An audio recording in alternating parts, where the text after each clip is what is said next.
Bella Westgarth is the cox there. So they're sitting at second place. Still over on the far side is that Oamaru crew in lane number 0, lane number 10. Oh, a bit of a... No, they're okay. They're all good. There's a crab there. Caught a crab one there, but they've got it back. Well done.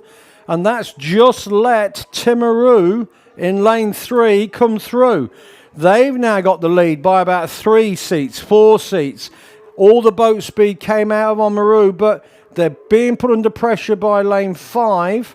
But Timaru in lane 3 are going to go through and take the win. That's Timaru taking the win.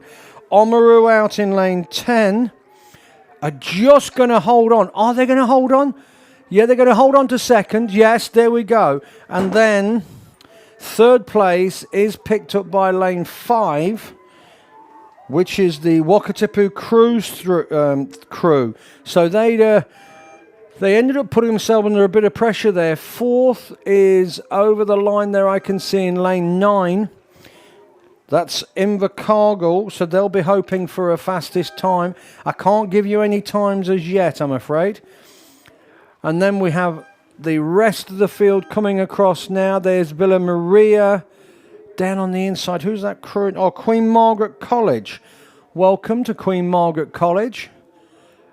Also coming across now in B1 is Nelson. Nelson coming across the line. And in B4, that'll be Cure. They're just coming over now just to finish that race off. I think that's everyone through. So that's our first 2 races of the day out the way. Good to get them under the belt. Now we have the girls under 16. Oh, yes, heat number 3 of the girls under 15, under 15 coxed quadruple sculls. Let's just have a look who's rowing. Queen Margaret College 3, Wakatipu 3, St Andrew College 1, North End 1, Waro 1, Cromwell 1, Canterbury 1, Villa Maria College 1, Timaru 51. Again, a good spread on this field. There's 4 boats very much in the mix, and there's one just sitting a couple of lengths back. The rest of the field are quite spread. Lane 1, 2, 3, and I'm going to say lane 6. But lane number 4, North End 1, they're just leading by a couple of lengths from Waro. Waro just trying to get back on and latch on to Cromwell. Then we have Canterbury 1, who are about a boat length just down on Villa Maria College. This is a good row here, and Timaru are out there as well. So there's some nice movement. I'm going to come back down to, I think it's lane number 4. Yeah, that lane number 4 crew, that's North End. They are moving really quite nicely there. Good transition. Nice rating there. They're going along well. They can look back. They've got the other crews. All of them are outside of them. It's closing up with Villa Maria and that crew out on the far side. That's Timaru. Villa Maria are starting to put them under a little bit. They're trying to chase them down. We just hit the yellow boys there now. Oh, it's all closing up a little bit. Let's have a look. Is that... Oh, that's the green there. That's that'll be Waro. They're trying to get in the mix. Remember, it's the next fastest who goes through. But at the moment, it is North End in lane 4. They're quite comfortable. They've got about a boat length of clear water. It's all closing up on the far side here. Lane number 9. That's Timaru 51. They're holding second, but coming under pressure from Villa Maria. Villa Maria trying to chase down. They're going to run out of track. Waro, they're squeezed. They're just sitting in 4th.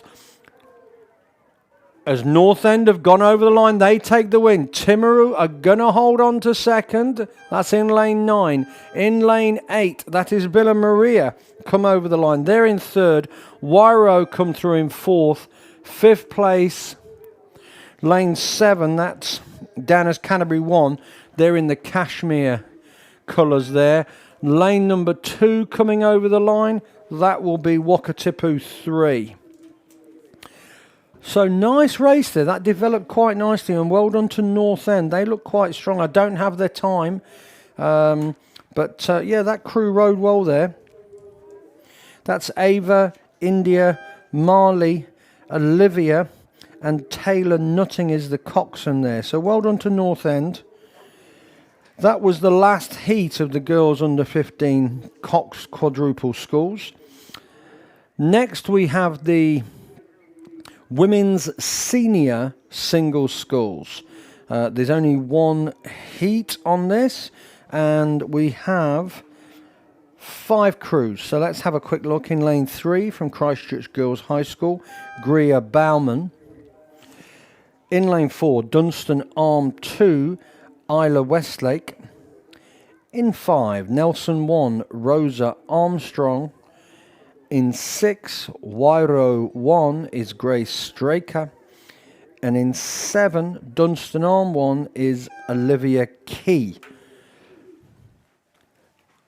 And there's 2 boats here who are, I can see 5 on the water, and these 2 are absolutely smoking down the track here.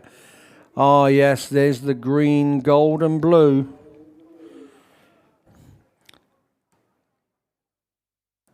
Let me just make sure I get the right number on that one. It is indeed lane number 4. That's Dunstan Arm. Isla Westlake. She's just... Oh, it's neck and neck with these 2. That's another Dunstan Arm. On line number 7. They are coming right down. They're into the yellow boys now. They are obviously training together. It's lane 4 and lane 7. Lane 7 is Olivia Key, coached by Simon Smith. And that's Isla Wesley. And oh yes, it is lane number 4 who's just got a boat length. That's all that's in it. A boat, but that's a strong finish from her. Strong finish, lane number 4. Really good finish. Dunstan Arm 2, Isla Westlake, coached by Simon Smith. She's going to take the win on this heat. Out on the far side in lane 7 is Olivia Key, obviously also coached by Simon Smith. That's great. Great for those 2. That's really, really strong. Let's see who's picking up 3rd place here. We're several lengths back. That's looking like Nelson in lane 5. Rosa Armstrong, coached by Chris Brooks. She's got about a boat length of clear water over lane 6, which is Wairo 1, Grace Straker. So they're going to come through at 3rd and 4th. Nelson, Rosa, she's just stretching that over a boat length now. I'd say a length and a half. And down on the inside, closing in lane number 3. Good finish. Lane number 3, that's Christchurch Girls High School, Greer Bauman. Well done. As Wairo go over, then on the far side, sorry, Wairo, yeah, going over now. Nelson went into 3rd. I think they're all going to go through to the final anyway. That's 7:42 race. Our next race is the men's Premier. Oh, well, they've charged down. Pick this up now very, very quickly. Again, lane number 6. Lane number 6, this is Matthew King. Matthew King in 2nd place. Also Dunstan in lane number 3. That is... Finn Allison.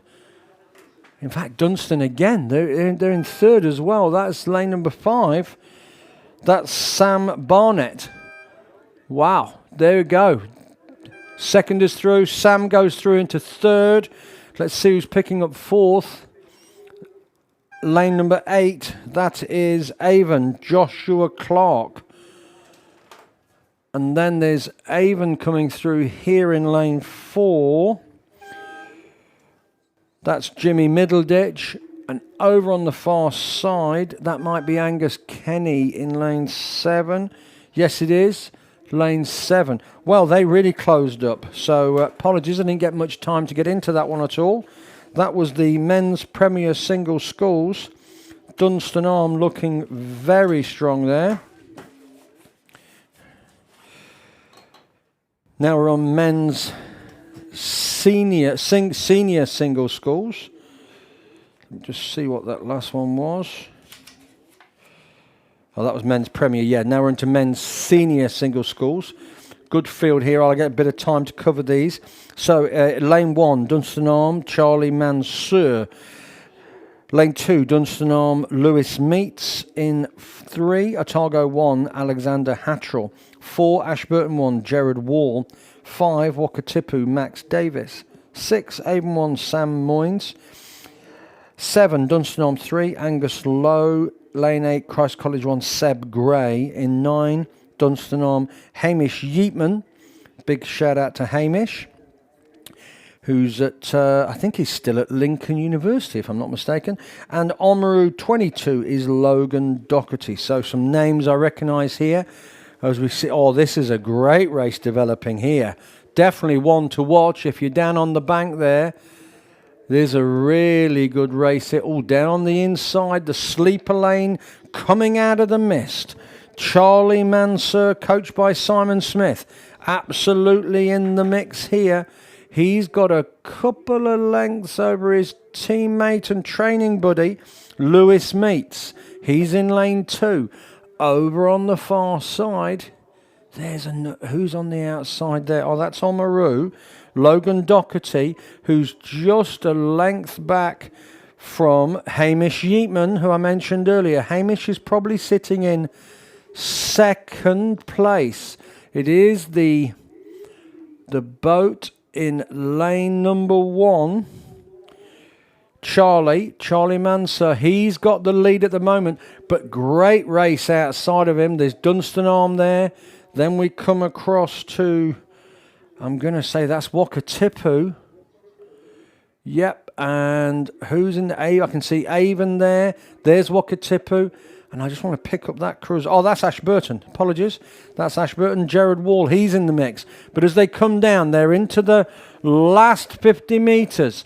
Lane number 1 has got the lead. It's all closing up for second and third. So Charlie's going to take the first place. It is super close. Lane number 9, that's Hamish Yeatman. He's sitting in third. Coming under big pressure from Ashburton. They both are. Lane number 2. So there we go. Lane 1 takes the win. That's Charlie. In second place is going to be, it's neck and neck, but lane 2, they're going through together. Lane 2 is Lewis Meets, and lane 4 is Jared Wall. Over on the far side was Hamish Yeatman. Then coming over is lane number 9. That's Logan Doherty. Then there's 2 go across together. That must be Max Davis and Sam. Wow, great racing there in the men's senior single sculls. Wow, that was really spread all over. They're all going to come back and do this tomorrow. What a great blowout. Great early racing, the men's senior single sculls. That's going to be a big one to watch tomorrow. They'll obviously change the order tomorrow. You'll see create more of a V.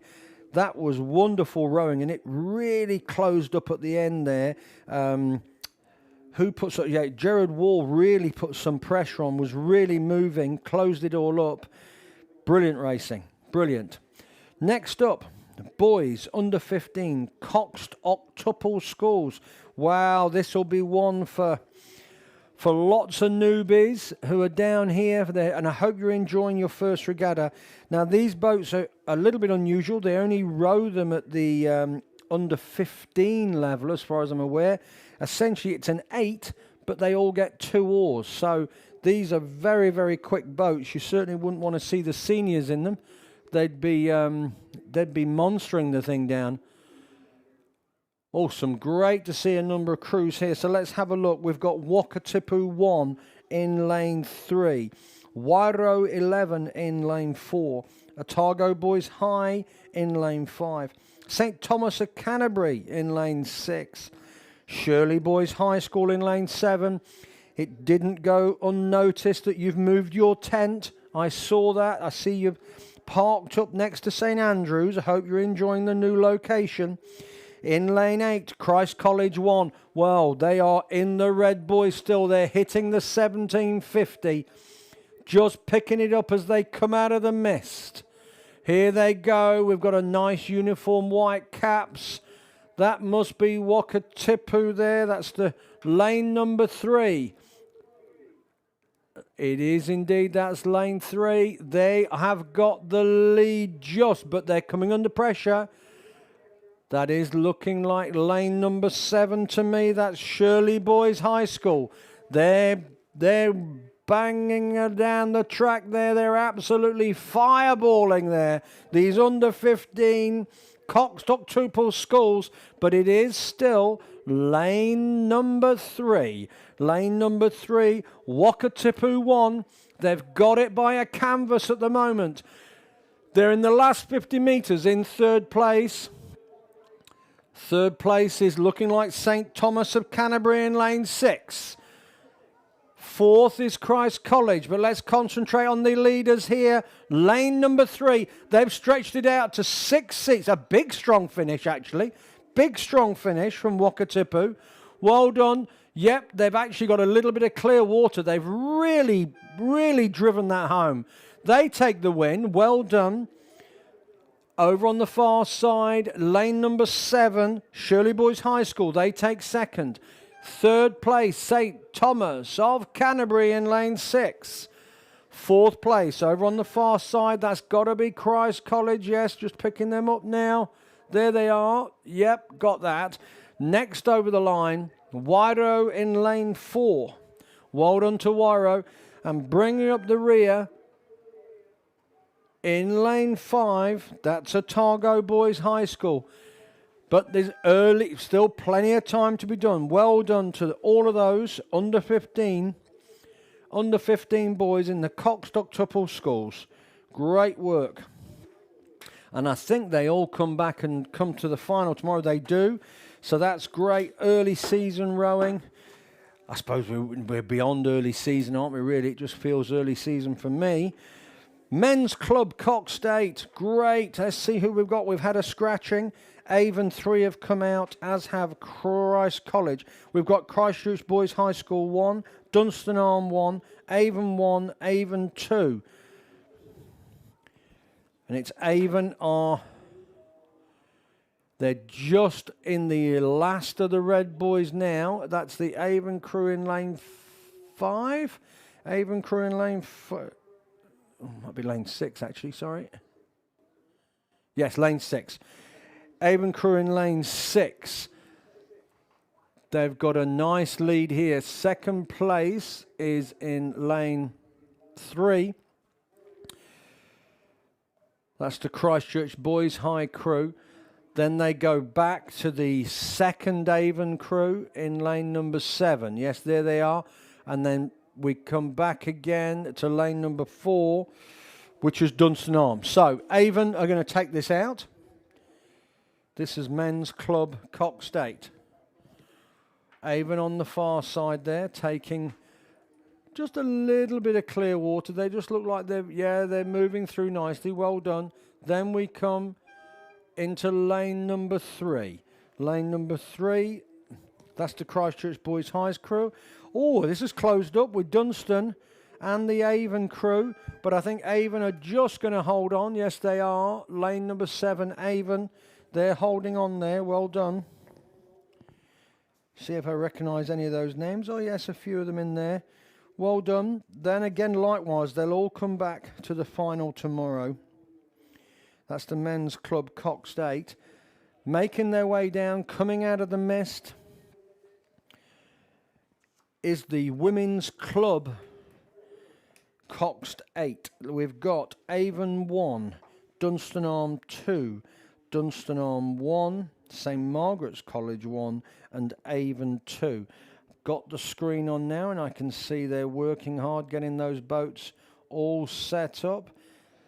There's the Where's Wally stripes. That must be St Margaret College. But let's concentrate on what's coming down here. Can I see them yet? No, not as yet. So I think they're just getting themselves lined up. So we'll just pick this up. For all the new arrivals, the newbies to rowing, obviously we hope you enjoy your rowing journey. So we just had there the men's club coxed 8. Essentially that means that there's 8 of them in there. They've all got 1 oar, and that's your traditional you know, the pairs. There's 2 in the boat and they only have 1 oar, and then you'll pick it all up as you work your way through, talk to people. The singles, obviously there's just 1 person in the boat with a couple of oars. But let's see, as I would have thought this mist would have cleared by now, but it hasn't as yet. The forecast is good, and I'm sure when that sun comes out that there'll be it'll be sunblock on, and get those hats on. Or I can pick up something at the 1,000 meters now on the screen. Let's just come back to these crews. This is the Women's Club Coxed 8. So in Avon 1 we've got Burden, Middleditch, Godfrey Chatterton, Preble, Ryle, Gardner, and Studholme and Jessica Rankin, with Ashley Tacken coxing. Dunstanarm, we've got Spriggs, Crosby, Pyle, King, Oddity, Mackenzie, Thomas, Cunningham, and his coxing is Elizabeth Engstrom. Let me see if I can see them now. Yeah, they're past 1,000. They're making their way to the 1,500. They're not there yet. Reasonable spread on these boats. Let's keep going through. I think I did. So Dunstanarm 1, we've got Bryant, Ritchie, Patterson, Mead, Stevenson, Barnes, Clark, and coxing is Fred Phillips. St Margaret's College, Large, Doolan, Cooper, Edwards, Stewart, Fiskey, Tivers, Beecroft, and coxswain is Paige Roberts. Avon 2, that's Abishakira. They're really testing me here.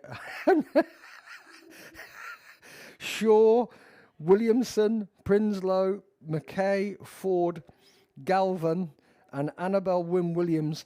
And I'm going to go back to Amy, and I just cannot possibly pronounce that name. I know I'll get into trouble even trying. That's surname of the tournament so far. Anyway, they're all on the water. They're making way down. I can get the binoculars on them now. There is a clear leader here, and it is that Dunstan crew.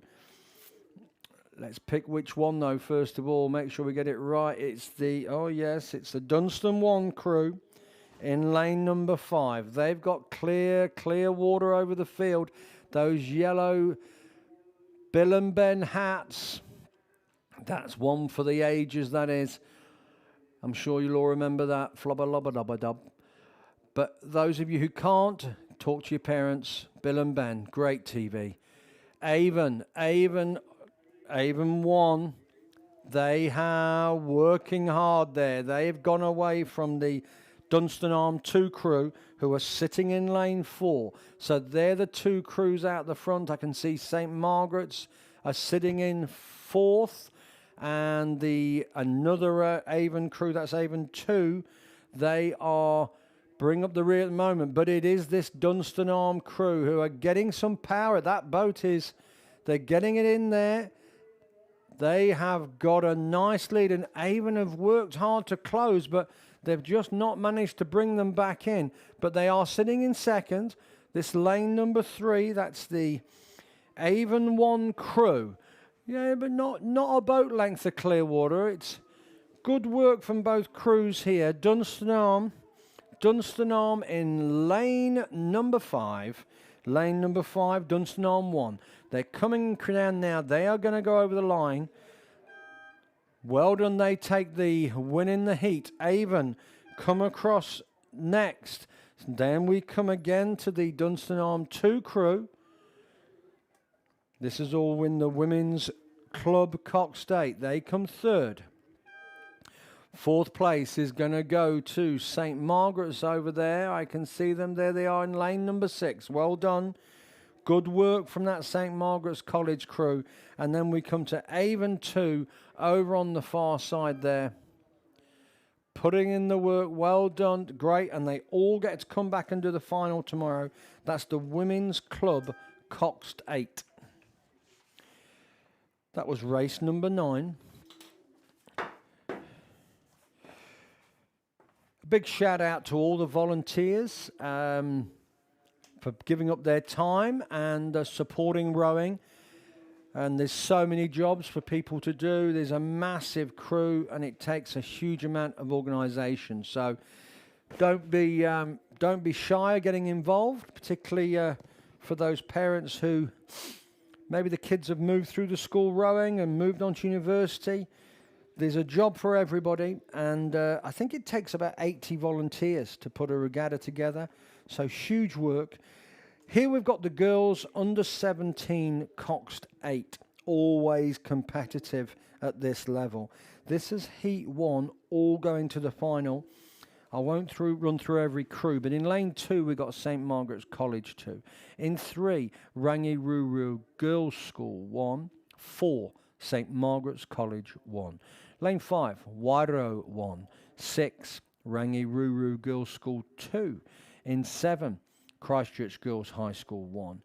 Lane 8, Wakatipu 1. And lane 9, Rangiruru Girls School 3. So, as we pick it up, they're hitting the 1,500 metre mark. Nice spread on the field. Don't have any coverage on the screen, but let me go to the binoculars. Oh yeah, down on these inside lanes here. So looking at St. Margaret College 2 are a few lengths back. In second place, that's Rangiruru. That's Rangi there, and that's got to be lane number 3. That's Rangiruru Girls School 1. Pretty much, they're right up with, they're challenging St. Margaret College 1. I don't think there's much in this. In fact, I'm going to call it neck and neck now. Really, really close. Rangi, St. Margaret's. Coming back and looking at the field. There's the second Rangiruru crew. They're in the middle of the field. They're a couple of lengths back.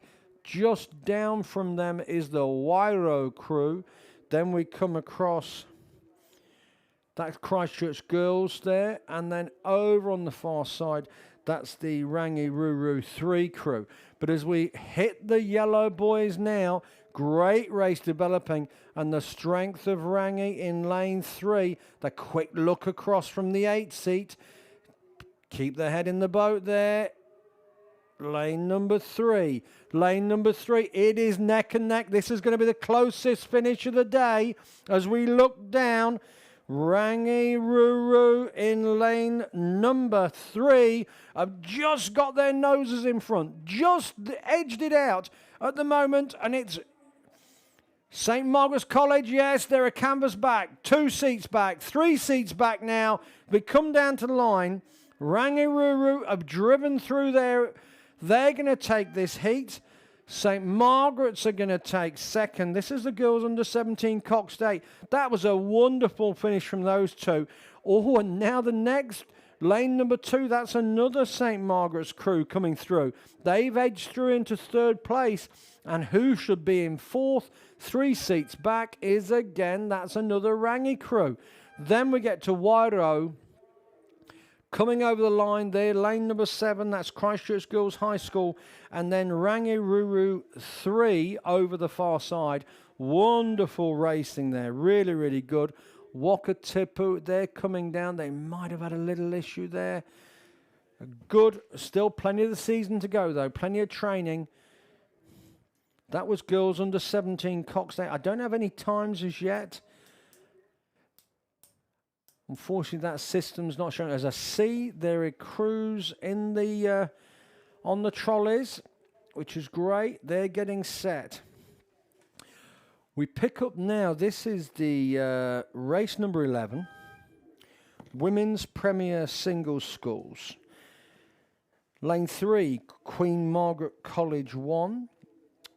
In 4, Canterbury 1. 5, Nelson 1. 6, Canterbury 2. And in 7, Dunstan Arm. So Queen Margaret College is Zara Magasiva. Sorry, apologies. Coached by Olivia Fahey. Canterbury 1 is Ellery Clare. Nelson 1 is Naomi Robertson. In lane 6, Canterbury 2 is Shannon Cox. And Dunstan Arm 1 in lane 7 is Madison Neal, coached by Simon Smith. So they are past 1,000, past the 1250. 1,500 I'm picking up. A little bit of a spread on this, but this is Women's Premier Single Sculls. Everything obviously over 2,000 metres, which I'm sure you all know. There will be some Masters rowing later on, which runs over 1,000 metres. Can be a little bit like herding cats, but here we go as they make their way down. Let me put that's a Canterbury boat there. That looks like Shannon Cox in lane number 6.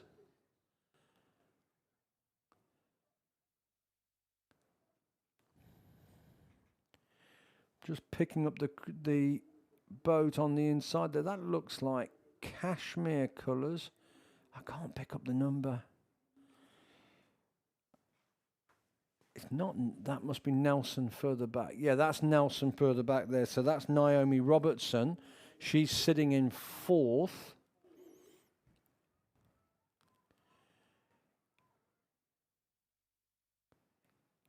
Lane number 4, that's Canterbury, that's Ellery Clare.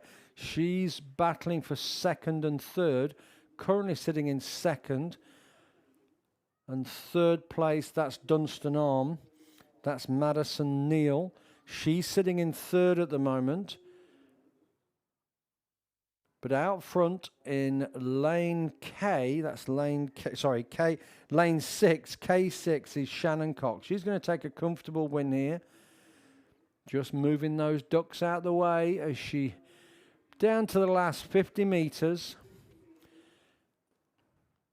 Lane number 4's now definitely got 2nd place. That's Ellery Clare. Coming through quite nicely. And that moves Madison Neal from Dunstan Arm into 3rd place. So Shannon is going over the line shortly. That's Shannon Cox. She's going to take the win of the Women's Premier Single Sculls. 2nd place will go to lane number 4, Ellery Clare. Then over on the far side there, that's Dunstan Arm in lane 7. That's Madison Neal. She takes 3rd. 4th place will go to Nelson, Naomi Robertson.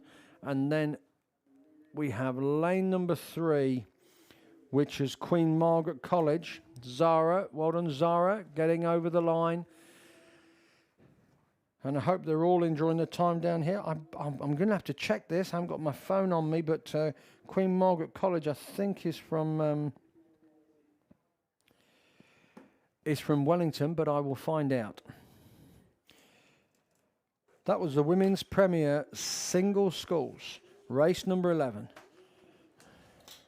I should quickly check and see how many races we've got today. It's some huge number.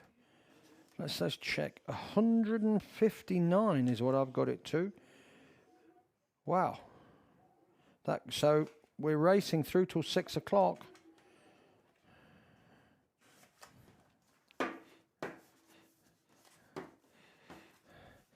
If someone can get some aspirin to Pete, that'd be good. He's going to have a long day. He'll be working everywhere.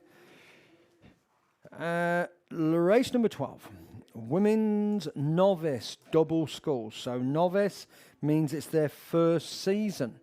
So wherever you see a race with novice in there. Now, of course, you can be of whatever age in your novice season. So you sometimes get a spread of the ages. This is Heat 1. Let's have a look what happens here. Oh, so basically there must be quite a few in this. We've got quite a few heats here. Oh, wow. Okay, yep. We've actually got a huge number, I think 6 heats. So let's just see what happens here. So to progress, you've got to win, and then it's the next 4 fastest all go to the A final. So basically, you've got to win your heat to get through to the A final, or be one of the 4 next fastest. After that, the next 10 fastest go into the B final. So that just shows the numbers we've got here. So double sculls, 2 in the boat, 2 oars each for all those newbies down here. And we really hope you enjoy your weekend. Make sure you grab a coffee, have a good chat to people you don't know, find out what they're doing and who they're following. It really is fantastic to be involved in rowing. It's great to see all the kids. They all work incredibly hard, and remember, your job here is to just support them, let the coaches do their thing, and dogs on lead, don't litter. Make sure you nip to the shop if you need an ice cream or something to eat. Support South Island Rowing. It's a major part of the fundraising that we do, and as you know, the facilities cost a lot of money to keep up and keep in line with legislation, which is ever changing. Let's have a look at the first heat. Christchurch Girls High School in lane 1, Timaru lane 2, Cure Boating Club in 3, Cromwell in 4, Selwyn Rowing. Big shout out to Selwyn Rowing. Great to see. I think I saw a new tent down the other end. I'll have to pop down there later. Oamaru in lane 6, Canterbury 3 in lane 7, Union 2 in lane 8, Villa Maria College in lane 9, and Timaru in lane 10. Wow, big fields. And remember, it's only the winner who goes through. So let's see who this is. And it is the Blue Cross of Timaru. I can't see their number because it's on an angle, but I'm picking that this is Madison Cooper and Charlie Cooper, coached by Jeremy Gaskin and David Earle. They are in lane number 2. They are going to take this heat out. Now, next fastest, looking over there in lane number 5, that looks like Oamaru. That's Hunter McLay and Grace Webster. They have got a good second place. There are 2 or 3 boat lengths back, but well away from the rest of the field. But it is Timaru, early season, novice double sculls, and that's a good win. They're probably at 3-4 boat lengths. Really well done. Moving along quite nicely for a novice crew. Got to keep their head in the boat there. Lane number 2. They're going to take the win. That's Madison and Charlie. Well done, Madison and Charlie. You're going straight through to the A final.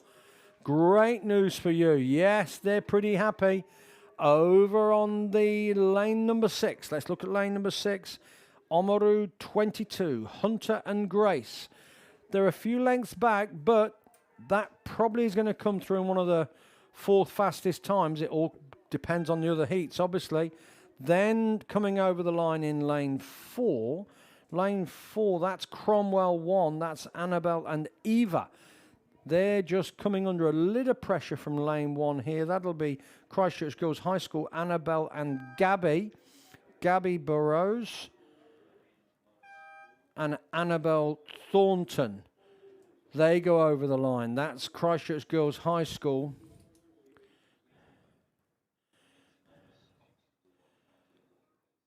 Over on the far side there, lane 7, that's looking like Canterbury. That's in cashmere colours, but that's Annabelle and Olivia. Who else is going over the line there? Yeah, that's them just there. Down here, that's Cure Boating Club. They actually stopped rowing a little bit early there, Cure. And over on the far side, lane 10 just pipped them. That was Timaru. So, that was heat number 1. And good racing. Well done. Is that Timaru Crew, Madison and Charlie who took that out. Next heat coming through. There's been a scratching here from Timaru 1. This is heat 2. Women's novice, double sculls. Second heat of 6. So we've got in lane 2, Canterbury 2. In 3, Wairo 1, 4, Timaru 11. 5, Marion College. 6, Cure Boating Club. 7, North End 4. 8, Avonside Girls High School. 9, Otago Girls. And in lane 10, Wakatipu. Now, I did see something about a name. So I know we've got Marion College here. We've got Amelia Kelly and Kiva Harrison. There you go. There's Kiva.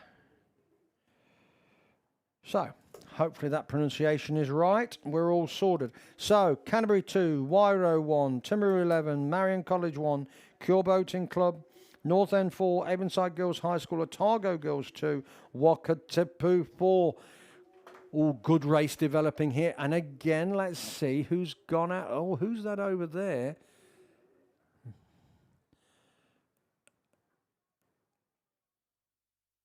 Lane number 9. Is that Otago? I think it is. Yeah, that's not lane 10. It's lane 9.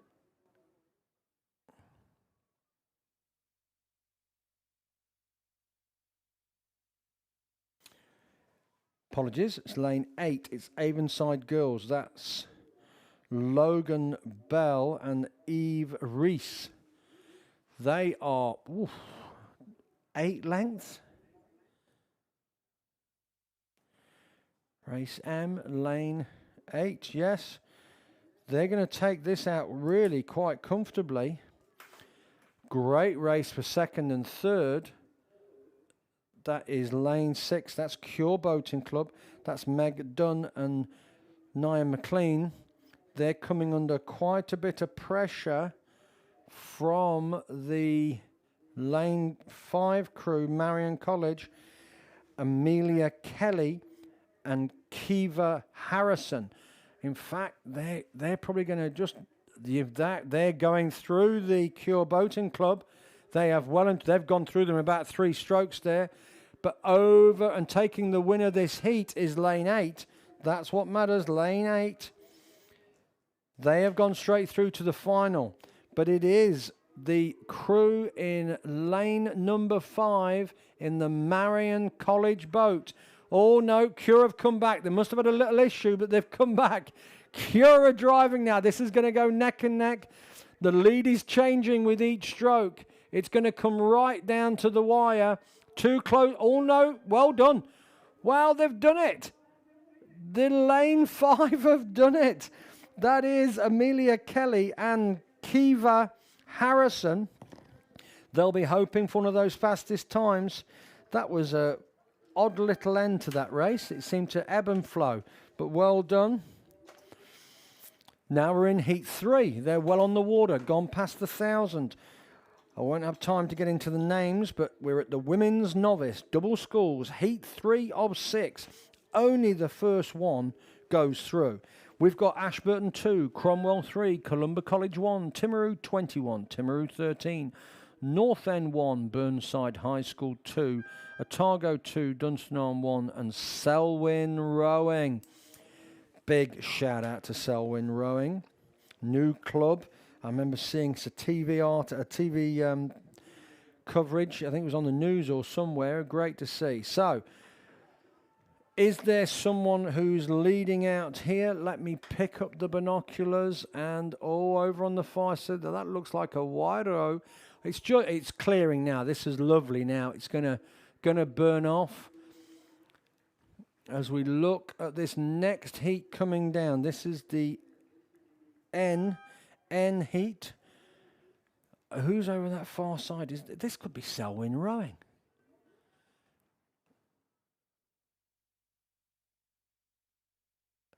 It's all going to close up a little bit. Let's look down the inside. In that sleeper lane, always difficult to pick. Is that Ashburton down there? I think it is.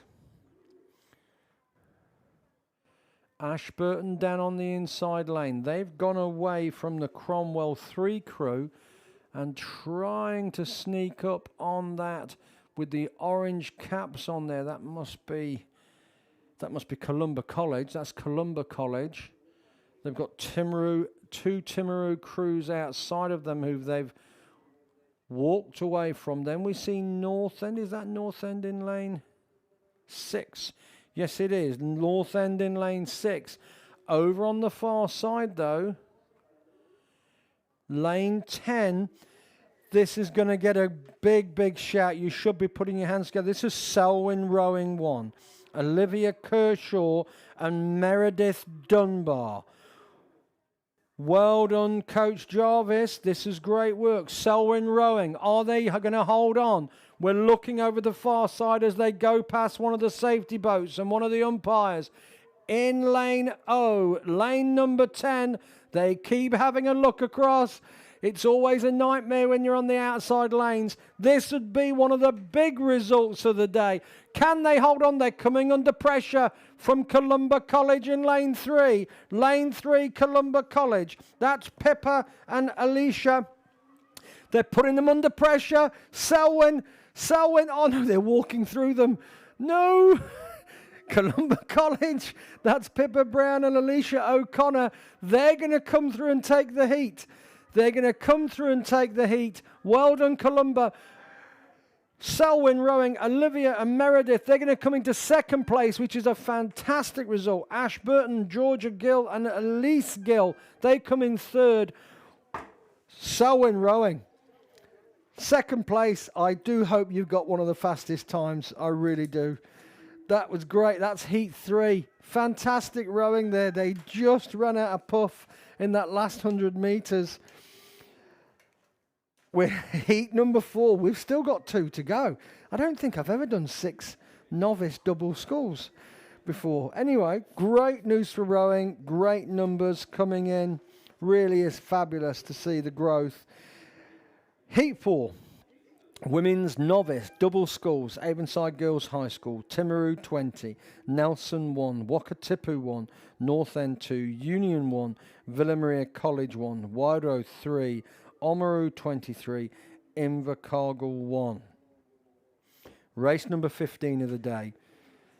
Just looking at the time now, seeing when. I know we've got Frank coming on in half an hour. So that's a little reminder to Frank. You're up and on. You're on the hockey at 9 o'clock. 9 till 10, Frank. So just a reminder.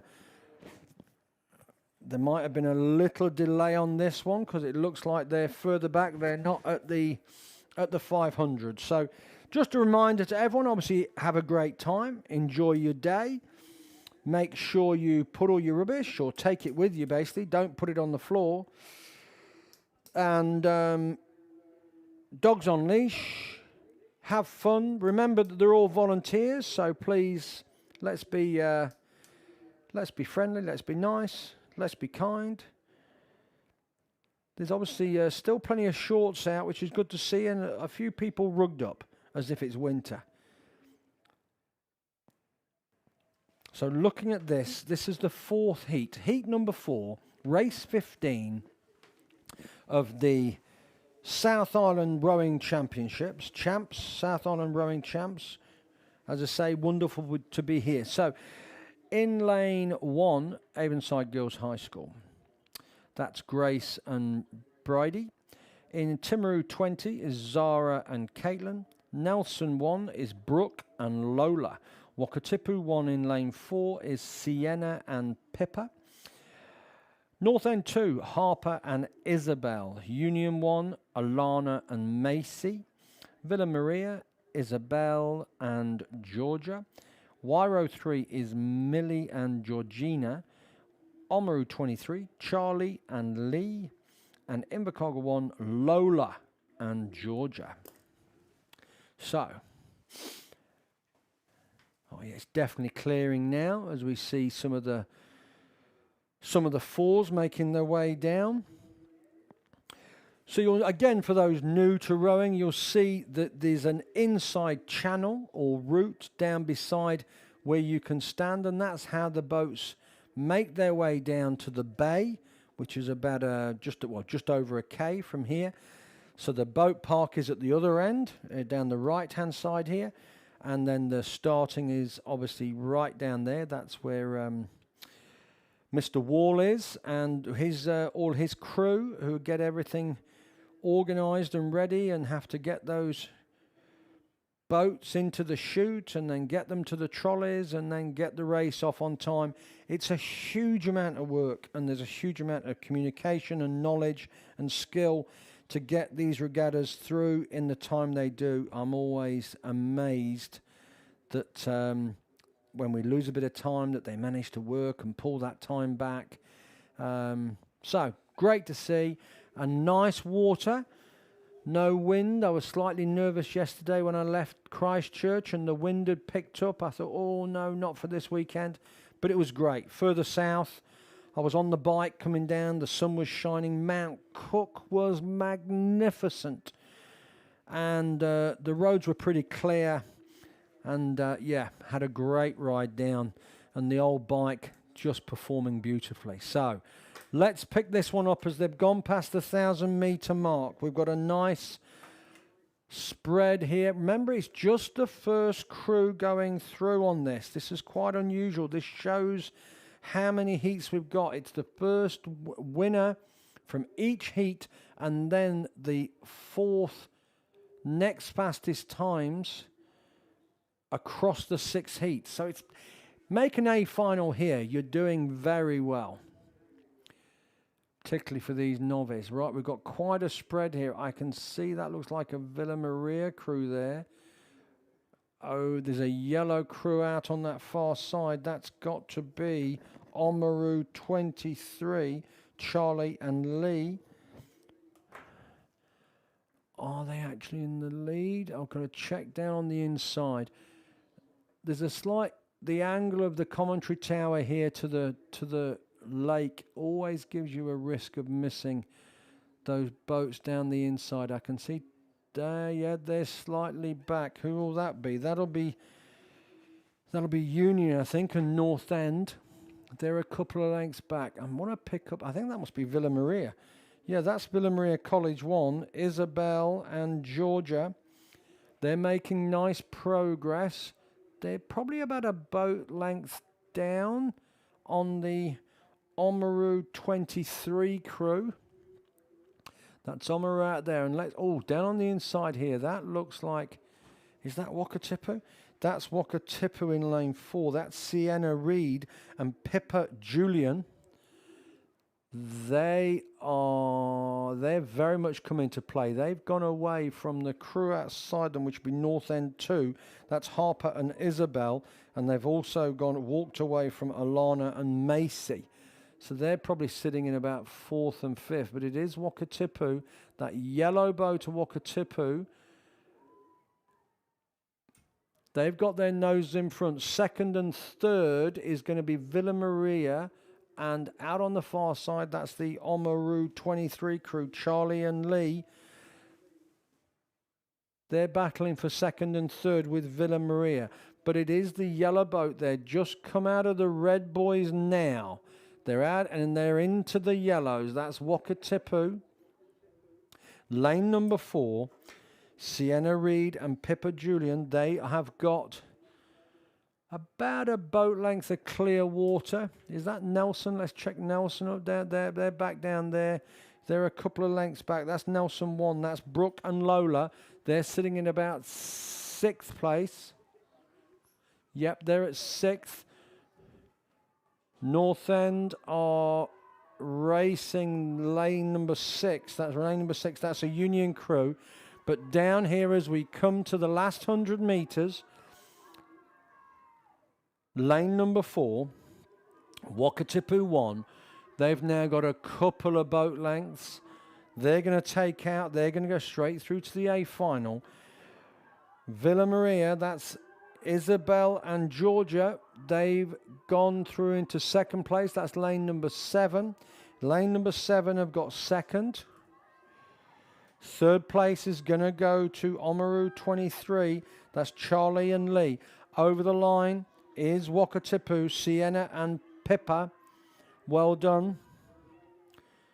Villa Maria are going to go over now. And then Oamaru get into third. Fourth place, they've just got out of their order there. That fourth place, that's lane number 5. That's North End, but they've managed to save it to hold their position. That's heat number 4. And again, with these things, it's all going to come down to the timing.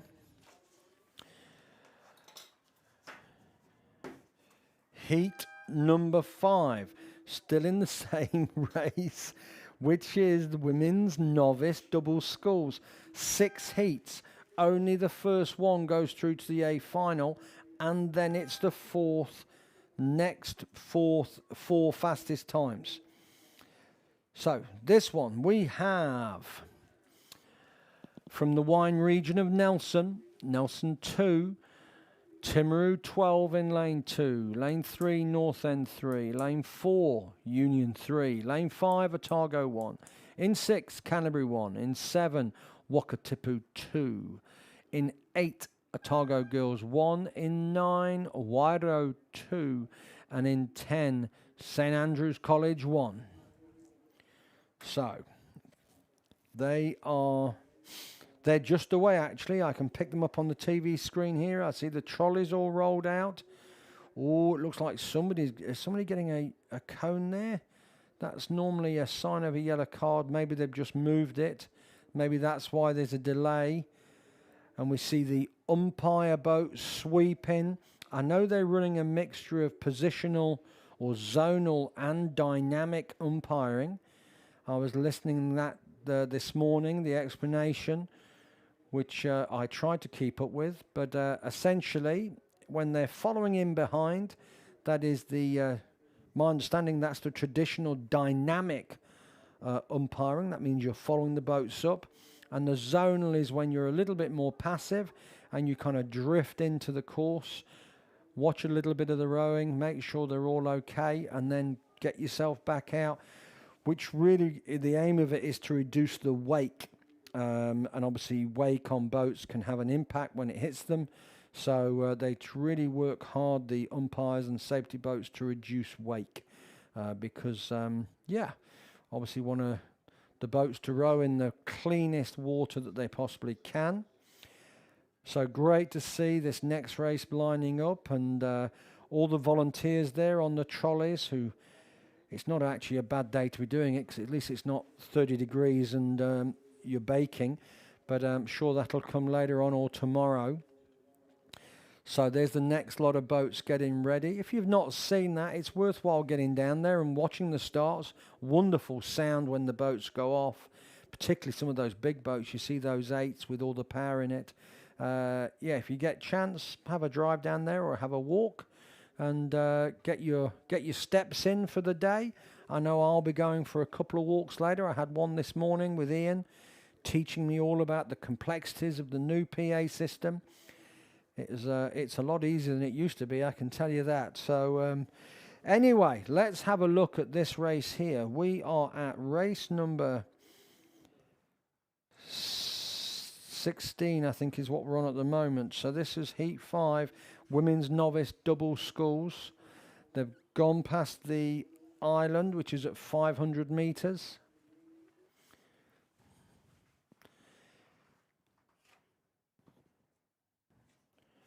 And I think the last heat is actually slightly shorter numbers. Oh, yes, it is, slightly shorter.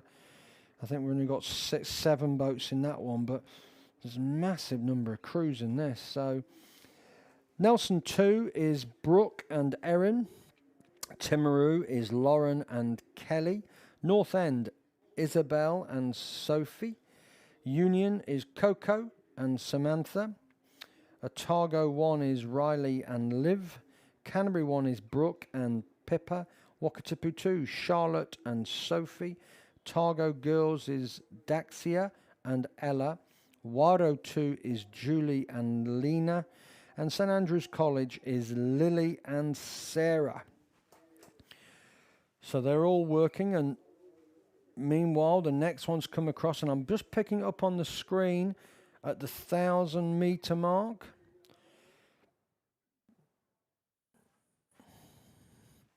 That's looking like a octuple crew going along nicely there. Just see if I can pick their number up on the screen. I think it's...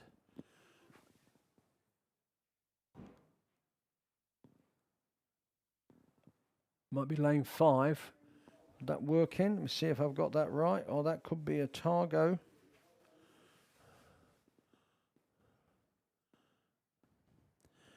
Lane 4 are closing up on them. I can definitely see that. There's lane 4. Lane 4 is the Union crew of Coco and Samantha.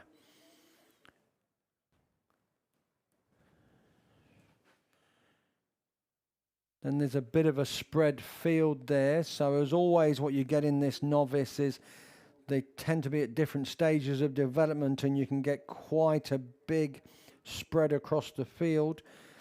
As we see Timaru there and Wakatipu, Otago girls, they're all working their way down the course. This is heat number 5.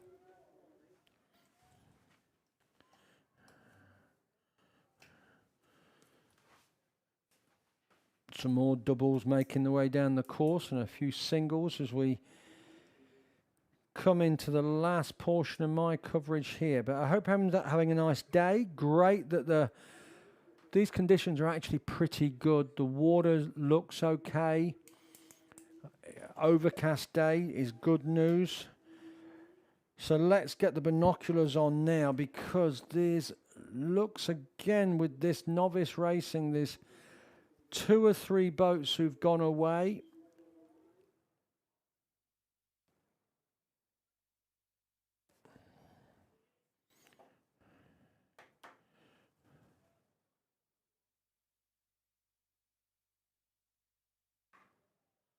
I can see the blades of St. Is that St. Andrews out there? Yes, it is. That's St. Andrews out there. They're a couple back. There is. I'm picking up this boat here. I want to make sure I give you the right number.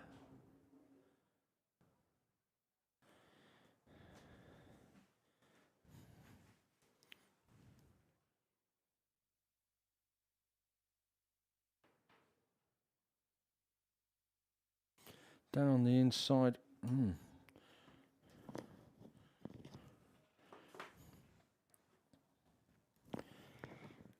Let's have a quick look at these crews again. I'm just trying to pick up Nelson on the inside. That's Brooke and Erin. Timaru is Lauren and Kelly. I think we might have a scratching on there, which is what's throwing me out on the numbers. Apologies. Oh, yeah, there's the red and the green there.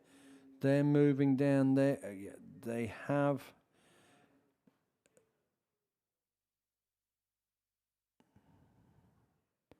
Just picking them up, I can see North End there sitting in about 4th place.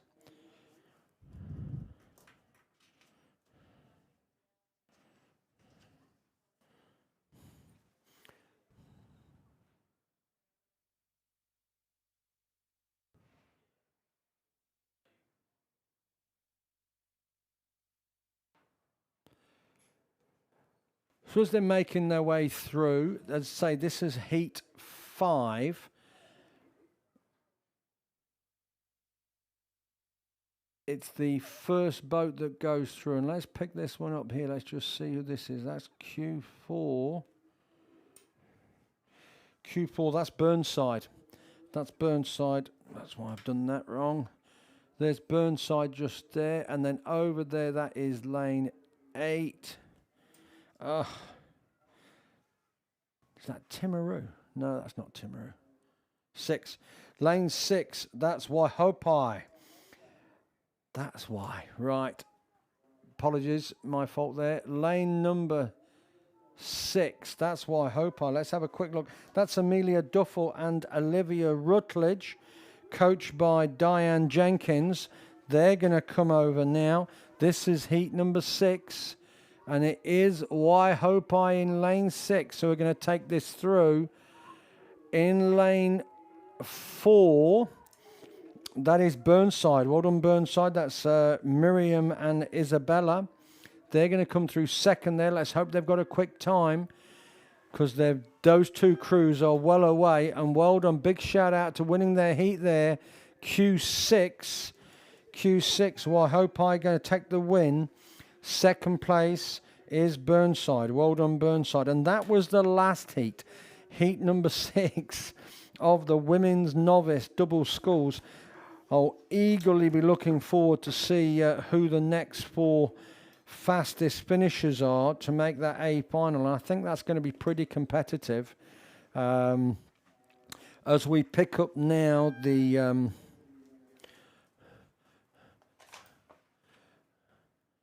next race coming through.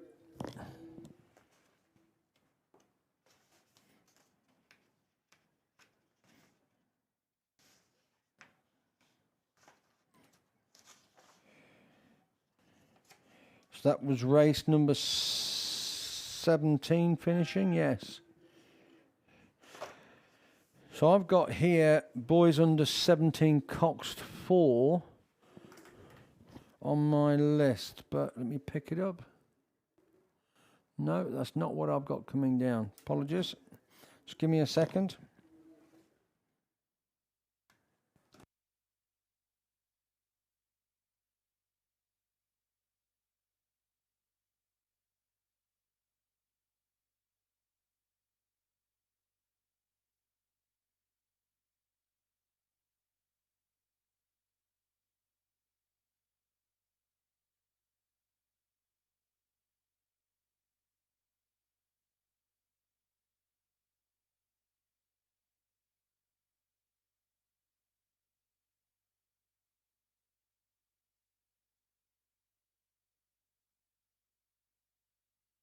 I can see, I think what's happened is the order has changed slightly because I'm just picking up now. That's Timaru and outside of North End. Yeah, okay, there's been a change in the order, so something happened.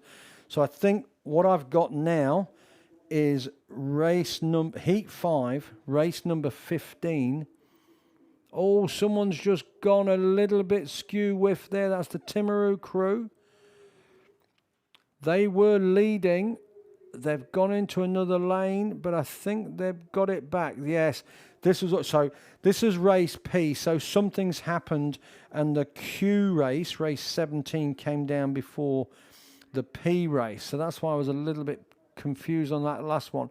So here we have Timaru, who are in lane 2. This is Lauren and Kelly. They were comfortably leading, and then they've just taken a little detour, and they've let some other crews come back at them. That's looking like a Kashmir crew there in lane 6. Lane 6, that's Brooke and Pippa. This is Brooke and Pippa. And then over on the far side there is lane 9. That's Wyro 2. That's Julie and Lena. But Timaru have managed to save this, so well done to them, because they really didn't quite get sideways, but they got certainly halfway round there in lane number 2. They've rescued it and again managed just to drag away some clear water. This is Lauren and Kelly, Lauren Crawford and Kelly Van Heerden.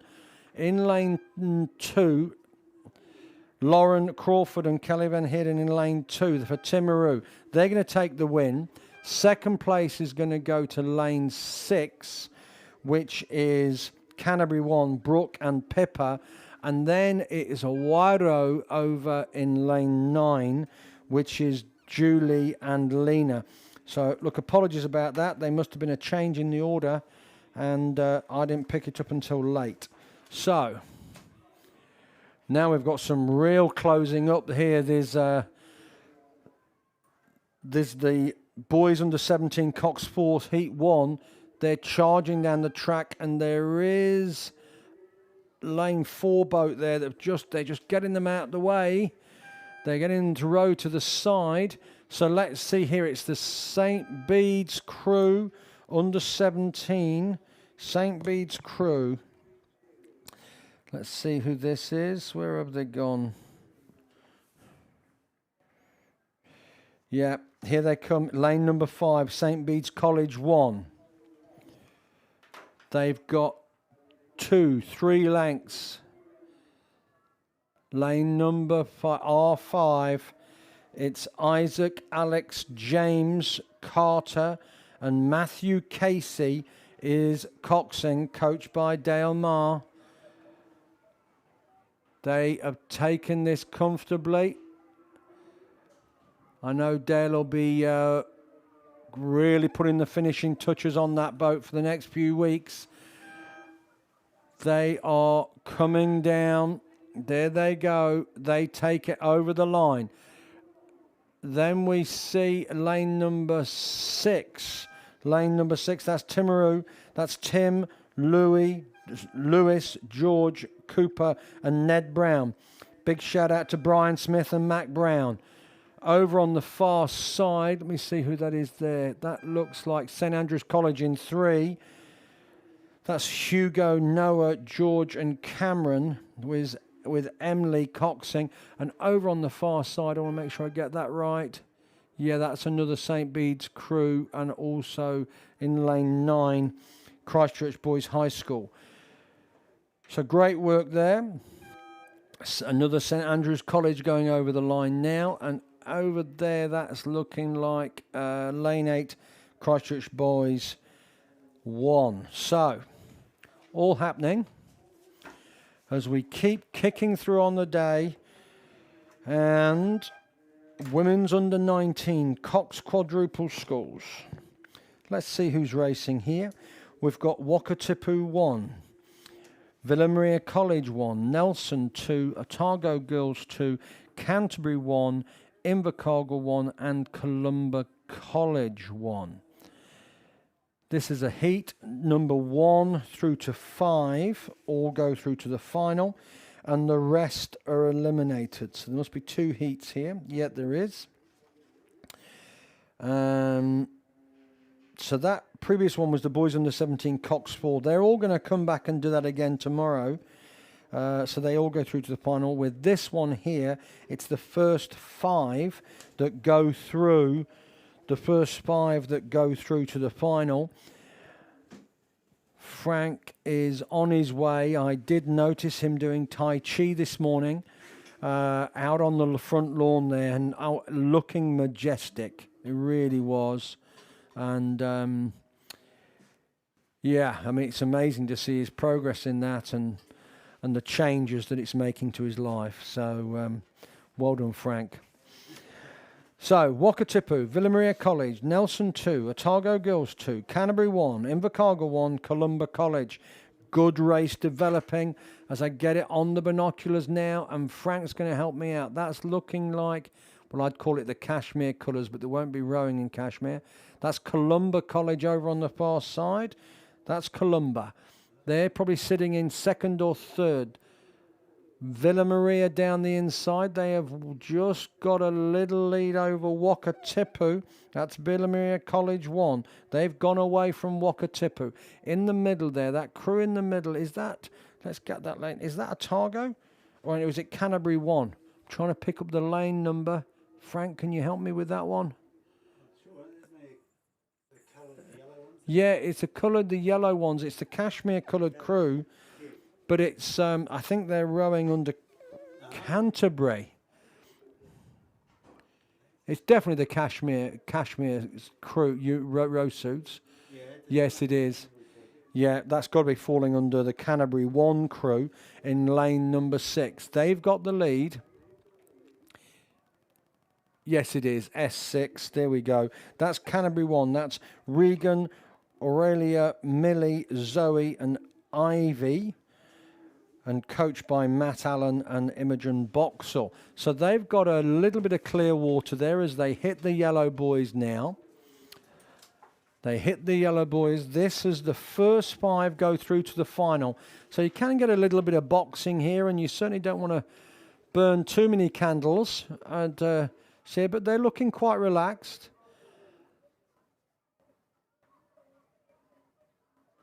Just shortening it up slightly now in lane 6, but they've comfortably got it. Columba College over on the far side in lane 8. That's Columba College.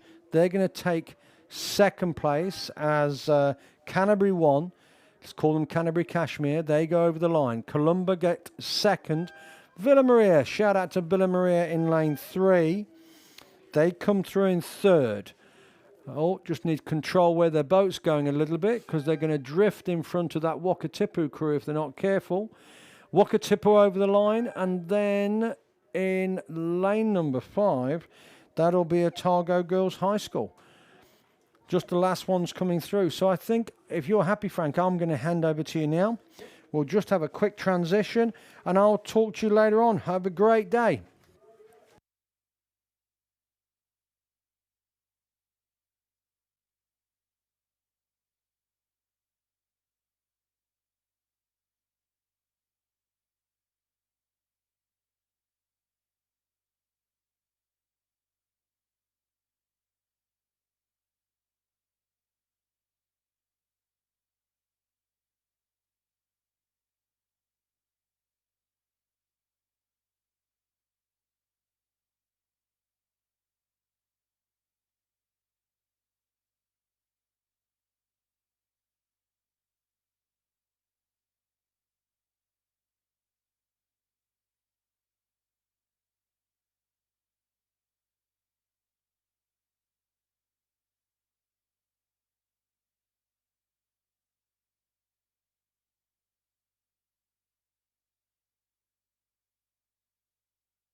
Yep.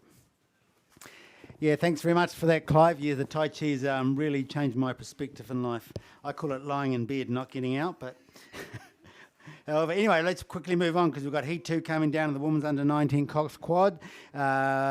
6 in this race, and they're actually just about to finish here. So I'm going to quickly go to the leading crew, which looks like... to me, that would be Otago Girls High, Kira, Millie, Isla, and Sienna. Coxbow Ruby there. They've got a good couple of boat lengths over the other crew coming up behind them there from Timaru, is it? Timaru, just trying to get my head around the colours again. Timaru, Skylar, Sophie, Kate, Jasmine, Cox by Bella there. But in the meantime, I'm going to flick back to the Otago Girls crew here because they are not far off crossing the line. I'm just going to line up my line. Oh, yep. Yeah, so they're going to cross at least about 3 or 4 boat lengths in front of that Timaru crew. Just putting on a little spurt there. They're not going to catch up, but maybe they're looking at improving their time because although the progression is the first 5, so they're okay. Third place, who have we got battling here? We've got lane 4 and lane 7. That will be Villa Maria College and Marion College. Villa Maria's got the wood on Marion over this. They've got about a boat length once again. That will be number 3 and probably 4 coming through. So those two will make it through to the final. And then the 5th place getter for the final there would be Nelson 1, Charlotte, Hannah, Amelie, Francisca, and Lila is the Cox coming across the line to take the 5th place, and then finishing off with the White Hope Eye crew down there from my home area of Southland.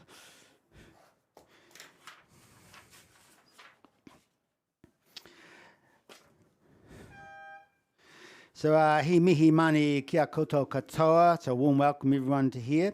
Ko te tumanako ke te pai tera kia koutou kia anatua katoa nai kakoro I tau kakonokoa ana I koutou I tēnei rā. I hope you're having a great day and all the best to the athletes that you're supporting here today. And rihi mi timate nā mahi. So let's get on to it.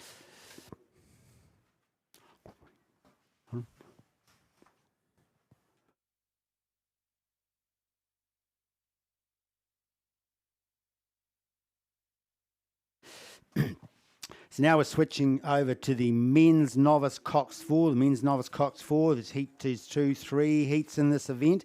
Progression for this is 1, 2, and 3, and the first nearest fastest go to the 8th final. 4, 5, 6, and the second nearest fastest go to the B final. So now it's not a matter of just being across the line after, well, this is after the 1st, 2nd, and 3rd. It's actually getting a really good time. So if you don't meet, if you're in the if you're the fourth person across the line, you want a really good time. Anyway, in this event, we've got in lane 1, Wairoa 11, lane 3, Christchurch Boys 2, Christ College 2, St Bede's 2, Timaru 30, Waihopai 1, St Andrews College 2, and St Bede College there over there in lane 9. And in the race at the moment, I would think it's lane 4 there. Who's that? That's St Bede's. Yes, it's St Bede's. I remember in Canterbury they did quite well up there. So this is the men's novice cox 4, the St Bede's crew there. They look like they've got a boat length or so over the other crews. But then on the inside here, they just need to keep an eye out for Wairoa. Wairoa 11, actually, Wairoa 11, they've just upped their rate. They just went up. I think they went up probably 2 there by the look of it. They're looking at challenging the St Bede's crew. Don't look like they've responded. Maybe they have, but they're just not making the extra speed with it, and we can see that Wairoa have already rode through them. They've already rode through them. They must be now a canvas ahead. And we've got some fast movers in the middle there. That looks like Christ College, just inside St Bede's. They're now challenging for second. Wairoa are just muscling down on this. They are now probably nearly a boat length over the St Bede's crew who have responded, and they are rowing. St Bede's have upped their stroke rate. They are actually getting a movement in their boat now, so they are coming back at Wairoa. I still think Wairoa have got this. They're at bellboard to stroke seat. They've got this. They're pulling away. St Bede's, Christ College, they seem to have just dropped off the pace there, back in about 3 places back. They might have a little bit of pressure coming on them from Timaru 30, but no, I think it's definitely going to be the order of progression here in this would be Wairoa, St Bede's and Christ College 2, who you're about to hear the beep shortly. Then there's another boat. Mind you, that Timaru crew kept pretty close to that Christ College 2, so perhaps that will help their time to get them through. And then we've got quite a large 7 maybe boat gap back to the other crews, and then even a further one back to the remaining crews. So this is a really spread out field for the novices. Thanks, Clive. We'll see Clive later on.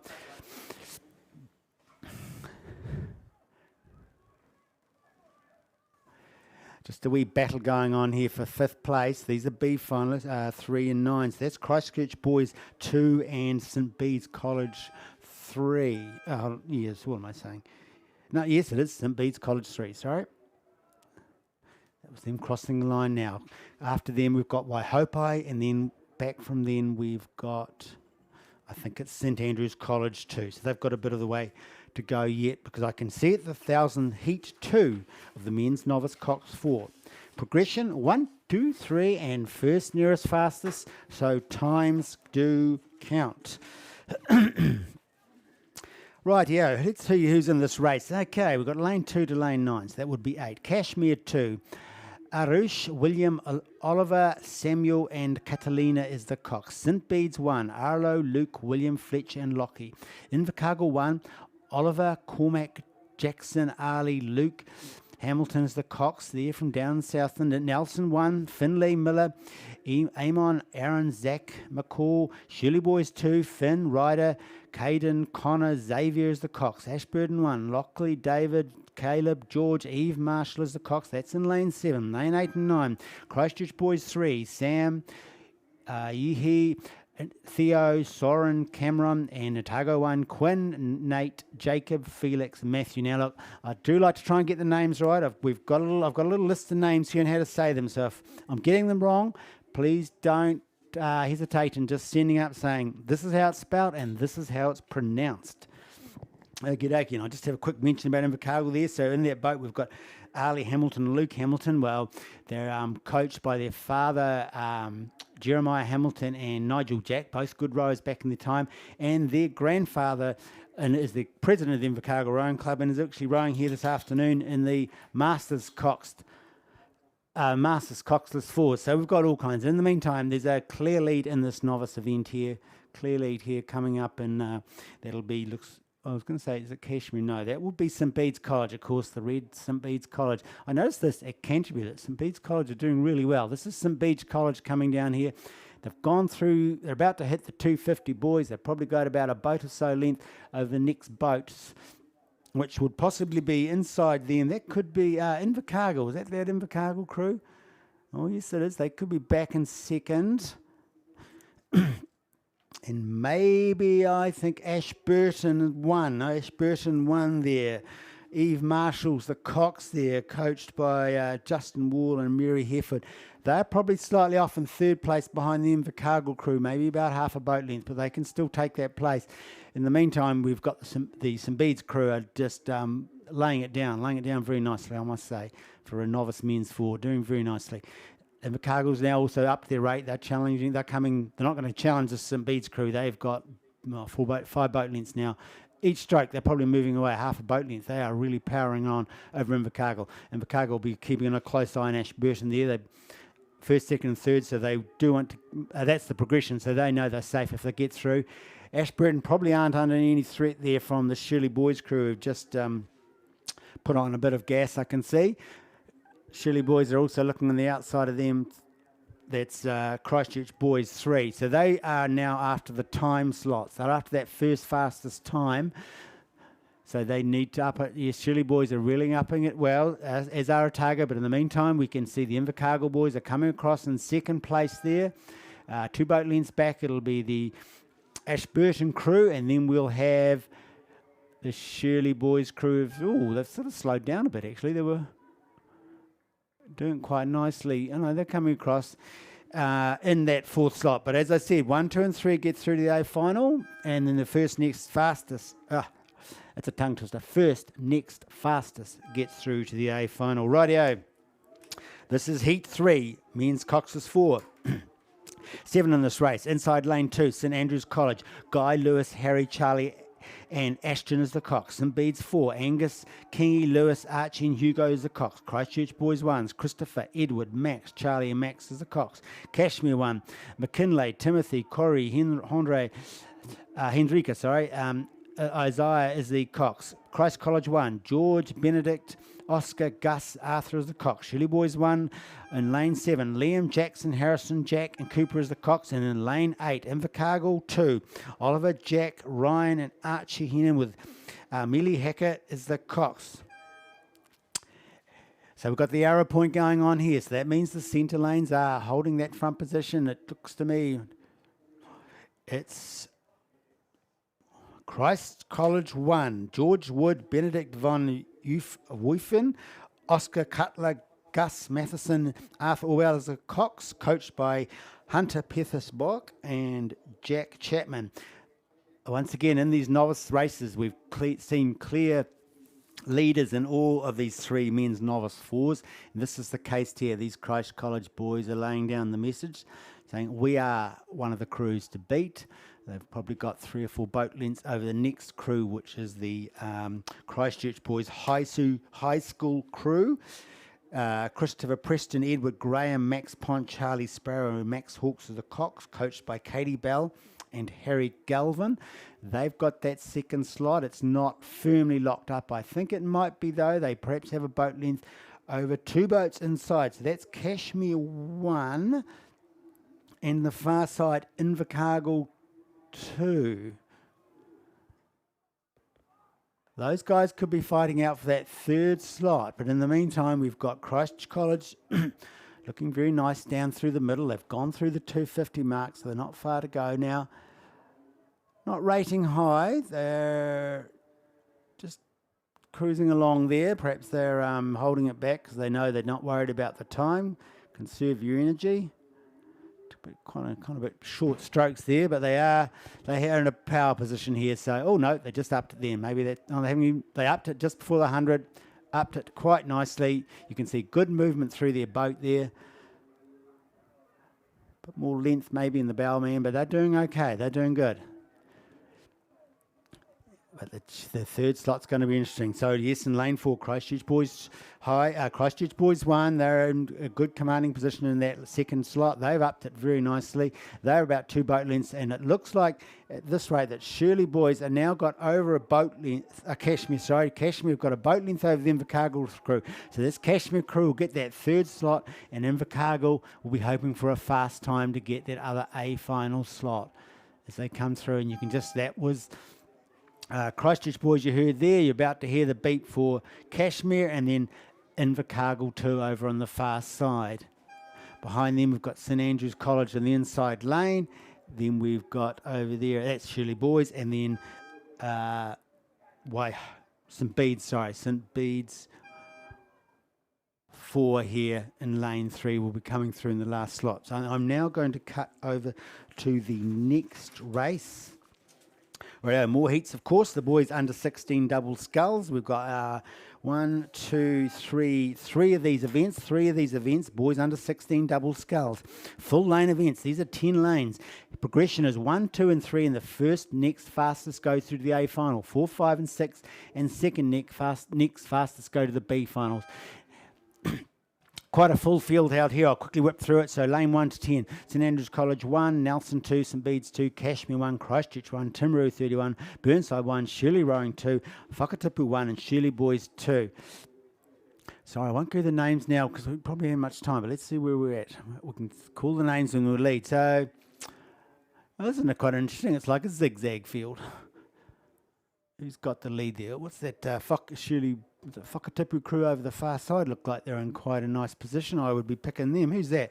Zebby Jarvis and Finn Webber. Coaches John Morrison and Jasper Crawford. I think they've got a couple of boat lengths to a boat. Is that Burnside 1 there? Just check my colours. Yes, Burnside 1. So we've Whakatipu there, Burnside 1 there, Sean Gilman, Jack Payne, coaches Christina Blackford and Stefana Baker-Burns there are probably in that second position. Not a firm second position because the way on this inside lane we've got a boat.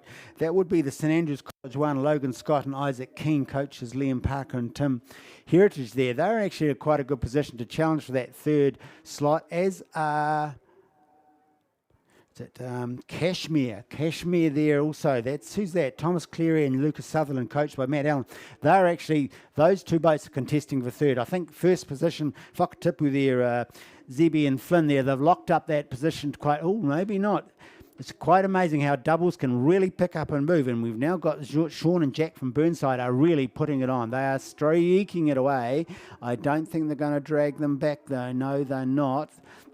The Whakatipu crew are also responding well. Nice long strokes there. They're getting good movement through the water. Both these crews are, but this third spot, yeah, we've got a challenge going on here. Who's going to get it? Shirley Boys, Cashmere, Thomas and Lucas, or down here, St Andrews, Logan and Isaac.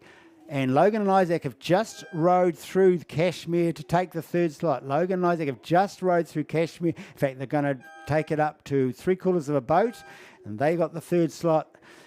Unfortunately for Burnside, unfortunately for Cashmere, Thomas and Lucas, they are now looking for a first fastest time to be able to make it through to that A final, but they probably will definitely in the B final.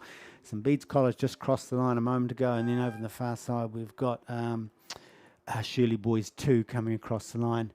So I said these boats are still spread out. There's quite 1, 2, 3, 4 more boats to come across here. Who's that? Christchurch Boys just crossed the line, and then we're coming after them. We'll have Nelson 2, Selwyn Rowing 2, and then just crossing after that will be Timaru 31, but I'm going to move to Heat 2 now. Righto, Lane 1, Shirley Boys High, Sam and Zach. Timaru 30, Baxter and Murphy. Selwyn 1, Dylan and Max. Nelson 1, Raphael and Matteo. Cure 2, Marcus and Xavier. In lane 6 here, we've got Otago 1, Archie and Ollie. Cashmere 2, Sammy and James. St Bede's 3, Lennox and Conrad. St Andrews 2, Toby and George. Whakatipu 2, way out in lane 10, Tom and Ruben. Whakatipu crew's doing well again in this event. I can see them over the far side. I think they are, they're way on their lonesome out there. That's possibly because the St Andrews 2 crew and the St Bede's crew are quite far back on them. But they do look like they may have a boat or so length, and we're going to say, I think it's probably Otago 1 there, Archie and Ollie in lane 6. Could be in contention with them, and just inside of them it's St Bede's College, Lennox and Conrad for that Whakatipu crew. They've got, I think, a good commanding lead, or at least 2 or 3 boat lengths. But just in the inside lane here, we've got Shirley Boys 1, Sam and Zach, Timaru 30, Baxter and Murphy there. They're pretty much side by side. I'm looking at those two could actually challenge for third in the meantime, we can see that Kashmir Crew, yes, Kashmir Crew have upped their rating early. They're after this Otago Crew. They're looking maybe to put themselves in a stronger position. Perhaps they've looked across and can see that Shirley Boys High over there in lane 1 and Timaru 30 are also in that third slot position right beside them. In the meantime, they're actually all bearing down a bit on Whakatipu here, who've just hit the 250 boys. And Otago Boys have just hit the 250 boys as well. And here comes Kashmir 2. Shirley Boys 1 and Timaru 30 on this inside lane. Shirley, Sam, Zach, and Baxter and Murphy of Shirley Boys and Timaru, they're side by side. They will be looking at each other right across, but I think they're now out of contention for that third spot. Sometimes you've got to look up and behind. Sometimes the problem with being when you're in a far lane, it's actually harder to look across and around if there are boats in far other lanes, outside lanes ahead of you. In the meantime, Otago Boys are up there rating. They are looking at challenging Whakatipu here. Whakatipu are maintaining a pretty steady rate. I think they're pretty confident they've got that in the bag. Otago Boys have pulled away from Kashmir there now by a boat length. But in the meantime, we've got Timaru and Shirley Boys both racing down here. In fact, Shirley Boys is really putting on. They are hoping to get this Kashmir Crew. I think it's a little bit too late. They're actually up to their stern now, but Kashmir are about to come through. You're going to hear the buzzer. Kashmir just took Shirley Boys. So hopefully Shirley Boys will feel they've got a good, fast time to maybe get that A final slot. Otherwise, they're going to be going through the B final. And now you can see there's quite a bit of a gap here, about 6 or 7 back to the next boats that are coming through, which would be Nelson there. Nelson, let's say it's St. Bede's, Cure, oh, sorry, that's not Cure, Selwyn, Cure, and over on the far side, the race finishes with St. Andrews 2. So the third heat, the boys under 16 double sculls, race 26. Gone, so must be around the 750 mark to go.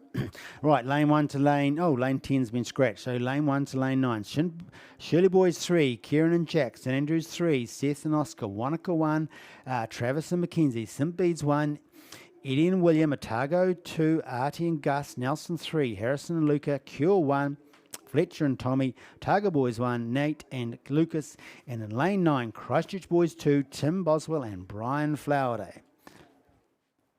And this looks like, and particularly with the number of these 1 crews here, which I'm just making the assumption the top crews are looking a little bit more interesting in terms of closeness. I think Nelson 3 there, Harrison Roberts and Luca Marfell, coached by Tom Croswell, possibly just in the lead here, but just over Cure 1, Fletcher Howden and Tommy Baldwin.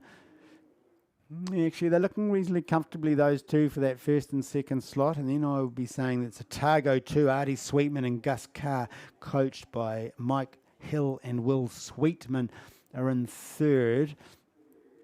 The far side lane's a bit out of it at the moment, and they're actually back from that Otago Boys crew. That Otago 2 crew, there was probably about 6 boat lengths back to the next, which was St. Bede's 1, Eddie Robertson and William Allett, coached by Charlotte Charter. So we've got clear 3 boats out in the lead here. Who gets 1 and 2? Is there going to be a bit of a Barney between a Cure 1 and Otago Boys High? Fletcher and Tommy up against Nate and Lucas of Otago Boys. Looks like that Otago Boys have got them at the moment. I think they're particularly up to their rating very well, but they're driving the boats nicely through the water. There's nice synchronicity there between both these crews. They're pushing it along there. Not going particularly fast, so Otago Boys maybe just ticked it up a little then, just to hold the lead position there, to get a better lane in the final, which are based on times. So they've got canvas or so over the Cure boats. The Cure boys are just about to come through in second. You're going to hear the Otago Boys, Nelson crew, my apologies, and then we're back to the Otago Boys crew in third place. So Artie and Gus there are going to take the third slot. Then there's probably 4 or 5 boat lengths back to this St. Bede's crew here, Eddie and William. Although this, I don't think the times would have been particularly fast. So they're going to get through to the B final. And just in the inside lane here, we've got St Andrews and Shirley Boys there fighting for the 2 more slots, which will get them through to the B final. And we can see the other crews coming here.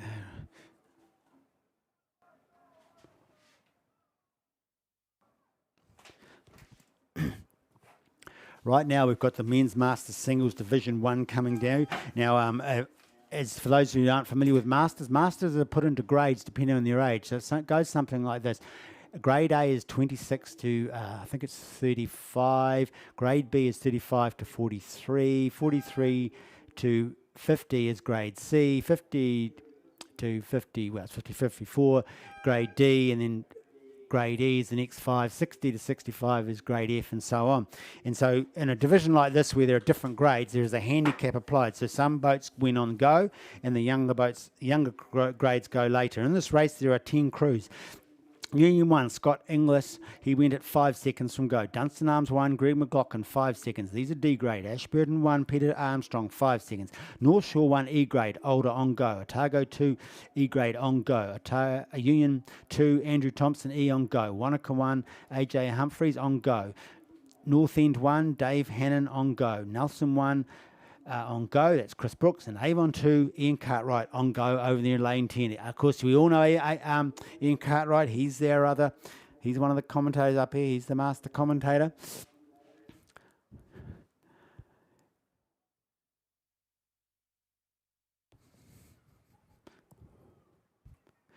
So I can just see here, it looks like it must be, is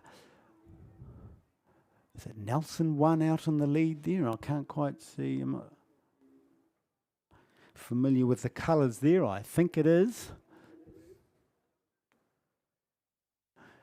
No, they just look, I'm not really, blue hoops like that. Oh, interesting, I'll have to pick that one up. But in the meantime, we've got inside lanes here. We've got a bit of a close race time. We've got lane 1 here. That would be Union 1, Scott Ingalls here. He's 54. He went 5 seconds later. He's after challenging that front position there, which is, sorry, that's North End 1, but the colours are throwing me. If that's Dave Hennon, I don't know what the colours are. At the moment, though, if it's Dave Heaven there in lane 8 there, he's holding off the inside lane of Scott Ingalls from Union 1, who's progressing very well. Is coming through. Scott's put up the pace there. No, it's not Scott, sorry. A2. It's Dunstan Arms 1. Greg McLaughlin. And he's wearing different colours as well. I am getting quite confused. Okay, he's just rolled over the guy in the far lane, and these colours are not right. In fact, I'm looking at Division 2. Well done, Frank. There are 3 divisions in this. Just hold on a moment. My apologies for that. I turned my sheet too early. Let's see. There was, so just crossing the line there. In first slot was Ben Morgan from Timaru 30. That's right. So Ben Morgan, he went 8 seconds later, so he was the last to go. He managed to pass the Otago 1 of Carr Schiller in A7.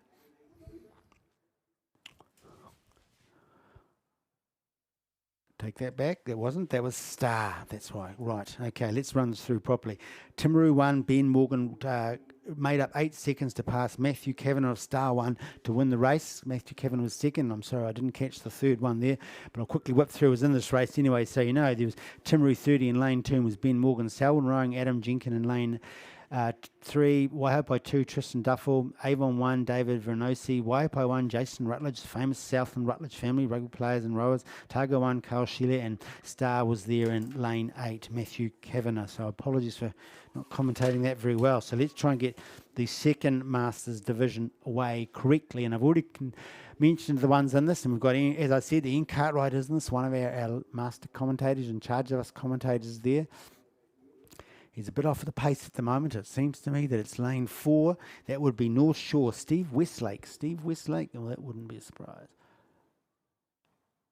Is in the lead position here. Steve Westlake, he went on go. So he went on go there. He's got a couple of boat lengths over the far side there. We've got, that's Nelson 1. Chris Brooks, possibly in second place. Inside him, we've got Dave Hannon from North End, challenging him there. And then the inside lanes here, we've got Greg McLaughlin from Dunstan there, and inside of him we've got Scott Ingalls of Union 1. But out in front here, Steve Westlake from North Shore, looking very comfortable.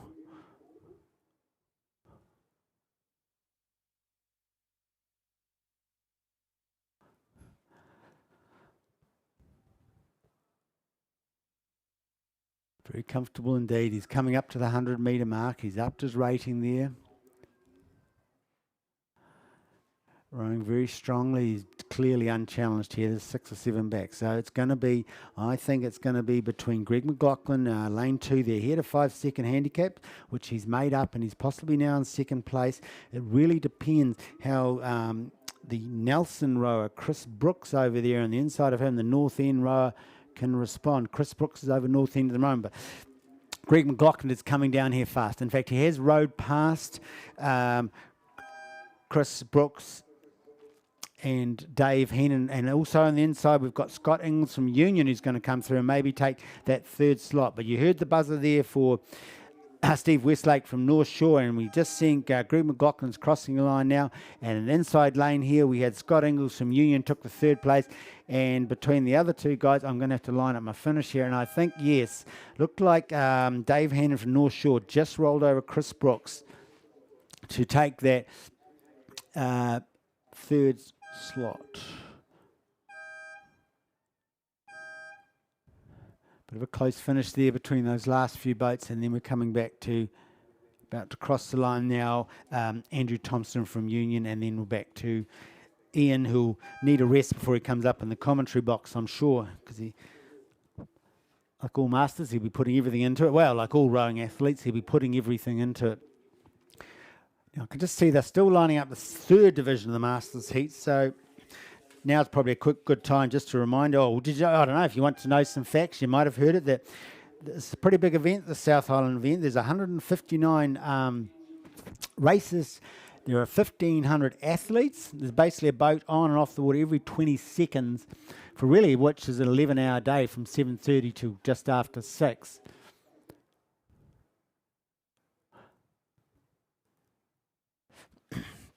So quite a big day. So just a reminder, if you've got any dogs, you keep your dogs on leashes in the spectator area, please. Dogs on leashes. And also keep the area clean. And remind your kids that tonight, that when they're in the park or during the park, make sure they keep it clean and tidy. No drop gel packs or straw covers or tape. Tape's the main one. No dropping a tape. Make sure you pick it up and put it in the rubbish that your club should have set up for you, because boats you take in, what you take in, you take out effectively. And the same applies to the volunteer area. And also just remember, there's a canteen down here. There's a good canteen, good food, good coffee. There's the coffee trucks there. I can see the coffee cart's got a good line up. I'm going to have a coffee after this. We've got Mr. Whippy. I hope he's there. I haven't actually looked. And there's other food trucks. So, yep, make sure you use them all. As a spectating's a pretty heavy business. You need to fuel yourself as well, not just with coffee. Coffee alone doesn't... actually, maybe it does. So just make sure you use those facilities, have a poke around, and enjoy the day. Looks like Mr. Steve Geary there from Aotearoa here. He's sitting out in front of the rowing sheds, because we've got 2 Aotearoa rowers. That's my club. We've got 2 Aotearoa rowers in the next race in lane 9 and 10, Rex Ryan and John Wilson.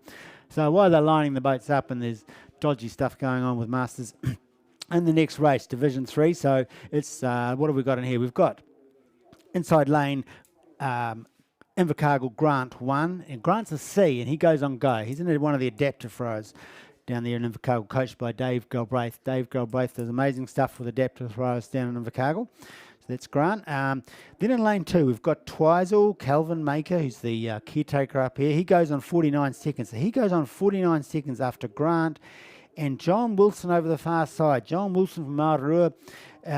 He's a J grade. He goes on go. He goes on go with Invercargill. Calvin's goes 49 seconds behind them. So Calvin's got 49 seconds to make up him if he beats him. Calvin's a pretty strong rower, so he could do it. Right, in lane 3, we've got Otago 3F, Kevin Duggan, and Cure 1 in lane 4 there. Muller Ant, I think he say it, he's F. So they're all on 49 seconds with Calvin. Then we've got Union 3 in the middle there, Dale Mahi, well known, he goes on 41 seconds. Dunstan Arms 2 and 3, Phil Newson and Quinton and Un, they go on 41 seconds as well. Port Chalmers 1, Neil Adams there, I've done some pairing with Neil Adams, coached by Ray Sinclair, he goes on 16 seconds. Rex Ryan from Aotearoa is an old cunning rower there in lane 9. He goes on 16 seconds. Then outside lane 10, John Wilson. J grade, he goes. So J is 80 to 83. He goes on go. And they are away there. A staggered start, of course, because it's a handicap. So it looks like John is in the lead at the moment.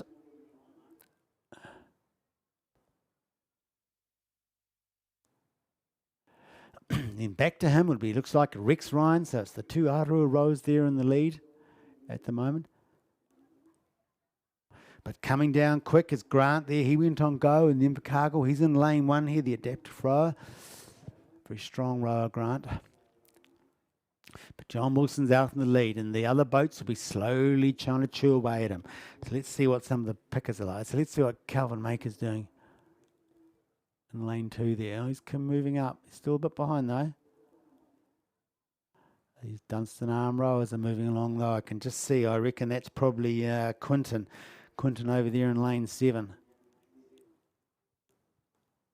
Yeah, it's Quinton in lane 7. He's making up a lot of time pretty quickly. He's possibly moved into 3rd place. He went on 41 seconds. He went on 41 seconds there.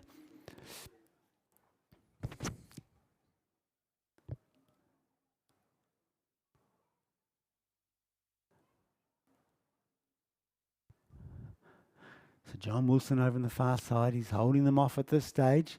Rex Ryan and just inside him in lane 9, both from Aotearoa, which is down in Bluff if you're wondering where it is.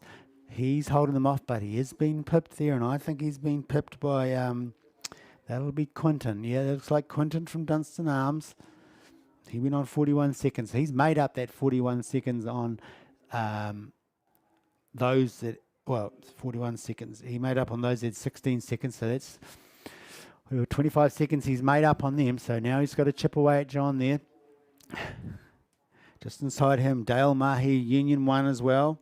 He went on 41 seconds, so he's up there with Quinton. Grant here in Invercargill, lane 1, he went on go. He's still up there in the lead, but with John Wilson. I think he's actually passed John Wilson, so he's got the lead at the moment.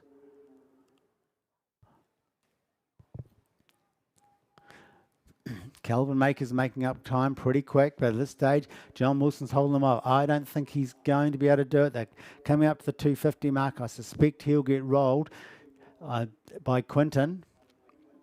Quinton and Dale. Quinton and Dale there, I think, will be picking. Though Grant McKenzie here just on the inside lane. He's actually moving really well. Actually, there's some steering issues. Watch the boys. Oh, he just hit the boy. Come on, that's it, Grant. Pull around on your bow side. Pull around your bow side, mate. He's coming around. I think he's going to take this race. He's managed to hold them off. And in the meantime, we've got Quinton about to roll over John Wilson way in lane 10 there. And inside him, Dale Main. So it looks like Dale Mahi and Quinton are going to, from Dunstan and Union, are going to be battling out for 2nd and 3rd. John's getting rolled in the meantime. And here's Calvin Maker. He's flying down here, but I think he just doesn't have enough time to make up. Not with Dale and Quinton there. So we'd see Grant McKenzie from Invercargill Rowing Club, coached by Dave Galbraith, takes that first position there very nicely. He's very quick through. You can slow down, Grant. That buzzer was for you, buddy. And we've got Dale Mahi is over top of Quinton. And Calvin Maker's really digging it in. Is he going to get it? Is he going to get it? Dale Mahi's pull head of Quinton. Calvin Maker is flying down here. Dale Mahi's going to, and Quinton, and oh, Calvin, just about, buddy. Took 4th. In the meantime, we've got the next Dunstan rower coming through, Phil Newson. This inside lane here, we've got Calvin Duggan from Otago who's going to come through, but I think John Wilson just managed to take him. Calvin Duggan 6th, Rex Ryan in 7th. Come through to Neil Adams from Port Chalmers there. Good to see you out there, Neil. And just in the inside lane here, the Cure rower. Muller Ant is going to come through in that last slot. In the meantime, singles always seem a bit slower, don't they? We've got the Women's Masters double scull. The Women's Masters double scull, so they would have started at the 1,000-metre mark, just like the Masters singles. Right, there's only one lot in this race. There's 7 in the race. So let's see. Timaru 1, Alison and Fiona. Union 1, Kirsty and Lisa. I'll be picking them. Oh, they're both. And Port Chalmers 1, Corinne and Judith.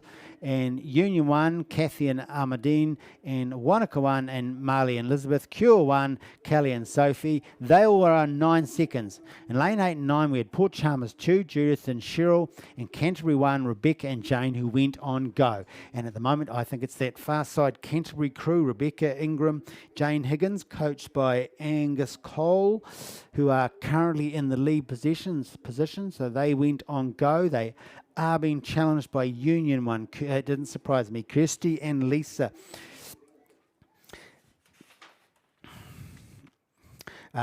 Kirsty Mahoney and Lisa Manson there. They're coming through very quick in lane 2. They've actually, I would say, have actually already taken that front slot. Yes, they are. They're in the 250 boys over that far side Canterbury crew, Rebecca Ingram and James Higgins. In the meantime, we've got this. What crew is that there? Oh, yes, this is the Port Chalmers crew, Judith and Cheryl, who went on go as well, trying to hold off these other crews for the third slot, but I don't think it's going to happen. We've got a pretty fast-moving Timaru crew here coming in lane 1, Alison Kirkwood and Fiona Norris. They also went on 9 seconds, but it's definitely Kirsty Mahoney and Lisa Manson there from Union 1. Powerfully driving their boats through the water. You can see every stroke they're actually making about a metre or 2 over the far side of Canterbury 1, who have responded there with their rate as well, but this Union boat is looking very sweet. They're heading up to come across the line. They're now pulled out to a boat in a 2 lengths. The Canterbury crew over the far side are going to take the second position. In the meantime, it looks like Timaru 1 here, made up 9 seconds on the rest, is going to come through in third. That was Kirsty and Lisa. You just heard Union 1, Canterbury 1 about to cross, and in the inside lane here, Timaru 1 take the third slot. Closely followed by the Union 2 of Kathy and Amadine.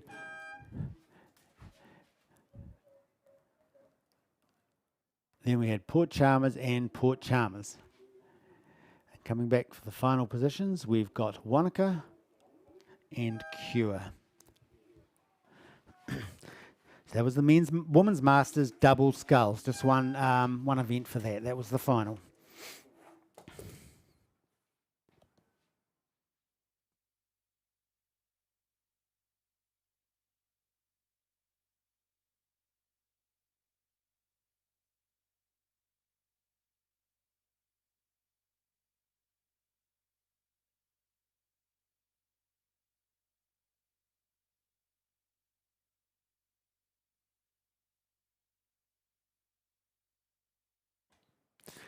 Rightio, what have we got happening now? The men's premier coxless pair oars, the mighty oars. I've got one heat for this. All to the final. Rightio, lane 1 to lane 9. Waira 11, Zachary and Aiden. Avon 7. Oh, okay. So let's say this is an all Avon event except for Waira 11. So, lane 1, Waira 11, Zachary and Aiden. Then we've got Avon 7, 6, 2, 8, 3, 1, 5 and 4 out to lane 9. Charlie Luke, Josh Fergus, Joss and Fergus, Sam and Scott, George and Jake, Harry and Ted, Henry and Matthew, Toby and William, and in the far lane, Bede and Ben. And okay, Bede and Ben are in a very strong position there. It's Avon 4 actually. Although lane 7, Avon 1, Henry Kirk and Matthew Glenn are probably in the lead. And then we may be looking at Avon 6 here, and Josh, Simon and Fergus Johnston in lane 3. It's actually reasonably spread out, a reasonably evenly spaced field. I mean, it's almost in a line there. But except for that Avon 1, Avon 4, Henry Kirk, Matthew Glenn, Bede Guerra and Ben Allen. First and second there, lane 3, Avon 6, Josh Syme, Fergus Johnson, the ones that are possibly in here at the moment. I'm not sure about lane 3. I would actually think that potentially lane Avon 3 and lane 6, Harry Galvin and Ted Main there in the mix with lane Avon 5, Toby Robinson and William McIntosh there in lane 8. Waira are up there as well with those boats, but I think they'll probably drop back to 4th or 5th position. These boats are now picking up. You can just see their rate is moving up.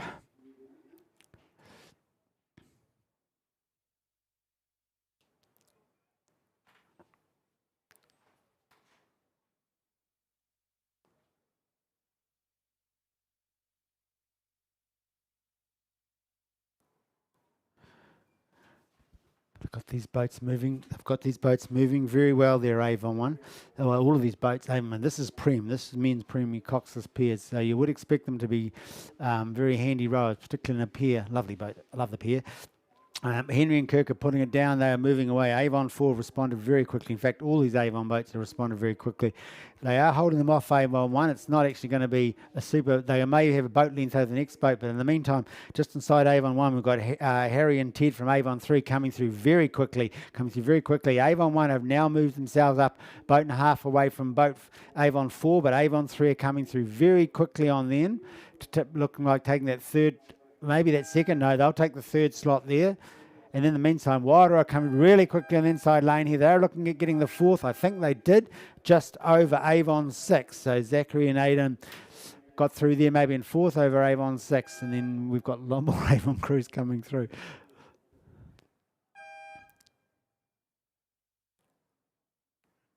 Looking pretty shattered, some of these rowers. Some of these are younger rowers, and perhaps maybe they rowed up a grade just to get the experience, because right behind them is men's senior coxless pair, and there's only 2 boats in it. Lane 5 and 6, and Thomas of Canterbury, James Loader and Ben Morrison. Coaches Jack Wassell and Paddy Dowling. And Oamaru 1, Jacob Rohrbach and Ike Newlands Carter, coached by Oamaru coaches. It looks like St Thomas of Canterbury here, maybe a boat length over the Oamaru crew at this point.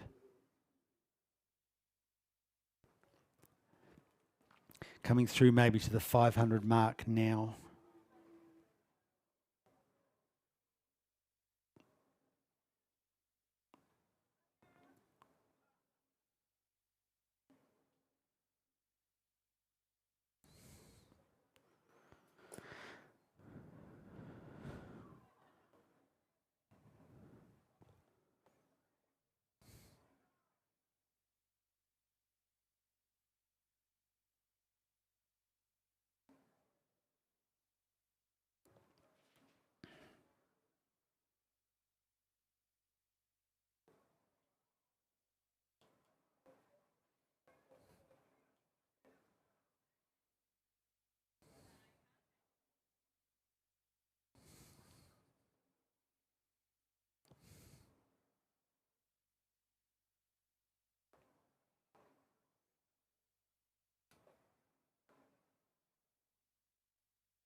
Okay, so now we've got the men's senior coxless pair coming down to the finish now, and St Andrews College have pulled themselves, St Thomas of Canterbury have pulled themselves well ahead of the Oamaru boys there. So James and Ben from St Thomas there, rowing very nicely. There's no real rush here for them, I guess.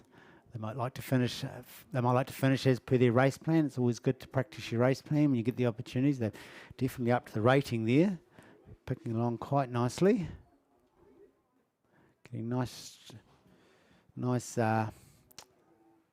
length. Oh yes, they're doing a wee sprint now. Moving along very quickly there just to finish off and pull themselves away from the Oamaru boys who are just sort of taking it a bit easier, I think.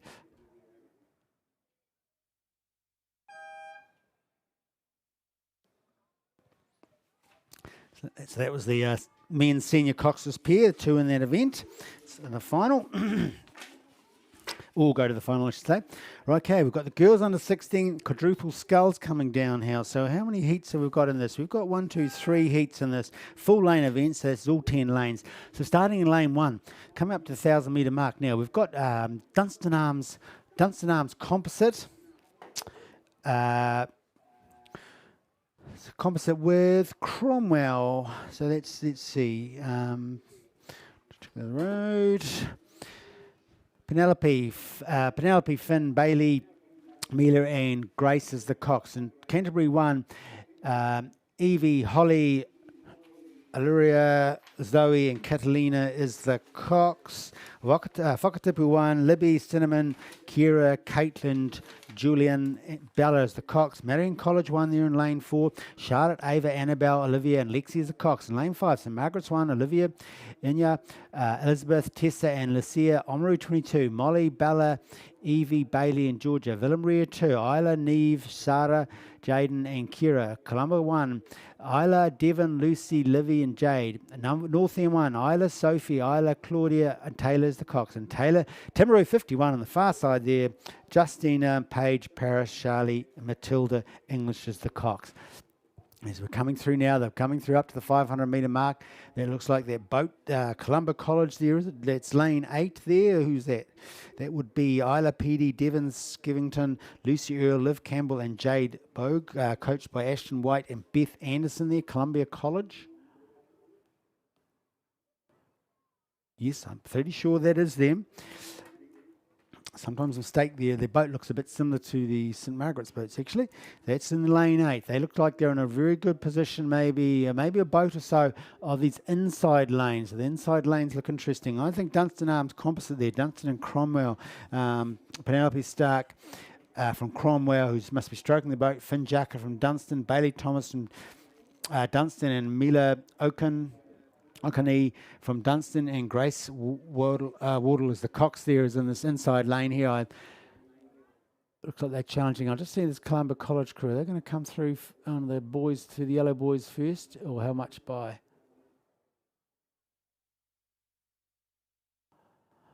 Yep, they're just about to hit the yellow boys now. They're coming up to the 250 on the inside. So it's this Dunstan Arm composite here in lane 1.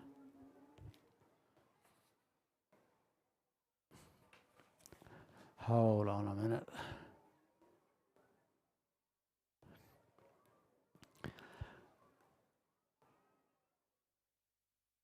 No, sorry, that's actually Canterbury 1. That's Canterbury 1 in the second spot there. Lane 1, that's Dunstan Arm composites actually way back, and I missed that off the pace. So that's actually Evie O'Driscoll, Holly Gundrell, Amalia Lind, Zoe Perrin, and Caitlin Mihari are the in second place now, chasing down Columba College there, and they've picked it up very nicely. They're powering through. They're powered away from Whakatipu 1 and Libby Hyde, Cinnamon Williams, Kira Lightfoot, Caitlin Julian, and Bella Norton, who were there, up with them in second place. They're growing very strongly. Columba College over the far side has responded, though this Canterbury crew is coming down on them really quickly. They've now pulled them back. They're now like the number 2 seat, the bow seat. I think it's a little bit too late. No, they came through in second, so Columba College took that in first, so they progressed to the final. Canterbury 1 progressed to the final.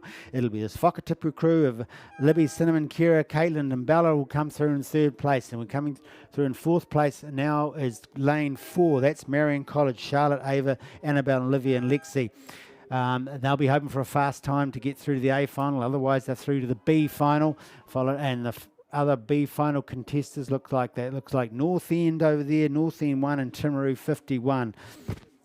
The progression of this race is similar to the other ones. The 1, 2, 3, and the first nearest fastest go to A. 4, 5, and 6 go to the second nearest fastest go through to the B final there. Rightio, so the girls under 16 quadruple sculls. It's now heat 2. Lane 1 to 10, Queen Margaret College 1, Sana, Lily, Sienna, Isabel, and Sophie. Whakatipu 2, Mimi, Isla, Caitlin, Jess, and Izzy. Villamaria 3, Zara, Ruby, Lila, Isabel, and Chloe is the cox. Avonside Girls 1, Neve, Emily, Kira, Maya, Brooke is the cox. Colombo 2, Hazel, Trelise, Charlotte, Stella, and Sophie is the cox. In lane 6 there, Nelson 1, Poppy, Chloe Ann, Laura, Nuka, and Georgia is the cox. North End 2, Amelie, Olivia, Emily, was it Amelia actually? Amelie. It's actually Amelia. Amelia. Ruby Anderson is and Brian is the Cox. I hope I won there in lane 8. Indy, Christabel, Avril, and Brooke and Georgia is the Cox. Burnside 1, Lucy, Hannah, Courtney, Harriet, and Evie is the Cox. And Timaru 11, Way in lane 10. Army, Ella, Juliet, Mackenzie, and Daisy Campbell is the Cox. And those two boats, possibly Burnside 1, Timaru there are in a good, really strong position there in these lead slots. But when we cut across, they've got lane 1, Queen Margaret College, Sana Nuns, Lily Melville, Sienna Gates, Isabel Robinson, Sophie Burrell Gonzalez is the Cox, coached by Oliver Fahey here. I think they could potentially be in the lead here, sneaking up here in lane 1. Across from these two crews over the other side. The advantage of the other two crews over the other side is Burnside and Timaru have is they're rowing side by side, and that does encourage you, shall we say, if you're just off a little bit, that'll encourage them to race a bit faster. But of course, they also, if they're not looking across this way, they're going to miss that this Queen Margaret crew is coming down here very quickly and possibly in front, looking very nice, rowing very nicely there. See who's going to hit the 250 first. I think they will by the look of it. Yeah, they are.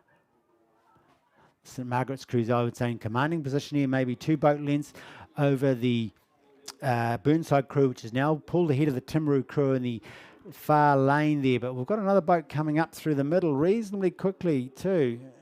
That would be Nelson 1, Poppy Shannon, Chloe Ann Loganson, Laura Tremblay, Anouk Ranieri, and Georgia Ashton Astridge is the Cox, coached by Chris Brooks. They're coming up pretty fast. I don't know if they'll get that 3rd position, but in the meantime, we've got Queen Margaret's College 1 here in lane 1, putting us a lovely show on for under 16s. Look at that. They're up their rating. They're picking it along very nicely. I reckon they're moving a metre away from the Burnside boat over the far side with every stroke, who are rowing at a lower rate.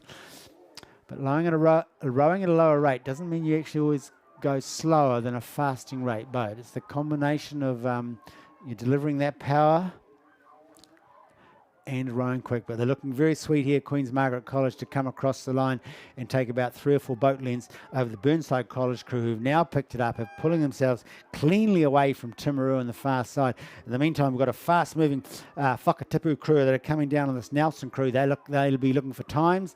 They know they're going to get into that B final, but maybe they're looking for times over this Nelson crew over the far side, where you can see that Timaru are going to come across through in 3rd slot. Here we go. As we see the Whakatipu crew, are they going to roll over? Yes, they've rolled over this Nelson crew. So they will now be in contention of that next fastest place if they want to get through to the A final. And I think Will's here, so I might just hand over to him actually, because the next heat, which is the heat 3, is probably not even at the 1,000-metre mark yet, as we hear the final boats coming across the line in the girls under 16 Cox quadruple sculls heat 2.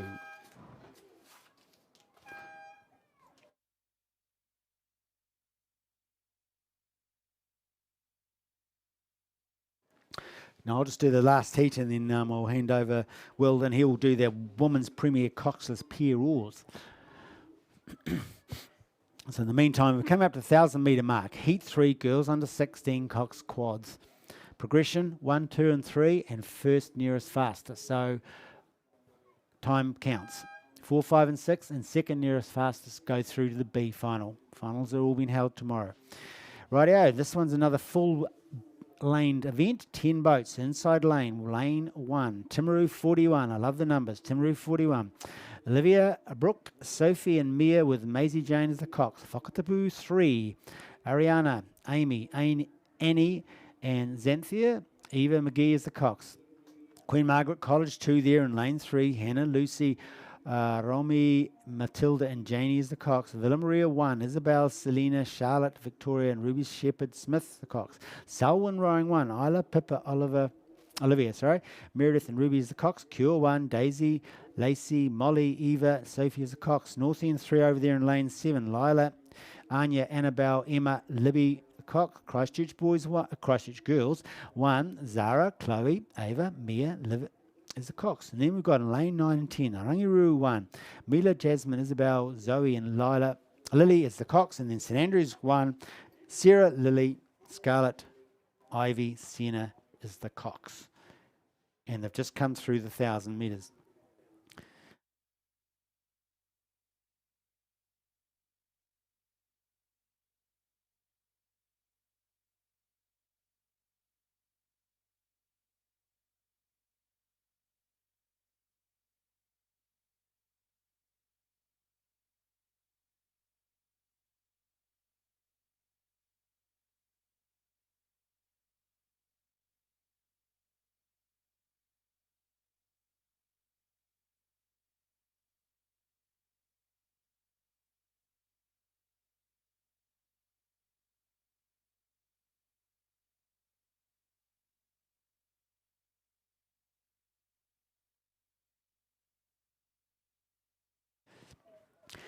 Okay, so this looks like, it's a bit hard to pick at the moment. There's a few boats there that seem to be, actually I'm going to cancel that I just said that. I'm going to go for Villa Maria College in lane 4.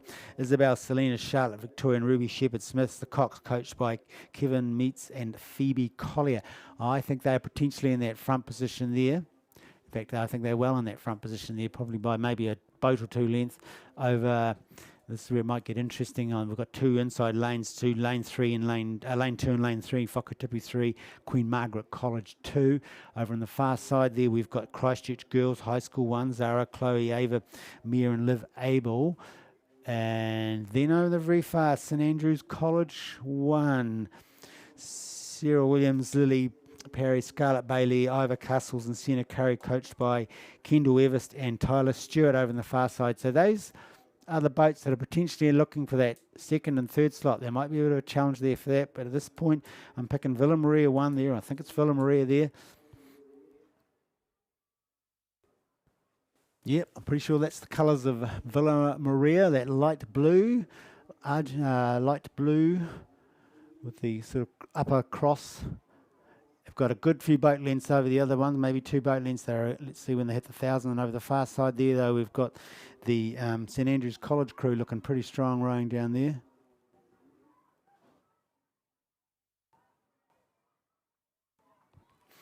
And then we've got Christchurch Girls as well. St Andrews College maybe in second. Oh, actually in the inside lane, lanes 3. Queen Margaret College 2. Queen Margaret College 2. Remember their one crew did really well in the first race. They're coming through now into that, fighting for that second and third slot as well. But in the meantime, we've got Villa Maria here, a couple of boat lengths. They already hit the 250s over the far side. Yep, we've got St Andrews College coming through the 250s. We've got Christchurch Girls coming through the 250s. And then in lane 3 here, yep, we've had Queen Margaret College. So those are the ones that are looking to get that second and third slot. But and I'd say Queen Margaret's College are actually up to it. They've actually started to move ahead. That inside crew is at St Margaret's there. They might have to be a little worry. St Margaret's, Christchurch Girls. So since Christchurch Girls, they are the ones that might have to worry about being pipped, because in the meantime we've got the Villa Maria crew rowing across nice and easy here. 2 or 3 boat lengths maybe over the far side crew. St Andrews College have really put down the foot now, and they're drawing away. They're actually a boat length, but oh yes, here we go. Queen Margaret's College is coming up through the inside really, really fast. In fact, they've pulled themselves into second position here. They've rolled over St Andrews now. They're actually each stroke, they're probably moving 2 metres away over St Andrews boat, and St Andrews has now been challenged by Christchurch Girls. And that was who are not going to quite beat them to take that third position, though they might get a good time having rowed through very quickly. So congratulations from Villa Maria, St Andrews College and Queen Margaret's College, who came flying through at the finish to take second slot to going through the A final. The Christchurch Girls will be hoping to get through on the first fastest time. So now I'll hand over. I can see the Women's Premier coxless pair oars coming down there, and I'll hand over to Will. We'll take you through the next session, and I'll see you later at 2.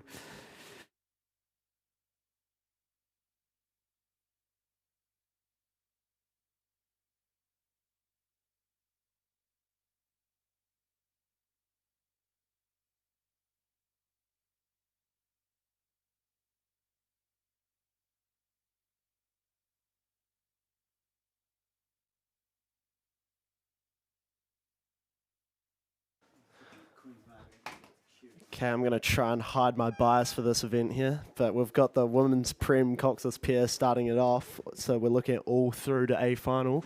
Lane 2, Avon 5, Harriet Williams and Anya Leeson. Lane 3, Rangaroo, Tallulah Nelson and Lucy Houghton. Lane 4, Avon number 3, Lily Grant and Brooke Harper. Lane 5, Avon number 4, Tala Stewart and Isabella Welsh.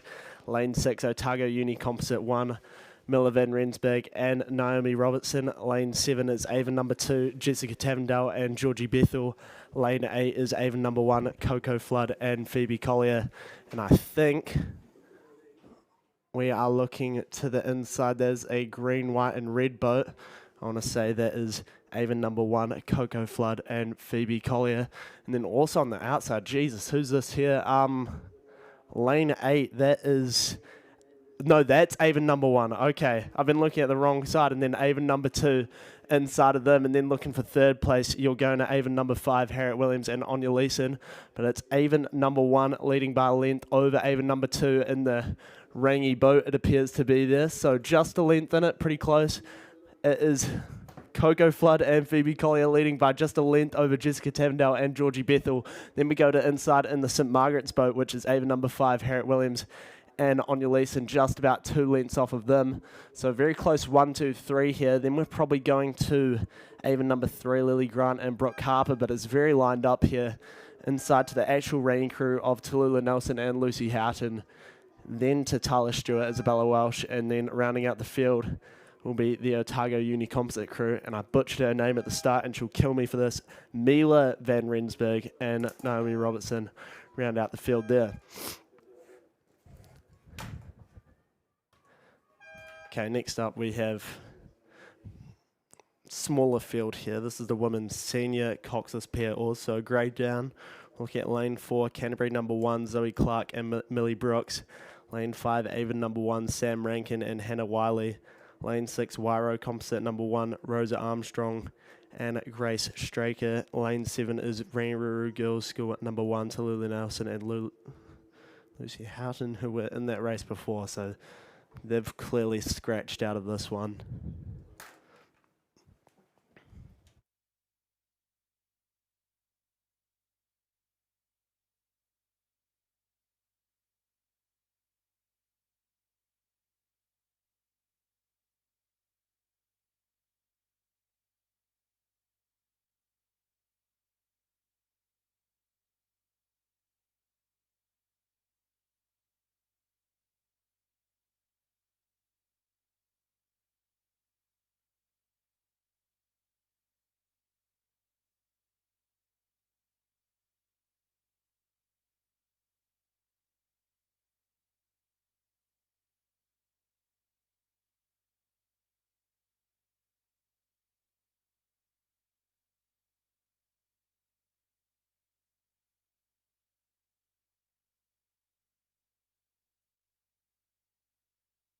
Let's see who's charging in this one heat of the women's senior coxless pair.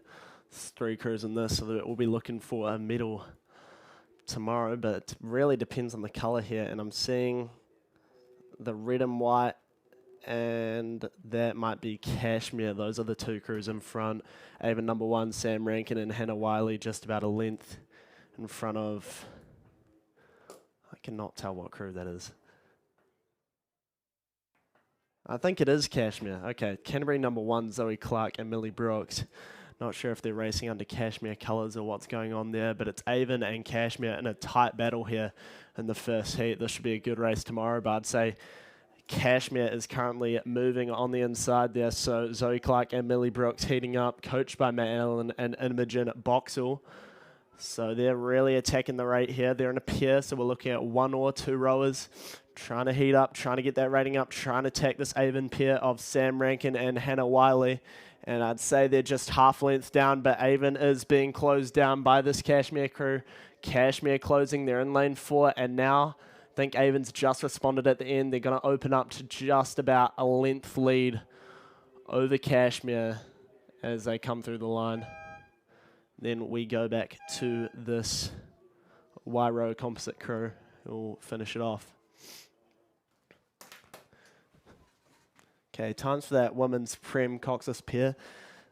Avon number 1 running at a time of 7:42.05, then Avon number 2 at a time of 7:44.54, and then Avon number 5 running at a time of 7:50.08.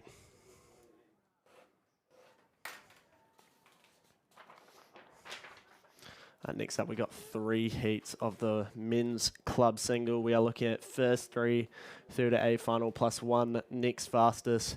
Looking at lane 2, Ashburn number 3, Jared Wall. Lane 3, Canterbury number 2, Liam Collins. Lane 4, North End number 1, Alex McKeever. Lane 5, St Andrews College number 1, Oliver Barker. Lane 6, Oamaru 25, Kobe Sol. Lane 7, Christchurch Boys High School number 2, Toby Brook. Lane 8, Avon number 2, Flynn Grace. And lane 9 is Avon number 4, Jamie Soper. And it looks like it is lane number 2, Ashburn number 3, charging, leading the field here. So that's Jared Wall, coached by Justin Wall. He's leading by a length, maybe a bit of clear water there as well. I'll try and catch them as they get a bit closer to the 250 here, but it's definitely that inside lane number 2, Ashburn number 3, who is cooking in heat 1 of the men's club single. And just catching the times for the women's senior pair. 8:04 was the time for that Avon crew, followed up with an 8:06.43 from Cashmere, and then an 8:52 from that Nelson crew. So really heating up now, and I think somebody's challenging in the middle of the field. I think that might be Oliver Barker from St Andrews College, as well as a Canterbury rower there in lane 3. So you're looking at Canterbury 2, Liam Collins there, also putting in some work in lane number 3. He's not going to be able to catch Jared Wall, but we'll look at first 3 through A final. Be good if St Andrews could get up for a top 3 placing here in this sculling event. Most schools typically lean to sweeping or sculling. St Andrews probably a bit more mixed in that field, but Ashburton, not quite sure what they specialise in. Definitely had some good scullers over the years, but here's Jared Wall charging clear water over Oliver Barker, and then got a bit of a lineup for third place here. I think we are looking to lane number 8, which is Flynn Grace, and then also on the inside, probably got the lead over him at the moment, is Liam Collins. So Liam Collins and Flynn Grace having a battle here. We'll catch them as they come over the 100 metres. I think it's Liam Collins just a length over Flynn Grace. So Flynn Grace is really going to need to charge in this last 100 metres. Just following behind him is Toby Brook from Christchurch Boys High. Jared Wall is over the line, and that's going to be followed by Oliver Barker. And really heating up, really got his rating up. He's attacked it early on, is Liam Collins. So he's going to take that final place through A final in heat number 1. So good work from those 3 there. Flynn Grace is going to have to hope he's the next fastest. We will see. 2 more heats to run. Really nice conditions here. This is what you want. Flat water. I have no idea what times you want for a men's club single, but yeah, we'll have to see. I can tell you for the event after this, the men's under 19-4, that will give us an idea on what the conditions are like today. This is the first regatta I actually find quite interesting, probably because there's medals involved. This is the penultimate regatta for these club rowers, and probably entering the second half of the season, maybe a bit further for the high school rowers. So the stakes are increasing here. This is heat, so still just getting a chance to test it out. Again, with these singles, it's pretty brutal progression, so you really do have to race a good race if you want to make it through this A final, especially if you're not one of the favoured crews. But next up, we have heat number 2 coming down now. We've got lane 1, Canterbury number 1, Tim Chapman. Lane 2, Timaru 51, Jaeger Sims. Lane 3, Ashburn number 1, Geordie McGillan. Lane 4, Christchurch Boys High School number 1, Will Cunningham. Lane 5, St Andrews College number 2, Tig Maloney. Lane 6, Cashmere High School number 1, Jacob Haley. Lane 7, Nelson number 1, George Maloney. Lane 8, Avon number 3, Jack McStay. And lane 9 is Oamaru 23, Cooper Lynch.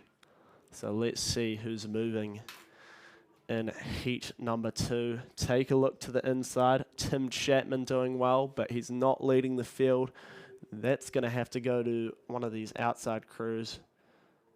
And I think I'm seeing the Nelson colours as well as Oamaru. So I'm going to say that's Cooper Lynch currently sitting in second. But leading the field is George Maloney. So George Maloney absolutely firing up in lane 7 there. However, these inside lanes do deceive you a bit from the angle that I've got. So I think Tim Chapman might be charging, and I think he's looking for a top 3.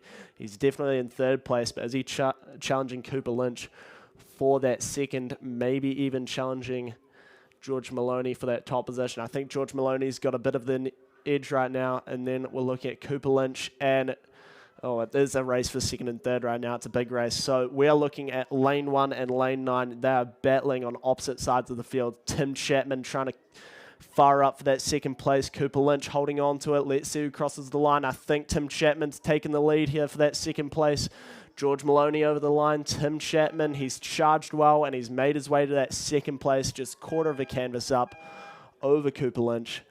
Time for that first heat was a 7:41 to Gerald Wall. Then 7:49.8 to Oliver Barker, and then a 7:57.65 to Liam Collins. And then just tracking for that next fastest position, you'll have to row better than an 8 minute and a 1 second by Flynn Gray. So we'll have to see what 4th place does in heat number 2. Anyway, heat number 3, I think they're just past the K now. We are looking at lane number 1, Selwyn rowing number 1, Samuel Lindors. Lane 2, Dunstan Arm number 1, Dylan Acton. Lane 3, Ashburton number 2, Caleb Armstrong. Lane 4, Canterbury number 3, Oliver Ellis. Lane 5, Oamaru 22, Patrick Spillane. Lane 6, Oamaru 24, Ralph Henderson. Lane 7, Otago number 1, Alexander Hattrell. Lane 8, Otago Boys High number 1, Jackson Temple. And Lane 9, Avon number 1, Henry Church.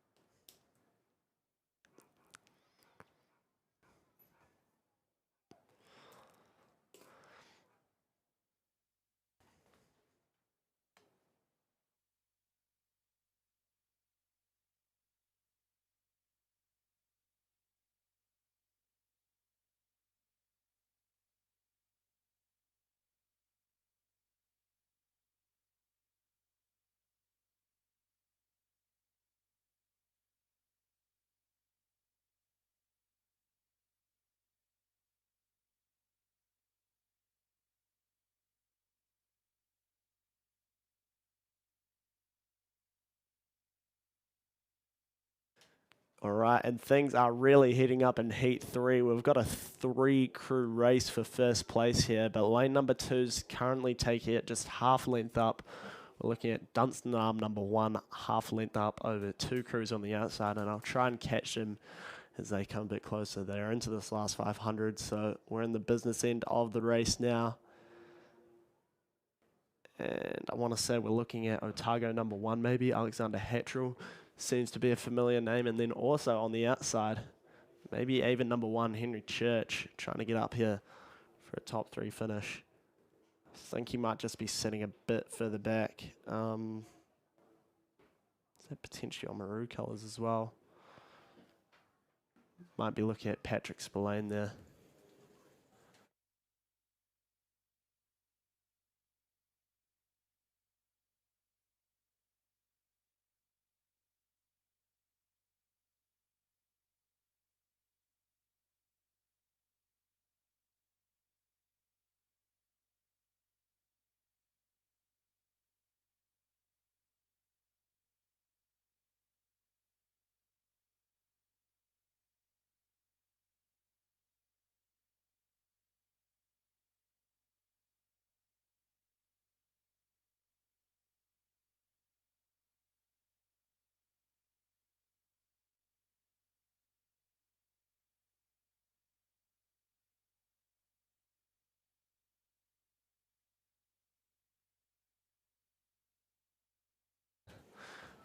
Okay, just entering the final parts of the races now. It's really heating up in Heat 3. You are looking at Dylan Acton, but currently in the lead.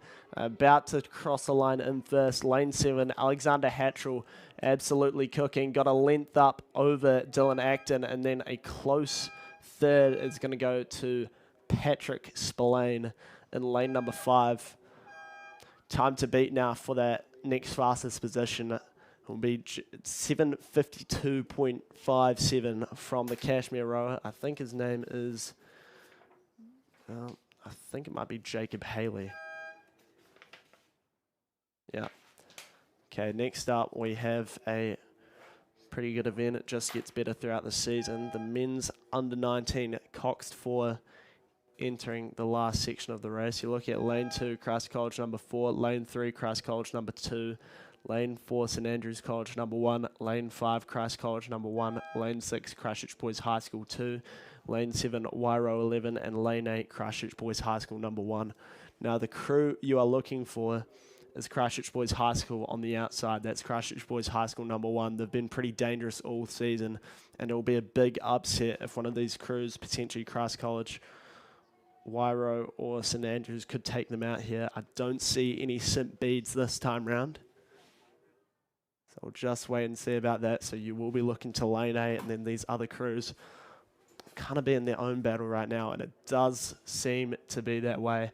And we're just seeing a bit more wind come down the course. Not much at all, but you can see it now. It's definitely there. Seeing Christ College rowing here. Tandem there on the inside. That might be Christ College number 2. Or potentially Christ College number 4 upsetting the number 2 crew. But as you can see right on the outside there, it is Christchurch Boys High School number 1. You'll look at Charlie Greenslade, Matthew Burns, Ruben Fifield, Hugo Parnham, and Carter Williams as the Cox, coached by Scott Shackleton and Tim Osmers. And the battle is not with Christ College number 1 for that second place. You're actually looking to Christ College number 4 and Christ College number 2, potentially mixing up their numbers here, because we have Jack James, Joshua Brown, Toby Adams, Henry Jones, and Jono Simpson as the Cox of that Christ College number 4 crew. Christ College number 2, Alex Lascelles, George Haddon, Matthew Vance, Freddie Parfitt, and Max Durkin are challenging them in lane number 3. So the battle is between the two Christ crews for second and third, but Christchurch Boys is just leagues in front. I think Christ College number 4 might be a bit closer than I thought, but I'd currently put it at maybe 3 lengths, potentially for Christchurch Boys High School. I hope they get under the 6:40 mark here. That will be a very good indicator of their times. But here they go, charging away, doing well here. Christ College number 4 has opened up on their number 2 crew, just sitting half length up, but the number 2 crew is definitely fighting here. Then we're going to have to go back to Christchurch Boys High School number 2, St Andrews, Christ College number 1, and Wairo. Christchurch Boys will cross the line only about maybe 2.5 to 3 lengths, and then we go to Christ College number 4. Good final push there. They've got about a length over Christ College number 2, who are sitting 2.5 lengths up on Christchurch Boys High School number 2. Go back to St Andrews, Christ College number 1, and Wairo. I think Henry Church he was our 4th place in the men's club single. I think he's just missed out on that final place through the A final by a second over Jacob Haley. Next up, we have the women's club coxless quad.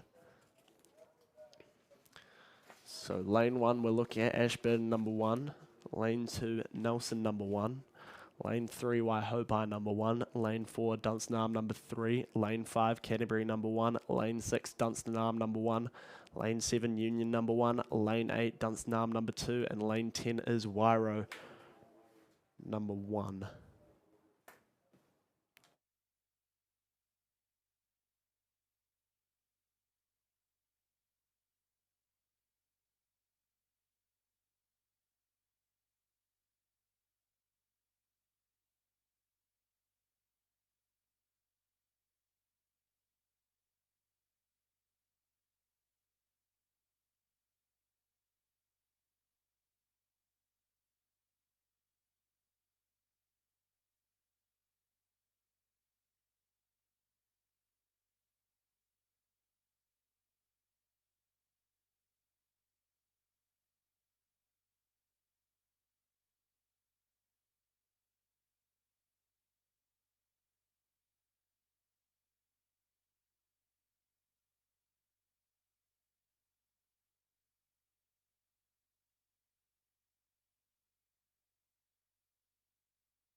Time for that men's under 19 for Christchurch Boys High will not break that 6:40 mark. They row at a time of 6:40.66. Christ College at a time of 6:49.3, and then Christ College number 2 at a time of 6:51.71.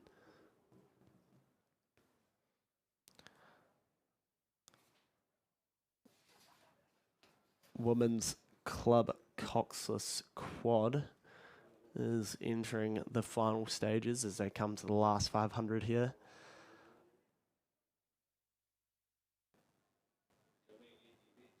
I cannot tell what crew that is. I want to say that's Dunstanarm number 1 maybe, leading the field. But we'll see as they come a bit closer. Looks to be a pretty good battle here. They'll all be through the A final tomorrow, so there's no real pressure, kind of a test day today. But it is Dunstanarm at number 1 currently in front. The green, yellow and blue. That is Emma Bryant, Amy Patterson, Lucy Clark, Katharina Hoffman, and the coach is Lauren Gibb. Then probably looking right on the inside actually to lane number 1, Ashburn number 1, Tegan Marriott, Sarah McGillan, Georgia Scammell, Isla Moffat, and coached by Justin Moore and Mary Hefford. Probably sitting in that number 2 spot, and challenging them is Union. So that Union number 1 crew, you're looking at Kirsty Marnie, Lisa Manson, Ruby Bell Ferguson, Jamie Seddon, and they're coached by Connor Frere. So that is the battle at the moment. So Dunstanarm doing well. They're through the last 100 metres now. It's looking calm. It's looking relaxed. Doesn't look like they're going 100%, but they aren't sacking it either. Just really controlled race here from Dunstanarm, which is always good. Then we're looking at Ashburn, and on the inside, they're doing well. They definitely do have their rating up. They're trying to get as much distance as they can on that Union crew. And then for 4th place, you're probably looking to Waihopai and then Canterbury for the 5th. So good racing there in the Women's Club Quad. Next up, still in that first K, is the girls under 15 Coxed octuple. That's quite interesting. So lane 1, we have Villamere College 1. Lane 2, Timaru 11. Lane 3 is Queen Margaret College, and I thought they were a bit unusual, and I've just searched them up. They're from Wellington. So Queen Margaret College having a go at the South Island schools here. So lane 4, Christchurch Girls High School 1. Lane 5, North End 2. Lane 6, Margaret's College 1. Lane 7, Oamaru 22. Lane 8, North End number 1. Lane 9, Invercargill 1. And lane 10, Wakatipu number 1.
I think it's looking to be a pretty boring race for the leaders here. I think they're leading by quite a bit, but as I say that, I think there's an outside crew who's giving a bit of a challenge. Still, though, I want to say that might be Oamaru, because I think that's the crew I've been calling in the skills under 15 Oct. We're looking at Sasha Wright, Pippa McMillan, Ava Goodall, Annabelle King, Isabel Wainwright, Summer Brosnan, Matilda Eisbister, Emily Tartan, and Isla Capley is the Cox. And they've been doing very well in this 15 ox, so we have to see if that continues. And then there's also a crew in yellow, which is likely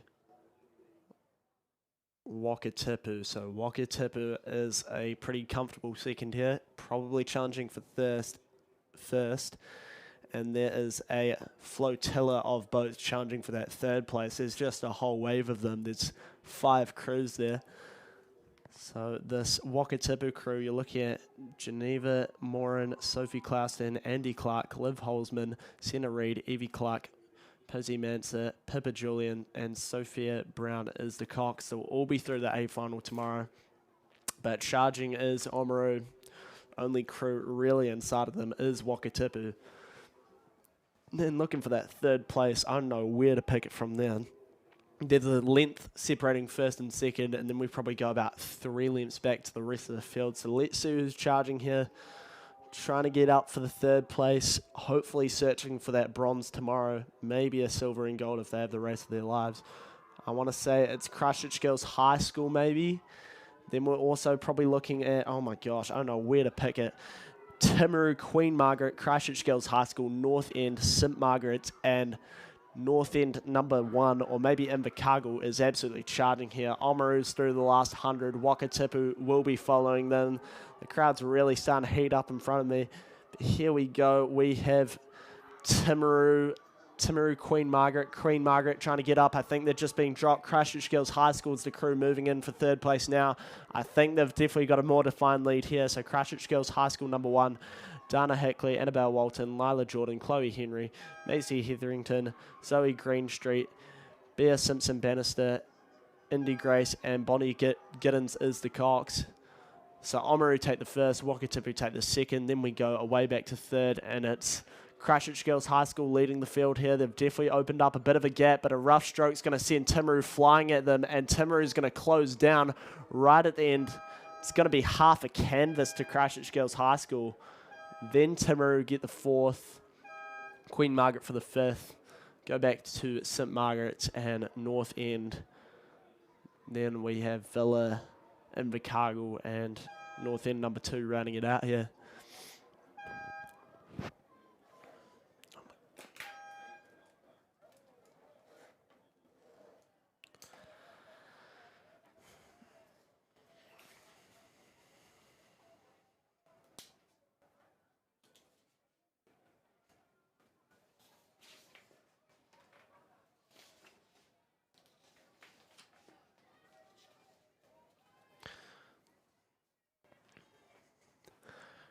Next up, we have the men's intermediate coxed quad.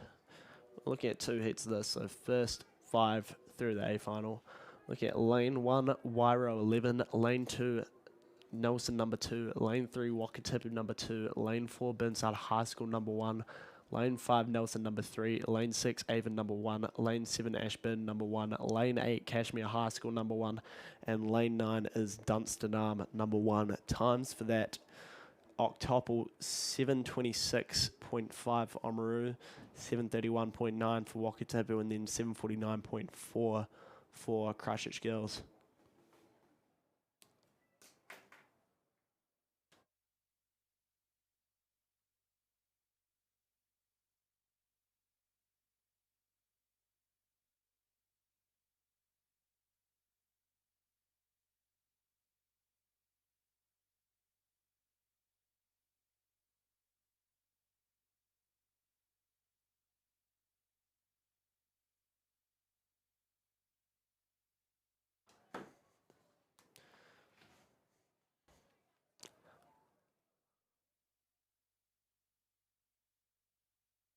Pretty dominant performance coming from the middle of the field in heat number 1 of the Inti quad here.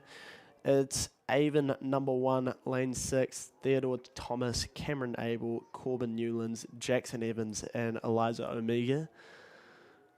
So good lead coming from them. Then maybe looking for the second and third, you'll be going to a bit of a battle on the inside. Actually, Wakatipu and Wairo having a bit of a battle, and then also on the outside, potentially look to Dunstanam number 1, but there's no doubt about the leaders here. It's Avon number 1. They're doing it clean here. Wakatipu number 2's definitely gone up for that second place, and then third's where the battle's at. You're looking at Wairo and Nelson, and then Dunstanam number 1 on the outside there, so that's where the battle's at, and they will close down on second place. They're not going to close down on Avon number 1. Seeing a lot of familiar names here, Theodore Thomas or Jackson Evans. So they are absolutely charging here. They're really attacking it with the rate. They've got that rating right up. So there's no foxing coming from this Avon number 1 crew. Charging on the inside is Wairo, getting up for that third place there over Nelson. Can Nelson charge back? Wakatipu for the second place. Then Wairo, Nelson, and Dunstanam number 1. Oh. So those are your 5 making it through to the A final.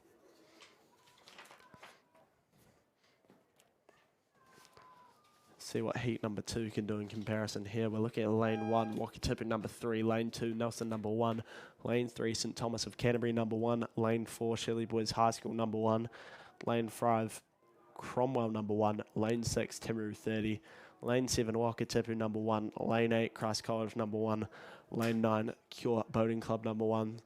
So into quad, you're looking at mostly second year rowers. Potentially you can get downgraded from club. I'm not sure how that happens, but you'll have to ask somebody else. And then sculling boats, so you're looking at 2 oars, 4 rowers, 1 cox. I think Inti's probably the last grade that has coxswains in these 4-person boats.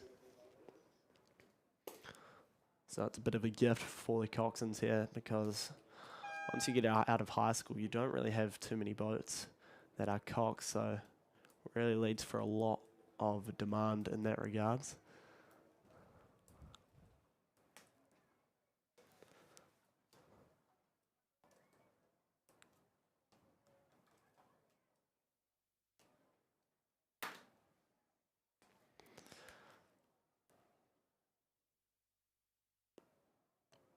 I really want to say this one's closer, but I don't think it is. I think that's Wakatipu number 1. So let's see the names here. Lane 7, Wakatipu number 1. Cameron Hall, Baxter Kingan, Phineas Thomas, Henry Monier, and Jesse Glover is the cox, coached by John Morrison and Jasper Crawford. Maybe on the inside there and outside of them. I just don't know. Let's see.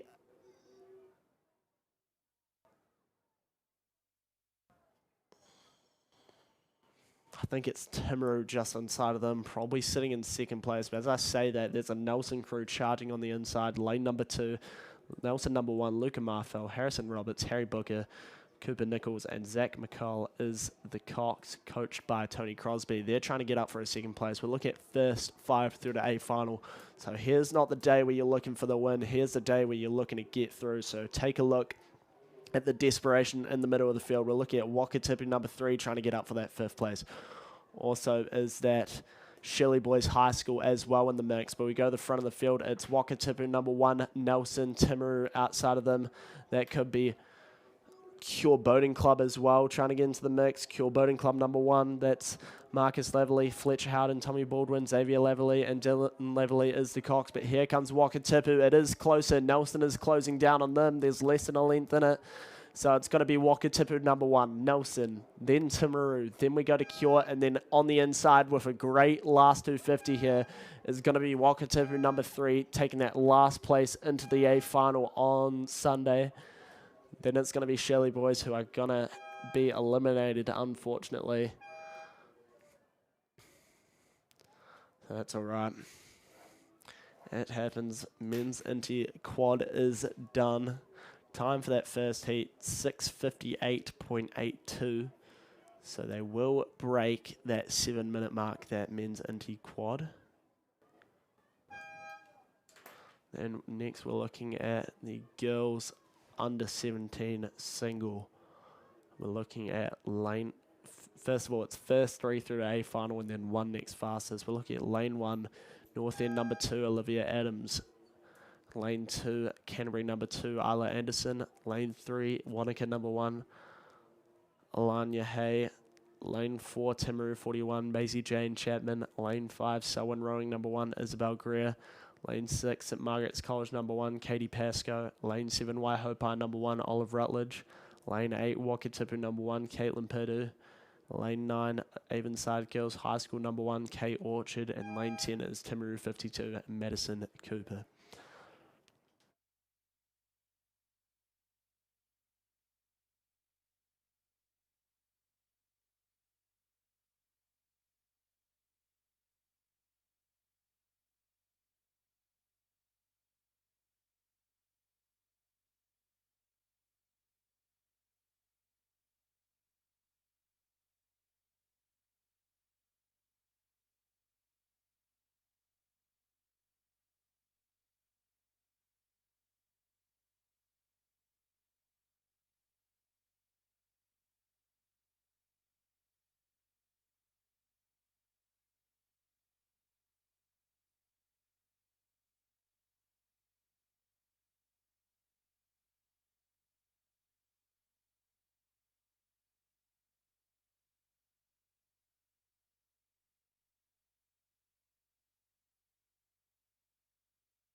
All right, girls under 17 single entering the final stages, again looking at first 3 through to A final, and charging on the outside. Is that lane number 9? Avonside Girls High School number 1, Kate Orchard, really having a good race here. She's opened up to about 5 or 6 lengths over the rest of the field. So very good lead there. And then battling for second and third, those final places, you're looking at lane 8 and lane 7. So you've got a pretty clear 1, 2, 3 in this first race. Time for the second heat of the men's Inti quad. It was just a little bit slow this time. It was a 7:01.92. A lot can change though between, I think it's it 2 or 3 weeks till nationals. So Avonside Girls High School 1, Kate Orchard, really good race here, entering those final stages. She's going to be through to the A final. Joining her, it will be Wakatipu number 1, Caitlin Purdue, and Waihopai number 1, Olive Rutledge. So those two definitely a bit closer, still a lot of separation from each other, and then even more so from the rest of the field. Then looking for the B final, you're looking at 4th, 5th, and 6th, and that's also very clear. You're looking at Wanaka number 1, Timaru, and St Margaret's College. So that is Anya Hay, Macy Jane Chapman, and Katie Pascoe through the B final probably. So great job from Avonside, Wakatipu, and Waihopai there to get through to the A final on Sunday. There's Heat 1, well on its way. Very close finishes. You can hear the buzzer. Heat 2, we're looking at, again, first 3 through to the A final. That hasn't changed. Lane 1, Canterbury number 1, Zoe Perrin. Lane 2, Villa Maria College number 1, Sophia Taylor. Lane 3, Timaru 51, Rachel Roberts. Lane 4, Burnside High School number 1, Melissa Irvine. Lane 5, Avonside Girls High School number 2, Kate Burgess. Lane 6, Marion College number 1, Sophie Davis. Lane 7, Timaru 21, Tilly Sykes. Lane 8, North End number 1, Emma Baskerville. Lane 9, Wanaka number 2, Lily Garrett. And lane 10 is Queen Margaret College number 2, Charlotte Thompson.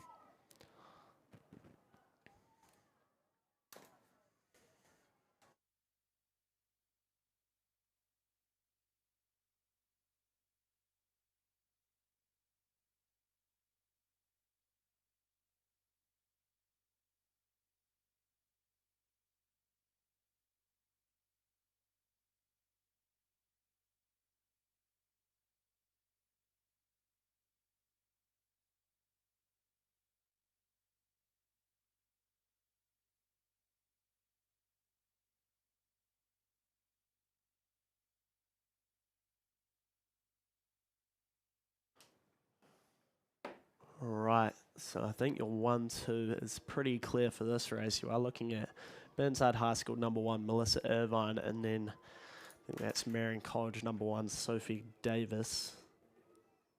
Yep, so that's your 1-2 there. They're going to be through the A final. And then third place, I think, that can't be right. I thought that might be Twizel colours, but it's not. It's actually blue. That's probably not a good sign. Lane 2, Villa Maria College number 1, Sophia Taylor, is currently sitting in that third spot. She's looking to take that final place through the A final in Heat 2. So time for Avonside Girls was an 8:42.31. So there goes not Sophie Davis. Melissa Irvine through the A final. Sophia Davis following her up just then, and then Sophia Taylor charging for that third place, and then looking for fourth. You're going inside to Zoe Perrin in the cashmere colours, the maroon and gold, and then outside to Queen Margaret College, Charlotte Thompson for the fifth.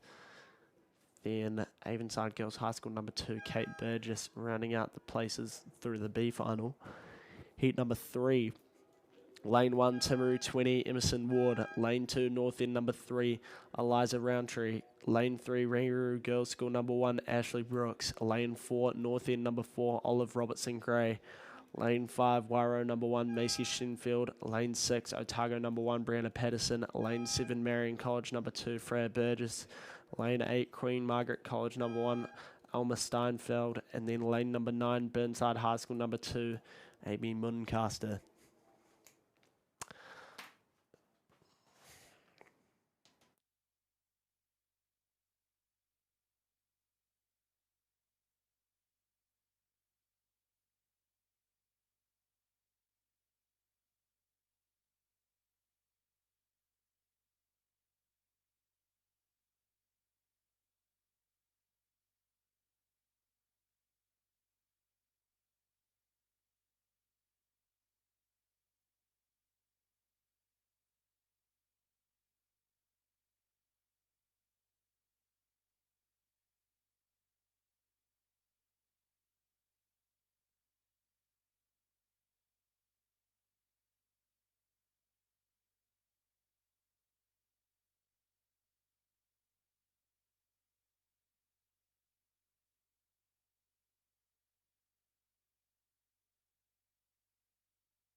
Okay, final stages of Heat 3 coming down now.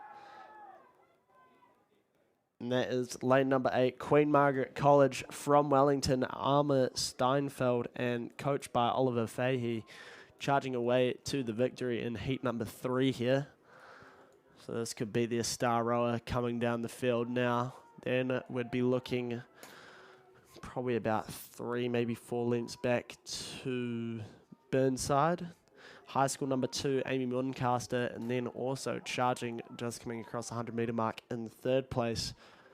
We're looking at lane number 5, Wairo number 1, Maisie Shinfield, trying to get up a bit further, but she's currently sitting in third. So it's going to be Alma Steinfeld in the lead. She takes the win. Then we look to Amy Muncaster for the second and Maisie Shenfield for the third. That's heat number 3 of the girls under 17 single sculls.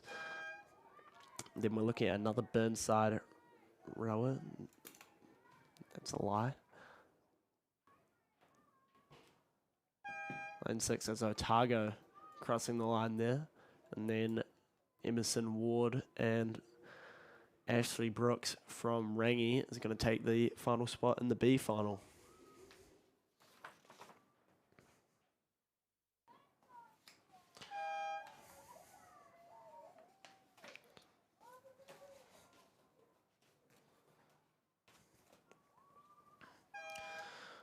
Boys under 17 double.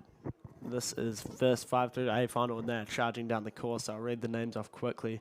Lane 1, Wakatipu number 1. Lane 2, Burnside High School number 1. Lane 3, Cashmere High School number 2. Lane 4, Shirley Boys High School number 2. Lane 5, St. Bede's College number 1. Lane 6, Otago Boys High number 1.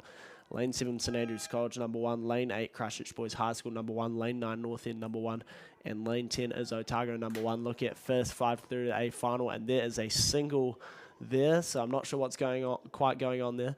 But on the inside, Liam Fraley and Ollie Watson is really charging home. That is a blistering pace for an under 17 double. Burnside High School's just trying to hold on to them. They're sitting about two lengths down, opening up to 2.5. So Burnside High School, Thomas Carey and Jack Payne are going to join them in the A final, looking for third place.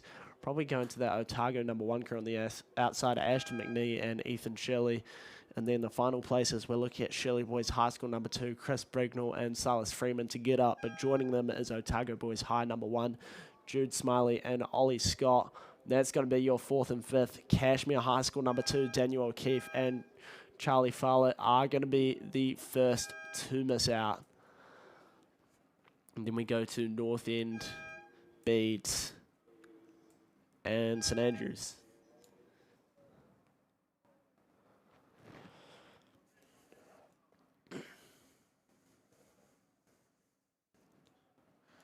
All right, heat 2 for the boys under 17 double. First 5 again through to A final. Lane 1, Cashmere High School number 1, Lucas Sutherland and Jacob Haley. That's a very quick back-to-back for Jacob Haley. I swear I called his name about 10 minutes ago. Lane 2, Wanaka number 1, William Pearson and Alex Pedersen. Lane 3, Otago number 2, Archie Gordon and Gus Carr. Lane 4, St. Bede's College number 2, Alex Walters and Connor Thwaites. Lane 5, Oamaru 22, Jacob Rawback and Ike Newlands Carter. Lane 6, Otago Boys High number 2, Leo Garden and Tom Coley. Lane 7, Shirley Boys High School number 1, Ruben Sagers and Domenico Freaka. Lane 8, Wakatipu number 2, Finn Henderson and Mike Perry. Lane 9 is North End number 2, Edward Hager and Harry Lyons. And then lane 10 is St. Thomas of Canterbury number 1, Luke Sweeney and Liam Jessup.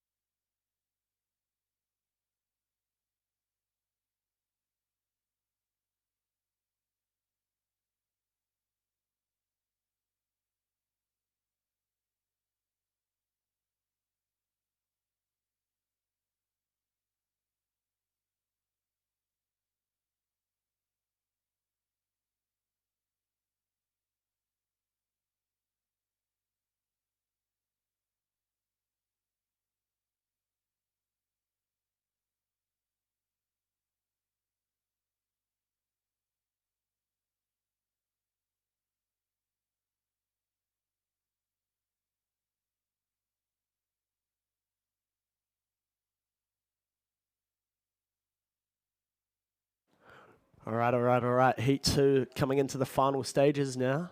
And I think we're looking at a big finish here. First 5 through to A final, but it looks like there's multiple crews challenging for it. We go to the front. There's no clear leader, but looking good is Shirley Boys, Otago Boys High School, Oamaru. Then we go outside to St. Thomas just a bit further back, and then Otago and St. Bede. So it's going to be a real challenge here for the first 5 through to A final. Again, this is not the day to prove you're special. This is just the day to get into the A final. And doing that well is Oamaru, just barely in front of Otago Boys High and Shirley, but Shirley Boys is definitely having a go at them though. Shirley Boys might actually opening up to the lead here. Shirley Boys High School, number 1, Ruben Sagers and Domenico Freaker. So they might be rolling over Oamaru 22, Jacob Rawback and Ike Newlands Carter. Those are 2 big names in the under-17 double, those 2 crews there. Then we've got Otago, who are sitting in 4th, and I think St. Bede's College number 2, Alex Walters and Connor Thwaites might have just gone up for that final position through the A final. St. Thomas, number 1, Luke Sweeney and Liam Jessup is going to be the crew that misses out first. Then we go to Cashmere and North End. So again, very quick finishes there. All right, good races coming up. We got the boys under 16-4. We got 2 heats of this. Look at first 5 through to A final. You'll look at Lane 1, Otago Boys High, number 2. Lane 2, St. Andrews College, number 1. Lane 3, Christchurch Boys High School, number 2. Lane 4, Christchurch Boys High School, number 1. Lane 5, Christ College, number 1. Lane 6, Timaru 30. Lane 7, Shirley Boys High School, number 1. Lane 8, St. Thomas of Canterbury, number 2. And Lane 9 is St. Bede's College, number 2. Okay, my prediction for the top 3 here. We're going to go Christ College, Christchurch Boys High School, and then I'm going to go for Shirley Boys in 3rd, because why not? Let's see what they can do. This is heat number 1. Potentially would also be looking at Timaru as well. I might have ridden Timaru off there. Let's see the action that they can cause here. There is definitely a leader. This is heat number 1, so we've got 2 heats of this.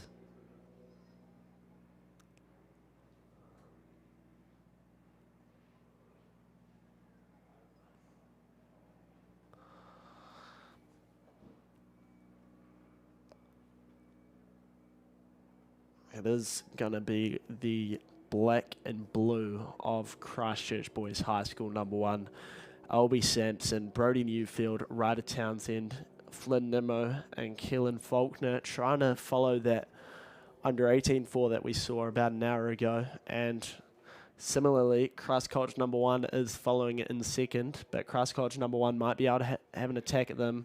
Ollie Wells, Charlie Wilson, Tom Wilson, Max Ingles, and Charlie Wanders is the Cox, coached by Jack Chapman and Hunter Petersborg. So let's see what they can do here. That's your 1-2, and it's pretty clear. Looking for the 3rd spot. It actually looks to be coming from the inside. That might be St. Andrews there. So St. Andrews trying to get up for a top 3 finish here. This is heat number 1, so they'll have to verse a few more crews tomorrow. But we are looking at the top 5 here, and St. Andrews currently sitting in 3rd. Christchurch Boys High School number 2, just outside of them, also having a good race. And then probably sitting in 5th, that is Timaru, and I don't see anyone really challenging them for the top 5.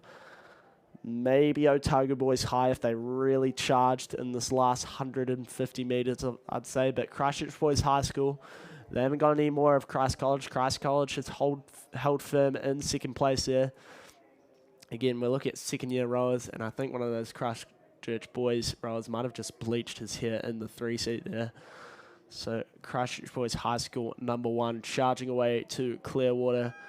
Christ College number 1 will get the 2nd place, and then St. Andrews will get up for the 3rd place here, lane number 2. And then following them is Timaru for the 4th, and Christchurch Boys High School number 2 for the 5th. That's your A final.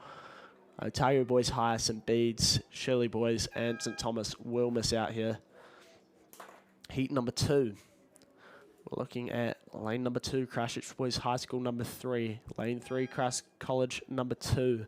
Lane 4, Christchurch Boys High School number 4. Lane 5, St. Bede's College number 1. Lane 6, St. Thomas of Canterbury number 1. Lane 7, Christ College number 3. Lane 8, St. Andrews College number 2. And lane 9 is Otago Boys High number 1. So time for that boys under 17 double. Heat number 2 was a 7:13.48. That Oamaru crew just a second behind that Shirley Boys crew there.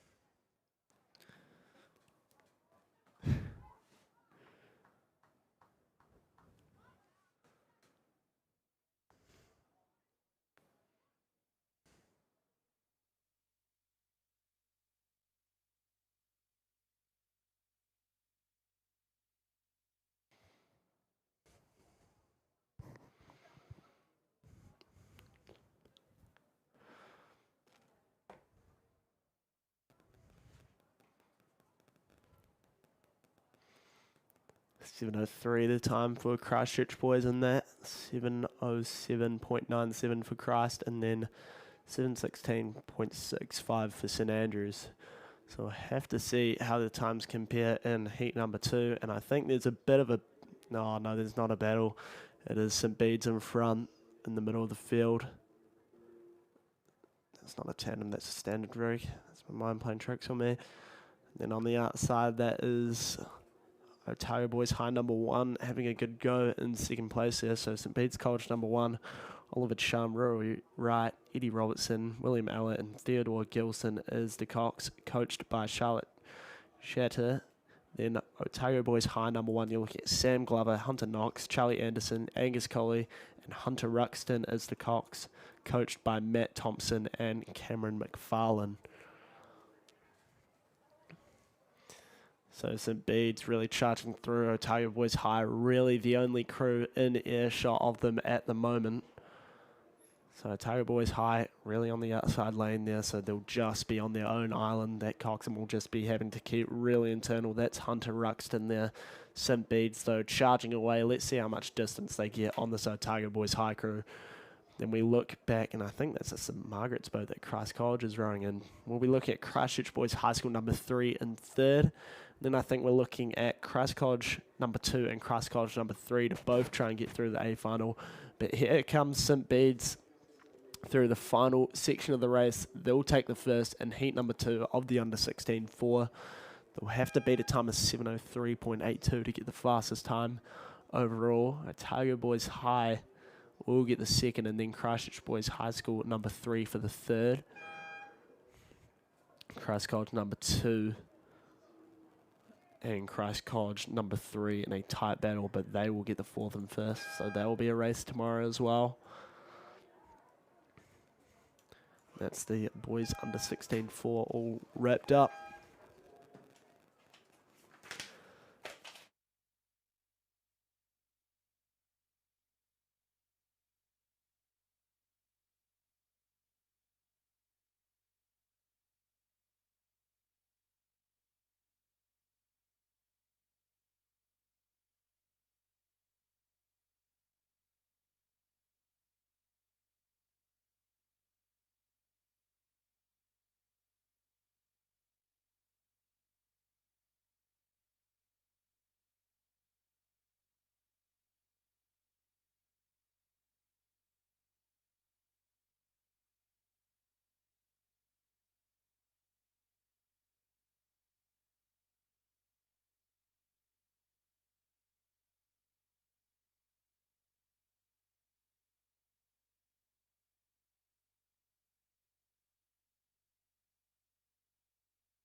Next up, we have 4 heats of the girls under 16 double. We're looking at lane 1, Rangi Ruru, Meg Duffy and Isabel Carnahan. Lane 2, Marion College 1, Charlotte McLaughlin and Olivia Walker. Lane 3, Avonside Girls High School 1, Emily Ash and Ruby Clark.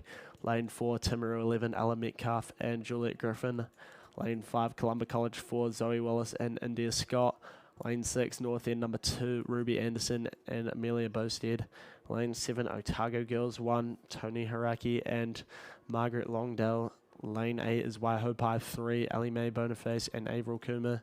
Lane 9 is Burnside High School 1, Lucy Gibson and Harriet Gorman. And lane 10 is Dunsnarm number 1, Bailey Thomas and Miller O'Kane. Okay, we have a crew leading very comfortably here. This is Burnside. That is Lucy Gibson and Harriet Gorman in lane 9 there.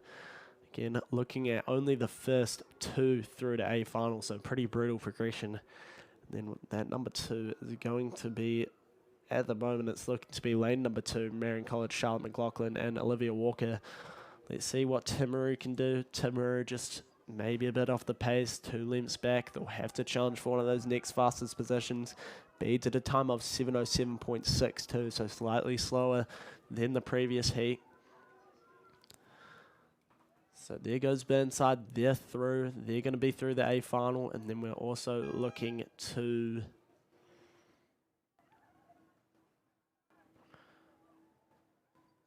Marion College number 1, who will take their other place through the A final, Timaru, and I hope I was just going to have to wait a bit for these other heats to come through, see if they have a shot. Okay, heat number 2.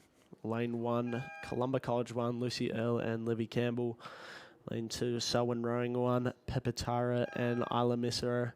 Lane 3, St Andrews College number 2, Anna Lewis and Ivy Castles. Lane 4, Timaru 51, Justina Courage and Charlie Cooper. Lane 5, Timaru 12, Amy DeRusha and Heidi Harper. Lane 6, Waihopai 2, Christabel Billcliffe and Amelia Duffel. Lane 7 is Marion College 2, Ava Thomas and Annabelle Carter. Lane 8 is Nelson number 1, Laura Tremblay and Anouk Renier. Lane 9 is Queen Margaret College 1, Lucy Gray and Romy Law. And lane 10 is Invercargill number 1, Trinity Duncan and Tiziana Mazda Churin.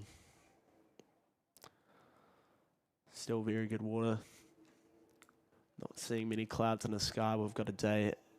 We have a wonderful day at the first day of the South Island Club Champs Regatta. Hopefully this holds up for the whole weekend.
Okay, charging very fast in heat number 2. You're looking right at the inside of Columba College number 1, Lucy Earle and Livy Campbell, leagues ahead of the competition in heat number 2.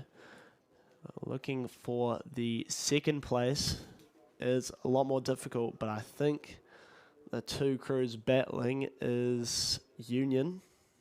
No, it's Timaru. It's Timaru 51 and St Andrews College number 2. Let's see if St Andrews College can get up here. You're looking at Anna Lewis and Ivy Castles, coached by Kendall Everest and Tyler Stewart. Then Timaru 51, Justina Courage and Charlie Cooper, coached by Jeremy Gaskin and David Earl. That is the race at the moment. Those are the only two places. It's only two places through the A final, so they're really going to need to get up here. Otherwise, they will probably not be racing on the Sunday. Well, they'll actually be racing in the B final. But I think the crew that's got them charged at the moment is Timaru 51. They've just opened up by half length over St Andrews. St Andrews will take the third, just half a length there over the line, and then we'll be looking at another Timaru crew, Nelson and Invercargill, to finish at 4th, 5th, and 6th.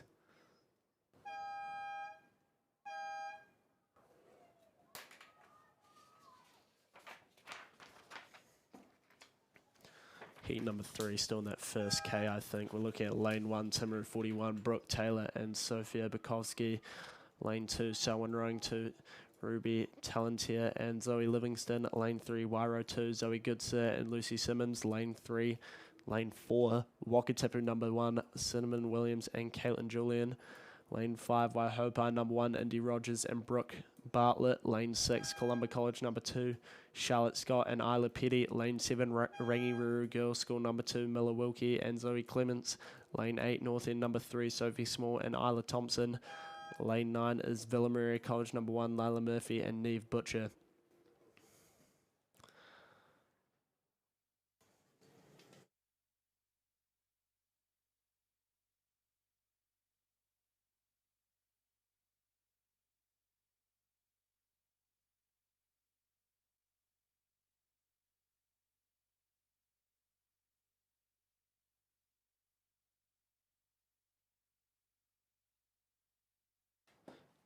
So for anyone missing an FPOS card, there has been an FPOS card that has been handed into the Secretary's office. So if that's you, head to the Secretary's office to pick that up. So if you're missing an FPOS card,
another clear leader here in heat number 3. It's going to be Wakatipu number 1 this time, Cinnamon Williams and Caitlin Julian, coached by Jimmy Kavanagh.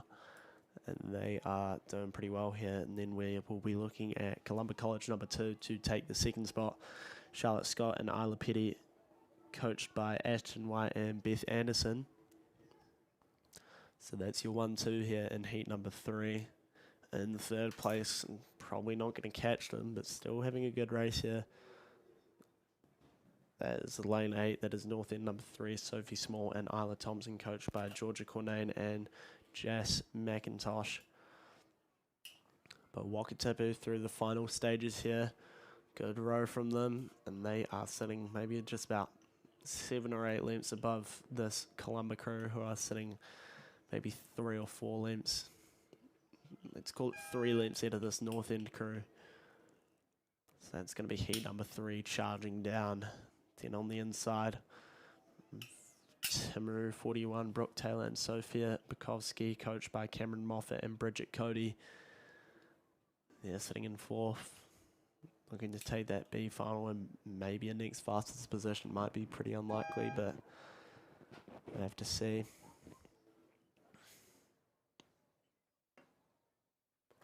So that's heat number 3 rounding up. Heat number 4 just into that third 500 now. You're looking at lane 1, Omaru 22, Molly Kirkman and Bella Tashini. Lane 2, Nelson number 2, Babs Travis and Chloe Ann Logerson. Lane 3, Columba College number 3, Hazel McRae and Stella Ingalls. Lane 4, Villameria College number 2, Sari Burke and Ruby Kennedy. Lane 5, Christchurch Girls High School number 1, Lola Grace Atwood and Millie Parsons. Lane 6 is St Andrews College number 1, Rebecca Buist and Talia Christie. Lane 7 is North End number 1, Isla Turner and Claudia Shaw. Lane 8, Timaru 52, Paris McRae and Paige Ellery. And then lane 9 is Wairo number 1, Laura Anderson and Georgina Muskov.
Right, charging into heat number 4.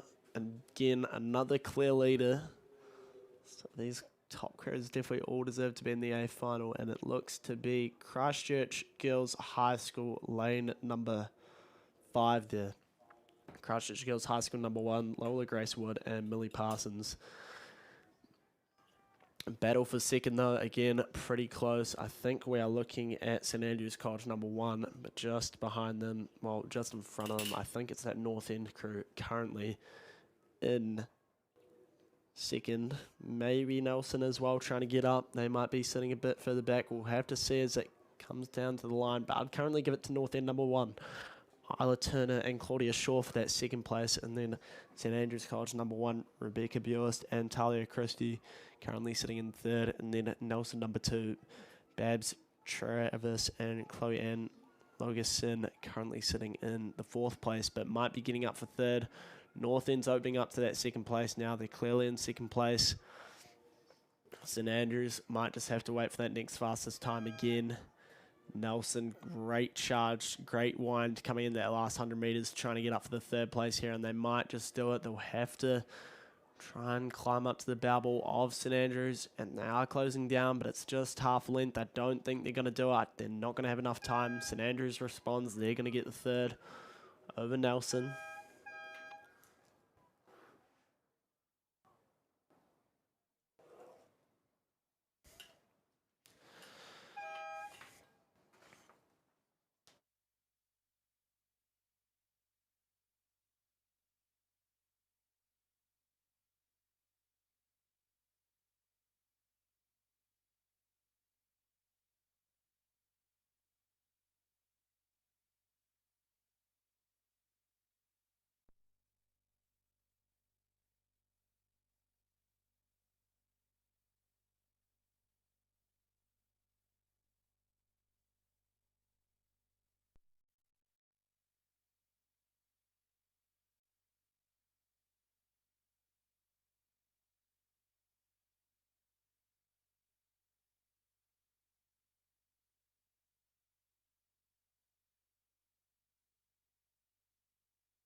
All right, so we're looking at the women's Inti Cox quad up next. First 5 through to A final heat. Number 1 just in that last 500 metre mark now. So we're looking at lane 1, Timaru 20. Lane 2, Union Composite 2. Lane 3, Wakatipu number 1. Lane 4, Christchurch Hills High School number 2. Lane 5, from Wellington, Queen Margaret College number 1.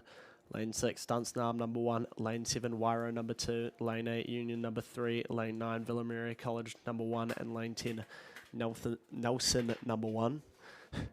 So we're looking at top 5, and it is Dunstanarm. They do well in these sculling events, and it's no surprises here. They're in the middle of the field, and they are leading. Lane number 6, so we're looking at Liesl Tolson, Maria Theresa Schrems, Lisa Wilson, Gemma Mead, and Kate Bakersville is the Cox, coached by Lauren Gibb. Then probably in second place, that might be a bit tougher to tell, but I want to say it is Wairo in that second place, and then Wakatipu as well, doing well on the inside, having their own internal battle. Then 4th and 5th, you're probably looking at Villa Maria and Nelson out there. So very interesting. So we are looking at top 5 through to A final. Dunstanarm charging through. They're about to hit the final 100 metres now, and they are sitting about 5 lengths ahead of Wairo. Wakatipu number 1, Eve Burrow, Gemma Wood, Ella Day, Lucia Summerfield, and Eva McGee.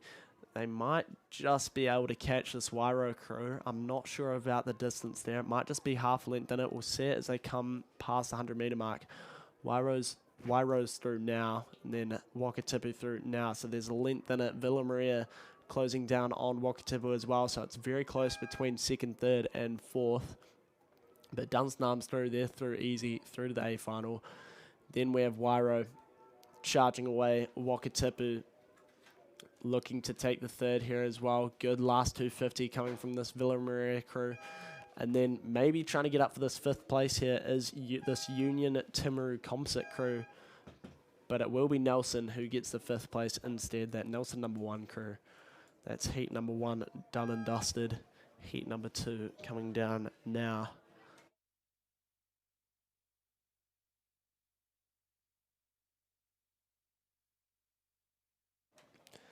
Looks to be a bit of time to heat number 2, so I'll read off the crews. Again, looking at first 5 through to A final. Time for the girls under 16 double, that final heat. Rowing at a time of 8:18 was that Christchurch Girls High School crew. Then I think it was North End rowing at a time of 8:35. So heat number 2, you're looking at lane 1, Wanaka, number 1, Zoe Melville, Elizabeth Ritchie, Casey Howard, Emma Throne, and Alex Peterson is the Cox. Lane 2, Christchurch Girls High School, number 1, Cora Greer, Eva Sutherland, Mia Tangita, Alice Bradshaw War, and Holly Jensen is the Cox. Lane 3, Timaru 11, Sylvie Campbell, Leah Newlove, Ella Inch, Mackenzie Raymond, and Amelia Murdoch is the Cox. Lane 4, Otago Girls 1, Kira Nicholson, Mila Hill, Isla Marshall, Ali Ryan, and Ruby Merriman is the Cox. Lane 5 is Wakatipu number 2, Ariana Selleck, Amy Andrews, Xanthi Spence, Mimi Blundell, and Izzy Carr is the Cox.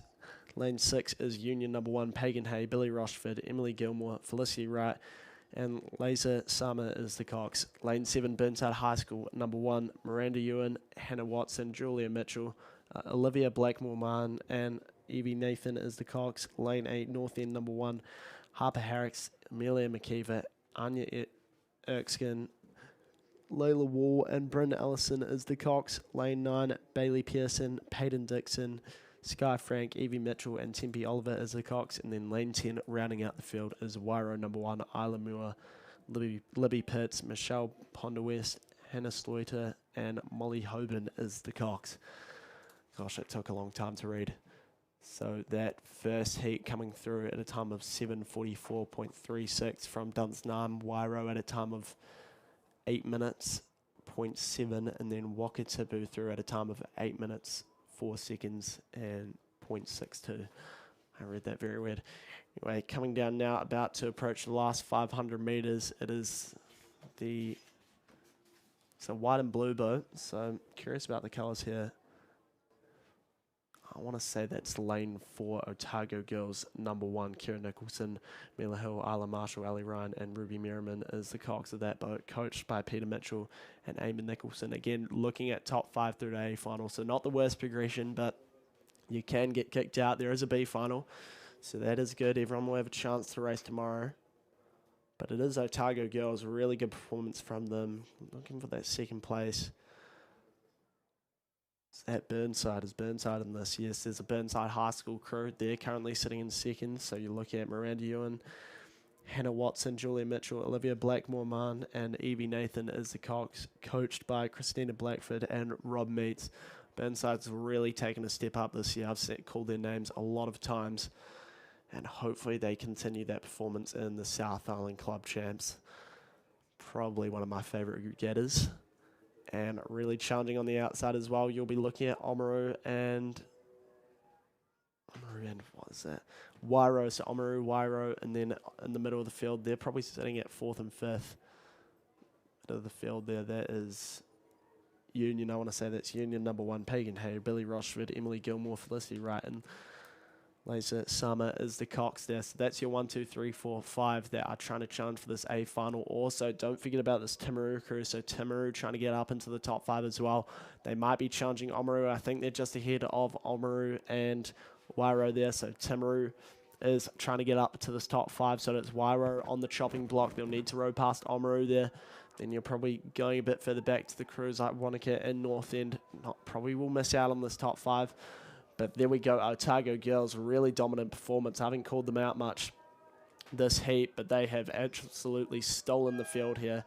They're going to finish about 5 or 6 lengths up. Then you'll be looking at Burnside there, currently sitting in second, and then we'll have to go quite a way back to Union. Then we go inside to Timaru, who have gone up for the 4th here, and Oamaru has separated away from that Wairo crew for the 5th and final spot in the A final for this women NT quad. Then we'll be looking to Wairo, inside to Wanaka. Then we'll go to North End, Wakatipu number 2, and Christchurch Girls High School number 1. That'll be it from me. Next up, I'll hand it over to Ian, and he's going to take you through the men's novice double sculls.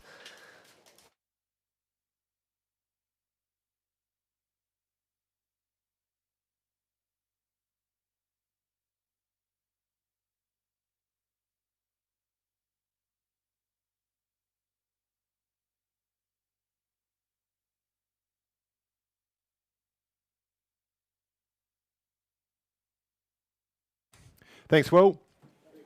Morning, everybody. Lovely to be here. And Will's done a great job of keeping the commentary box tidy this week. It seems to be Clive that's dropped all his rubbish off. There's about 7 menus of different cafes in town that he wants to go to. Half his laptops and a pair of binoculars. It's like an old man's deserted shack here at the moment. Men's novice double sculls, heat 1. In lane 1, Wanaka 3, Noah Moody and Finley Hughes. In lane 2, Cashmere High School 1, Corey Lee and Timothy Henderson. Lane 3 is Whakatipu 1, Henry Hughes and Tom Reynard. Lane number 4 is Ashburton 1, Luke Moffat and George Lash. Lane 5 is Invercargill 1, Jackson Hutton and Ali Hamilton. In lane 6, Waido 12, Helika Siriwadana and Gus Hoban. In lane number 7 is Timaru 33, Milligaskin and Yoka McIntosh. Lane 8, Otago 3, Felix Robbins, William Colley. Lane number 9 is Waihopai 1, Austin Sanford and Lewis Woodward, and they are racing their way down there through with about 350 metres to go, just sitting there in lane number 3, Whakatipu, looking not too shabby.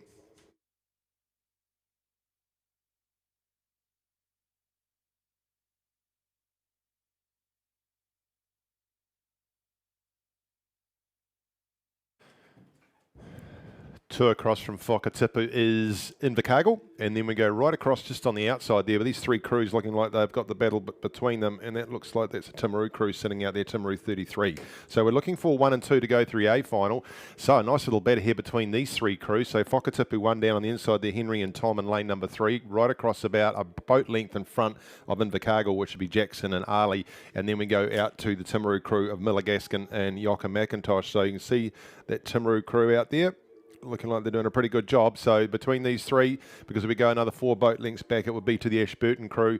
Then we go across on the outside to Otago 3. Back down into lane number 1 is Wanaka number 3. Back inside lane 2 is Kashmir. Just got a wee dirty stroke there. Across on the outside we go to Wairo 12 and then Hopai number 1 just ahead of Wairo. We come down now towards the Red Boys. Whakatipu have got this under control. They'll take that first spot. Where's the second spot coming? So Invercargill having a do at Timaru here. Timaru coming up to the Red Boys, going through them and gliding into the last 100 metres now is Whakatipu. The Red Boys now Timaru. Timaru have got it over Invercargill. They've just moved those hands a little bit quicker. You can see their bow pushing ahead of Invercargill, and they look like they'll take the second spot unless the Southern boys can come back a little bit quicker. No doubt about who's going to take out the first heat here, the men's novice double sculls. It will be Whakatipu in lane 3. Henry and Tom, well done. And Timaru have now extended out to almost 3/4 of a boat length as they go down and take that second spot. So well done to them too. They'll go through to the A final. 3 and 4 going through to the B final, which will be Invercargill. And joining them in there down here in lane number 4 will be Ashburton. Luke and George just finishing ahead of the Wanaka double down here in lane 1. Then we'll go right across the top to the red caps of Otago 3. Back down here to Kashmir. We'll pop right out again to, it looks like Waihopai out there, is it?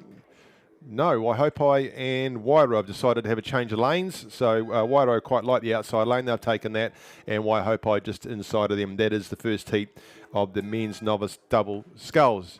So I've been asked by the chief umpire to put my growly hat on, and if we go down to around about the 1500, there is a gazebo has been erected, and unfortunately you're going to have to take it down, team, because we don't like gazebos in the line of sight of the chief judges up here in the top tower, so they're not allowed to be on the right-hand side of the cycle track. So although you've done a wonderful job in erecting it, let's see how quickly you can take it down now, and that'll be much appreciated. Thank you very much. Heat number 2 with the men's novice double sculls. Lane number 1, Wanaka 1, Jasper Lambert, Jack Jones. Lane 2 is St Andrews College 1, Jake Triplow and Bart Ashman. Lane 3 is Kashmir High School number 2, Oliver Gardner and Flynn Plew. Lane 4, Ashburton 2, George Robertson, David Ritchie. Lane 5 is Waihopai 2, Jamie Calvert, Josh Klein. Lane number 6 is Otago 4, Toby Ellis and Cornelius van der Klundert. And lane number 7 is Invercargill 3, Jake Pont and Cormac Legg. And lane 8 is Timaru 31, Oliver Wilcox and Jock Fisher. And out there in lane number 9, Whakatipu number 3, Charlie Pagan and Henry Manser. Into the last part of the course they come. Look at Timaru 31 out there in lane number 7, stealing a march on the rest of the field. It is Wanaka number 1 down there in lane 1 that look to be taking the battle of them. Right inside of them is St Andrews College. Those 3 have got the leading contention for the 2 spots. Then we would come back inside to Waihopai number 2. Looking pretty handily placed. Just outside of them is Otago number 4. Then we go just back from them is Invercargill 3. Right on the outside in lane number 9 is Whakatipu number 3. That's Charlie and Henry. Again, we're looking for 1 and 2 to go through. In that first heat, Whakatipu went through in 7:41. It's great water out there today, isn't it? Really flat, and well, we should be enjoying this for the rest of the regatta, which would be fantastic. Waft of sunscreen as I walked along the green before, so make sure you've got that on, team. You're going to need it later on. Still sits with the crew on the outside there. Timaru 31 seem to be leading them down, but it's watching that crew down there in lane number 1, Wanaka 1. Might be just ahead of them now. Taking with them still, they are St Andrews College. Kashmir just a bit further back. We go, well, a lot further back actually. In the middle there, it is still with the crew from Waihopai. It'd be the best of the rest, ahead of Ashburton. This is the men's novice double sculls. Just looking for a little bit of activity on that grey/black gazebo that's sitting down there around about the 15, oh, it's probably about the 1700 metre mark. If you can just get that one down, team, that'd be fantastic.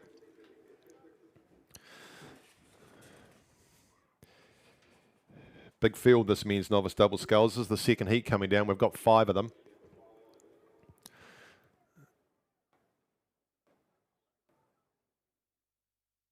And Invercargill just moving now right up alongside the crew from Wanaka. They're all chasing those Timaru sitting right on the outside. They're gliding into the last of the Golden Boys. 250 metres to go for them, and these 3 crews are well clear of the rest of the field.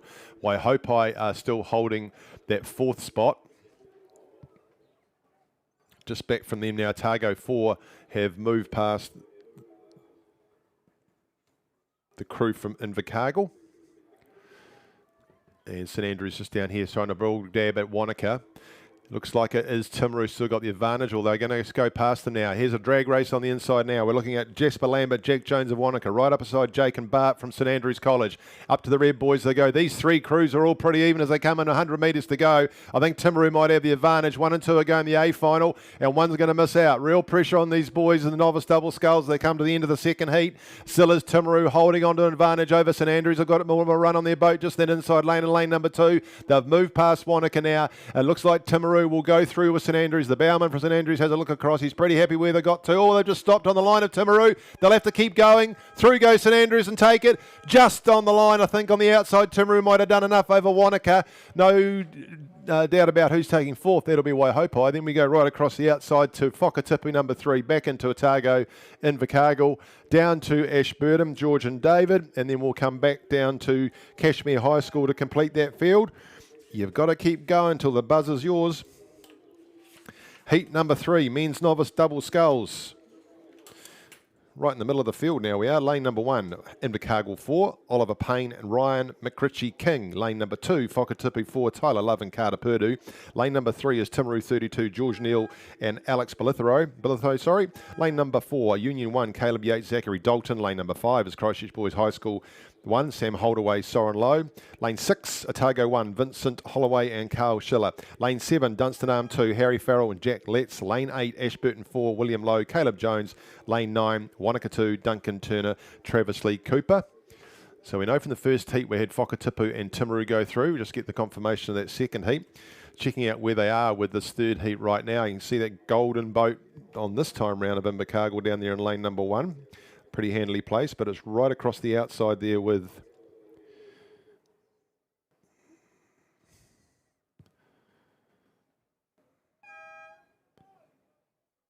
it's like Ashburton coming into line there, right out there in lane number 8. I'm not sure they're all there in this one actually. We haven't quite got the computer running up here just yet. That will come.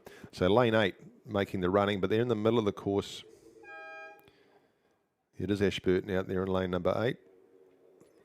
Otago in the middle of the course sitting there in lane number 6. And then down to Invercargill in lane number 1. Again, it seems to be a familiar pattern here. We've got 3 crews ahead of the rest. Timaru 32 right in the mix they are. And then 2 across them, Christchurch Boys High School number 1. Back squeezed in between those 2 is Union 1. Just ahead of them is Whakatipu number 4. And then we go right outside to, looks like Dunstan Arm number 2. It is just sitting out there in lane number 7. So watching this from the Ashburton crew out there, it's Wanaka that I can't quite pick up. Oh, that's because they're leading, you numpty. So Wanaka 2 are leading out in lane number 9. Then we come back to Otago out there in lane number 6 and back right on the inside is Invercargill. So the Southerners having a real crack at it here. 3 boats clear of the rest. On the outside it is the Wanaka crew sitting out there in lane number 9, just ahead of the crew from Otago, and those 2 are ahead of Invercargill. Then we go 2 across from Invercargill. They've just started to wind up just watching those boys down there. Is the crew from Timaru. And Union starting to get a bit of a sprint on too as they head down towards the Golden Boys come the leading boats. Well clear of the rest of the field now is Wanaka and bringing with them Otago. So they'll go through if they hold these positions into that A final. Heat number 2, 8:07 was the time for St Andrews. So quite a bit slower than that first heat by about 25 seconds. Timaru joining them in the A final and gliding nicely out there, aren't they, Wanaka? They've done the work. Heading up towards 100 metres to go and boat doing all the work for them. They're now a boat length and a half clear of Otago, and they would have 4 boat lengths cleared of their hard-working crew down there from Invercargill. Timaru working hard along inside them and across to Christchurch Boys High School. Then we come right back to that yellow boat Whakatipu. Across the other side to Dunstan 2, and then back down in the middle it is Union. So coming up the line in this third heat, well taken by Wanaka, well clear of the rest of the field, just about out 3 boat lengths on the line as they now finish ahead of Vincent and Carl from Otago. Well done to them, and making their way into the B final will be Oliver and Ryan from Invercargill down here in lane number 1. And joining them will be Timaru 32's George Neal and Alex. And then we go across to Christchurch Boys High School, down here to Whakatipu, across on the outside to Dunstan, and then the Union crew will complete the field in that third heat. Thank you very much, team, for taking that marquee down. Much appreciated. And just a reminder, there is an FPOS card that's been handed in the Secretary's office, so if you're missing one and you want to go and buy yourself lunch, you'll need it. So go and see the Secretary. Heat number 4, men's novice double sculls. Lane number 1, North End 1, Jess Allen Taylor and Elias Sampson. Lane number 2, St Thomas of Canterbury 1, Harry Gould and Seth Hanrahan. Lane number 3 is Whakatipu 5, Ethan Patterson, Max Baisali. Lane number 4, Ashburton 3, William George and Lockie Oldham. Lane number 5, Ron Carley College, Lachlan Strawn and Alfie Chapman. Good to see them rowing in their own colours, not Timaru. This regatta gives a bit of variety. Lane number 6, Nelson 1, Max Barker and Cameron McTague. Lane 7 is Otago 2, Jacob McDonald and Travis Winterbourne. Lane number 8 is Burnside High School number 1, Serafino Shin and Ben Smith. And lane number 9 is Shirley Boys High School 1, Harrison Crute and Jack Gregory. Looks like they're all there and accounted for.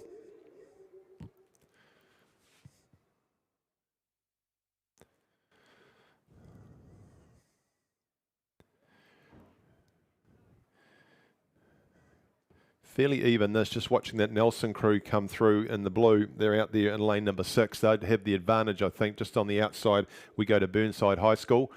Out there in the blue and white, then would come back inside. Those inside crews all fairly evenly placed. St Thomas's of Canterbury, Whakatipu there in the yellow boat, just on the left-hand side is the umpire's craft. As you look down the lake, on the right of them will be Ashburton College. Then we come across to Roncalli. You'll see the gold blades of Roncalli as they flash through Ruatanafa. They're just sitting in beside that Nelson crew. So it is Burnside, I would think, just ahead of Nelson as they make their way up into the second half of the course.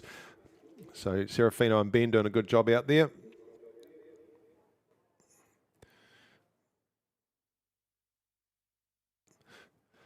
Still holding that advantage over Nelson. Then we'll come back to Whakatipu, I think, right alongside St Thomas's and North End just back from them, and Ashburton right in the mix as well. So there's still 2 poking clear. 3rd and 4th could be anybody's at this stage as they head up towards 500 metres to go. We've got a time for you on that 3rd heat. That was Wanaka going through in 8 minutes flat, 0.39 of a second, very similar to that second heat. Still quite quick, that first heat. They'll be the ones to watch. And this one progressing quite nicely for that leading crew. You can see the green and the white verticals of Burnside as they make their way to go past their supporting crew down there at the 250 metre mark to go. If you're walking past, you can see their little whiteboard, which has got everybody's progress results leaning up against the PA counter. They're about 3 boat lengths clear of Nelson now, Burnside. Then we come back into lane 2. Next best, I think, would be St Thomas's of Canterbury, now moved nicely, or might still be just outside into Ron Carley College. I think doing a pretty good job just on the outside of the Ashburton crew. All going past their supporters now. So we've got Burnside, we've got Nelson, we've got Ron Carley, we've got Ashburton, Whakatipu, then St Thomas's, then North End, then we go to Otago 2 and Shirley Boys High School number 1. Fantastic conditions still here today. Big thanks to Meridian, our sponsors of the South Island Club Champs for 2026. Continue to do a wonderful job for us. In through the last of the red boys comes that crew from Burnside High School, moving well clear of the Nelson crew. I'm just joined by the Grand Poobah of Nelson rowing, Tim Babbage. He's now come up to look at his crew. Make sure I can pronounce his last name correctly. So Nelson just moving away with Ron Carley. So they're well clear, these 2 leading crews. So looking like Ron Carley and Ashburton, might take 3rd and 4th to go into the B final. Whakatipu need to do a little bit of work to get that 4th spot off Ashburton. Back inside from them is St Thomas's. Back down to lane 1 is North End. Right across the top we go to Otago, and back from them Shirley Boys. Oh, actually Shirley Boys have moved ahead of Otago now, and Otago just propping up Shirley Boys from behind. So we go down to 150 metres to go. Nice effort this from Burnside. Look how clean those catches are. Straight in they are, like dunking a tea bag. And the boat is doing all the work. They come up to 100 metres to go. They've moved out to around 5 boat lengths. Very impressive this over the crew from Nelson, Max and Cameron. But the Burnside coaches will be pretty happy with this, Will, Christina and Max. A lot of work on the lake over the summer, and it's paying dividends. The boat doing the work, down it comes. They will end up just about being 90 metres clear of the second chasing Nelson. The time here will be interesting in this 3rd heat. 4th heat of the men's novice double sculls. Down they come to take the buzzer to Burnside, take this one. Well done, team. 2nd will go to the Nelson crew. 3rd is going to be Ron Carley. Inside from them, working hard to try and make sure they get hold of that 4th spot, is that William and Lockie from Ashburton, working really hard down there. Just got themselves about 3 boat lengths clear now of Whakatipu. Just back inside from them will be St Thomas's. It will be North End. and then right across the outside, Shirley Boys High are going to finish just ahead of Otago in this fourth heat.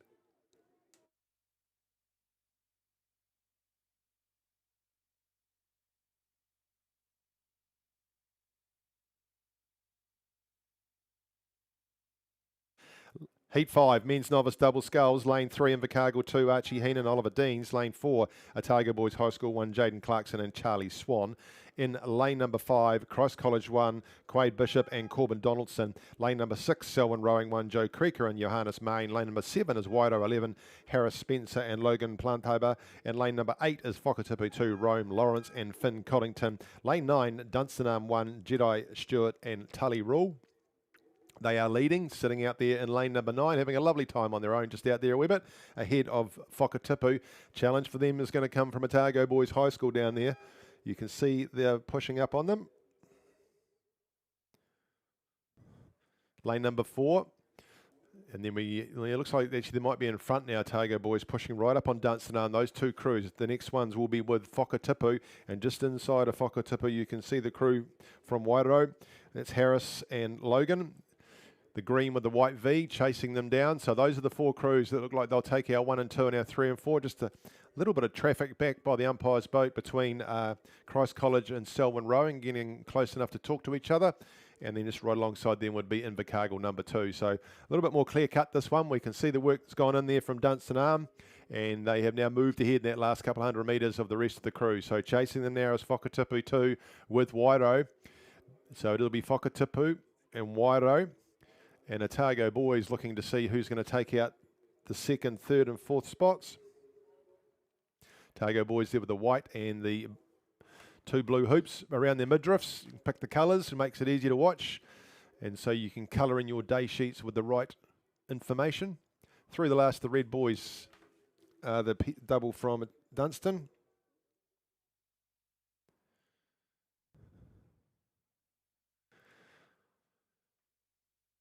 Yellow bucket haps in abundance today as the sun makes itself clear, and they're just sitting there quite nicely, that crew. You can see the real drive going in when they get to the catch, and just pushing that boat further and further along the course. Sitting there nicely at 32 is their rating. Whakatipu still holding on to that 2nd spot, and Waido pushing up on them. They're not shaking off Otago Boys. Nice finish coming between those 3 crews. Just look at Otago Boys down there. Jaden and Charlie have thought, right, we're going now, and they just look like they've cranked up a bit. So pushing up alongside Waido and just got a little bit more purchase on their strokes. So they've cranked themselves up to 33, our Otago Boys. They're moving past Waido, trying to chase down Whakatipu. They might be gliding past them too as they come up with 100 metres to go. No doubt about who's leading it. Tully has looked across and you can see they've got it. This is Dunstanarm number 1, racing down with 50 metres to go. Otago Boys are responding now as Whakatipu. Whakatipu trying to come back on Otago Boys, take their 2nd spot and go straight through to the A final. Coming down the buzzer now and easing off a little bit as Dunstan keep going. Whakatipu have gone through Otago though. Whakatipu are going to come up and take that 2nd spot, head through to the A final. Otago Boys will go to the B final and take Waido with them. Completing the field down here in lane number 3 will be Invercargill. Across the middle of the course will be Christ College, and then just alongside of them, oopsie daisy, Selwyn Rowing, who just, there we go boys, 100 metres to go and keeping it tidy.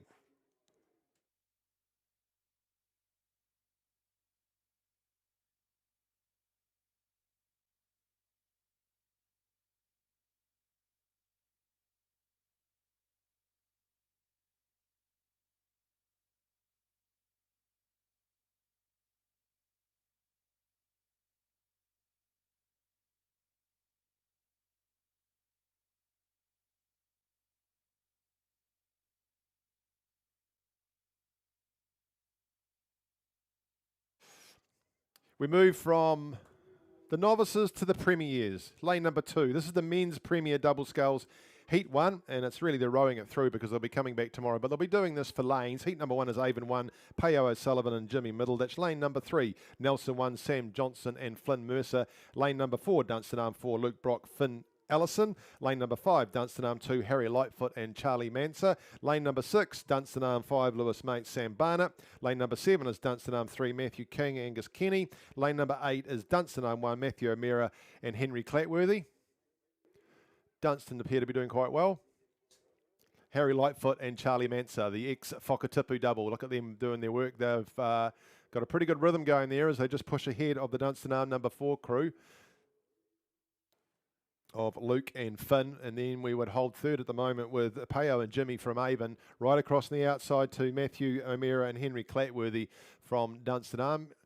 And then back inside is, well, that's the Dunstan Arm number 1 crew. The number 3 crew sitting there in lane number 7, and then we go back to the number 5 crew just in the middle of the course. So this is the men's Premier Double Sculls. Good to see a pretty full field in this, and they'll all come back tomorrow and have a crack at it. But they'll be in slightly different positions because the rows will be lanes will be determined by their time. And pretty good effort here from Harry and Charlie. All these Dunstan crews are coached, of course, by Simon Smith. So it'll be the number 2 crew in lane 5 that will take this out. They're coming down the 100 metres to go. They've got a boat length and a half over the number 4 crew. And just look at how cleanly they are in and out of this fantastic water they've got to row on. They do a lot of work on Lake Dunstan. That has its challenges sometimes, but to come here to Ruataniwha where it's nice and flat, sit there ticking over at 37, which for most of us masters would be heart palpitation inducing. Second behind them will be the number 4 crew. Down into lane number 3 is Avon. There's under pressure right on the outside for the number 1 crew though. They'll hold on to it. They're still coming at the number 1 crew from Dunstan, but Avon will hold third, then the number 1 Dunstan crew, then the number 3 Dunstan crew, and then it will be the number 5 crew just going to finish ahead of Nelson. Or Nelson, we push. Yep, we push from Nelson. They've turned the tables. So it'll be the number 5 crew just finishing in behind Nelson. They'll come back and do it all again tomorrow. We have a heat similarly too here for the men's senior double sculls making its way down into the last 500 metres of the course. In lane number 3, Dunstan Arm number 1, Josh Bartlett, Hamish Yateman. St Thomas of Canterbury 2 are in lane 4, Marcus Fisher and Hunter Taylor. Just finding the going a bit tough they are at the moment. It's been led down by lane 5, Dunstan Arm number 2, which Sebastian Watson and Harrison Thode. Then we go right across to lane 8, Oamaru 22, Patrick Spillane and Logan Doherty. Back and behind them is Dunstan Arm number 3 in lane 6, Oliver Hamilton and Angus Lowe. And Sam Bones and Lawrence Birch from Avon are sitting there in lane number 7. So all through to the final they will be, just racing 4 lanes. So not too much to worry about for St Thomas's as they get another crack tomorrow. Of course, those of you who aren't aware, there are some limitations for this regatta around the number of events that the athletes can enter into. They are limited to 3 events, not the 4 or 5 that some of them are used to. So there'll be a bit of a change. So they'll row 3 events to the maximum. Some of them will have heats and finals. So you won't see as many names appearing as many times on repetition as we might at some other regattas. So nice push starting to come here still from the Dunstan Arm number 1 crew, Josh and Hamish. It's across on the outside from the into Oamaru 22. Patrick Spillane and Logan Doherty looking to upset the apple cart. Second back in from them, or third back now, would be Oliver and Angus from Dunstan Arm number 3. Just outside of them is the Avon crew. And quickly in behind this, we've got a very small field for the women's Premier Coxless quadruple sculls. I'll just give you those crews and they can make their own way down. Lane number 4, Dunstan Arm 2, Ruby Smith, Maggie Hepburn, Madison Neal, Bella Breen. Lane number 5, Avon 1, Abby Higgins, Tegan Smith, Sadie Mason and Thea Murdy. Lane number 6 is Dunstan Arm 1, Millie Scott, Olivia Piebenga and Olivia Key with Emma Spittle. Small field, still very high quality, so watch them as they come down team. There's lots to learn from them. Just completing out here is the first heat of the men's senior double sculls, and that is going to be taken out here as they go through the red boys with 100 metres to go. Josh and Hamish, Dunstan Arm number 1. Nice finish coming the outside there from Patrick and Logan. You see Logan stroking there, and he's really put some effort in. They want to get themselves in the middle of the course for tomorrow. Third will go to Dunstan Arm number 2. Fourth will be Dunstan Arm number 3. Then it will be the crew from Avon and completing the field, and they'll be back to do it again tomorrow. Will be St Thomas's of Canterbury, Marcus Fisher and Hunter Taylor.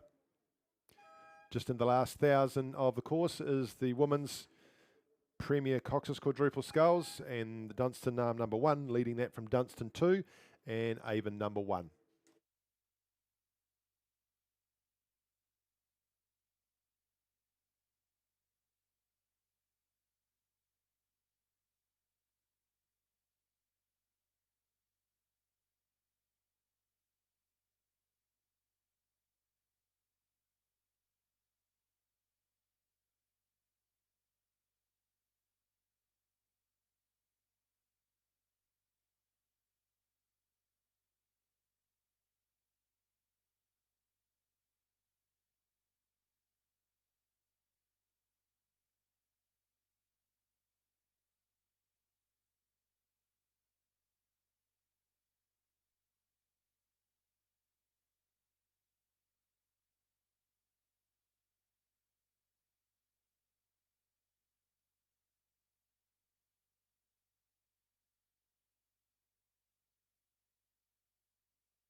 High quality sculling going on here, team. If you take a look out right in front of you with around 350 metres to go, we can just see that Avon number 1 crew, Millie, Olivia, and Emma doing a great job out there in lane number 6. Still ticking over the Dunstan Arm number 2 crew, so racing each other. They'll be back to do it again tomorrow, and they'll still be in the middle of the field then too.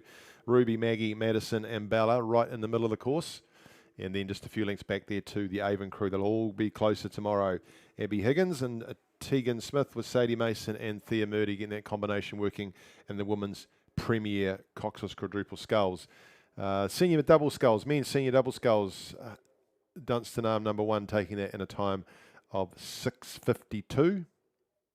And the premier men's sculls, double sculls went through in 6:42. So that gives you a bit of an idea of the difference between the premiers and the seniors. 120 metres to go for the smooth-looking Dunstan Arm number 1 women's premier coxless quadruple sculls crew. And just look at the parallels on those blades. Geez, it's like a banquet table when they go back from the finish. You can see a clean line right across them, and they're all moving as one very nicely. So is the number 2 crew. And if you want to know how to scull, there's a fantastic example of it, team, particularly for those parents amongst us who are novice parents watching where their kids will end up. All of these rowers you see out in front of you started as novices. Down we come to the line for the crew taking second. That is Dunstan Arm number 1 crew.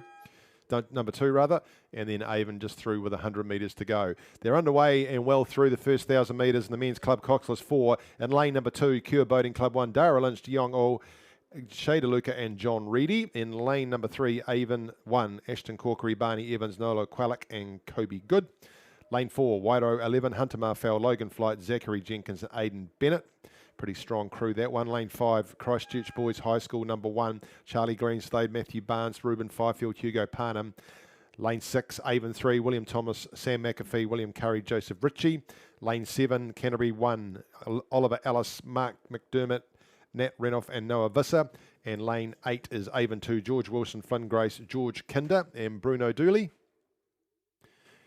Pretty evenly placed though, I think. It is coming out of Wairo. Said they're a pretty strong looking crew. This is a heat. They'll all go through to the final tomorrow, but they'll want to be in amongst it. So it is the crew from Wairo right next to Avon, those two chasing each other down the course. Avon have got the advantage just on the outside of them, Christchurch Boys High School. Then we go right across to Canterbury 1, just poking their noses ahead of Avon number 2. Back from them would be Avon 3, and then Cure Boating Club in lane 1. So all going through to the final. Just a matter of where their positions might be as we head up towards 12 o'clock, team. So lunchtime, and if you are having a picnic down there, that's fantastic. Just make sure that you take any of that rubbish with you. And plenty of selections around the back. If you haven't bought your lunch with you, you can get yourself pizzas and bacon buddies, and then you can have a coffee, and then you can have an ice cream. All the things the athletes aren't having.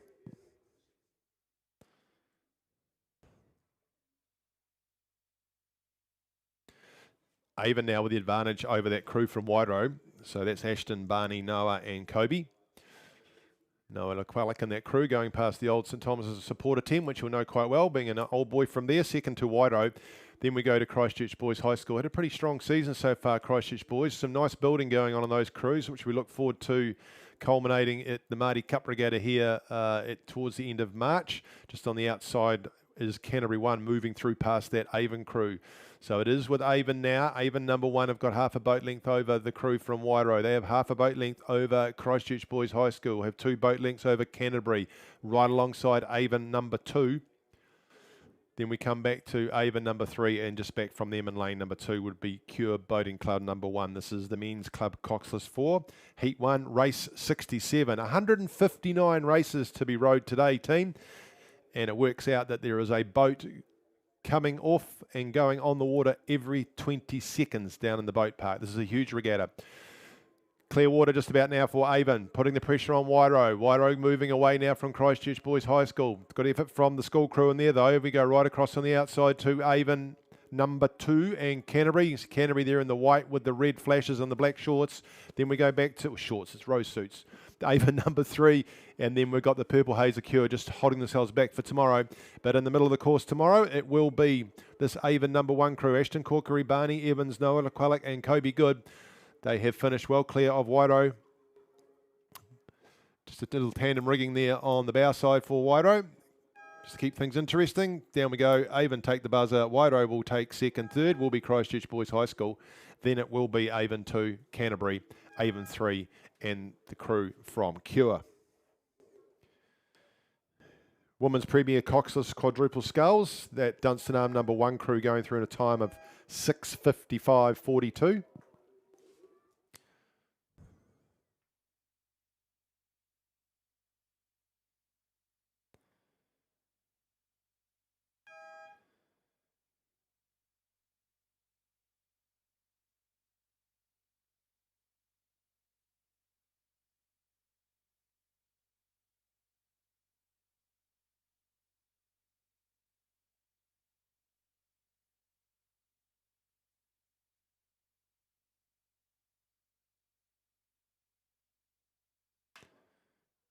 Heat 1 of the Women's Club Coxless pair.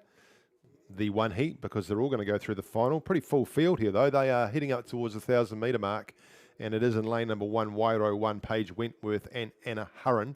Lane number 2, Avonside Girls High School, Kate Orchard, Kate Burgess. Nice progress from Avonside Girls this season, building on last season, and they've been quite prevalent as we've moved through these regattas, so looking forward to seeing some results for them this regatta. Lane number 3, Ashburton 1, Georgia Scammell and Zara McGillan. Lane number 4 is Queen Margaret College. Good to have the visitors down from Wellington. Queen Margaret, they've got a pretty good crew here too, 20-odd athletes, so nice to see them down here. Amy Bonifant and Layla Upton. Lane number 5, Canterbury 1, Lucy O'Connor and Marley Lloyd. Lane number 6 is Avon 2, Kate Smith, Phoebe Burden. Lane 7, Dunstan Arm 1, Macy Barnes and Ella Barnes. Lane number 8, Avon 1, Olivia Studham and Emma Gardner. And lane 9 out there is Union 1, Ruby Bell Ferguson, Jamie Seddon. So plenty of variety in the field, which is lovely to see. And it looks like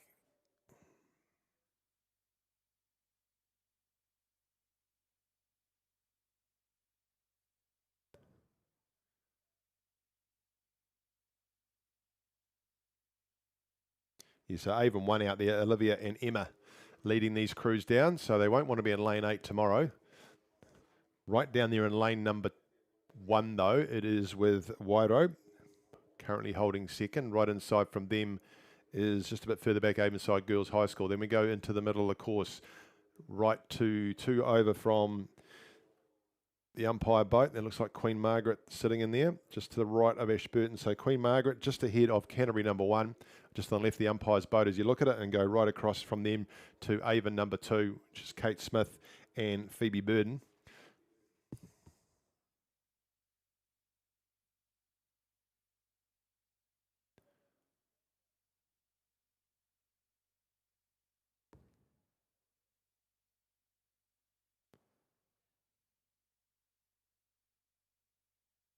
Macy Barnes and Ella Barnes from Dunstan Arm in lane 7, just trying to chase down that Avon crew as they head up towards the last 500 metres of this course.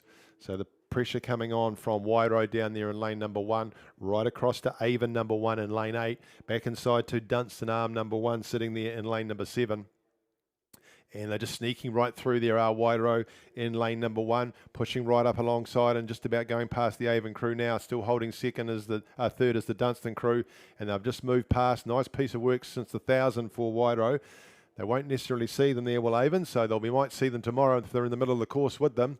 So it is holding with the Wairoa crew, Paige and Anna being coached by Joe Benian. We go right across to Avon, back inside to Dunstan. Then in the middle of the course, it is the crew from Queen Margaret, just ahead of the crew. Second down there is Avonside Girls High School in lane number 2. Back we go to Ashburton number 1, right across on the outside to the Union crew, just out there in lane number 9. They'll get to do it all again tomorrow. Through the middle of the red boys they come. The golden boys tell them there's 250 to go, and Wairoa just snuck right through here in lane number 1. They'll take out the middle spot tomorrow if they can keep this up. It will be Avon, then it will be Dunstan. Then we'll come back down to Avonside Girls finishing nicely, looking to put some pressure on that Queen Margaret College out there in lane number 4. Back from them in lane 3 is Ashburton. We go right to the right of the umpire's boat. We can see Avon number 2 across from them is Canterbury. This is the Women's Club Coxless pair, all going through to the final tomorrow. Lane, where are we? Women's under 19 Coxless pairs underway. They're just going past 500 metres, so we'll let them make their way down, and then we'll give you an update on where they're at. Full field down there as well. Down we come, and Wairoa continue to move through into the last of the Golden Boys, up to 100 metres to go. Nice push coming down here from Paige and Anna. Want to take that spot. They're responding on the outside, though, are Olivia and Emma from Avon, both hitting the Red Boys now. Oh, very close, these crews. Dunstan still holding third. Then Queen Margaret. Then we come back to Avonside Girls. Across we go to Ashburton. Across from them to Avon number 2. Right on the outside is Union. Down we go, 50 metres to go. Avon have come back at the crew from Wairo. They'll do it again tomorrow, but I think Avon have just gone past them now. They've got out to half a boat length. They'll come down and take the buzzer, Avon, in the Women's Club Coxless pair. One and only heat. There they go. Avon just for over Wairo. It will then be Dunstan. It will then be Queen Margaret. Avonside Girls across to Avon number 2. Going to finish pretty even with the crew from Queen Margaret, sorry. And then we go to Union to complete the field.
Righto team, this next race call should be a bit of fun because there's supposed to be 2 heats of the women's under 19 coxless pair. There's supposed to be heat 1 with 6 crews in it, and then heat 2 with 5 crews in it. And what I've got coming down is 1 heat with lots of crews in it.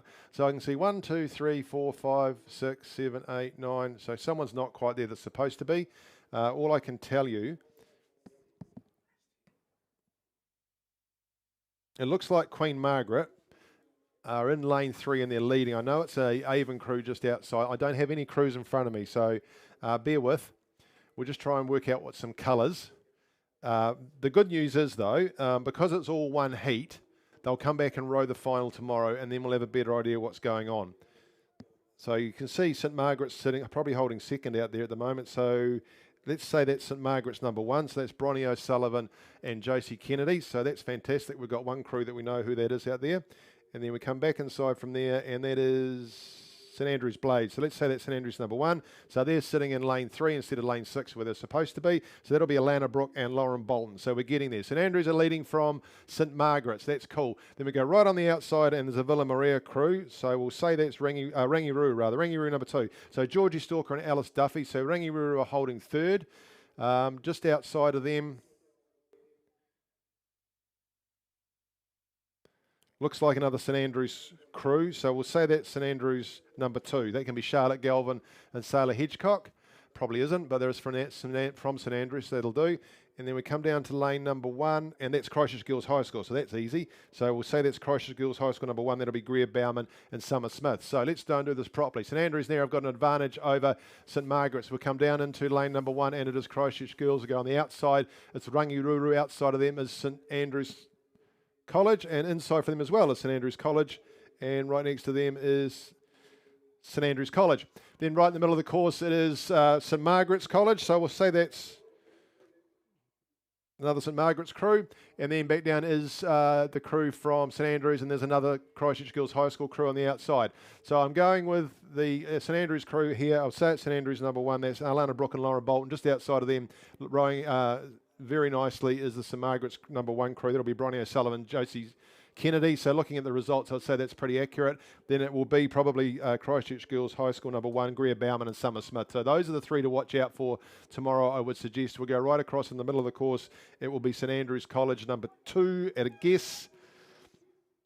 Rangiruru back from them, then St Andrews, across to St Andrews, right in the middle of the course, Columba College, hadn't called them, so that'll be Nova Fiston and Anika Laser, and then we come back down here into Q2, which is not even there.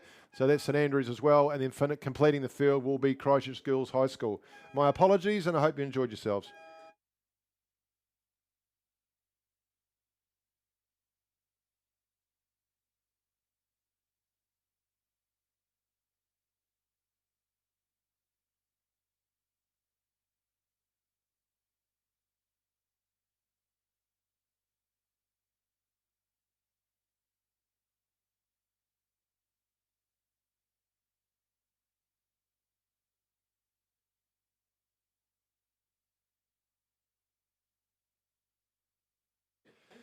So we'll have full fields tomorrow for that team, and it'll all be right on your day sheets. That'll be the women's under-19 coxless pair. They'll all be back, and they'll all have a good crack at it, so that'll be marvellous. Right, lining up at the 1,000-metre mark is the men's masters coxed and coxless quadruple sculls.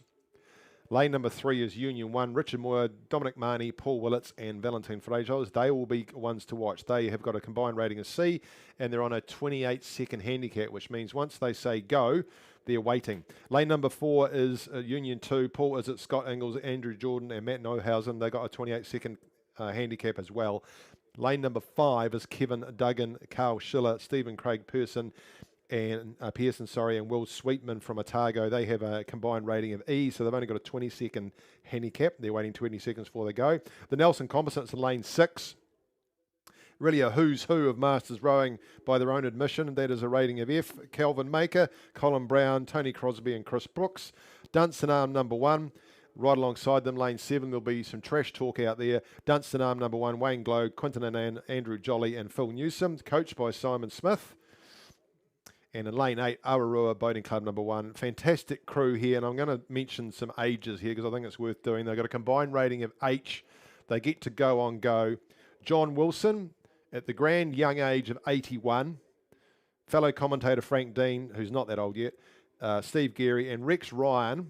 Rex is 79. So in this crew in lane 8, ladies and gents, they will tick over very nicely. I had the privilege of sitting in the back of a quad with them last year. It's an inspiration when you get to masters level, when you are the age of 81 and 79 and you can get out and you can row a boat. So just watch them. They're on the outside lane. They will be on go.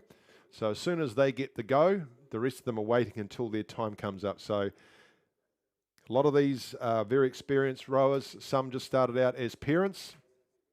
It's a very accessible sport and one you can keep going on for a very long time. And John Wilson, often you'll see him, I think he was down here earlier in the Masters single scull.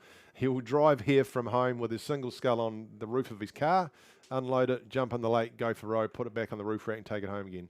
So fantastic to see. So they can't be far away from going. They're just lining them up down there. So I can tell you in the Women's Club Coxless pair, I was still waiting for the under-19 result. That was won by Avon in a time of 8:01.95 and Wairoa finishing second, 8:02.99. Those two crews will be the ones to watch tomorrow. They were 12 seconds clear of the rest of the crews. And I can tell you now, the under-19 Coxless pair, we have got a result. So it was St Andrews number 2, 7:59.58. St Margaret's number 1, they were second in 8:02.16. And then it was Christchurch Girls High School number 1. St Andrews number 1, Rangiruru number 2, St Andrews number 3, St Andrews number 5, Columba number 1, St Andrews number 4 and Christchurch Girls High School number 2. So 10 in the field, there'll be 10 back for the final tomorrow.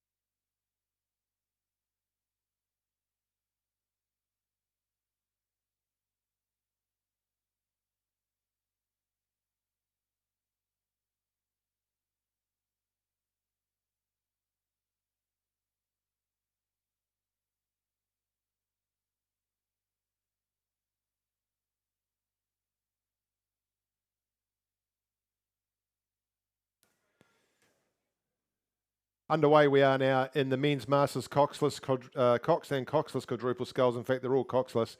So if you look out there in lane 8, you can see that the Awarua crew, John Wilson, Frank Dean, Steve Geary, Rex, Ryan are underway, and so they got the go, and then they would have been a count to 8 seconds, and Dunstan Arm have now taken off as well. So they're on their way.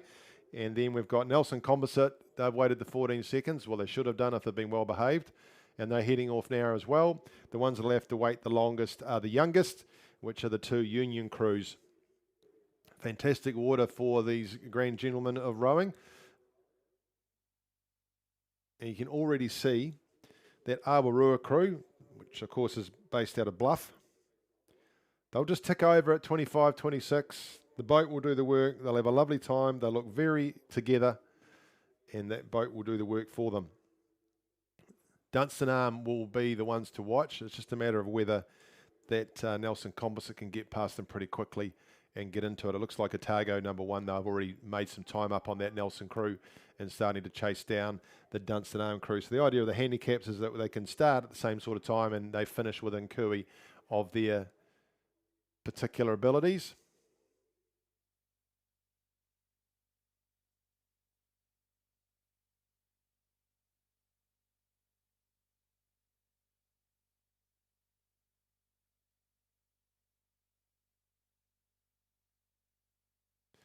So it'll all be nice and long now, so it still sits with Awarua making the most of their advantage.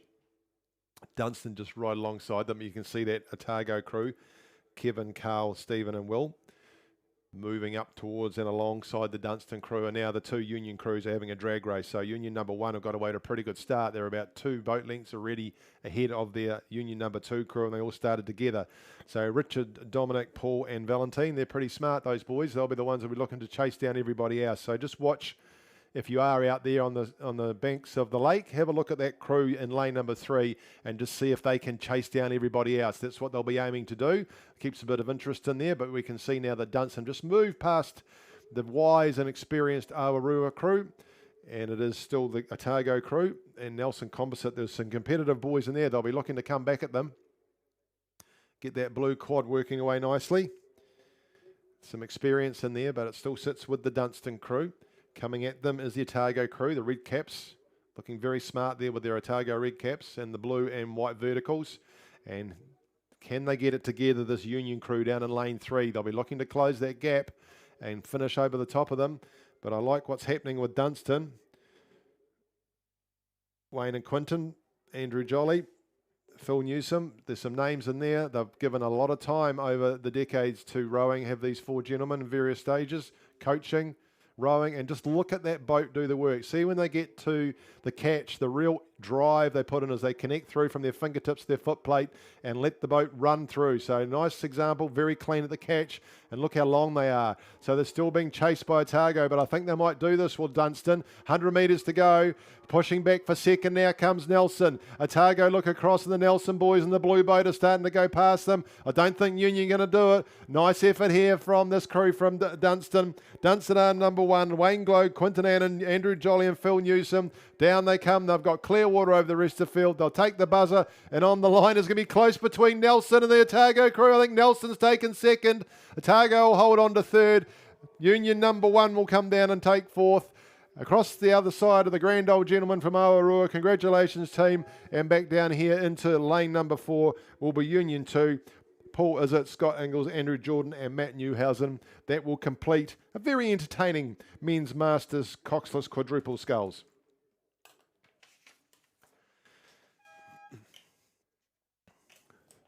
Righto, let's go from one extent to the other. This is the women's novice coxed 8. Full field here, so we'll give them to you. In lane number 1, Rangiruru Girls School number 2, Alice Johnson, Matilda Kuma, Emily Carr, Sasha Flutie, Pip Mackay, Alice Sharp, Eve Malone, Sophie Murchison, Rose Chapman as the cox. Lane number 2, Columba College 1, Alicia O'Connor, Honor Blakey, Mia North, Emily North, Millie Garside, Ava Peters, Oswald, Lucy McKenzie, Avissa Isles and Chloe Byrne as the cox. Lane number 3 is Christchurch Girls High School number 1, Annabelle Thornton, Lola Fatalis, Polly Botherwell, Gaby Burrows, Stella Cameron, Tanisha Tainui, Zoe Dunning and Georgie Matheson with Savity Marley the cox. Lane number 4 is Union number 1, Lily Mulholland, Nami Scully, Irvine, Coco Joseph, Samantha Ford, Annalise Bowden, Alana Newsom, Rada Smith, Macy Rochford and Lisa Samar is the cox. Lane number 5, Omaru 22, Pippa McMillan, Annabelle King, Kaya Rawson, Millie Patterson, Hunter McClay, Summer Brosnan, Matilda Ispester, Grace Webster and Greer Dixon is the cox. Lane number 6, Christchurch Girls High School number 3, Annabelle Walton, Dana Hickey, hello, the mum and dad are at the beer festival, Ava Bright, Bryant, Leela Jordan, Maisie Hetherington, Chloe Henry and Junatella with Edie Grace and Liv Abley as the Cox. Lane number 2, St Margaret's College number 2, Bo Yank, Frankie Wells, Annabelle Sutherland, Izzy Pinkney, Gabriella Grace Parkinson, Gemma Hannah, Caitlin Ferguson, Charlie Flintoff and Lucia Shallard as the Cox. Lane number 8 is Nelson 1, Alfie Murray, Erin Gleeson, Abby Jerem, Brooke Gillison, Olive Wilson, hello to your mother and father, I met them yesterday. Tosca Allen, Brooke Backhouse Smith, Lola Gordon and Elsa Knight is the Cox. And completing the field out there is Cromwell 1, Bella Horst, Penelope Stark, Paige McEldowney, Misha Tomlinson, Zara Dickey, Eloise Hunter, Annabelle Nickel, Eva Settle and Brittany Price. What a fantastically varied field we've got out here in front of us. They'll all come back and do it tomorrow, maybe, because 1, 2, 3, 4 and 5 go to the A final. The rest will go to the B final. So who's going to make it where? Let's see where they are coming now. Looks like Christchurch Girls High School. That crew's doing a pretty good job early on. Right across to St Margaret's out there in lane number 3, and right in the middle of them is the yellow and gold of Oamaru. So it is with Christchurch Girls High School over Oamaru. Out to the St Margaret's crew. We come back inside to lane number 1, Rangiruru Girls School number 2. Then inside from them is Columba College number 1 with the orange caps. A little bit further back is Union. Great to see an 8 in here from them. Then we go to Christchurch Girls High School number 3, and then Nelson just sitting out there in lane 8, just ahead of Cromwell number 1. This is the women's novice Cox State. We go back to the men's masters Cox quadruple sculls, and of course we're doing medals at this particular championship. So the gold medal in that event is the Dunstan crew. They'll be pretty happy with some more bling. Nelson takes second, and the bronze medal goes to the Otago crew. 3 minutes 40.73 for the Dunstan Arm men's masters coxless quadruple sculls.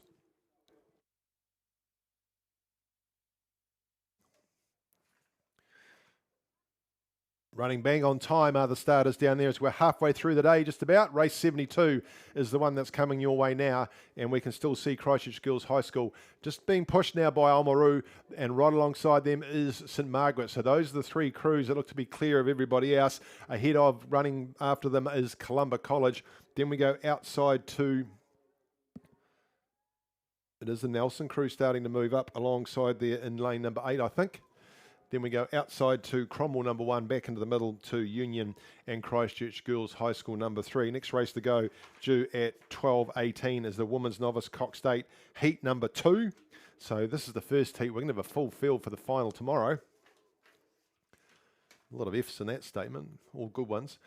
We go to lane number 3 still. It is Christchurch Girls High School being coxed there by Savarit Marley. She's enjoying her ride there at the moment. You can see right in the middle, Oamaru spends so much time on this lake, moving nicely, and just outside of them is the crew from St Margaret's, and it is Nelson that's starting to go with them. So we come back down to Columba College number 1 and the crew from Rangiruru Girls School number 2. There's 6 crews. One of them might miss out on going through to the A final. So the battle there looks like it's going to be between Rangiruru Girls School number 2 and Nelson. So the Nelsonians, they've travelled almost the furthest other than Queen Margaret to be here. How much energy have they got to try and get themselves through to that final tomorrow? It is still with Christchurch Girls High School over Oamaru, then St Margaret's. Back we come still to Columba, and it is Nelson and Rangiruru. Nelson just looked like maybe they've got a bit of work to do out there in lane number 8. Elsa Knight, the Cox, she'll have the instructions from their coach, Kylie Johnson. And we get to 500 metres to go, they'll look to make some moves. So 1 and 2 moving now, well clear of the rest of the field. You can just see Oamaru moving ahead of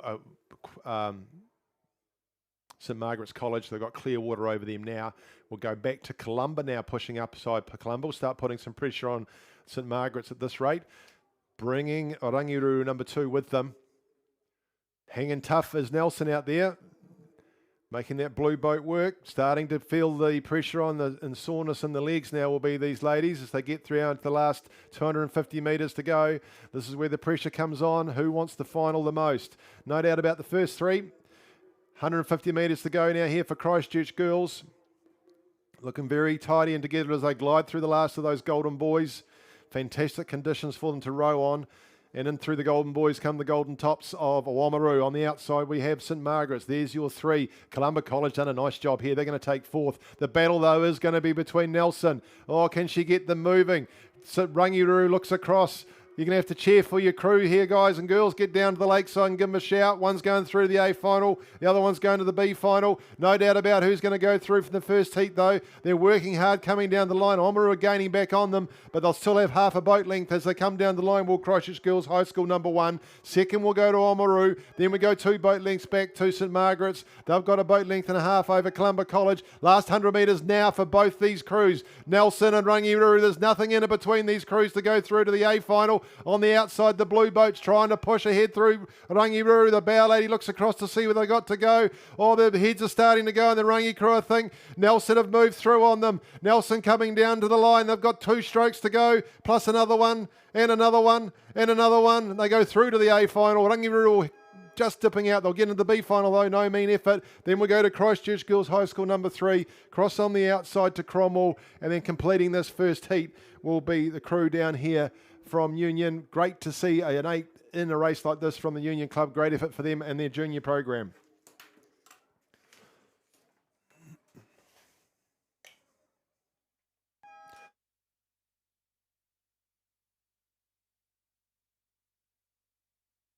Heat number 2's on its way down. I'll give you the fields for there. Here we go, team. This is the women's novice Cox 8. The second heat, lane number 1, Canterbury 1, Brooke Haley, Pippa Reeves, Zoe Ross, Emily Muller, Annabelle Duda, Evo Driscoll, Jessica Hill, and Trudy Levitt with Catalina Mahari as the Cox. Lane number 2 is a composite between Wairo and Nelson. Lucy Simmons, Zoe Goodsir, Rosalind Penfield, Millie Nayland, Julie Mackay, Laura Anderson, Lena Bailey, Georgina Musgrove, Annabelle Ray, and she is the Cox. At lane number 3, Timaru 51, Isabel Atkinson, Georgina Courage, Rachel Roberts, Annie Burnside, Madison Cooper, Paige Ellery, Paris Mackay, Charlie Cooper, Tiralee Guilford is the Cox. Lane number 4, Queen Margaret College number 1, Anna Radu, Garrett, Claudia Jacob, Matilda Melinda Brown, Ellie Burke, Sophia Ollison, Portia Finnegan, Ada Shirley, Eleanor Milliard, and Sophia Border Gonzalez is the Cox. Lane number 5, right in the middle of the course there is St Margaret's College number 1, Honor Todd Hunter, Matilda Bristids, Rafia Stayhauer, Georgie Hyde, Georgia Hope Pearson, Sophia Daly, Nina Cunningham, and Kiva Campbell with Prue Glengarry the Cox. Lane number 6 in the purple, Cure Boat Club number 1, Daisy Morrow, Ashlyn Abernathy, Molly Brown, Molly McGregor, Jacqueline King, Meg Dunn, Name McLean,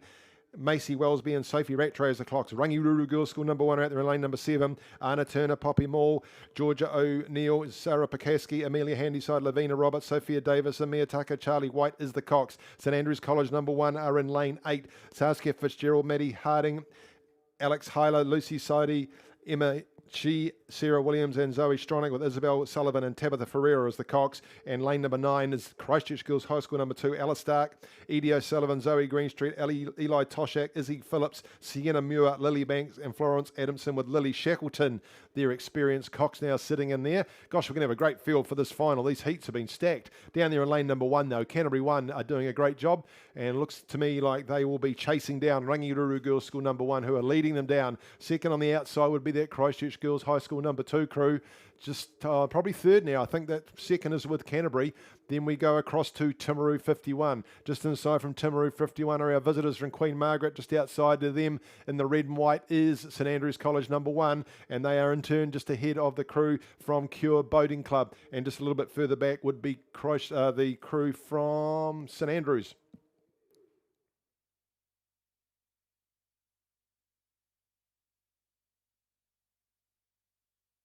See if we can get a time for that first heat. Christchurch Girls High School went through in a time of 7:30.6, 4 seconds ahead of Oamaru, who in turn were another 9 seconds ahead of St Margaret's College.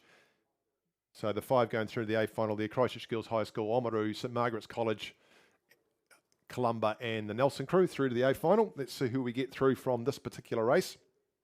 No doubt about who's leading it, and well under control there with their Cox. Charlie White is the Rangiruru crew in that blue, white and golden boat as they make their way down. Still looking at number 1 in the white there is Canterbury.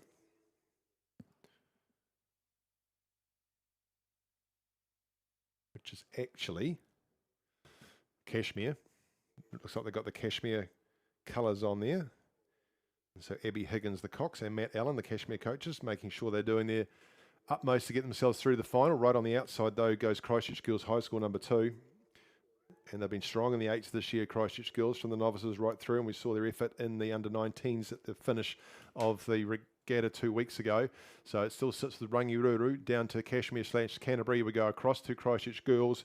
And then we look at the crew from St Margaret's.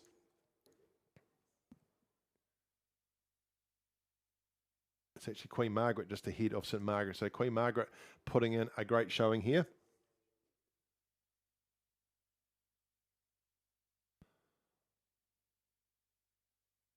The navy blue tops of St Margaret's.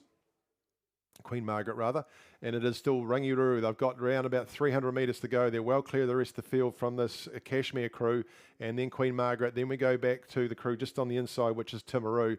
Right across the outside though, Christchurch Girls High School. So we look for our 5 going through the A final. We can see Rangiruru, we can see Kashmir, we can see Queen Margaret, we can see right on the outside Christchurch Girls, and then we'll come back inside from Queen Margaret. That 5th crew at this stage is the Timaru crew. So looking pretty clear cut. Some work to do for St Margaret's College to get into this final. They're about 2 boat lengths back from the crew from Timaru. So it might be a wee bit hard for them. And then we go back from them on the outside to the Cure Boating Club. Back we come down into the Wairo Composite. And just further back on the outside in lane 8 is St Andrews College. No doubt about this though. Looking very accomplished is this crew from Rangiruru. Down they come to the 100 metre mark to go, and it will be well coxed by Charlie White, and that's Anna, Poppy, Georgie, Zara, Amelia, Lavinia rather, and Sophia, Mia. They will go through to the final tomorrow. And in second place down here is this Canterbury / the Kashmir crew. Novice 8 from Kashmir. Right on the outside we go to Christchurch Girls High School number 2, and then it will be the Queen Margaret crew and Timaru. Those are your 5 going through to the A final. Through to the B final will be St Margaret's, Cure, down here to Wairo Composite, and right on the outside to the crew from St Andrews College.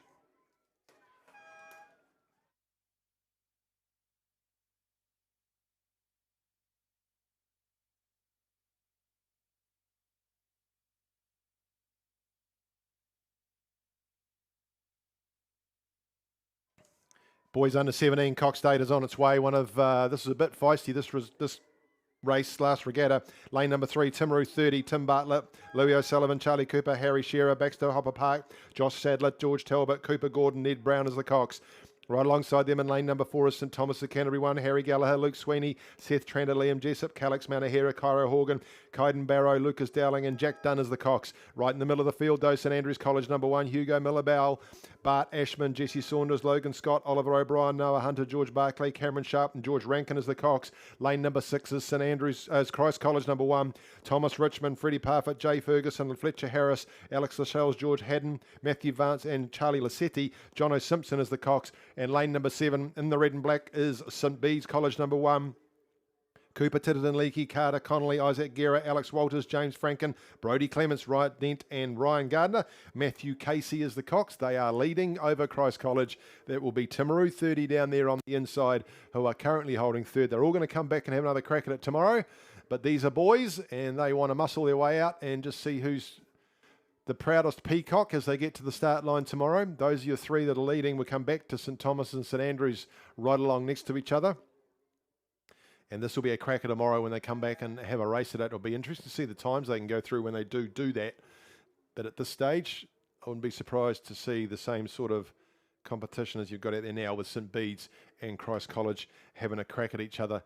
And don't count out St Thomas's or either of them anyway. But St Andrews will be a bit sharper tomorrow too, I think, when we get down to it.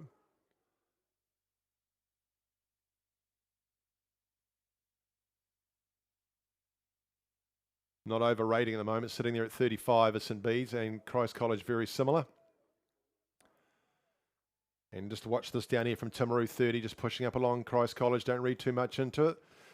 Cox is just making sure they're going through the routine. St Thomas is just sitting right alongside the crew from St Andrews. So St Bede's will come down, 100 metres to go now. They're well clear of the chasing pack. Timaru drawing right up alongside Christ College and all rowing through to completion, these crews. Standard riggings on all of these boats, and look at how they're keeping their heads up nice and strong as they come down to the line and over the line there in the heat of the boys under 17 Cox State, taken out by St Bede's. They've got a boat length and a half over Christ College, similar margin back to Timaru. Then we go back to the crew from St Andrews and then St Thomas of Canterbury. Look forward to that one tomorrow.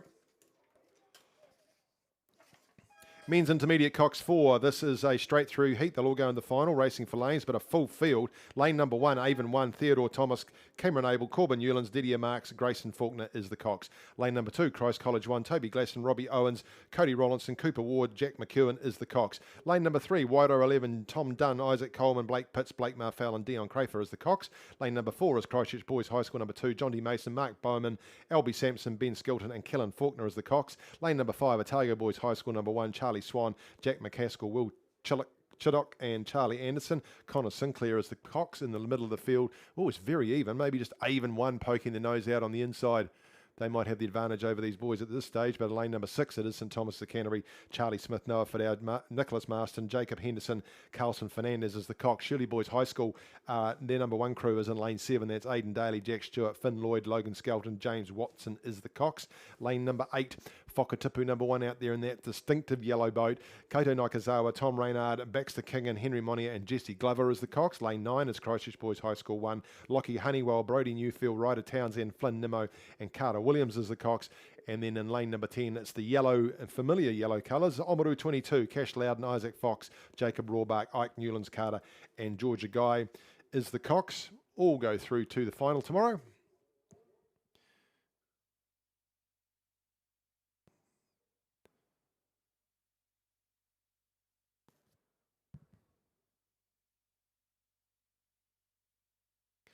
Still with Avon, but looking at Christchurch Boys High School out there in lane number 9, pretty handily placed, as is Otago Boys High School in lane number 5. Just back from them is the boys, Christchurch Boys High School number 2 crew, Wido, and then Christ College sitting there in lane number 2.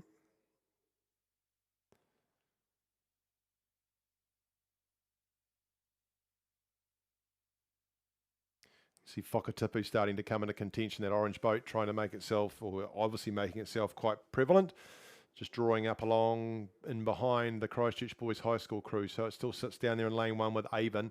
Then Christchurch Boys High School, since the 1000 they tended to move right up alongside that Avon crew. So we'll go Avon, we'll go Christchurch Boys, we'll go Whakatipu, and then we'll come back to Wide Road, coached by Glenn Marfell and Clayton Lindstrom, be a Marlborough Boys High School crew, of course. You can see them in that familiar green with the white V on the back, just ahead of Christchurch Boys High School number 2 and St Thomas's of Canterbury. Back in between those two last crews I called is the Otago Boys High School crew. So if you haven't already, team, make sure you've got that sunscreen on. I know we haven't had to use too much of it this summer, but that big shiny thing in the sky will do horrible things to you if you don't cover up. Keep the water up. If you've never been to Tysel before, you are a little bit elevated and it will catch up on you. So keep yourself hydrated so you can hydrate yourself even more later on this evening. The boys under 17 Cox State, some Bs went through in a time of 6:12.53. They'll go a little bit quicker tomorrow.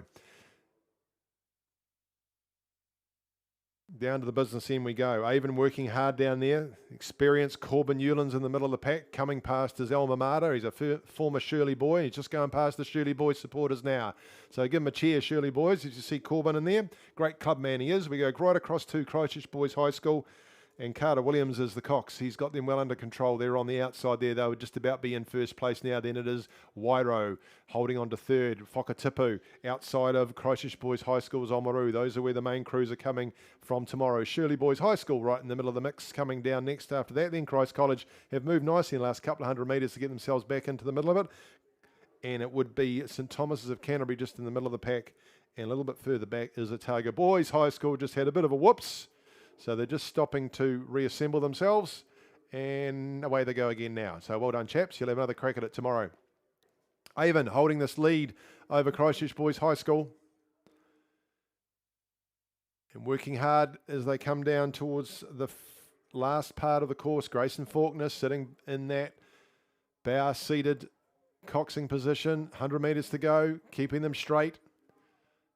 And they've just got the advantage over Christchurch Boys. This will be a good race tomorrow. Targo now moved into third. Wido just trying to push past them. And then it is the crew from Whakatipu. Down they come. Avon are going to hold on to this. They've got about half a boat length over the crew from Christchurch Boys. Down they come to take the buzzer. Well done, gents. It'll be Christchurch Boys joining them in the middle of the field tomorrow along with Wairo. Then we'll go across the outside to Oamaru.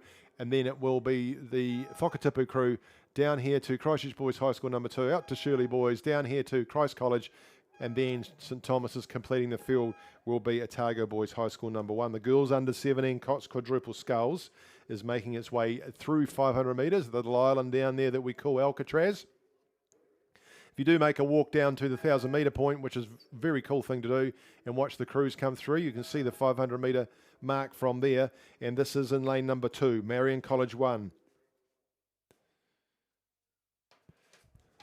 Kiva Harrison, Peyton Moss, Sophie Davis, Olivia Walker and Lexi Fackery House. In lane number 3, it is Villa Maria College number 1, Camelia Taurua, Selena Climo, Georgia Mitchell and Sophia Taylor. Alyssa Clark is the Cox. In lane number 4, Whakatipu 2, Eve Burra, Gemma Ward, Mimi Blundell, Ella Day and Eva McGee is the Cox. Lane number 5, Nelson 1, Leela Scowen, Bella Turner, Olive Forrester, Zoe Dunstan, Georgie Astrid is the Cox. Lane number 6 is Timaru 11, Ella Metcalf, Skylar Seymour, Kate Caird, Jasmine Payne and Daisy Campbell is the Cox. Lane number 7 is Oamaru 22, Emily Wainwright, Bridget Spittle, Indig Jones Horgan, Tessa Wright and Isla Capely is the Cox. Whakatipu number 1 are out there in lane number 8, Caitlin Roberts, Cinnamon Williams, Caitlin Purdue, Lucia Summerfield, Bella Notton is the Cox, and completing the field in lane number 9, Burnside High School number 1, Lucy Gibson, Melissa Irvine, Amy Muncaster and Harriet Gorman. Evie Nathan is the Cox. This is the first heat. Girls under 17 Cox quadruple sculls. There's 2 heats. 1, 2, 3, 4 and 5 will go through to the final. The rest will be eliminated.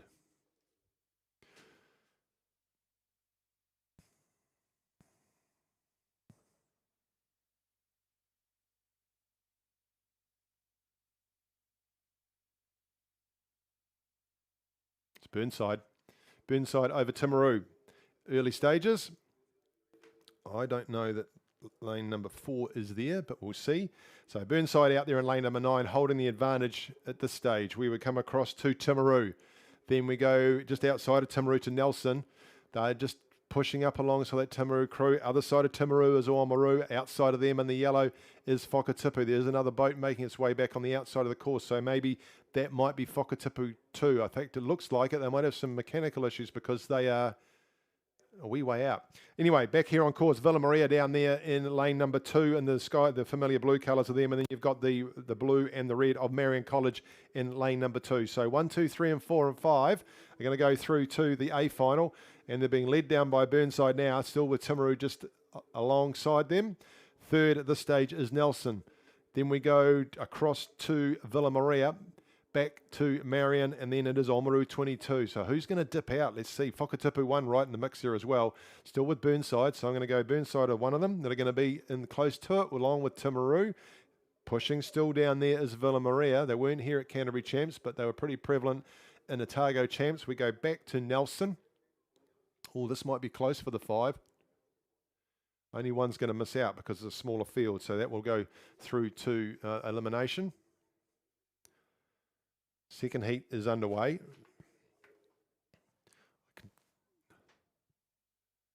Men's intermediate Cox 4. Avon took that in a time of 7:09.18. They were 3 seconds clear of Christchurch Boys, and then another 4 or 5 seconds back to, or 6 seconds for accuracy, back to Wairoa.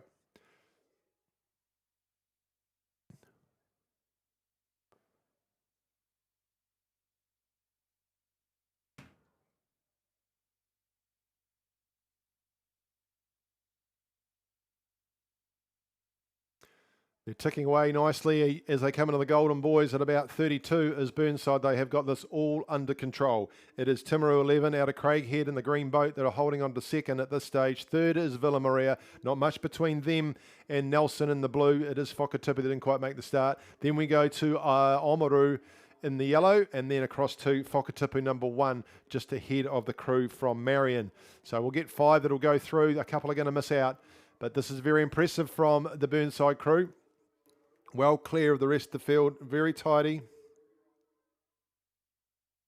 And giving that lovely new quad named after their coach an impressive run out as they glide through the last 100 metres of those Golden Boys. Burnside will take this out. Second will be the Timaru crew, just quickening their hands as they come into the last 100 metres to make sure of their position. A nice strong finish from them. They are holding on to the second spot. So Villa Maria have pushed through nicely in the last 500 metres just to push up into third if they continue on this run. Just moving through and over the top of that Nelson crew, who are going to hold on to fourth over the top of Oamaru. And those will be your 5 that go through to the A final. Missing out will be on the outside Whakatipu number 1, and down here in lane number 2 will be Marion College.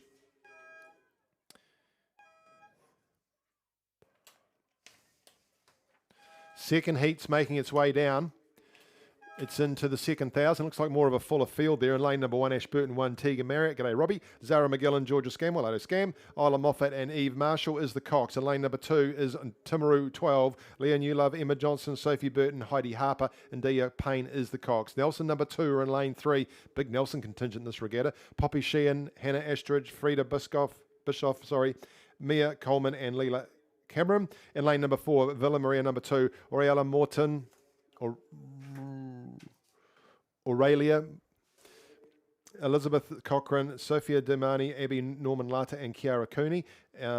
She's the Cox. In lane number 5, Canterbury number 1, Holly Grundy, Aurelia Lind, Charlotte Clackworthy, Marley Lloyd, and Ivy Omar is the Cox. In lane number 6, Whakatipu through Annie Clark, Posey Mansa, Isla Coldstone, Jessie Bates, Izzy Carr.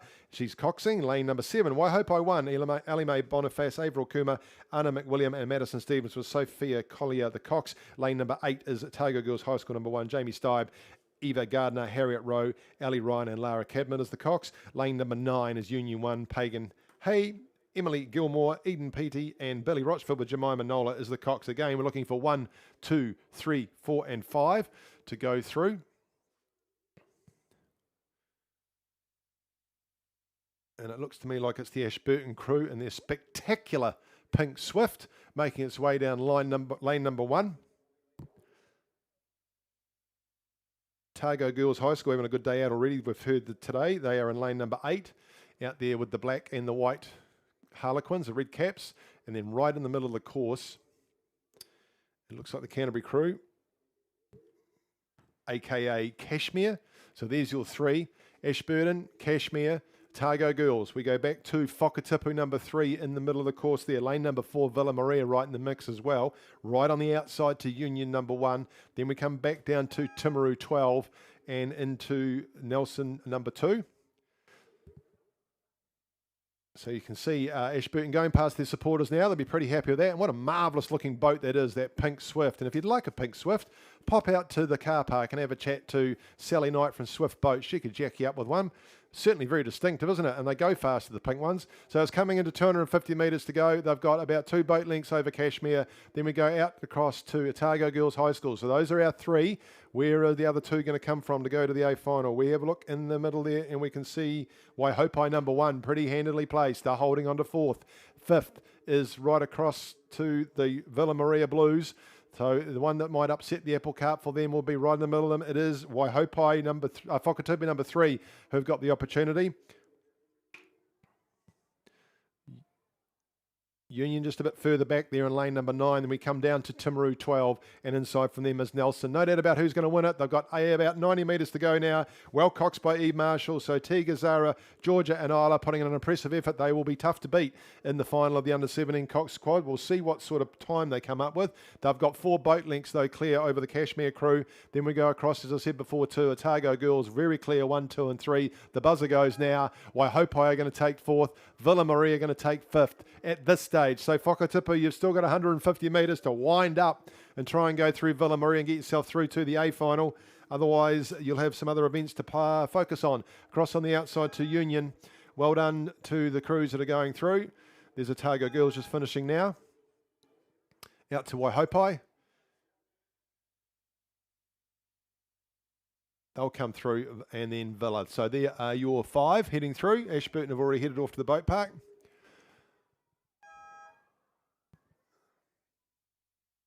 That's Waihope across the line. Now comes Villa Maria. Then we go to the crew from Whakatipu, across to Union, back down here to Timaru 11 and Nelson number 2. 3 heats of the boys under 15 double sculls on their way down. This is the first heat.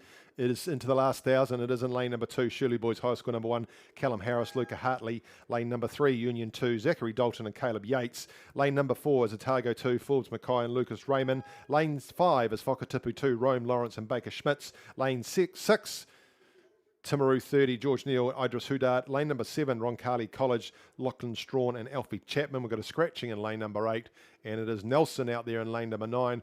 Pretty handily placed too at this stage. Jack O'Grady and Cameron McTague in the blue out there. We're looking for 1, 2 and 3, and whatever the next fastest happens to be to go through. Time for the girls under 17, Cox Quadruple Sculls, heat number 1.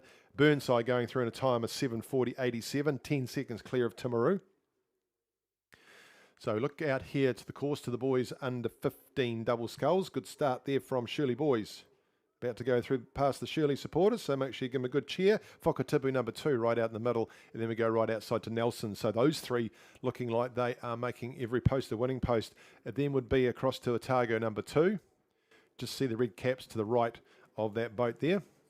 And then we go across on the outside as Whakatipu number 2 is 30. Just been joined in the commentary box by Clive.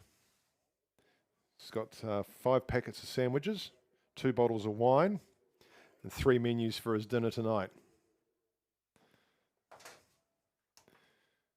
You well, Clive? I'm good, mate.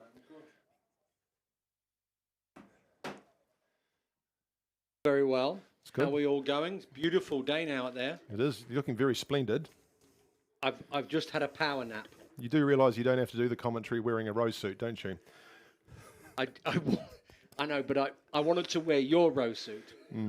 Well, It's a little snug. it's a lot unused too. So the boys under 15 double sculls, this is heat 1. This is Shirley Boys. So Whakatipu still leader, holding on to second, right across to Nelson.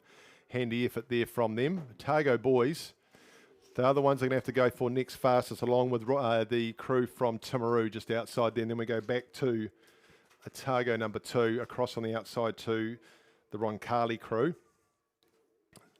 So soon we get a time for that second heat of the girls under 17 Cox Quadruple Sculls. Ashburton going through in 7:30, so watch the battle tomorrow between Ashburton and Burnside. That should be a good one. So Shirley Boys doing a nice job down here in the first heat of the boys under 15 double sculls. And second we'll go to Whakatipu, across the outside to Nelson.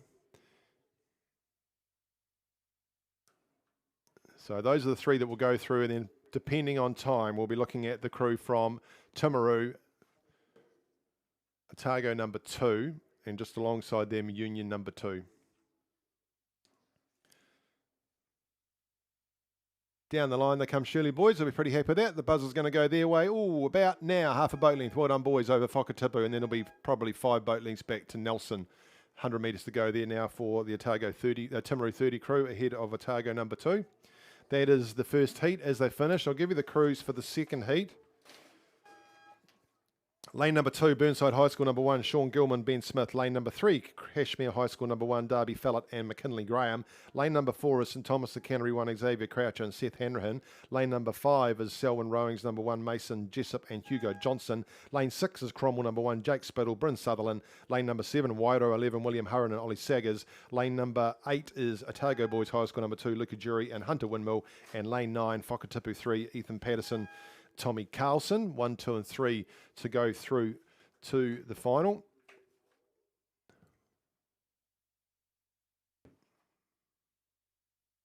Good start down on the inside there from Burnside number 1. It's between them, and right on the outside, the Ethan Elderleast coached Wairo number 11 in lane 7. But Burnside have the advantage. They would be about a boat length and a bit ahead of Wairo. So this just out there in lane number 7. So we're looking now to see where the third place getter is going to likely come from. And it's looking like Selwyn Rowing. Nice job coming in there, coached by Adam Jenkins. Just on the outside of them is Cromwell. So Jake Spittle and Bryn Sutherland. There's a nice little battle going on between those 2 crews to see who picks up the third. But push coming nicely here from Sean and Ben, coached by Christina Blackford, and Max Wallace doing a good job helping out there too. In lane number 2 for Burnside, they continue to show pretty prevalently in some of these early races, and continuing on from their success at Canterbury Champs. They are well clear of the rest of the field, is Burnside and Wairo. Both the green and white crews, slightly different. Look at the drive coming from Burnside. When they get to the catch, there is some real oomph, which is a technical term, going in as they push through, back to the recovery, and away they go again, making that boat work hard for them. Wairo still holding on to second. Just watching this battle in the middle of the course, though, to see where the third spot's going to come from. Selwyn battling for a place in an A final. That would be pretty cool for them. Cromwell right alongside them. Right on the outside, Whakatipu, too much work to do, as we have for back down in there, Kashmir in lane number 3. This is the second heat of the boys under 15 double sculls. Shirley took out the first heat, time of 6:54. And Whakatipu number 2 was 7:55. And second is Burnside. They've done the work. They head up now towards 120 metres to go. And well clear of the rest of the field and looking very relaxed. Look how relaxed they are in the shoulders. Hardly any splash at the catch, and the boat just doing the work. That was a real move they had at 250 metres to go. They've eased off from there, but they got themselves well clear. 4 boat lengths clear of Wairo with about 90 metres to go. These guys will go through to the final of the boys under 15 double sculls. This is heat number 2. And Burnside takes the buzzer. Across we go to Wairo. And then now it looks like Selwyn have done the job here on Cromwell. They've got a nice run on their boat too. So give them a bit of a cheer here, Selwyn rowing. Early days in your program and getting yourselves through to some A finals. Fantastic effort that would be. So they're holding that spot at this stage. 1, 2 and 3 will go through to that A final. They've got 100 metres to go now. They're well clear of Cromwell. And behind Cromwell will be Whakatipu number 3. Back down here to the Kashmir crew. So this will be pretty cool. They're coming back. Look at the Cromwell fellas are winding it up. Oh, they just have to watch out here, Selwyn. Someone's put a B under the backside of those boys from Cromwell and they're off. They're trying to chase down the Selwyn fellas, but I think Selwyn are going to take out that third spot. Through to the A final they'll go. Cromwell, game effort. They'll be holding on for next fastest, but at least through to the B final. That's the second heat. Shall I do the next heat, Clive? Absolutely. Yeah. Can you keep doing your stretches? Can you face the other way while you're doing and wearing that rose suit, please? Some things can't be unseen. Boys under 15 double sculls. Heat 3, lane number 2, Whakatipu 1, Oliver Glover and Angus Brown. Lane number 3 is North End 2, Liam Cochrane and George Dunn. Lane number 4 is Union 1, Peter Newhausen and Conrad Hurst. Lane number 5, Dunstan Arm number 1, Harry Farrell and Kiwa O'Neill. Lane number 6 is Otago 1, Archie McDonald, Mackley Adams. Lane number 7 is Selwyn Rowing number 2, Joe Creeker and Matt Gorchafi. And lane number 8 is Shirley Boys High School number 2, Johan Merva and Lockie Soper. Lane number 9 is Timaru 31, Jairus Daya and Alex Bolithro. They are in heat number 3 of the boys under 15 double sculls. They've really rattled down too. Whakatipu number 1 in lane 2, looking pretty handy place, but as Otago number 1 out there in lane 6, the Red Caps, they are leading from Whakatipu. Then we go back inside to Conrad and Peter. They've been rowing pretty well together this double this season, and another A final would be good reward for them. Remember, this is the South Island Club Championships and there are medals on offer, so they'll be looking forward to getting into the running for one of those. So it is Whakatipu, it is Otago, it is Union. They're well clear of the rest of the field, which is Dunstan Arm number 1.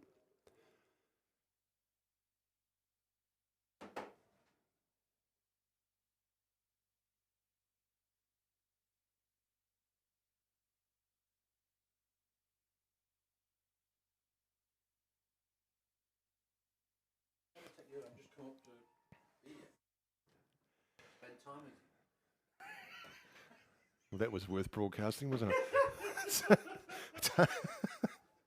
Otago number 1, Archie McDonald and Maclay Adams are doing a wonderful job out here, being very sensible and focusing on the job at hand. So they come up to 120 metres to go, still with Whakatipu. This is Oliver and Angus. They're holding on to second, and it is Union that will take the third. At this stage, if they can keep going through, this is heat number 3 of the boys under 15 double sculls. Just cranking up down here in lane number 2 is Whakatipu, but Otago have got it under control. As we look across, does the Whakatipu Bowman Oliver Glover. And then we go over the line now is Otago taking this one through to the final they go, with Whakatipu and Union joining them. So waiting on times. As you can see, the Dunstan crew, they probably realise they haven't got the third, but they're still working hard. See if they can pick up a next fastest to get them into the A final.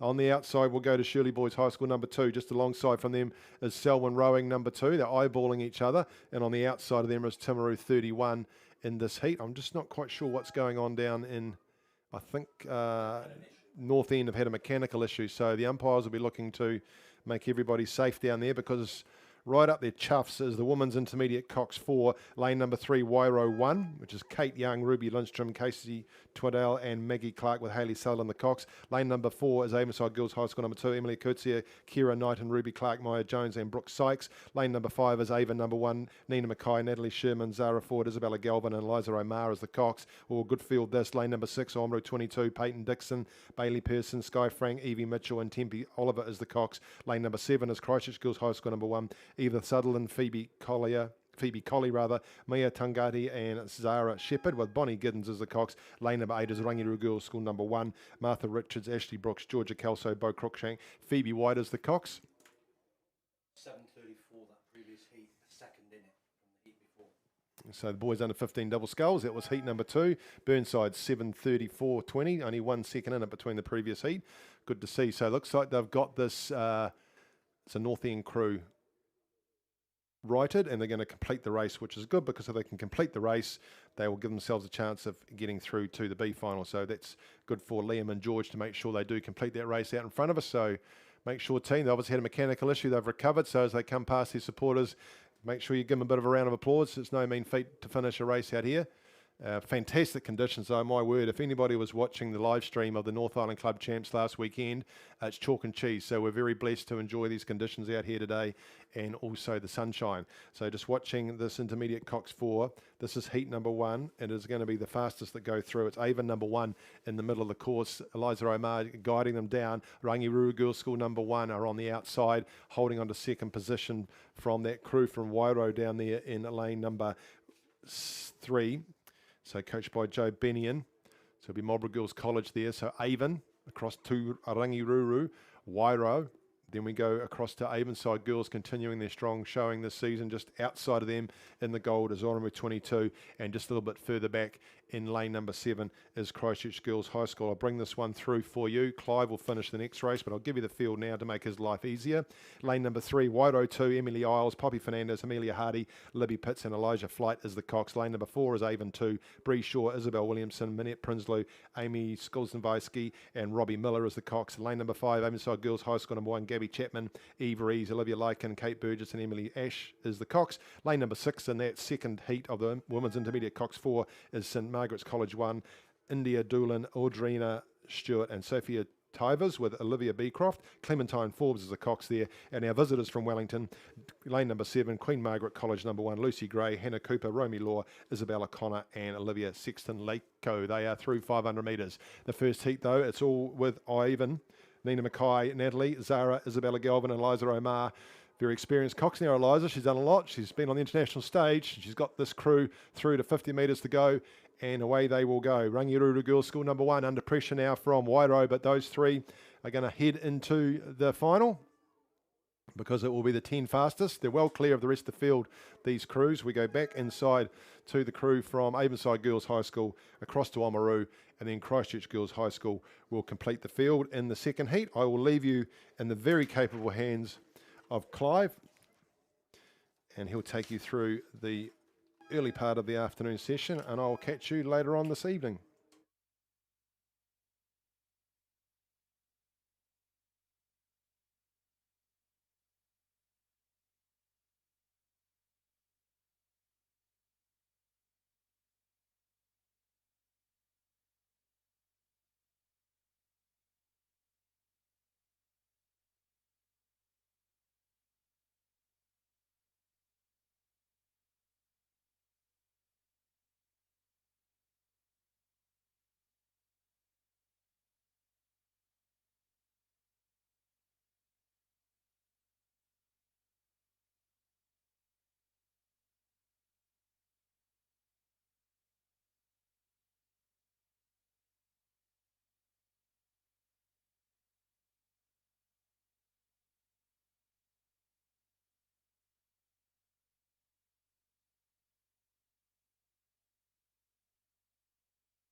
Go.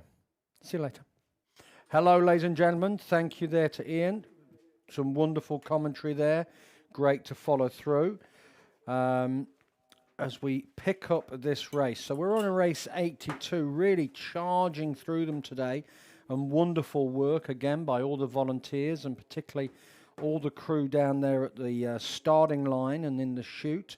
So a big shout out to those people on the boats and the umpire boats and the safety boats and the starting crew who do a great job, along with all the people in the commentary tower and the main office below, which tracks all the result. They do brilliant work, and we always need to remember to say thank you.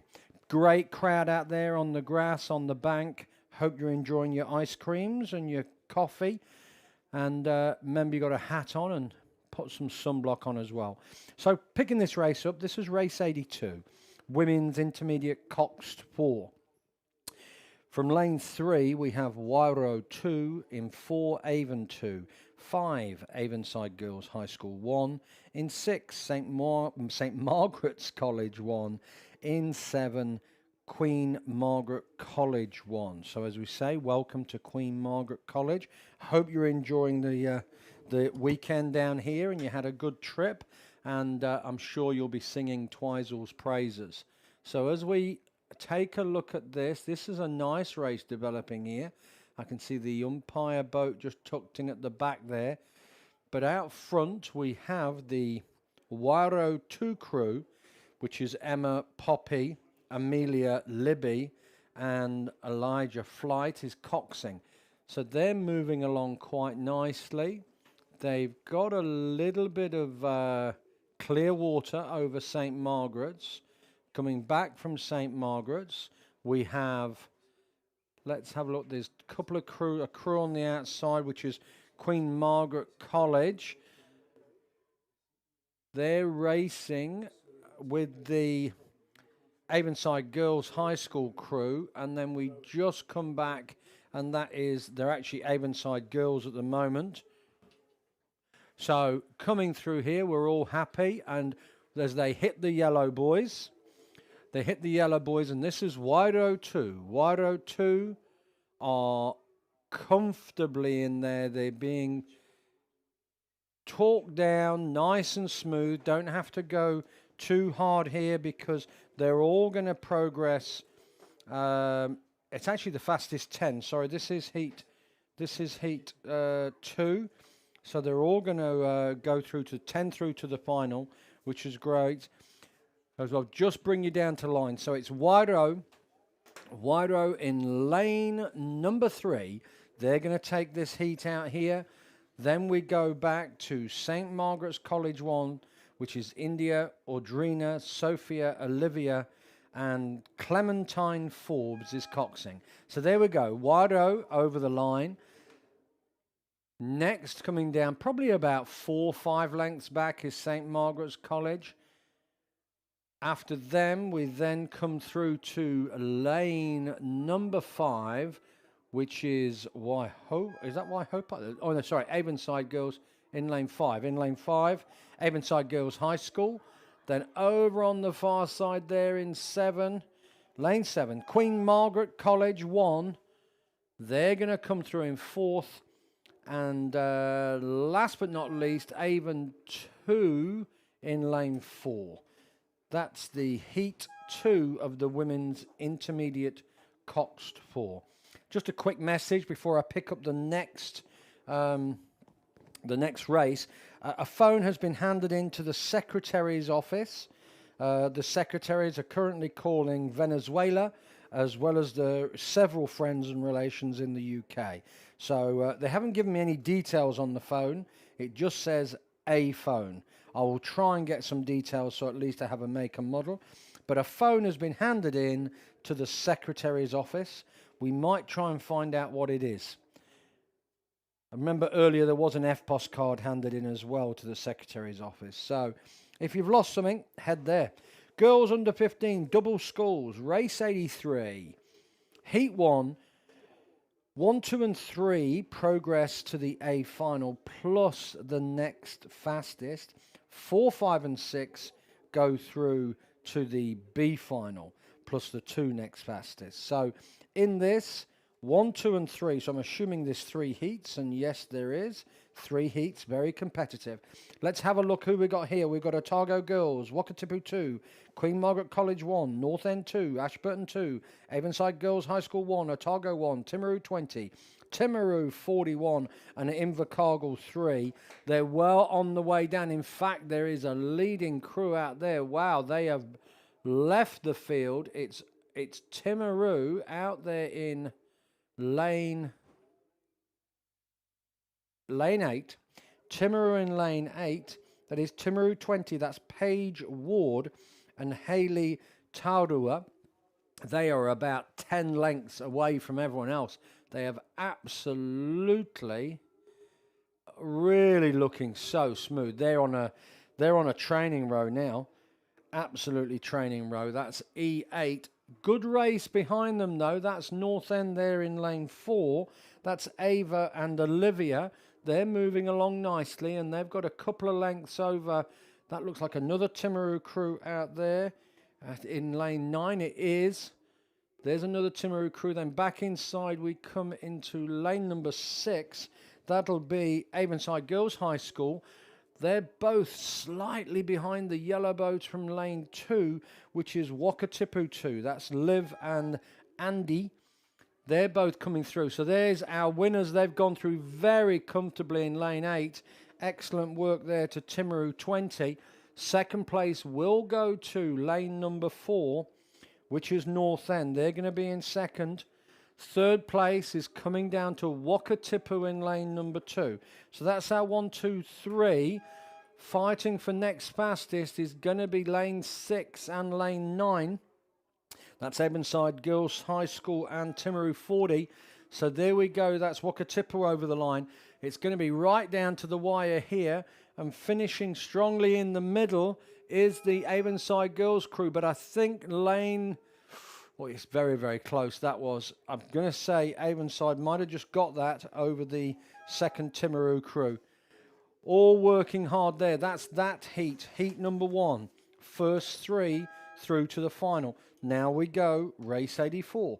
Girls under 15, double sculls. Big numbers in this group, in this class, I should say. So double sculls for all those new parents and grandparents and new to rowing. 2 people in the boat. They've both got 2 oars, so it's double sculls.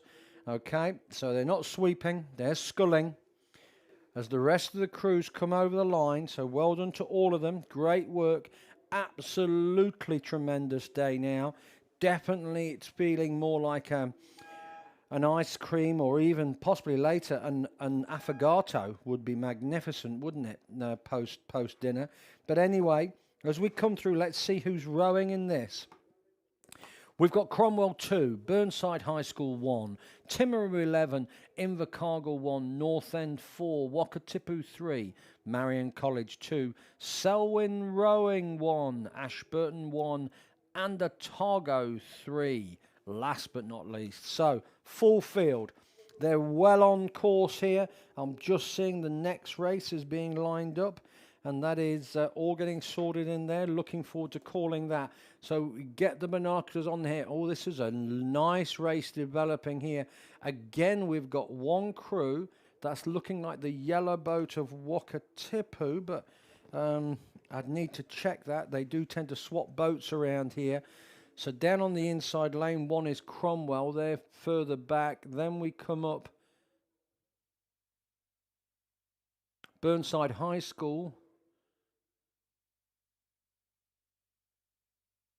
Actually, that's Timaru. Burnside are actually further back in lane 2. Then we go Timaru.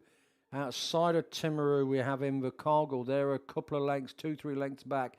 In the middle, we have North End 4. That'll be Chloe and Libby. So they're holding second place at the moment, but definitely under pressure from Timaru 11, which is Lauren and Kelly. That's going to be a good battle for second and third. Wakatipu 3 are just having a bit of a wibble there, and They've got themselves back straight now and in the middle of their lane, but they were a little bit squiffy for a while there. They're battling with that looking like Marion College crew out there. But over on the far side, I'm going to pick them up. It is Ashburton. That's Elise and Gretchen. Elise Gill and Gretchen Ross, coached by Justin Wall and Mary Hefford. In lane number 9, they've got a comfortable lead at the moment. If we look at that last heat, girls under 15 double sculls, that was 8:20, and the second crew came through at 8:43. So great time from that first Canterbury crew of 8:20. I'll be looking to see what that comes through next. So I'll just make a note of that now. 8:20 is what we're looking for. Over on the far side there, they've done some work. Justin and Mary's crews have always done the work. There's no rest for the wicked in Ashburton, I can tell you that. Lane number 9, they are moving through. That's Elise and Gretchen. They've got a couple of lengths of clear water. Timaru have moved into a clear second place in lane number 3. Lane number 3, Timaru, that's Lauren and Kelly. They've got about a boat length. They're going to come in second. It's closed up a little bit. Maybe Ashburton have just taken the sting out and they're just cruising through there. They're doing well. They're going to take it. Timaru looking strong finish in lane 3. They're going to take second place. Third place, lane number 5, is the North End crew of Chloe and Libby. That's our third place. Fourth is a little way back, so we're going to just pick those up in a second.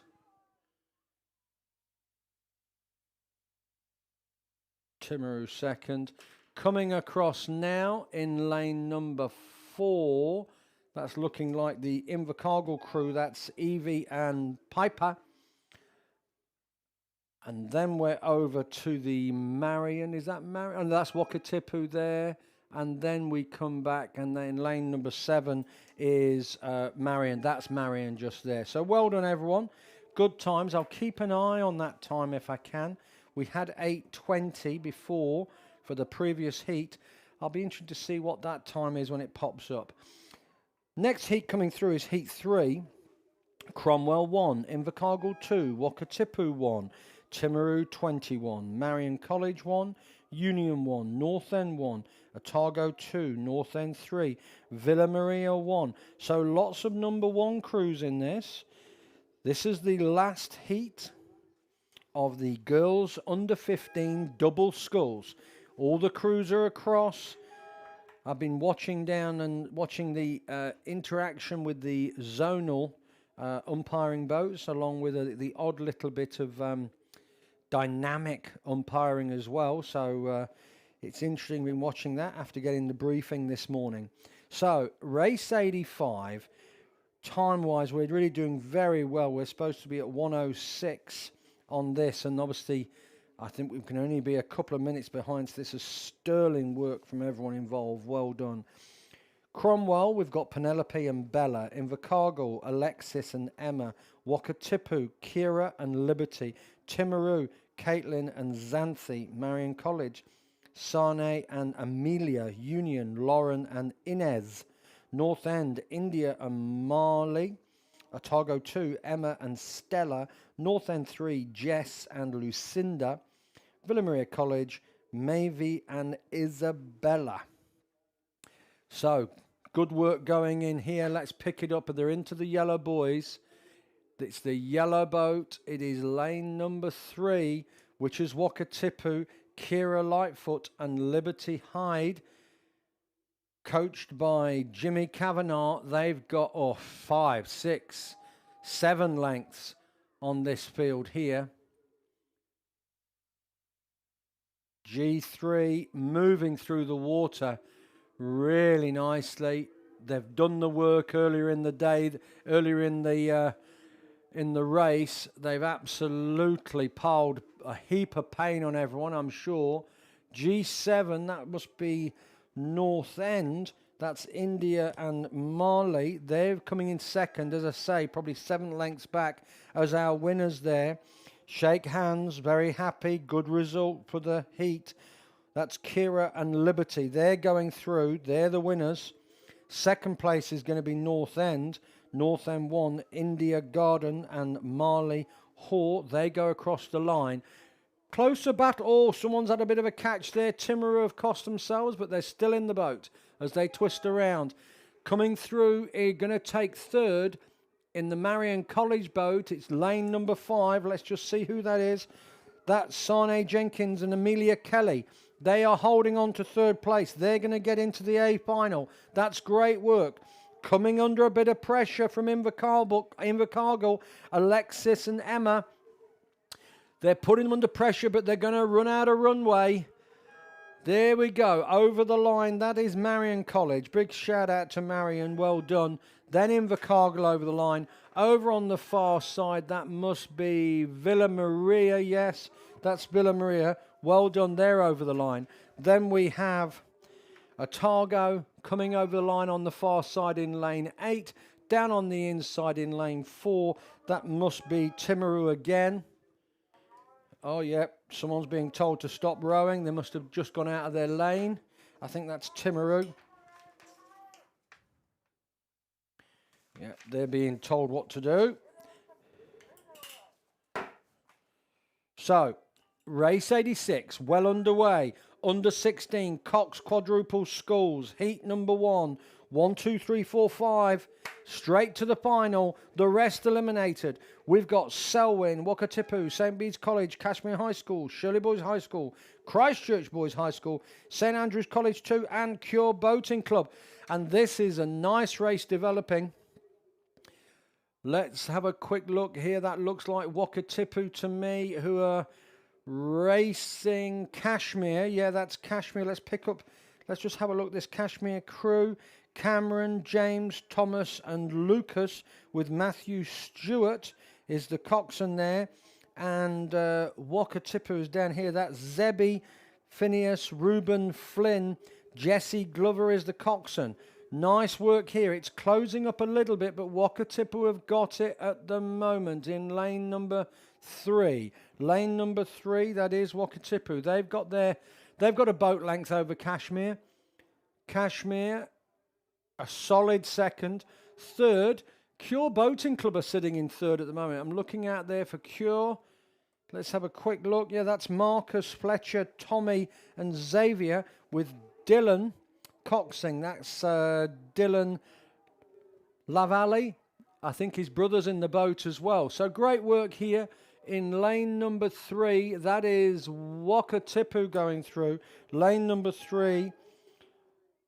Wakatipu are going through. Next over the line is going to be Kashmir. Well done to Kashmir. St. Bede's are trying to put some pressure on Cure. They've lifted that rating and actually moving through the water, but they just left that too late. They are closing on the Cure crew, but they've come far too late as they eat into their lead. St. Bede's go through 4th, but that gets them in the final. They'll be looking to do better tomorrow. If we pick up now, that looks like Shirley in lane 6. Shirley are going to come through in lane number 6. Let's have a quick look. Apologies, that might be a Targo. I might have got that one. Yes, it is lane 6. That is, that's Nelson. Nelson boat there. And then a good battle on the far side there. Great work. And down on the inside, H2, that's Selwyn rowing, just coming over the line. Well done, Selwyn. Great work there. Oh, it was Shirley, actually. It was Shirley, as I called before. That's great. Heat number 2, on the course. They're down. They've gone past 1,000, hitting the 1250. Let's have a look who's rowing here. Again, remember, 2 heats. First 5 go through to the final. The rest are eliminated and don't come back tomorrow. Targo Boys High 1, St. Andrews College 1, St. Bede's College 2, Timaru 30, Nelson 1, Otago 1, Shirley Boys High School 1, Christchurch Boys High School 1. So, this is a good race developing here. This has not quite put a blanket over them, but there's some nice battles going off between them. Down on the inside here, Yeah, that's St. Bede's there, and they are battling with, I think that's Timaru. St. Bede's will be battling with Timaru. They are indeed, but they're both trailing the Nelson crew.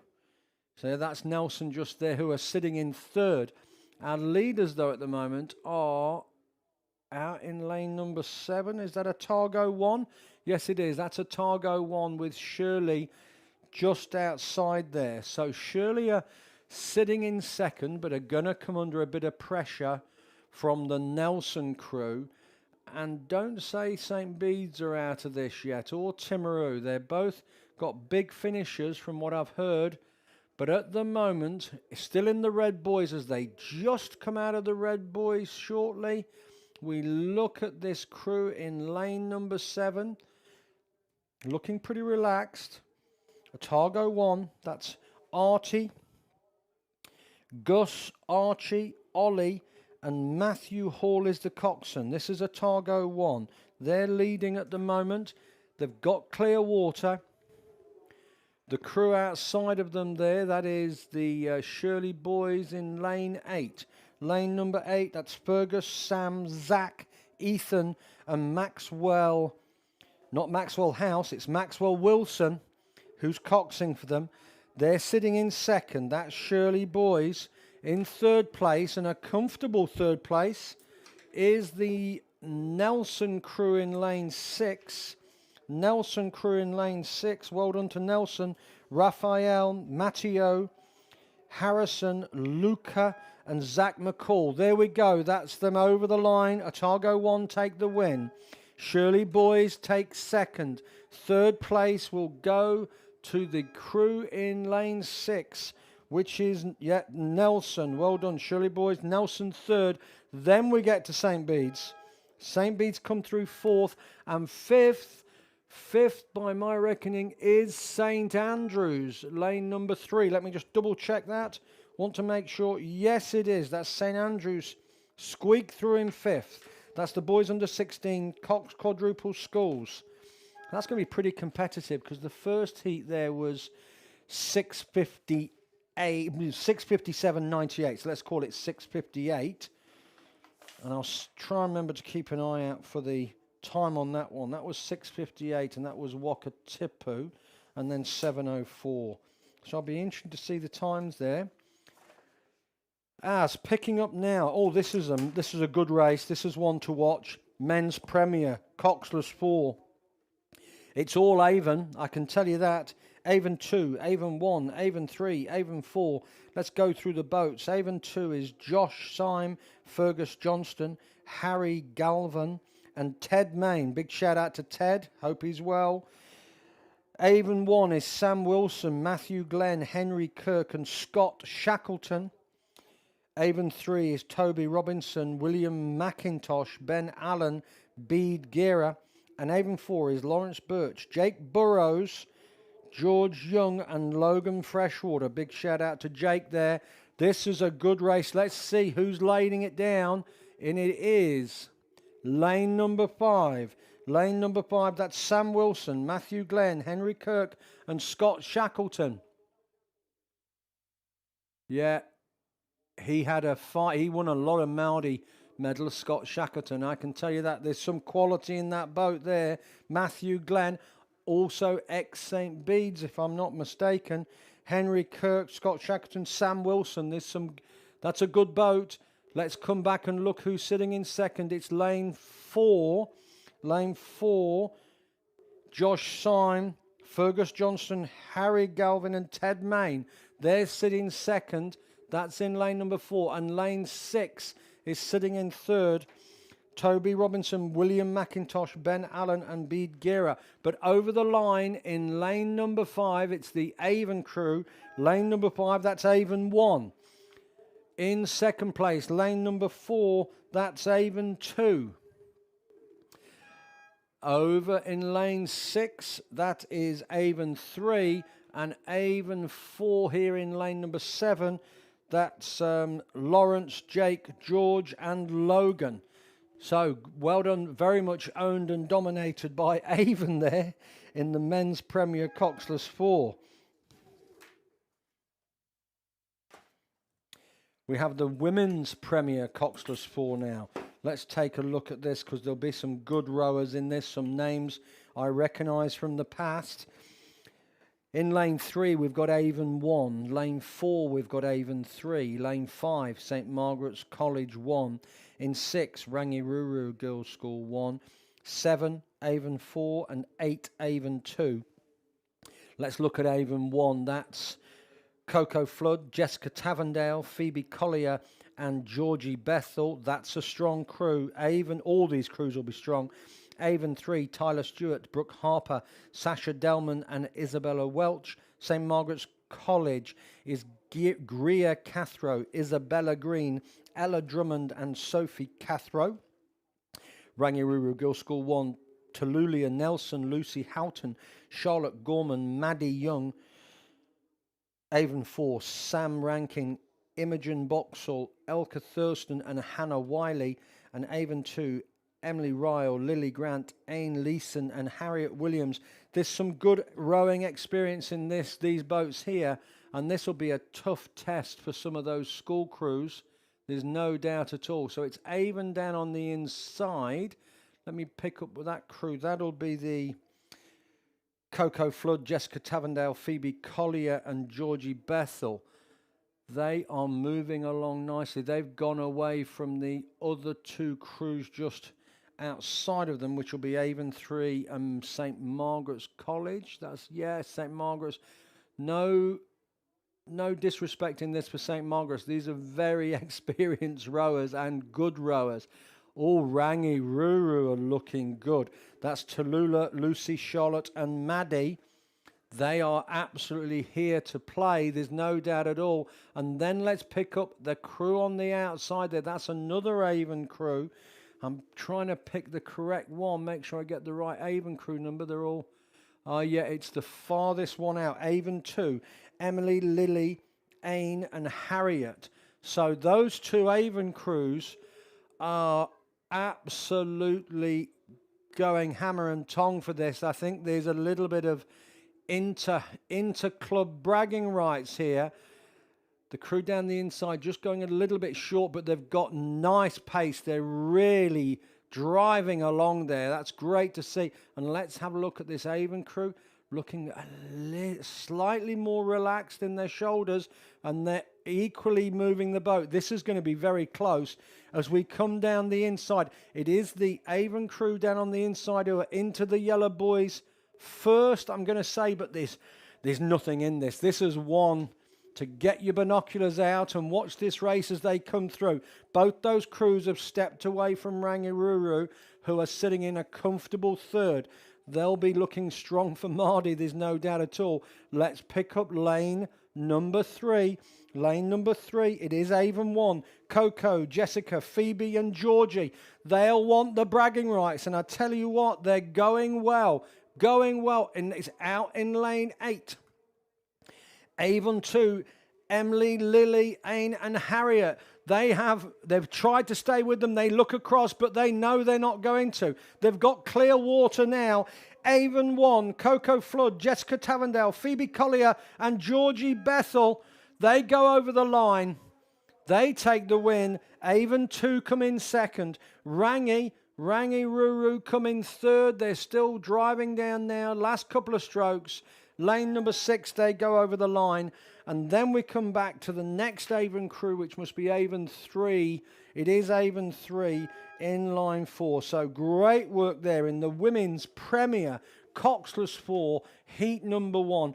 They're all going to go to the final. They all get to come back again tomorrow. Wonderful work. Well done to St Margaret's College. That's one hell of a field to come up against in your first Premier Coxless 4 for those girls. So well done. Big shout as well to Rangiruru there. I know they'll be looking to have raced them against some tough competition in preparation for their season ahead. So well done to Rangi coming in third. That's actually an excellent result. We'll keep an eye on the time. Women's under 19, Coxed 4. Race number 90. Let's see the time. They are doing so well. We're about 2 minutes behind schedule, which is unbelievable on this kind of program. So, Villa Maria College 1, Christchurch Girls High School 2, St Margaret's College 3, Rangiruru Girls School 2, St Andrew's College 1, St Margaret's College 4, and Wairo 1. Again, another fantastic race developing here. We've got 2 heats on this. Yes, 2 heats. First 5. These are the races that I love. There's no faffing around. It's the first 5 through. The rest of them, pack that boat up, put it back on the rack, get it on the trailer, because you're out of here. That's right. Under 19, Coxsport, great racing, good to see. Let's get the binoculars on now and see what's happening. It is St. Margaret's are looking good. Over there, Wairo are moving along nicely. They've got about a boat length over one of the St. Margaret's crews. Let me just check who that is. Oh, yeah, that'll be St. Margaret's College 4. But they're doing well. They're doing well to be up with that Wairo crew. And then it is St. Margaret's, the main St. Margaret's crew in the middle here. I'm just trying to pick the lane. That'll be St. Margaret's College 3.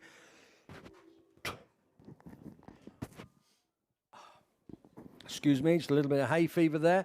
So let's pick up further back. I can see another Rangi crew out there, and that is Christchurch Girls High School. They have gone away from the Villa Maria crew. So Villa Maria are down on the inside, several lengths back. Then we come to Christchurch Girls High School. Then we're over other side there. That looks like a... Is that St. Margaret's? Oh, no, that's another Rangi crew. Over there is St. Andrews out on the far side. They're currently sitting in 4th. So that'll get them through to the final for St. Andrews. It's the 2 St. Margaret's crews in lane number 7 and lane number 4. Lane number 4 are winning at the moment. That's Elise, Tyler, Grace, Isabella, and Annabelle Scott is coxing. Very experienced coxswain there. They have got clear water here as they come into the last few strokes in lane number 4. It's the St. Margaret's crew working their way down. Wairo are going to come in second. Wairo are coming in second, but it's St. Margaret's in lane 4 who go over the line. Then we come across, as I say, to Wairo. They're going to get second. Third place is another St. Margaret's College. That's lane number 7. Lane number 7, they're going to come third. Then St. Andrew's College, they're going to come 4th. So that gets them in the A final. And 5th is lane number 3. That's Christchurch Girls High School. There's our 1, 2, 3, 4, 5. They're all making the A final tomorrow. They'll be pleased with that. They can have an extra portion of pasta tonight. There's no doubt at all. The next race coming through is the second heat. Heat number 2. Women's under 19 Cox 4. Canterbury 1, Christchurch Girls High School 1, St. Margaret's College 2, St. Margaret's College 1, St. Andrew's College 2, Rangiruru Girls School 1, and Columba College 1. So we've got a few of the couple of spare lanes. But likewise, again, it's the first 5 who are going through. And we can see another strong move from St. Margaret's College. They are going pretty much neck and neck with Christchurch Girls High School. Both those crews down the inside there have just gone slightly away from Canterbury 1. They're in the cashmere coloured rose suits there. So I'm going to say it's cashmere down on the inside. Then we come to Christchurch Girls High School. Then we got St. Margaret's College. St. Andrew's College are 2 or 3 lengths back, but and outside of them is actually the Rangiruru crew. I recognise a couple of these names here. Georgie, Alice, Sophia, Toei, and Charlie Ward is coxing. They're all pretty much neck and neck. There's a great race developing here, actually. 4 boats in this. They just hit the 1750, so 250 to go, just as they're about to come out of the Red Boys. This has closed up. Cashmere down in the inside, who are rowing under Canterbury 1. That's Charlotte Clapworthy. I think her brother is a very good rower as well. She's a good rower. Zoe Clark, Ellery Clare, and Millie Brooks. Coxon is Ivy O'Mara, as we come through, this is all closing up. Lane number 3, they're moving well. They've got their noses in front. Something might have happened to Rangi on the outside there because I thought they were leading, but it is lane number 3. Lane number 3. This is Christchurch Girls High School. This will be their first heat that I've seen them win. They're coming under pressure from Canterbury 1, which is the Kashmir crew. They're looking strong. They've both moved away from St. Margaret's in lane number 4. They've both moved away from lane number 4. That's St. Margaret's. They're going to sit into third. Canterbury 1, I should say. Canterbury 1 are driving, but they've been held off by that. Well done to the Christchurch Girls High School. They take it. Kashmir gets second. Third comes St. Margaret's. Fourth is Rangi Ruru. They'll need to get a bit more work in there. Bit more work just to hold that endurance. And then we come to St. Andrews College in lane number 6. That's our 1, 2, 3, 4, 5. That's our first 5 going through. They're in the final. They'll be back tomorrow. The girls under 19 Cox 4. Good work from all those crews. And yet again, this day just keeps getting better and better. Look at it. Absolutely fabulous. Race number 92. Girls under 16 Coxed 8. So this means they're in the 8-packer, as they say. They're in the 8, single or under 16. Very competitive category. We've got Christchurch Girls High School 1, Queen Margaret College 1. Welcome again to all those rowers. Rangiruru Girls School 1 in lane 4. 5. Lane 5 is Villa Maria College. Lane 6, St. Andrews College 1. Lane 7, Wakatipu 1. And lane 8, Columba College 1. Big boats coming down. The noise would be absolutely magnificent. There's a bit of a spread on this field, but it is the Rangiruru crew, that yellow, white and blue boat, absolutely charging down. They're moving well. Inside there on one of those slightly sleeper lanes is the Christchurch Girls High School crew. They're not letting them get out just yet.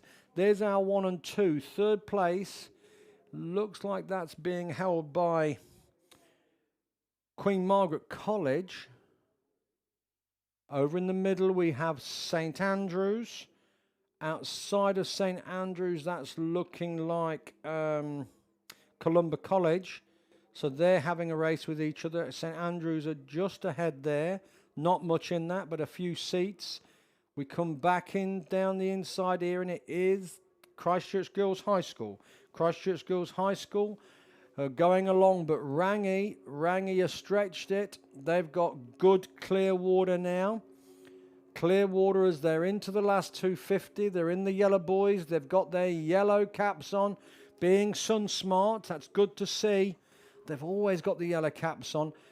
And it is lane 4 as they go through, looking very good.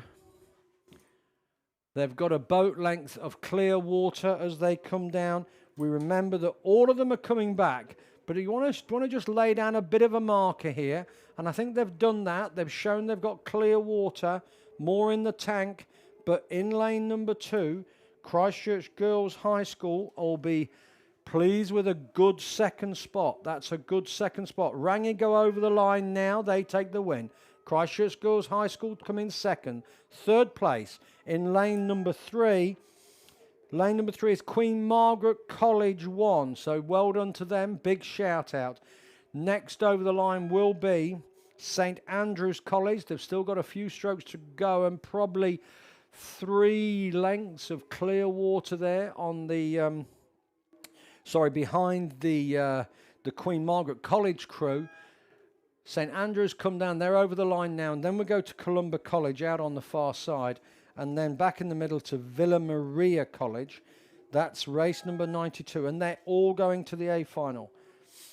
This is all normally a great race. This is Men's Club, Coxless, Quadruple Schools, Cure Boating Club, Canterbury 1, Oamaru 22, Dunstan Arm 2, Dunstan Arm 1, Wairo 11, and Nelson 1. let's pick this up, because these clubbies, men's club, coxless quadruple schools, there's a lot of rowers coming to us, obviously, out of the school programs, want to carry on rowing, maybe getting into university and just love the buzz of getting on the water and the hard work, and it's great to see that they continue. As we know, it's a brutal sport and the drop-off can be very high, but here it is as we get through. It is Wyro who have got the lead here. Let's have a look at the Wyro crew. Wyro 11, Hunter, Logan, Zachary, Aiden. They've been coached by Clayton Lindstrom and Grant Morgan. It's not all finished yet, because we know these Dunstan Arm crews have a big finish, particularly as they get later in the season. Let's have a look at this Dunstan crew, and again with the Bill and Ben Flower Pot Men hats on. In lane number 6, that is the Dunstan Arm 1, Jacob, Ted, Ben, Dylan, coached by Lauren Gibb. But at the moment it is Wyro 11, who've got a little bit of clear water. They're all going to come back to the final anyway tomorrow, but they'll be pleased with that Wyro. Well done. Dunstan are coming in second. Good racing third. Over on the far side we have Nelson, but they're going to be pipped by the crew in lane 3, which is Canterbury 1. So Dunstan over now in second. Canterbury, are they going to hold on to this? I think they are.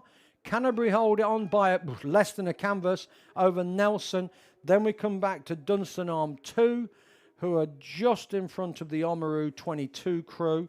And then we look back, and there's Cure Boating Club there. Cure are just a few lengths back and meandering the way down, maybe saving themselves for tomorrow. They know it's a big final. Women's club, single schools. We're into the singles. They're underway and they've gone past the island.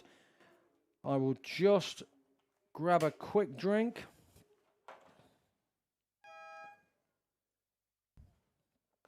Water, you'll be pleased to know. Obviously got to hydrate. Here we go. Okay. In this one here, we have the Women's Club Single Schools. Q1 is Canterbury 3. Then we've got St. Margaret's College 1. Queen Margaret College 1. Waihopai 1. Otago 2. Dunstan Arm have been scratched. Marion College 1. Waihopai 3. And Avon 1. So this is... Apologies. Let me just get this. This is heat number 1. Women's Club Single Skills, first 5. Canterbury, Ashburton, Waihopai, Otago, Dunstan Arm, Nelson, Columba College, Waihopai, Oamaru, and Canterbury. Let's just quickly go through the names. Canterbury 1 is Toby Reese. This is race number 94. In lane 2 is Ashburton.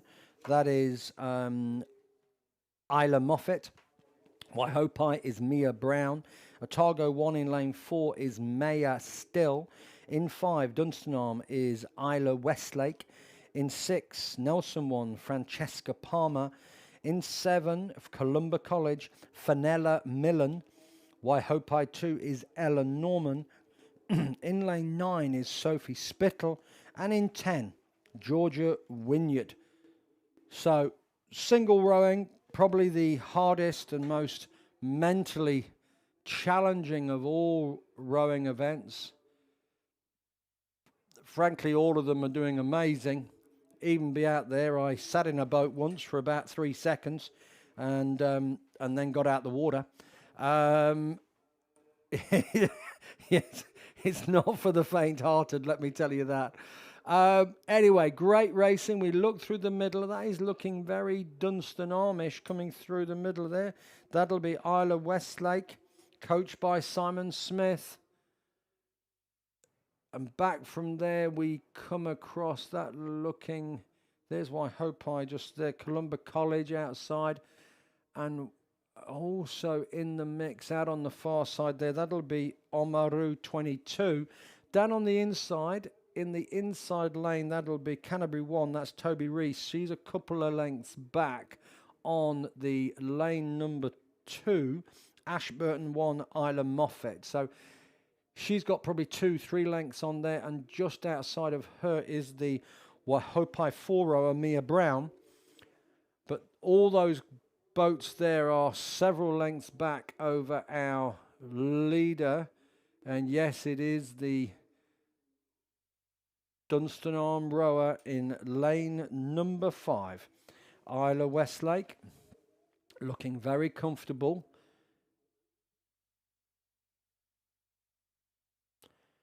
Little splash there, but very controlled from that position there. Once you have got that kind of a lead and you can look back, it really is great, because you can just start managing the energy you're putting in.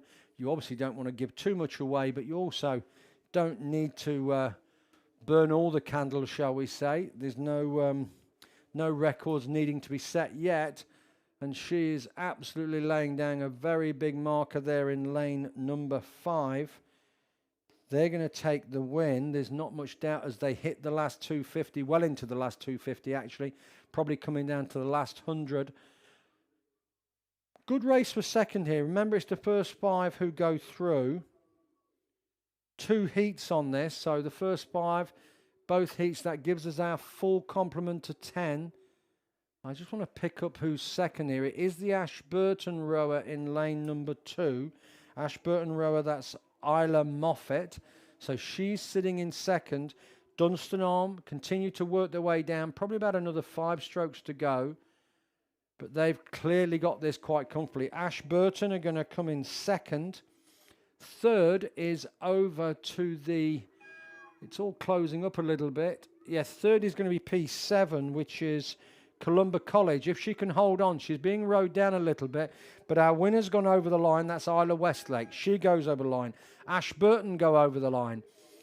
Canterbury, Toby Reese has put a big drive in, has really closed up on Columba College, Fenella Millen, but Fenella gets over the line. Well done. She gets third. Then we come down to Canterbury. They've got fourth. And then Waihopai, I think, came through as fifth. That's our 1, 2, 3, 4, 5. The rest of the crew's making their way down. Heat 2, race 95. Canterbury 3 is Meredith Lewis. In 2, St. Margaret's College 1, Scout Fiske. In 3, Queen Margaret College 1, Zara Magasiva. In 4, Waihopai 1 is Lila Jack. In 5, Otago 2 is Olivia Duffy. Dunstan Arm have been scratched in lane 6. Lane 7, Marion College 1, Addie Pinfold. In lane 8, Waihopai 3 is Charlotte Klein. And in 9, Avon 1 is Jessica Rankin. So, Women's Club Single Sculls. And I can see them working down. They're at the 1500. Yeah, there's 3 of them in this, 3 of them battling. I'll get on the binoculars in a second, but I'm just enjoying the TV coverage because it's all closing up. Oh, it is. That looks like that's a St. Margaret College boat there, I think in lane 2.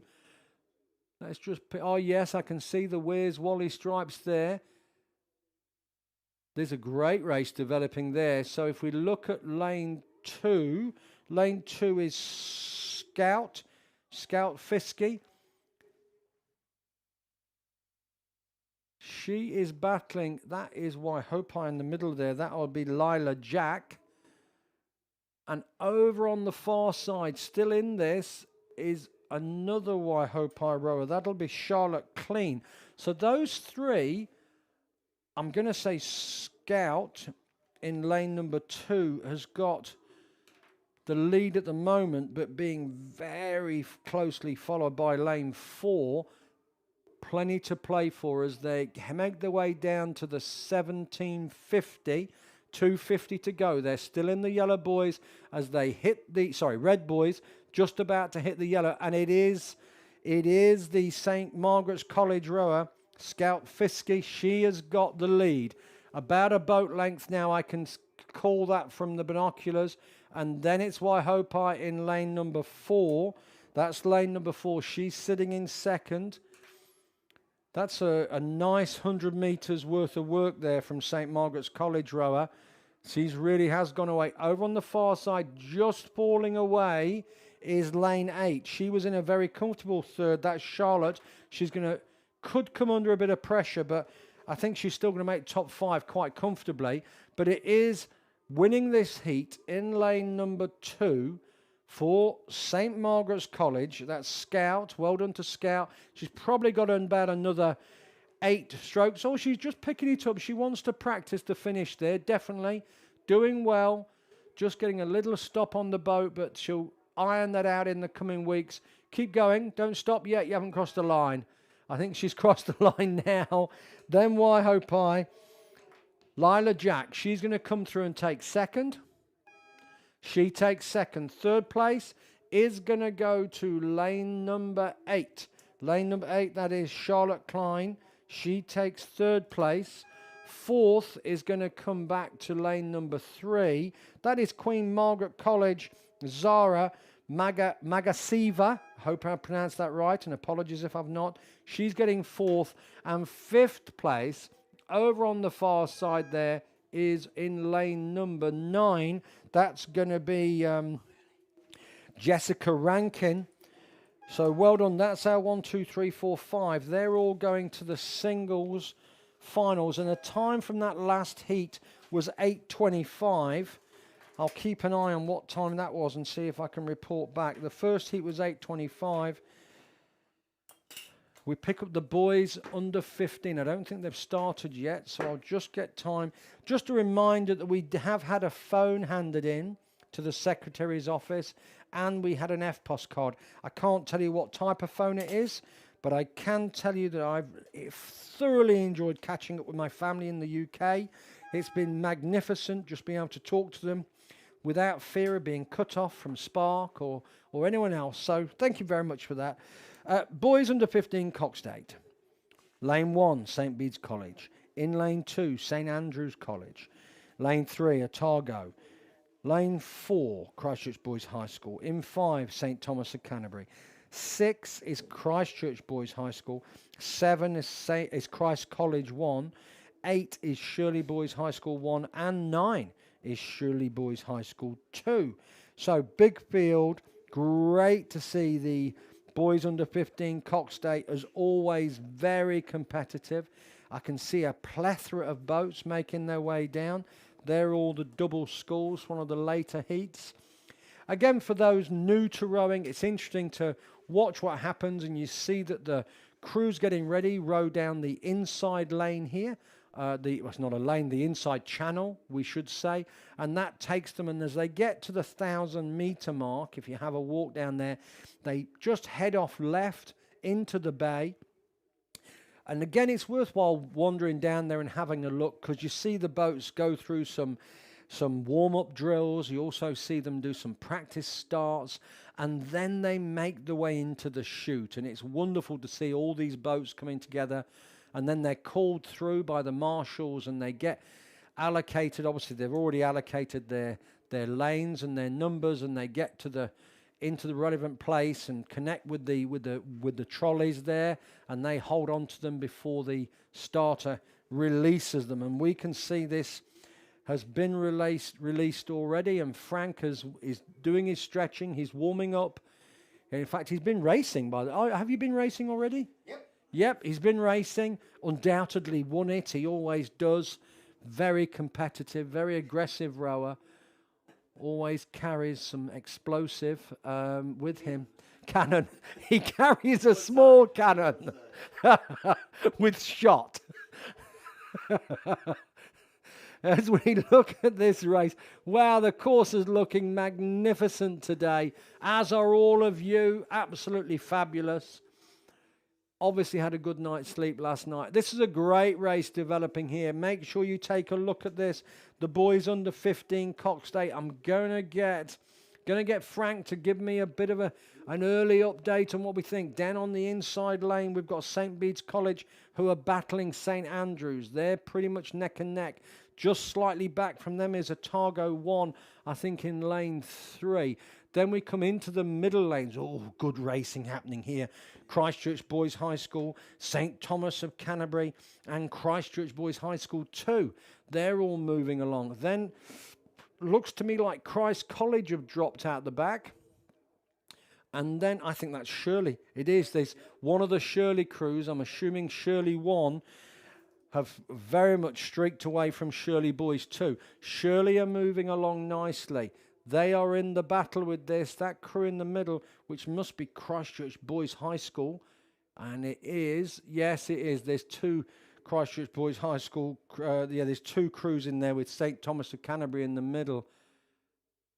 So great rowing here, great work. Down on the inside, we come back and we look at that. That's St Bede's College. They're a few lengths back, and it is that crew in the middle which has got, that's St Thomas of Canterbury there.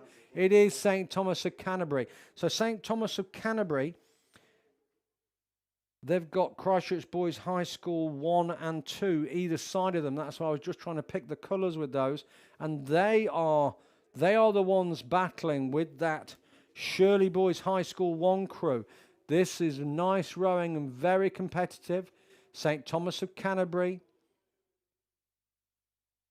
they're certainly getting into the work, and I can see the coxswain there looking across. He's driving them on. He's calling them for 10 more strokes. He's getting them to push. This is where you work in that third 500. You've got to lay it in. You've got to put the groundwork. Shirley, they've gone away from Shirley, but there's a drive from Christchurch Boys High School 1. They've got the whip out there, and they're like, let's bring them back in. They're all going to go through to the final, but they want to go through to the final in one of those centre lanes. And I tell you what, Christchurch Boys there, yep, their crew in lane number 4 have put some work in. They've got into second place. Down on the inside, don't rout them out yet though, is St Bede's in the sleeper lane as they get into their work, and likewise their coxswain's looking across. He wants to make sure that they get a good lane for tomorrow. But it is St Thomas of Canterbury who've got a boat length of clear water. They're in lane 5. They have well and truly gone away from Shirley. St Bede's have put some work on there. They were well back, and they've now got up into 4th. They were down. St Bede's are going to come through in lane number 1 in 4th. Second place is going to go to lane number 4, Christchurch Boys High School, but it's St Thomas of Canterbury. They're going to take the win as they get their last 3-4 strokes in. They've certainly upped the rating there. It's being closed by Christchurch Boys High School, but still clear water. Third place is now going to go to St Bede's. St Bede's come in third. And then over on the far side, we have Shirley Boys High School. And then coming 5th, where's 1, 2, 3, 4? 5th is going to be the second Christchurch Boys High crew in lane number 6. Then we've got St Andrews down the inside here. They are just in front of the Otago 1 crew. And over on the far side there, that's looking like Christ College. So this is race number 96. Are you ready to take over? You ready to step in? He's going to, yeah, we're going to hand over now. I'll be back with you later. He's all warmed up. I'll just turn this off a second. See you later.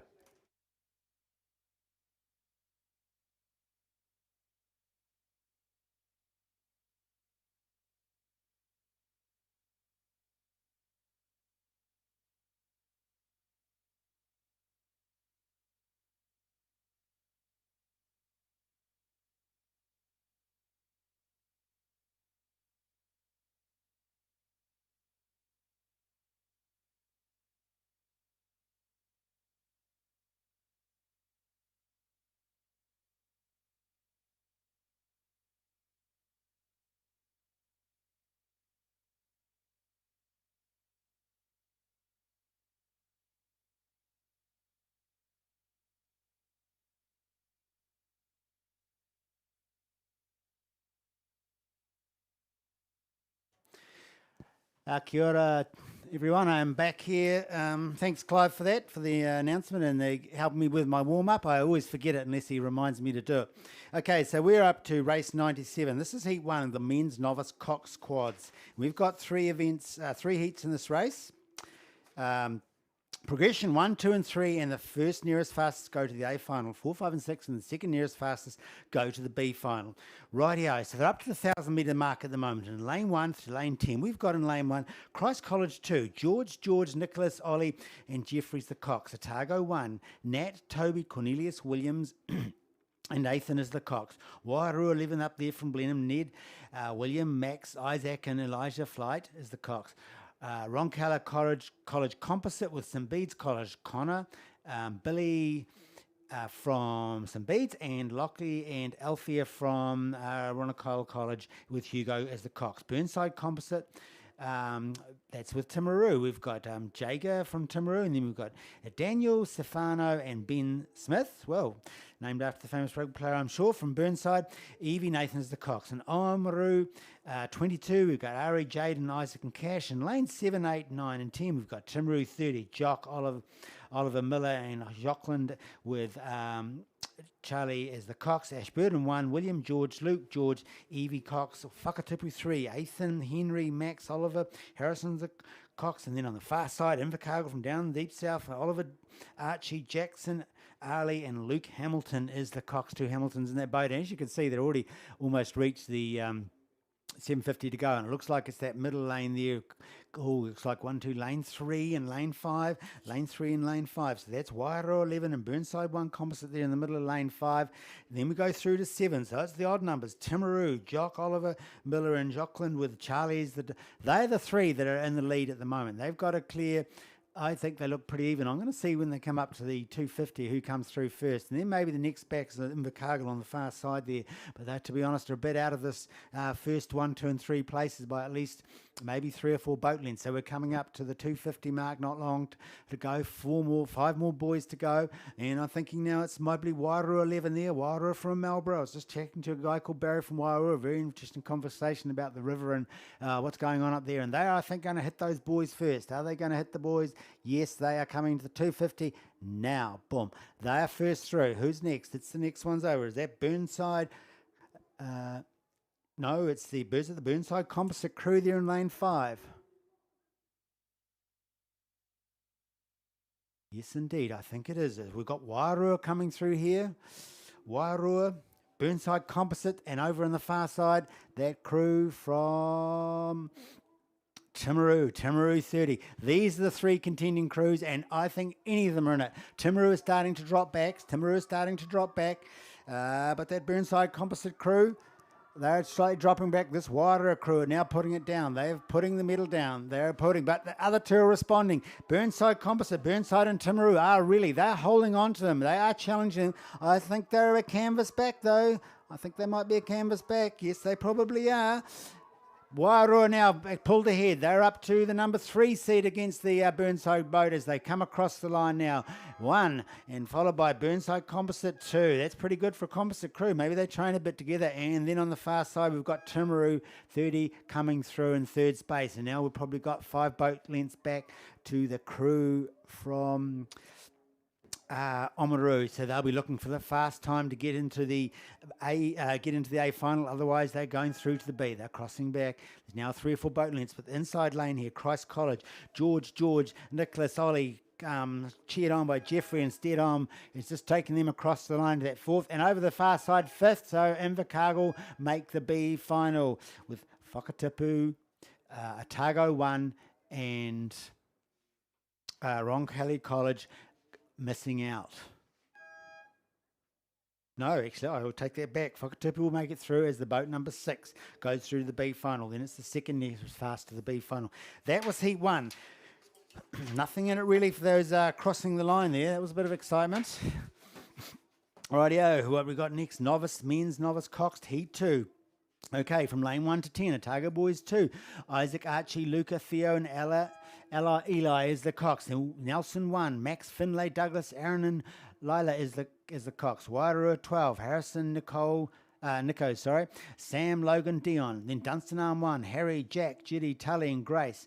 Lane 5 there in the middle. Kashmir 2, Arish, sorry, Isaiah, Flynn, Samuel and Jacob. Why hope I won? Another boat from down the Southern Club. Austin, Lewis, Jamie, Josh, Sophie. St. Bede's 1, Arlo, Sawyer, William, Fletcher and Seth. Christ College 1 in lane 8, Sam, Benedict, Oscar, Gus and Arthur. North End 1, Liam, Callum, George, Eli and Talia, and Whakatipu 2 on the far side. Charlie, Carter, Henry, Angus and Eve.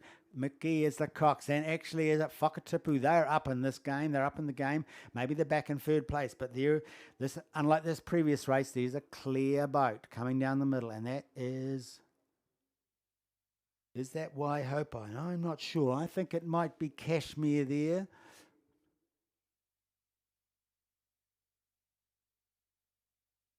Yes, lane 7. No, St. Bede's College. St. Bede's College, I think. I think they are owning this race at the moment. Yes, it is. We can see the I can see the red, yep, and the black. The black bands. They're still Whakatipu on them though. They may be back a boat length. Then we come back to the inside lanes in lane 4. Lane 4, Dunstan Arms 1.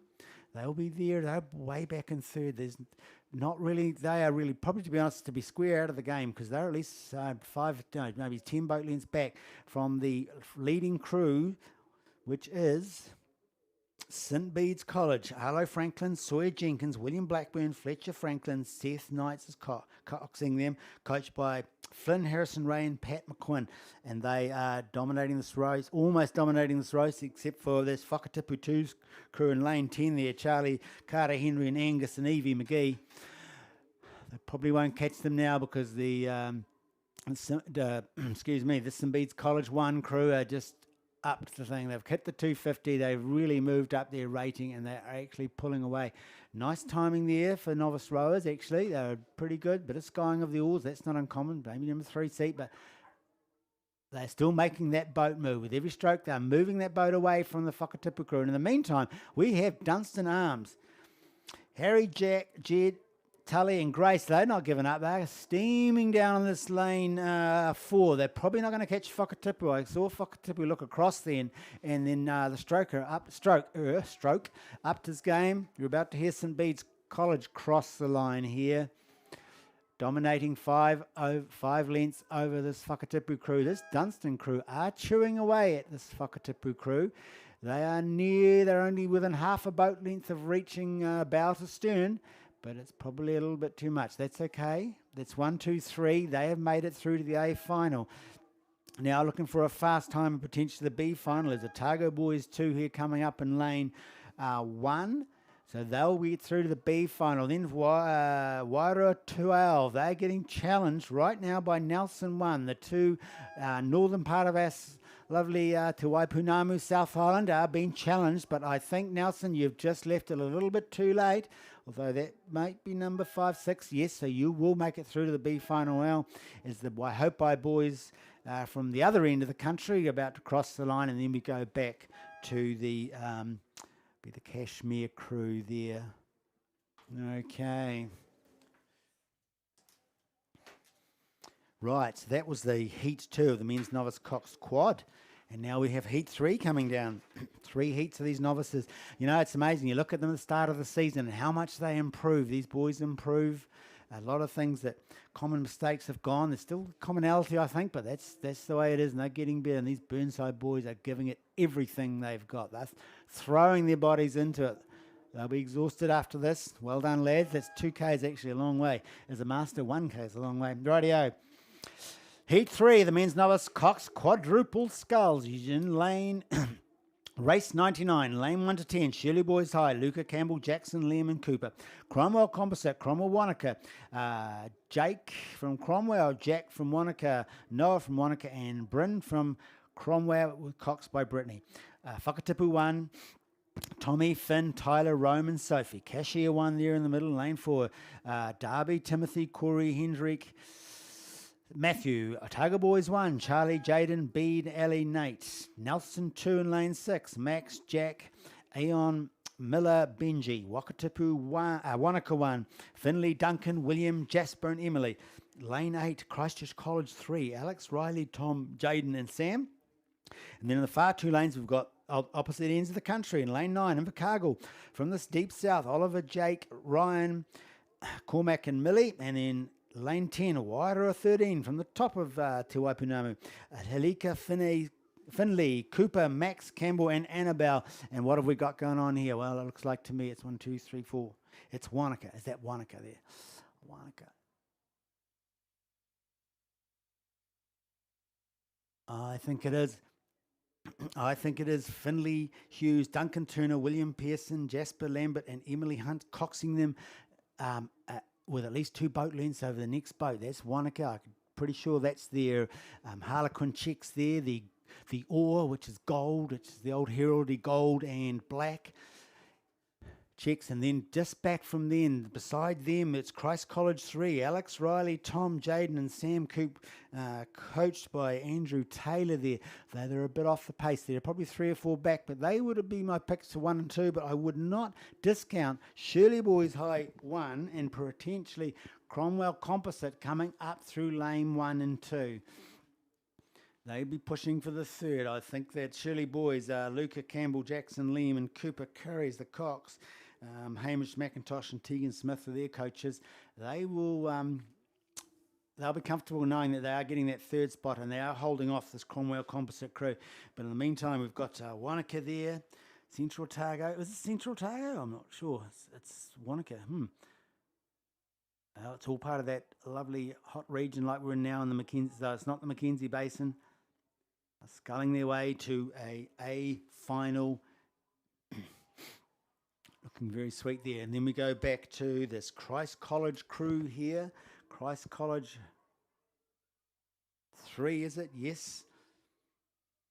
The black blades flashing as they go in and out. Some nice timing going on there. Oh, that's a very nice finish coming from this Wanaka 1 crew. They've upped the rating. They have really nice timing and rhythm. I love the body postures. Looking really good as they come across the line. Steaming across, in fact. Christ College 3 look a bit more relaxed about it. They're holding their position. We've got the, it's the Cromwell Composite crew here that's actually in the third spot. It's Cromwell Composite crew in third spot. Oh, I see why, because Shirley Boys in lane 1 are actually quite off the pace. So the Cromwell Composite crew, so 2 Wanaka and 2 Cromwell kids just come across for third. So well done for you guys. Inside of them coming through for the 5th place will be Whakatipu 1 versus, over the far side, what do we got going on? That's Invercargill. So they made it through to the B finals, Whakatipu and Invercargill. And in the middle lane there, Nelson 2. So beep is across the line. I'm going to switch to the next race now because they're coming down quick. Though we've still got 2 novices. They are actually being chased down. They will make it across the line before these other boats. So what is it? It's the mix. Oh, it's the mixed men's double sculls. Oh my goodness. Well, I don't know how. So let's see. There's 9 in this race. We've got Timaru 1, Ben and Morgan. They went on 9 seconds, so they didn't go on go. They went 9 seconds later. Union 2 on 9 seconds. Valente and Lisa. Cure 3 on 4 seconds. Jonathan and Florencia. Union 4, Richard and Amandina on 4 seconds. Union 5, Matt and Kathy. Oh, they're husband and wife possibly. The same surnames. No, Win Husigan. Excuse me if I got that wrong. 4 seconds. Wanaka 1 on 4 seconds in lane 6. Marley and AJ Humphreys. And then on go, lane 7, 8, 9. Cure 1. Sophie and Muller. Union 3, Scott and Amanda. And Union 1, Kirsty and Dominique. And I would be picking that Union 1 bait. They may have gone on 1, but they are not going to be easily worn down, and they are not at the moment. They are holding the lead. They're going to hit the 250 first, but the younger boats, so they've got the younger age groups on the inside here that have the handicaps on them. They're coming up pretty quick, but it does look like to me that Kirsty and Dominique over there in the far lanes Kirsty and Dominique Mahoney, so perhaps the husband and wife, I don't know, 54 and 47. That's the D grade are coming through. They're holding off the next boat inside of them. Union 3, Scott and Amanda, they've been held off to get that first and second. But in the meantime, we've got Union 2. They were B. They were youngsters against the D. Valentine and Lisa are storming up through this lane 2 here. They've been challenged by Timaru 1, Ben and Fiona, who also started on 9 seconds in lane 1, but I'm not sure they're going to pull them down. They might. Union 1 over the far side. Kirsty and Dominique are going to take this. They're actually pulling ahead now. They're moving their boat ahead. Well done, D grade over B grade. They're going to take this. Meanwhile, that Union 3, Scott and... Was it Union 3? Yes, it is. Scott and Amanda are being challenged by their other Union boat here, Valentine and Lisa. They're younger people in the middle, and they're going to pit them. Yes, they are. And in fact, lane 1's coming through. Timaru, Ben and Fiona might actually get the third. And I don't know, actually. I'm not going to say who got third in that race. I'm not going to say. We'll come back to the other crews. So that was Union 1, took that race, the men's the mixed masters double sculls. So that's exactly what it says. 1 male and 1 female on the boat. I think it was Union 3 were either third or fourth. Union 2 came through in second, and Timaru are either in third or fourth. So that was there's 2 heats in the mixed masters double sculls. So the next heat has the older members moving from F grade up. In lane 1, we've got Invercargill. Oh, lane 2, actually. Lane 2, David Galbraith and Grant McKenzie from Invercargill. They went on go. Union 6, Deb and Paul went on 34 seconds. So, let me flick clear. Invercargill 1 went on go. In lane 8, Port Chalmers 1, Neil Adams and Anouk Sullivan, coached by Ray Sinclair and Port Chalmers. I rode out of there. They're really very friendly people if you want to go for a row down there. They went on go. And the next boat behind them was Wanaka 2 in lane 6. Chris Menzies and Elizabeth Ritchie. They went 26 seconds later, as did Ashburton Composite, Ashburton and Cure. Peter Midgley, we all know Peter Midgley up here, and Charlotte Cox. They all went on 26 seconds after the go. Then back to 34 seconds, which is Union 6 and 7 in lane 4 and 5. Deb Hyman's Ross, Paul Izzett, and Andrew Thompson and Wendy Duggan. So who's going to get pulled down? So it looks to me on the far side that Port Chalmers are doing the mahi there. They're holding out in front. Port Chalmers with the Argent there and the green cross. Argent being white in the old Heritic colours. Still Neil Adams there. He's in the row with him in the bow seat. They are holding off these other crews. Mind you, they've just hit the 250. 250 is quarter of the course for Masters. They still might be pulled down. The other go boat, Invercargill, Dave and Grant here on this inside lane. They are holding off, but I think it looks like to me that this Ashburton Composite crew with,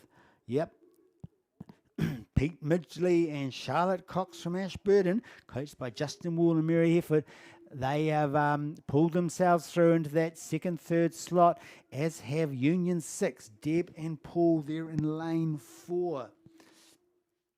Meanwhile, Port Chalmers are doing their best to hold them off. So Port Chalmers' age group was I. That's I. And the crews that went like on 34 minutes, they were F. So there's a few years in difference between the two. So it comes down to technique, capability, and wily cunning. And in the meantime, Port look like they're going to keep off these other two. It does look like that the Ashburton Composite are going to be getting maybe that second or second slot. The Invercargill crew of Grant and Dave Galbraith there, they are holding them off.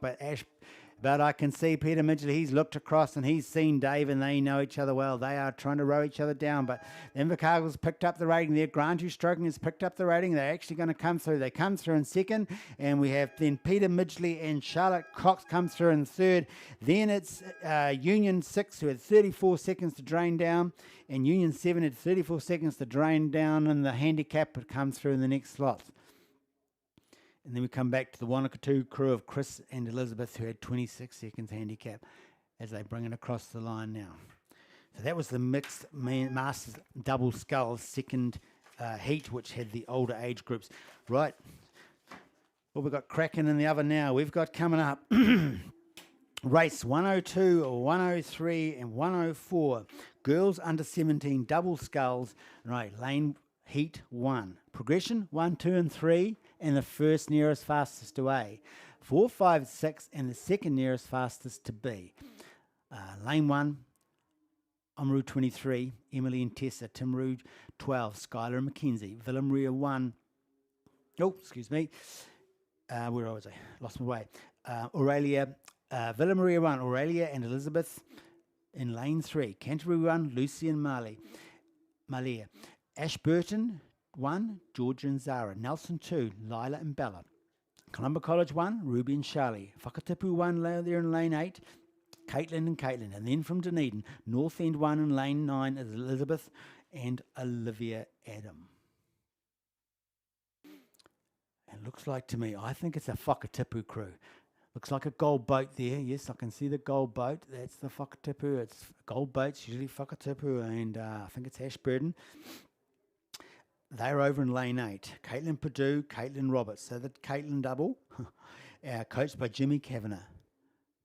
Look like they're in a good position there. I reckon they're out in front by maybe a boat length. They've got a good visual. The stroke and the boat can look across. She can angle across, but she can probably see the threats to them being one.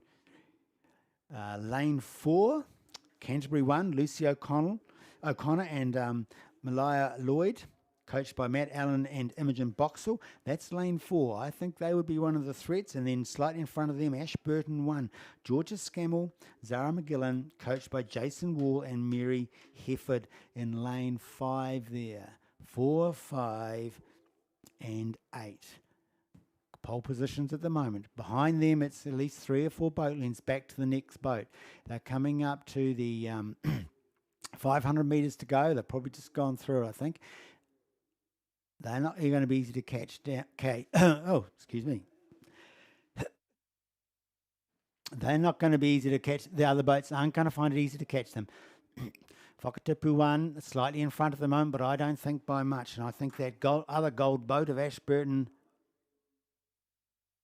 are putting pressure on them, along with Canterbury 1 in lane 4.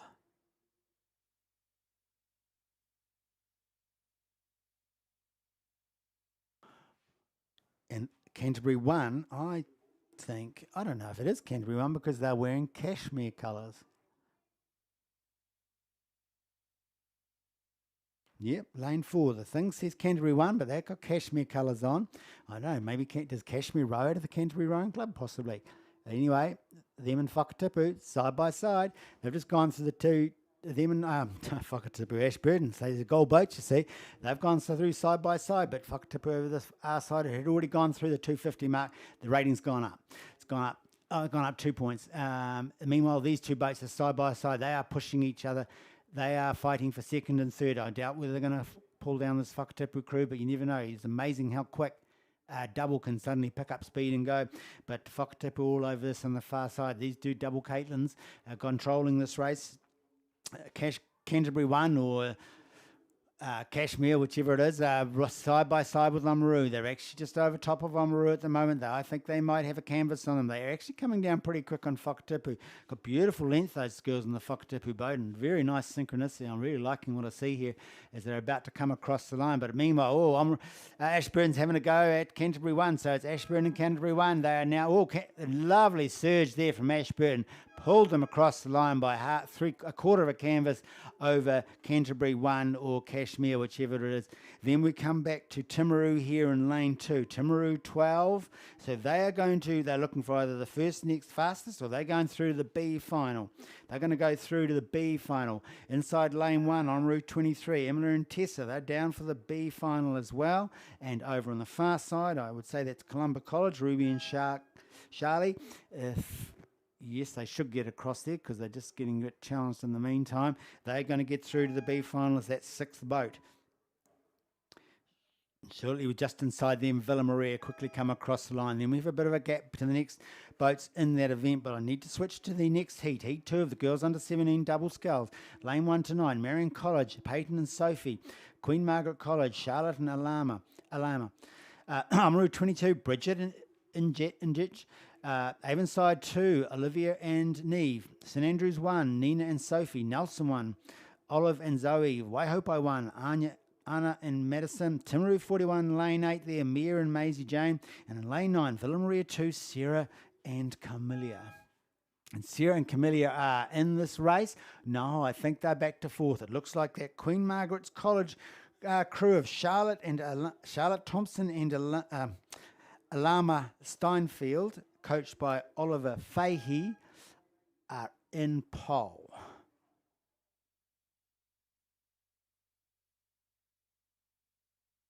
Then we're possibly looking St Andrews College in lane 5. St Andrews College in lane 5. And then potentially that Villa Maria College 2 crew way over on the far side there. Could be that third slot. Third's got a lot more up for grabs, actually. I can just see now there's Avonside girls there in lane 4. Olivia Leakin and Neve Jones, coached by Marawi Cryer and Helen Gunn. They could potentially be in this race to get that third slot. Oh, gosh, so could Marion College 1, Peyton Moss and Sophie Davis. And I can hear the cheering. I think that's the Marion College girls are going in front of their where their tent is. They're actually down in that third slot as well. And then Avonside Girls 2 there in the middle, who are actually challenging St Andrews College 1, for which could potentially be that's Nelson 1. Sorry, that's Nelson 1 who's in third. In second, sorry. Nelson 1 is in second there. I was thinking, are they going to be challenged by the crew from St Andrews? But no, I think they're just too far back, and you can see nicely here as Queen Margaret College 1 have hit the 100 metres to go, looking very slick there. Under 17s, they've had a few years of rowing. You kind of expect some of the, if you're out in front, you're going to look pretty good at this race. Nice timing there. Maybe the oars a bit high. They've got nice sequencing together, and each push, you can see their boat just move a little further away over this Nelson crew, who are now under challenge by Marion College. Marion College is coming through very quick in lane 1. Up against Nelson over the far side is Nelson, Olivia Forrest and Zoe Dunstan. Are they going to hold them up? In fact, I don't think they are. The Marion College is coming through very quick. So all three, they're going to both go through to the A final, but it's about the best lane, and I think it's going to be, maybe Marion College on the surge there? Maybe Marion. St Andrews are going to come through to get the fourth slot. And then just inside here, we've got Oamaru in the fifth slot, and who's going to get the sixth? So I hope I having to go. They're trying to see if they can get this Cure crew. Is it for sixth? No, I think not. No, it's not Cure, is it? No, it looks like Villa Maria. Sorry, Villa Maria, and I saw the purple. I saw the purple and thought that's Cure, but no, it's Villa Maria College 2. Sarah Nicholson and Camellia Toro, I think, took the sixth slot off Waihopai, but in the meantime, the third heat is coming down. We're pumping these through. Remember, every 20 seconds, boats are on and off the water. Races 4 minutes apart. Okay, under 17 double sculls, race 104, heat 3. There are 7 in this race. Inside lane, Waihopai, Georgia and Daisy. Burnside 1, Melissa and Amy. Avonside 1, Kate and Kate, the double Kates. Queen Margaret 2, Petra and Isabella. Canterbury 2, Isla and Zoe. Wanaka 1 there in lane 7, Alana and Lily. Timaru 11, Kate and Jasmine. And far side, Marion College 2, Freya and Sunha. Freya and Sunha. And they're actually in a good position, Freya and Sunha, I think. Is that Marion College over the far side? No, I think that's Timaru. Sorry, no, it's Timaru. Yes, it is. Kate Kieran Card and Jasmine Payne, coached by Dean Milne. Over on the far side there, Timaru 11 they're in the second spot really, because I can see, you'll be able to see this from the shore. But Burnside here, Burnside 1, Melissa Irvin and Amy Muncaster are rowing very sweetly and holding on to that first slot by at least a couple of boat lengths. So then we go across to Timaru 11, and then through the middle there, we've got Wanaka. Is it Wanaka? Lane 6, Canterbury 2, Isla Anderson, Zoe Perrin. And once again, they've fooled me with their colours. I look for the colours and I think, is that cashmere? It does look like cashmere colours, so maybe the Canterbury crews are wearing their school colours at the moment. And you listen to the cheering there, and we can see that the boat from Burnside 1 comes across. Melissa Irving, Amy Muncaster come across to take that first slot. Burnside or Canterbury are just having a wee go there at Timaru 11, but No, that's they've got that in the bag. Kate and Jasmine from Timaru, and you've heard the third slot there went to Isla and Zoe from Canterbury or Burnside. So who's going to get fourth and fifth? I don't think the times will be good to get through to the A final list here. This is boat 4, so that's Avonside Girls 1. Kate Orchard and Kate Burgess. The double Kates get the fourth slot there. And got these races very much spread out. It's Wanaka going to get the fifth, so they're going through to the B final. And the sixth spot for the B final will go to that Marion College 2, Freya and Sunhar over the far side. Coming through to finish the race off, we've got in lane 5, Queen Margaret's College 2, Petra and Isabel. And then on the inside lane, Georgia and Daisy from Waihopai 2. So we can see how the boat's already coming down. This is the boys under 17 coxed quads. There's 2 heats in this. In this race here, gosh, they've got 500 to go, so I already whipped through pretty quick. In lane 2, we've got St Thomas of Canterbury, Harry, Calix, Seth, Lucas and Jack.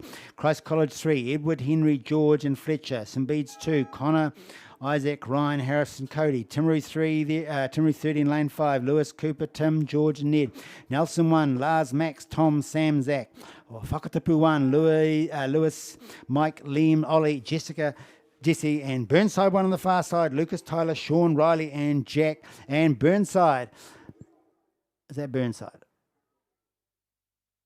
I'm actually not sure. I think that's Whakatipu maybe. Over on the far side, I think it's, hold on, 1, 2, 3, 4, 5. Looks like we're missing a boat in this race. 6. Yes, there's only 6 and there should be 7. So that's what threw me. I think that's Whakatipu. And in the meantime, right in the middle here, we've got the crosses of Nelson. So Nelson 30 and Whakatipu 1. These are the 2 boats that are going for it. But in this race, it's actually 1, 2, 3, 4 and 5 make the final. And there's 6 in it. 6 in this race, and this Burnside have dropped out. So the boat at the back here, unfortunately, unless they can tow down another boat, which would be the Christ College 3 there, they are the ones that are going to miss out, and the rest of these are going to go to the final. But then there is who gets the best spot in the final and who also makes a statement, just to let the other put the sort of mental pressure on the other guys. In this case, Timaru 30, Lewis, Cooper and Tim and George cross the line in front of Whakatipu, Lewis, Mike, Liam, Ollie and Jesse. And inside lane here, we've got St Thomas of Canterbury rowing pretty sweetly. I don't think they're too worried about it. They're going to come across for the third slot. In the middle there, Christ College are just too far out to be able to pull down St Bede's and Nelson 1, who get those 2 remaining spots. So that was the first heat. We've got the second heat coming up. They're already coming through the 1K now with the old Masters start. So I'll finish this and then I'll hand over to Will, who's going to bring his youthful dorsal tones to us today. Right, in this race there should be also 7, lane 2 to lane 8. North End 1, Jess Allen, Harry, Villy, Edward and Isabel.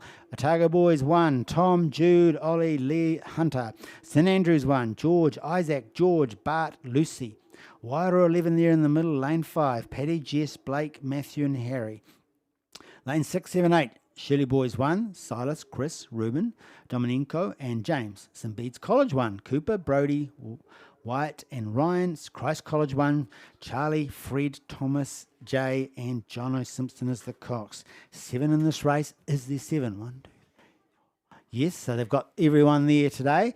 That means 2 boats going to miss out, and unfortunately it does look like North End 2 and lane North End 1 and lane 2 here are well off the pace, as is St Andrews College 1 there in lane maybe that's Wairua 11 there in lane 4, I'm not sure. No, I think it's St Andrews College 1.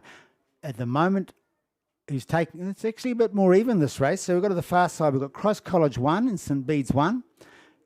St Bede's are perhaps a boat length back on Christ College, so they're battling out. The inside lane here, we've got North End, not North End 1, sorry, Otago Boys 1 and lane 3. So they are probably the 3 leading boats, although the middle, that's Otago Boys, Wairua and Shirley Boys are also all in that 3rd slot. In the meantime, it's Christ College and St Bede's over on the very far side there. The red boat of St Bede's, they're having a go at each other there to see who gets the best lane. As I said, remember the first 5 go through to the A final. which they should be able to manage. St Bede's have upped their rating there. They picked it up there a bit. I think that Christ College look like the rating a bit lower, which isn't a bad thing because I think they're getting a bit of more push because those St Bede's have gone up in their rating. They don't seem to be towing down Christ College too much. Maybe half a metre at a time, if that. Eh? It is. Well, they're starting to come through them now. They're starting to move Christ College, and I think Christ College has just gone up a beat. These other three boats behind them are having a go. They're not going to catch these two, but certainly Otago Boys here is coming through pretty quick over in Wairoa and Shirley Boys, but at the front here, Christ College, no, gosh, St Bede's College have really walked down through Christ College. In fact, they are now at only a canvas behind. They don't quite have enough to get through as Christ College passed St Bede's shortly after them. Even though that beeper went at the same time, I don't think they were that even. And that was the beat for third, which was, I lost my way here, Wairoa and St Andrews College. No, sorry, Shirley Boys and St Andrews College. There you go. I think it must be time for me to hand over the wheel. Right out, you'll hear from me tomorrow. Enjoy the rest of the evening in the sun. Crowd's looking good. Hope you're having a good time. Ka mihi.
All right, temperature is increasing in day one of South Island Champs.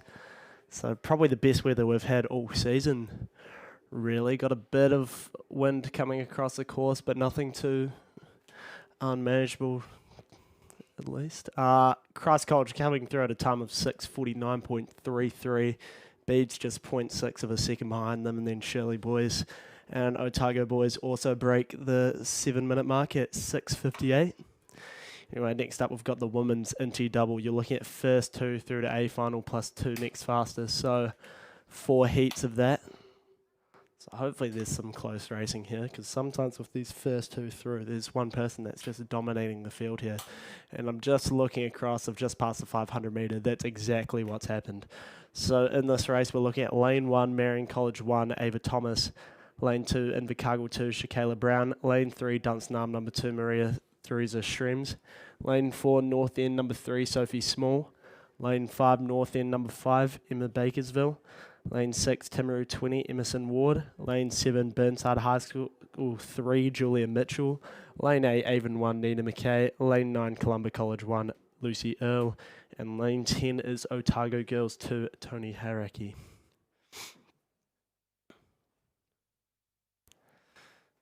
So we have a very clear 1-2 here in the first heat of the Inti single, and it looks to be you'll be looking out to the orange cap of Columba College number 1, Lucy Earle, coached by Ashton White and Beth Anderson. She's in the lead, and then you'll be going to Dunsnam number 2, Maria Theresa Schrems, as your second, and those two are pretty well clear of the rest of the field. We've got a very nice A final lined up here. Really the best of the best, and those will be the two that go through to it. They're in the last 250, while the rest are still hanging around those red boys there. So most of you guys probably know this, but through each 250 there's a set of yellow boys, and then when you get to the last 250 it's only yellow boys, and then the red boys in the last 250. That's your last 100 meters. So you're about to watch the Columba rower Lucy Earle cross that right now, and then just 2 lengths behind her is going to be the Dunstanarm rower Maria Theresa Schrems, and she is in a winner's boat. So that winner's boat there, that's what you get if you win the under-17 single at Marty in both the boys and the girls events. So it's quite a highlight event, even though it's not in the under-18 grade. And it's actually one of the first races of the regatta, I think, the boys under-17 single. But this is the girls under-17. No, this is the girls intermediate single. Columba and Dunstanarm are through, looking for the third place. We'll be going to the red and white of lane 8. Haven number 1, Nina McKay, is going to take the third, and joining her will be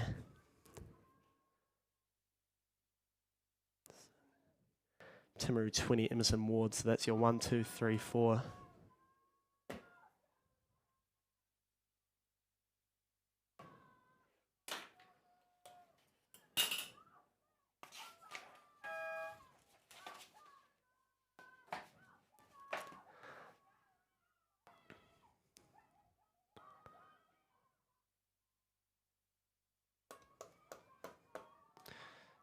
Heat 2 in that third 500 meters. We are looking at lane 1, Burnside High School 2, Olivia Blackmore-Mann. Lane 2, Timaru 41, Brooke Taylor. Lane 3, St Margaret's College 2, Katie Pascoe. Lane 4, North End 1, Isla Turner. Lane 5, Avon 3, Bridget Moore.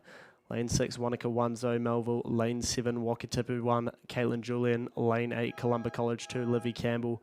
Lane 9, Union number 1, Felicity Wright. Lane 10, Ashburn number 1, Gretchen Ross.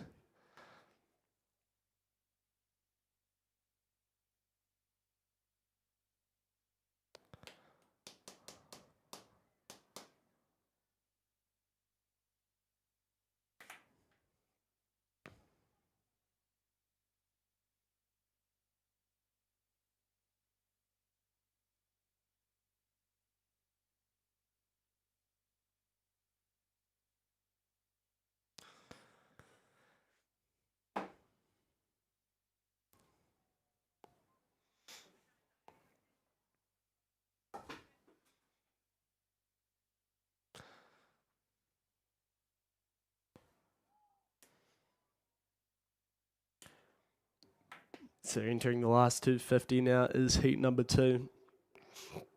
And again, looks to be pretty clear here. I'm seeing the Union colours. Union 1, Felicity Wright. I've probably called her name quite a few times throughout these regattas. And joining her seems to be, that is Wakatipu colours. So we're going to say Wakatipu number 1. Caitlin Julian is trying to get up for the top 2 here. But maybe not as clear, because as I say that, I'm seeing the red and black of North End number 1, Isla Turner, trying to get up to it for the top 2 here. It's going to be pretty tough. She might have to close down, try and get one of those next fastest positions, but it's definitely possible. Time for heat 1 was an 8:35 to Columba, then an 8:44 to Dunstanarm, and Avon at a time of 9:13. So things heating up. I don't think anyone's going to catch that row from Wakatipu. That's going to be Caitlin Julian who gets a second, and Felicity Wright really powering through, coached by Connor Freya. That's going to be the one. You've got a clear 1, 2, and then your 3, 4, you're looking at Isla Turner and another Columba rower, Livy Campbell.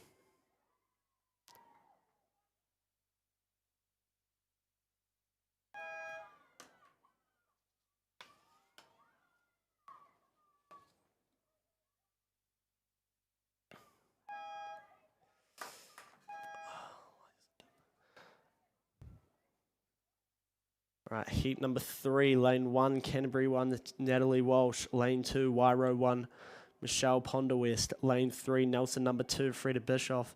Lane 4, Timaru 11, Ella Inch. Lane 5, Christchurch Girls High School 1, Mia DeVries. Lane 6, Marion College 2, Annabelle Carter. Lane 7, North End 4, Isla Thompson. Lane 8, St Margaret's College 1, Elizabeth Cooper. And Lane 9 is Avonside Girls High School 2, Caitlin Thwaites.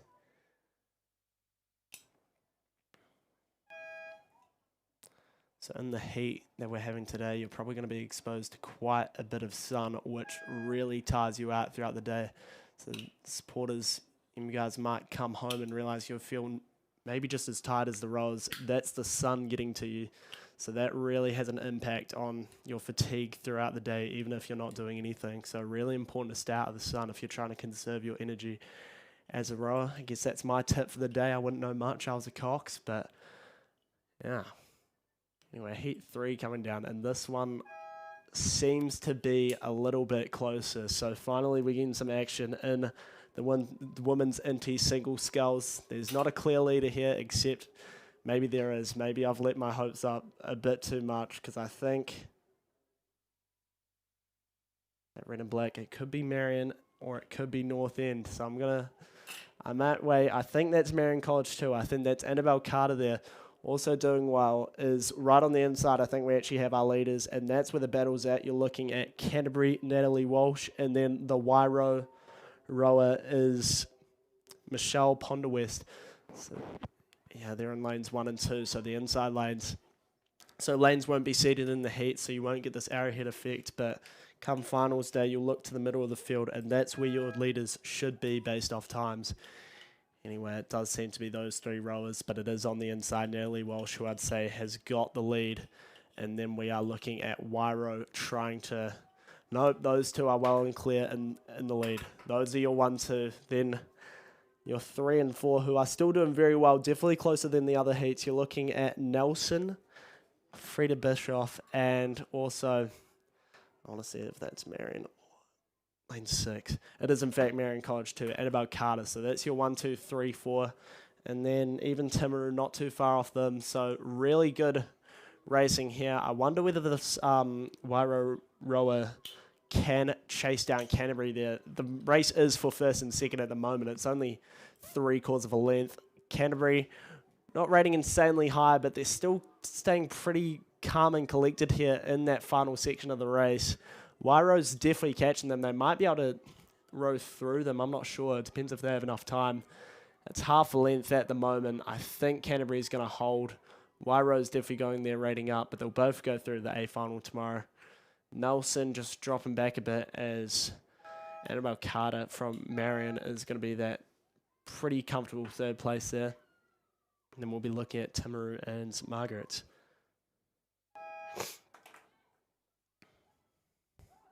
Okay, 1 more heat to go for the women's NT single sculls, and then we have an 8. It's the boys under 16 8, which will all be through to final. Hopefully they give them a bit of time, because quite a differential in terms of speed of those 2 boats. So heat 4, we're looking at lane 1, Dunstan 1, Isla Westlake. Lane 2, Timaru 21, Tilly Sykes. Lane 3, Invercargill 1, Millie Hackett. Lane 4, Avonside Girls High School 1, Gabby Chapman. Lane 5, Nelson 1, Yavanka Claris. Lane 6, North End 2, Claudia Shaw. Lane 7, Burnside High School 1, Courtney Capin. Lane 8, Avon 2, Zara Abisakira. And Lane 9 is Otago Girls 1, Margaret Longdale.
Into the last 500, final heat of the women's NT single sculls. Again, looking for first two, and we will be going right on the inside to Dunstanam number 1, Isla Westlake, coached by Simon Smith, is putting on a pretty good performance, but the race for second does not look nearly as clear. I'd probably give it to the moment. There's 2 boats that I'm looking at. One's on the inside, that is Invercargill right there, so Invercargill, Millie Hackett, and then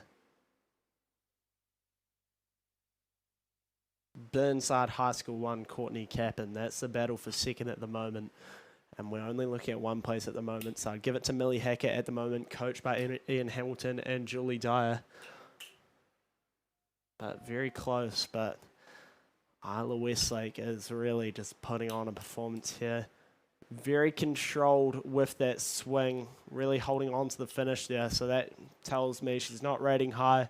She's really just trying to get the most out of each drive, holding on to the back end. Hopefully that's what she's meant to be doing. Again, some of these styles differ. Some crews are really fast with the hands away, and some really like to hold on to the finish. The finish is when you've finished your drive and the blades exit the water, and that is actually the fastest part of the stroke.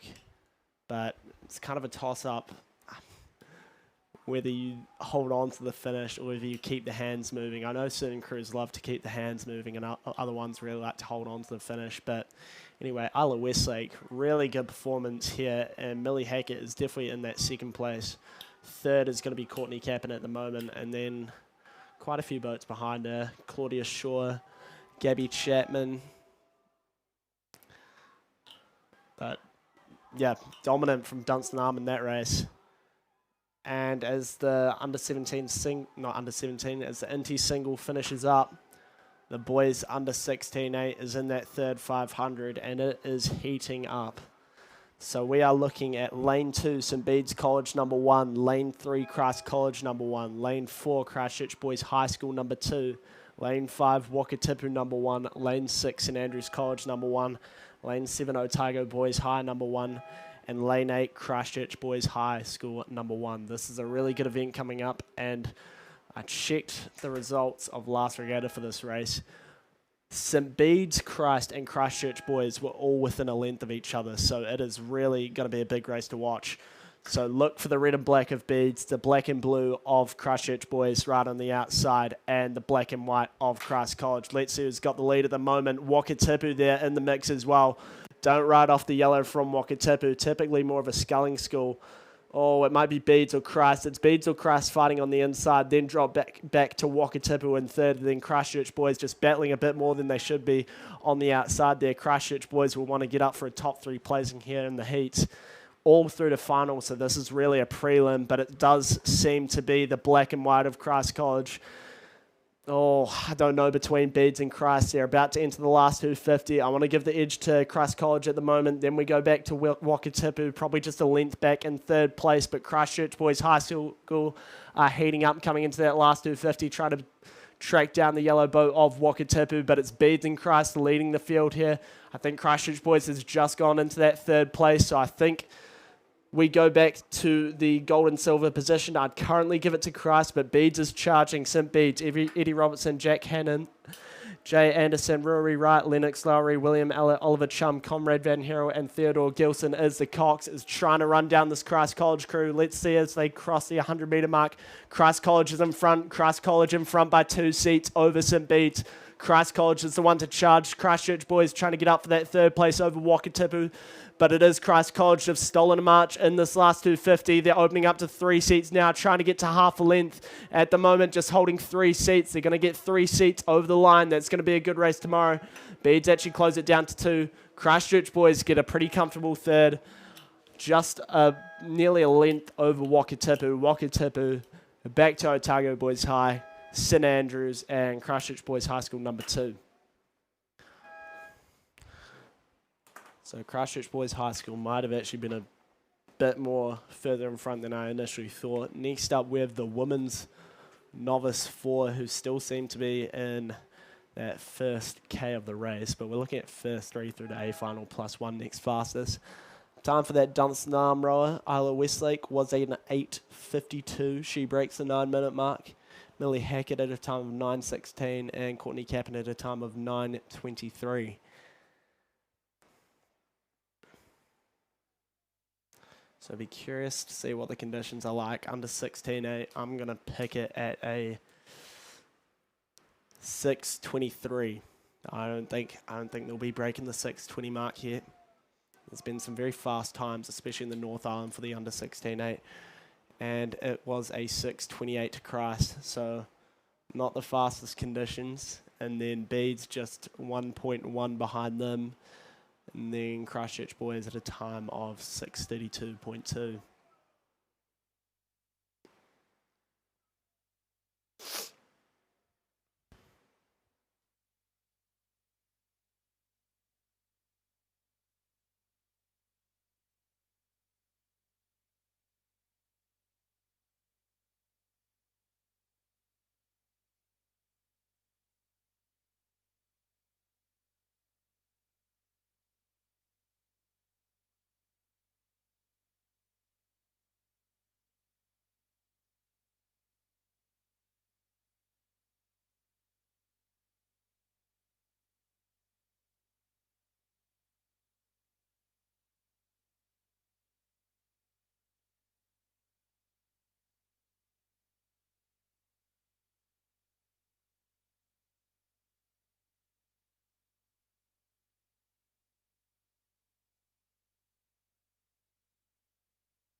Heat one of the women's novice 4 coming down. We're looking at first 3 through the A final.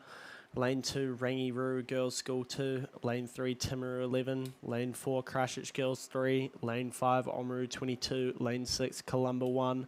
Lane 7, Canterbury 2. Lane 8, St Margaret's 2. And Lane 9, Rangiruru 1. So, looks to be the outside of Rangiruru doing well, and then there's the Oamaru crew doing well. So one other crew is going to have to join them. I'm not sure. It might be Rangiruru number 2 and 3rd. We'll have to see what St Margaret's number 2 does as well, because that seems to be the battle at the moment. So I imagine St Margaret's number 1 might be in another heat. But Oamaru heating up, I think they might just be even pushing past Rangi number 1 on the outside. So Oamaru 22 made of Hunter McClay, Summer Brosnan, Matilda Eisbister, Grace Webster and Greer Dixon is the Cox. Then Rangi number 1 made up of Sophia Davidson, Lavinia Roberts, Georgie O'Neill, Mia Tucker, and Penelope Sutton is the Cox. So it's Oamaru in front, and then the 2 Rangi crews. I don't think St Margaret's number 2 is in contention for a top 3 finish at the moment, but we'll have to see. Rangi number 2 is made up of Eve Malone, Sarah Pekarski, Anna Turner, Poppy Moore, and Isabella Burns is the Cox. So Oamaru just holding on to that lead, but Rangi number 1 not far off them. See whether Penelope Sutton can get her girls up to close this gap over this Oamaru crew. Oamaru, the middle pair, staying sun safe.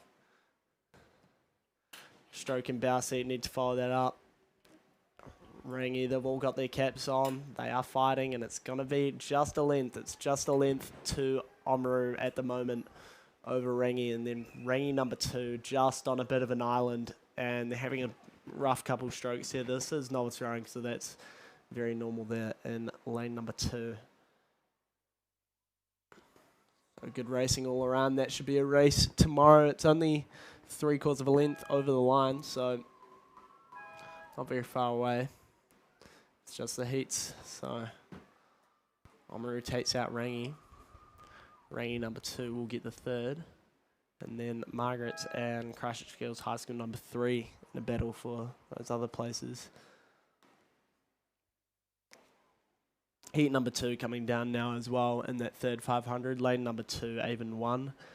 Lane number 3, Timaru 51. Lane 4, Christchurch Girls High School 1. Lane 5, St Andrews College 1. Lane 6, Rangiru 3. Lane 7, Nelson 2. And lane 8 is Columba 2.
All right, Heat 2 entering its final stages, and it is pretty easy to say it is Avon 1, probably with one of the most dominant performances we've seen today. So Avon number 1 made up of Isabel Williamson, Natalie Sherman, Zara Ford, Isabella Galvin, and Isabella Hope Murray is the Cox, and they are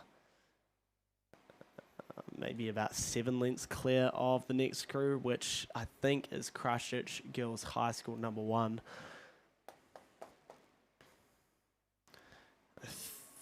Yeah, so this Avon crew doing very well, very clean, lots of length, and they are really holding on to it. So they'll take out heat number 2.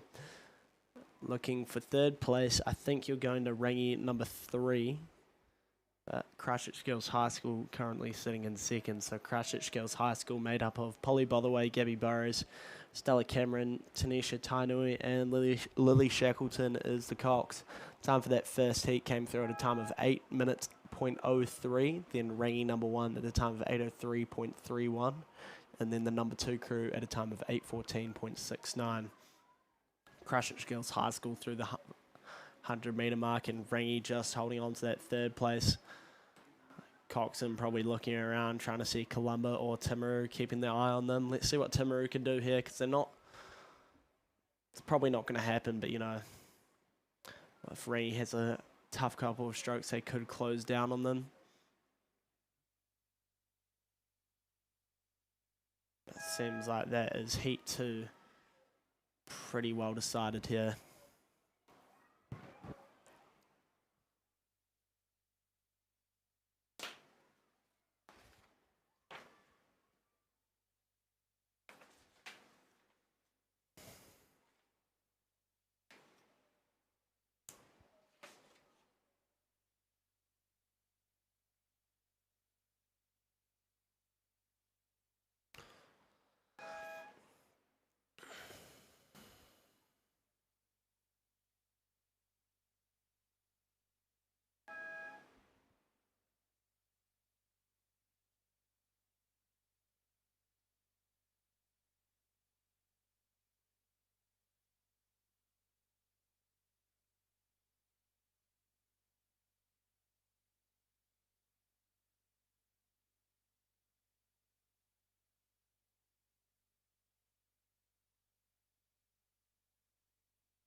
Heat 3, you're looking at, of the women's novice 4, you're looking at lane 2, Rangy, Ruru number 4, lane 3, Nelson number 1, lane 4, Omaru 23, lane 5, Timaru 20, lane 6, St Margaret's College 1, lane 7, Canterbury 1, and lane 8, Christchurch Girls High School 2.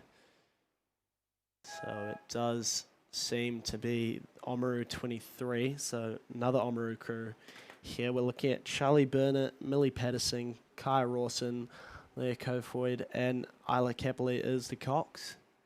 And they are leading heat number 3 here, the final heat, and it looks like second and third in a bit of a battle, but other than that, doesn't seem to be too close. So you're looking at Timaru and Christchurch Girls High School, so let's see who gets up there. I want to currently say I'd give the edge to Timaru, which is made up of Paige Ward, Zara Rawcliffe, Anthony Nelson, Hayley Taidua, and Sophie Scarlett is the Cox. And then Christchurch Girls High School here, that's their number 2 crew, made up of Zoe Dunning, Lola Vatisilius, Lily Banks, Georgie Mathewson, and Savri Marley is the Cox. So those two in a bit of a battle, and they're closing down on Omaru. Omaru's about a length and a half up over Timaru. So when that internal battle happens between Timaru and Christchurch Girls High School, Timaru currently with the lead just by maybe a canvas and a seat over Christchurch Girls High School. So no decisive leads at the moment. Avon through at a time of 7:52.61, so that is by far the fastest we've seen out of the novice 4s so far. Omaru's through, Timaru charging now, and then we look to Christchurch Girls High School. So good racing all around there. It's the end of the women's novice 4s. Be curious to see what that final heat comes through in. My prediction, maybe an 8:05, 8:08. Next up, we have the men's Inti double. We've got 4 heats of this, and we're looking at first 2 through to A final. Lane 1, Cashmere High School 3, Cameron Taylor, Charlie Farlett. Lane 2, Wakatipu 1, Liam Major, Cameron Hall. Lane 3, Timaru 31, Parker Anderson and Harry Shearer. Lane 4, Avon 1, Samuel Edwards and Henry Robertson. Lane 5, Ashburn number 3, Caleb Jones and David Ritchie. Lane 6, St Thomas of Canterbury number 1, Noah Fidel and Jacob Henderson. Lane 7, Wanaka number 1, Mackenzie Hay and Alex Pedersen. Lane 8, Shirley Boys High School 2, Jack Stewart and Finn Lloyd. Lane 9, Nelson 2, Max Martin and Harrison Newsom. And lane 10 is Selwyn Rowing 2, Crusoe, Craighead, Marshall.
Right, let's see who's moving in this first heat of the NT double. I think that might be Cashmere actually doing pretty well on the inside there, and just trying to follow them up is a crew from Timaru. So Cashmere made up of Cameron Taylor and Charlie Follett.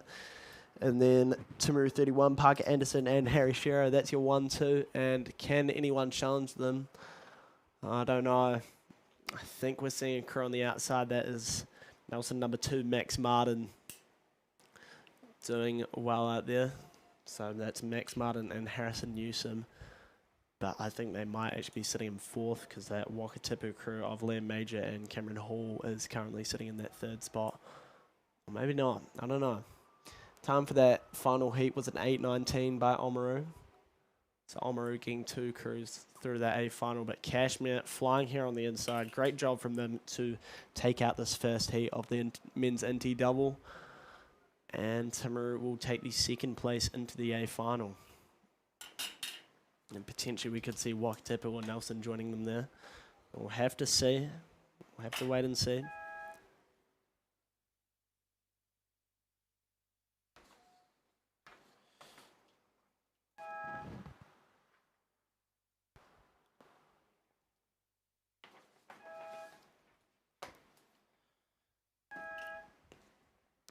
Right, heat number 2, we're looking at lane 1, Dunsnam 1, Boston Irving Dowling and Aiden O'Doherty. Lane 2, Otago 2, Artie Sweetman and Archie Gordon. Lane 3, Ashburn 2, George Robinson and Luke Moffat. Lane 4, Avon 2, Jackson Evans and Didier Marks. Lane 5, Cashmere High School 1, Cooper Laird and Jack McDonald. Lane 6, Burnside High School 2, Serafino Shin and Daniel Gasson. Lane 7, Nelson 3, Raphael Ardels-Hiller and Matteo Ardels-Hiller. Lane 8, Shirley Boys High School 3, Charlie Maddock and Callum Skelton. Lane 9 is Waihopai 1, Tristan Duffel and Jason Rutledge. And then lane 10 is Selwyn Rowing number 3, Mason Jessup and Hugo Johnson.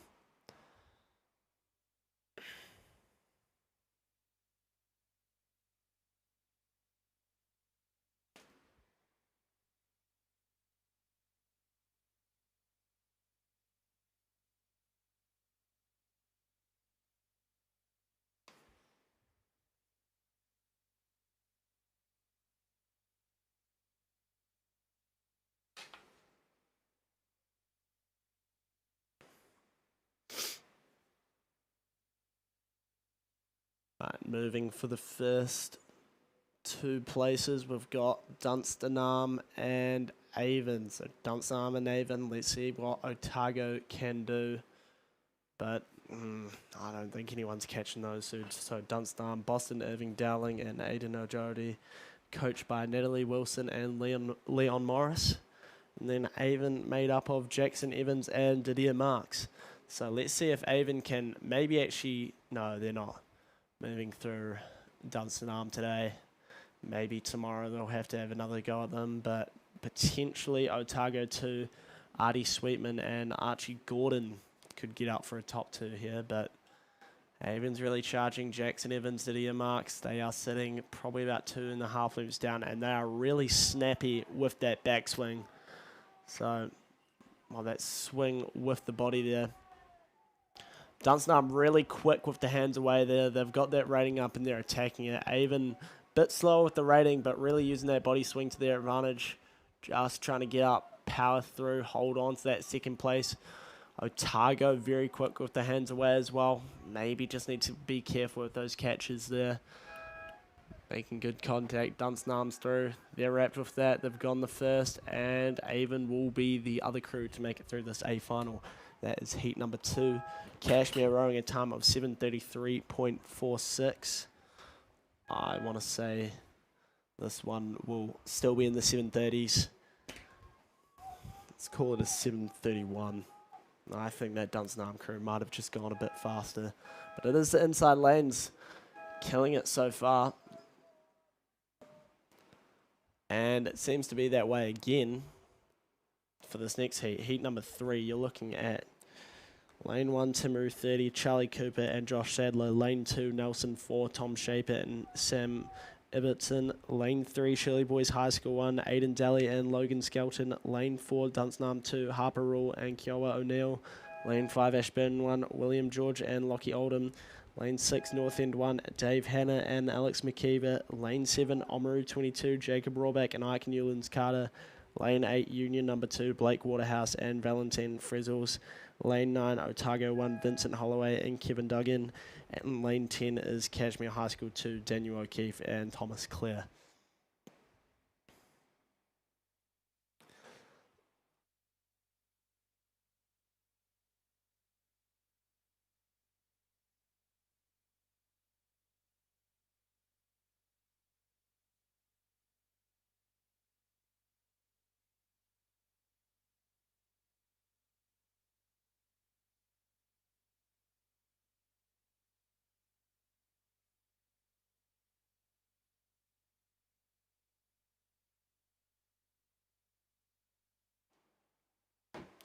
Okay, this actually looks close. We have Timaru on the inside there.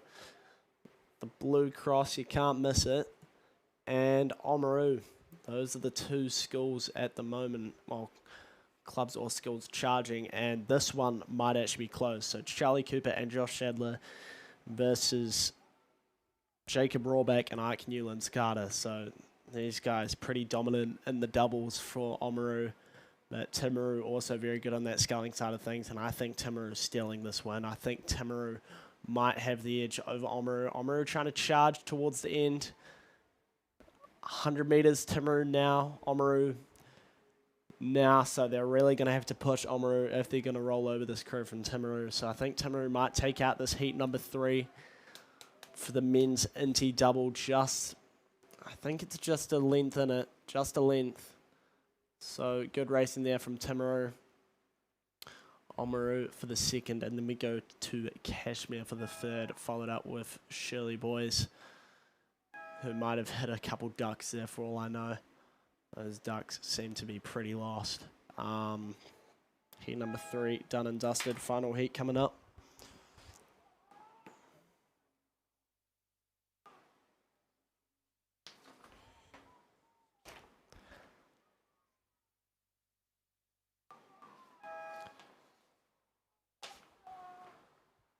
Okay.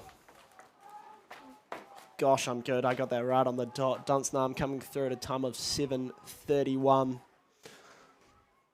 That's the first one I think I've ever gone right. Didier Marks and Jackson Evans just 10 seconds behind them, so pretty big gap for that race.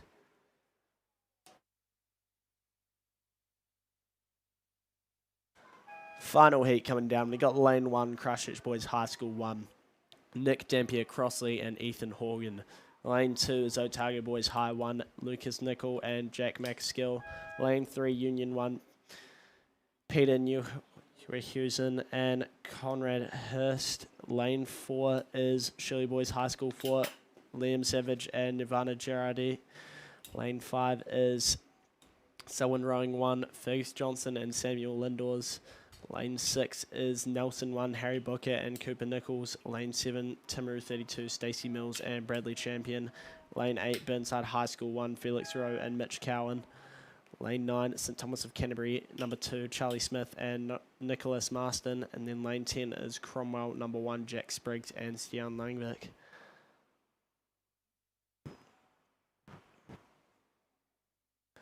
So... It's actually going to be the middle of the field this time for the final heat of the men's Inty double.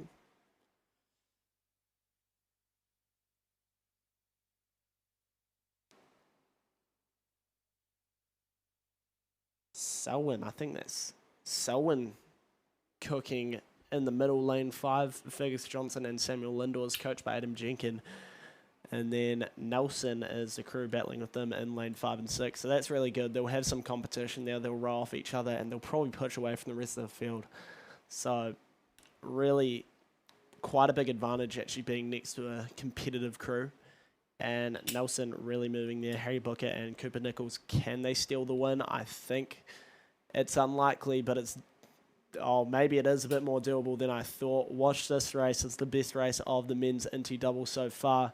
Selwyn versus Nelson. It is the blue of Nelson versus the green of Selwyn. Timaru coming through at a time of 7:19 and Oamaru at a time of 7:22. So by far the fastest heat. So Timaru is the danger crew for this men's Inty double. But at the moment, Selwyn trying to stick their foot in the door and they are moving past Nelson.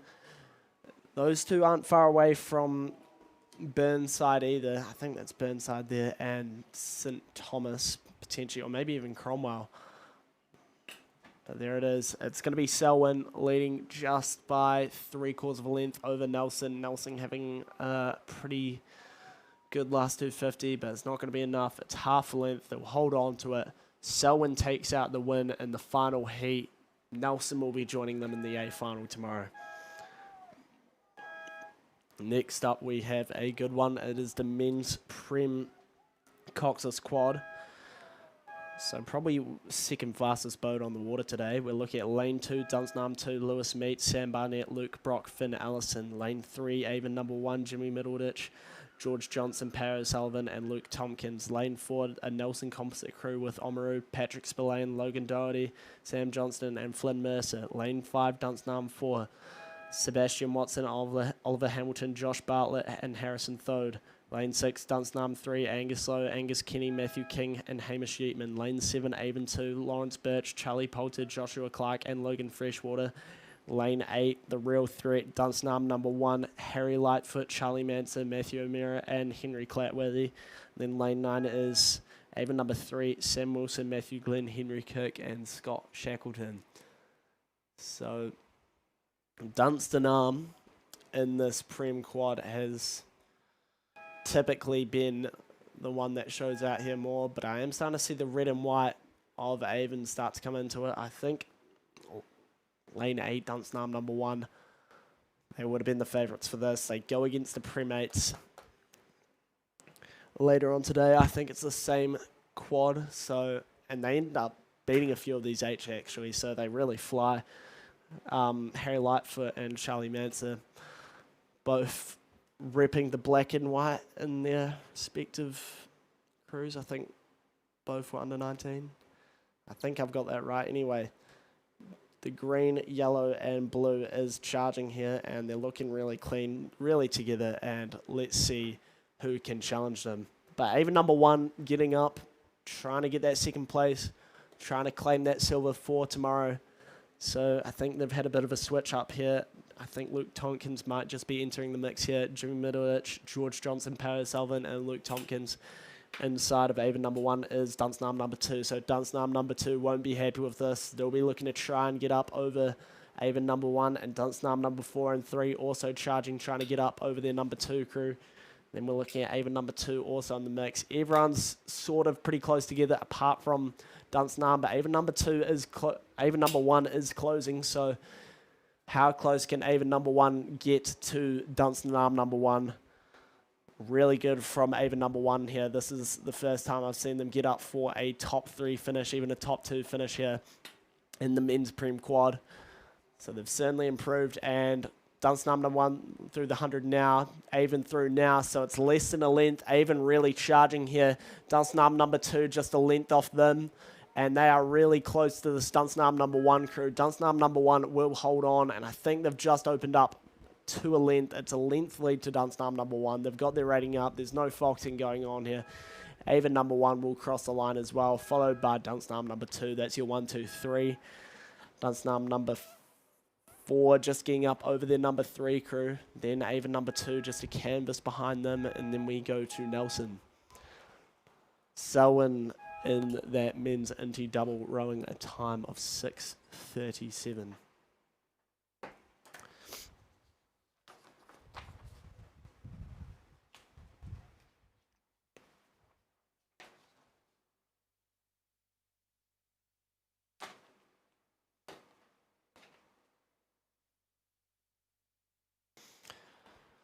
All right, and we follow that up with a very similar event. It's the men's under-19 Cox quad again, all through to final. We're looking at lane 2, Otago 1, lane 3, Christ College 1, lane 4, Christchurch Boys High School 1, lane 5, Oamaru 22, lane 6, St Thomas of Canterbury 1, lane 7, Wakatipu 1, lane 8, Christ College 2. The crews to watch, I think, based off last time, you're looking at Oamaru, Wakatipu, and Christ College. Those are the 3 you want to look for in this under-19 quad. And they are past the K now in that third 500.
$6.15 the time for that Prem quad, and then $6.18 from Avon. But let's see who's charging in this.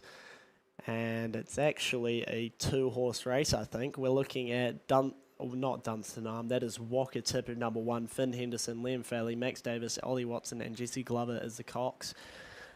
And then Christ College might actually be trying to get up for the lead here, which is quite a big step up. They were definitely top 3 last time, but this would be another step up from them. Christ College number 1, you're looking at Seb Gray, Jack James, Toby Adams, Henry Jones, and Gabriel Bevan. They'll be looking for, I forget what the shield's name is for the under-18 quad, but it is absolutely massive. And Christ College have got their MPACA 4 there, but it's rigged as a quad because this is a sculling event. Let's see what Wakatipu can do. Wakatipu, I think, took out the quad last year. They're very good in the sculling side, and I think they'll be showing that to Christ College. They'll be like, not yet.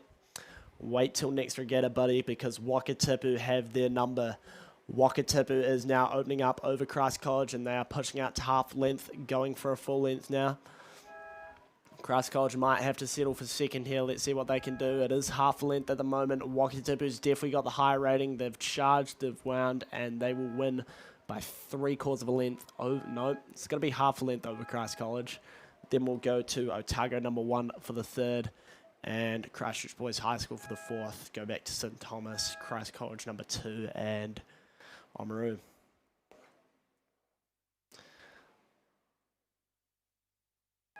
But Oamaru have their rating down, so I'd be very suspicious of them for tomorrow. They are absolutely cruising there. So maybe they did a race for the K, I don't know. Watch out. Next up, we have a mix between the women's Prem double and the women's senior double. So your women's Prem crews, this is the best of the best, is Lane 1, Dunstan 1, Olivia Pybinger and Millie Scott. Lane 2, Canterbury number 1, Larry Clare and Shannon Cox. I think that's a high school crew. Lane 3, Dunstan number 2, Madison Neal and Bella Breen. Lane 4, an Otago Uni composite crew, Mila Van Rensburg and Naomi Robertson. Lane 5 is Dunstan number 3, Olivia Key and Emma Spittle. Then we take a step down to the next grade to the women's senior double. We're looking at Lane 6, Avon number 1, Sadie Mason and Thea Murdy. Lane 7, Otago number 1, Maya Still and Brianna Patterson. Lane 8, Villa Maria College number 1, Nicola Showman and India Taylor. Lane 9, Avon number 2, Tegan Smith and Abby Higgins. Lane 10 is Wairo Composite 1, Rosa Armstrong and Grace Straker. But they're all racing to each other, so maybe these senior doubles get up and try and take out these Prem doubles. I think that's what happened with crew last time. One of the senior doubles really took out some Prem crews. And is it a tailwind? Not really. Very flat conditions. Wonderful to be rowing on them.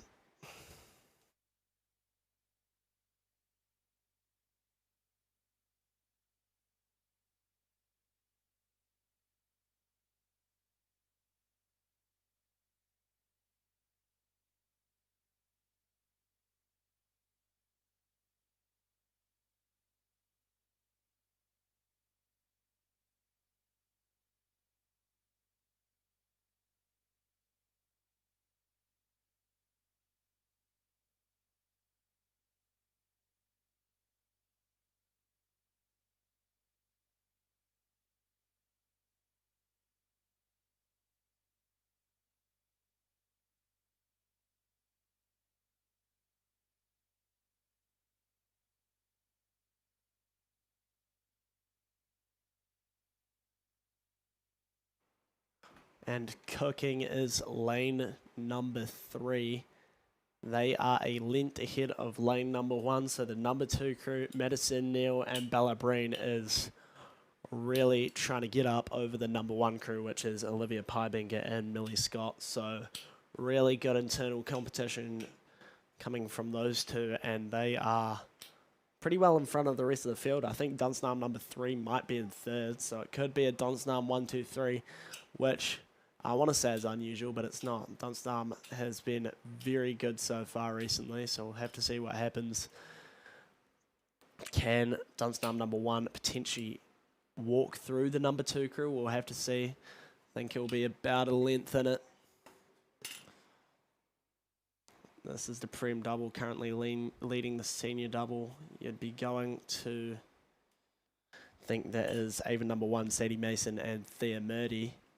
Just maybe a length up over Avon number 2, Tegan Smith and Abby Higgins. So there's 2 different races going on. But we go to the front of the field. It's Dunstan Arm. Dunstan Arm number 1, Olivia Pybinger and Millie Scott. I think might have actually just been dropped off a bit. I think Dunstan Arm number 2, Madison Neal and Bella Breen are really getting up for it. And they might have just gone another length off them. So watch those 2 doubles charging as Dunstan Arm looks for a third place as well, and Olivia Key and Emma Spittle. They'll all be through the A final tomorrow. Then we go to the Otago Uni composite crew, who's in a bit of battle with Canterbury number 1. So that's our high school crew, and oh my gosh, this is what Cashmere does. I've seen it before. I've seen it at Marty. They have dropped their rating.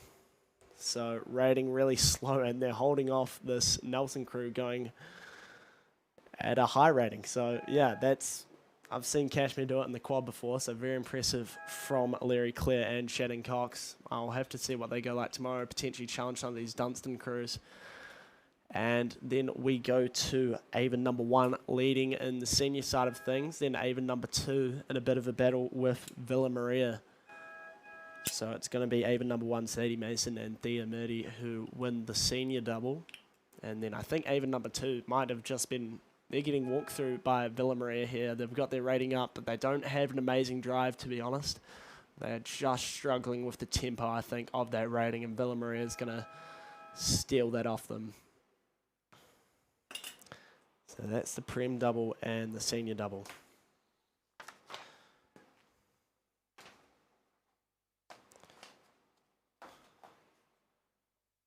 Okay, next up we go to the men's club coxless pairs. And the crews we are looking for here, I thought there'd be a Wairo crew here. I think they took out the club pair last time, but I don't see them anywhere. Anyway, we're looking at lane 1, Timaru 30, Oliver Fahey and Hoopers Kelly Smith. Lane 2, Nelson number 1, Ryan Flintoff and Ollie Hawkins. Lane 3, Avon number 3, William Thomas and Sam McAfee. Lane 4, Burnside High School 1, Sean Gilman and Riley McMorrin. Lane 5, Canterbury number 1, Oliver Ellis and Nate Renoff. Lane 6, Cure Boating Club 1, Darrell Lynch and John Reedy. Lane 7, Selwyn Rowing number 1, Henry Bass and Adam Jenkin. Lane 8, Avon number 4, Joseph Ritchie and Ollie Taylor. And lane 9 is Avon number 1, Barney Evans and Noah Laqualic. And Avon number 1 is favoured here, and they are respectively destroying the rest of the field right now. It will be Avon number 1, Barney Evans and Noah Laqualic. They won the 4 and the 8 earlier today, and they're looking for the trifecta at the South Island Champs. Time for that women's Prem double was a 7:40.64 by Bella Breen and Madison Neal. And then time for the women's senior double was an 8:09.74 by Avon number 1. So you can just see the differential between those Prem and senior grades sometimes. Typically you'll have the senior rowers rowing the Prem grades until nationals, and then even then they might run the Prem grades there, whether it's the draft or just having a challenge and rowing against those rowing NZ crews. Anyway, it is Avon number 1. They are leading the field, but sleeper pick on the inside, you've got Nelson number 1, Ryan Flintoff and Ollie Hawkins having a go at it, and they are sitting in second, so doing well there. And then you go back to the Canterbury pair of Oliver Ellis and Nate Renoff there, cooking in third place. So very clear 1, 2, 3 there. And then Avon and Cure as well as Timaru in a bit of a battle for some of those minor placings there. But stealing the win will be Avon number 1, Barney Evans and Noah Laqualic. And then we have Nelson getting the second, and then we go to Canterbury for the third. So great racing from those three. Should be good racing tomorrow.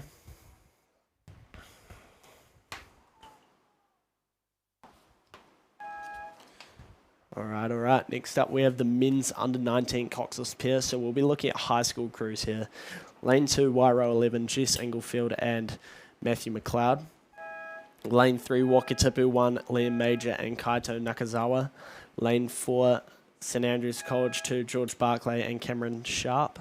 Lane 5, Timaru 30, Cooper Gordon and Tim Bartlett. Lane 6, St Thomas of Canterbury number 1, Kara Horgan and Carden Barrow. Lane 7, St Andrews College number 1, George Flanagan and Noah Hunter. Lane 8, St Andrews College number 3, Oliver Barker and Tyre Maloney. And Lane 9 is St Bede's College number 1, James Franken and Carter Connolly. So they're in that third 500 now, and I think it's St Thomas leading the field here in this one.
Oh, gosh. Okay.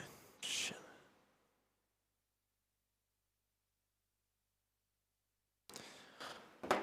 Okay. Final stretch of this of the men's under 19 pair, and it is St Thomas in front, and then following them is St Andrews and St Bede's. So be curious to see which St Andrews crew is.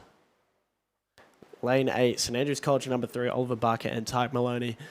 They want to get this one because I think they got beat by St Andrews College number 2 last time, but that's not going to happen here.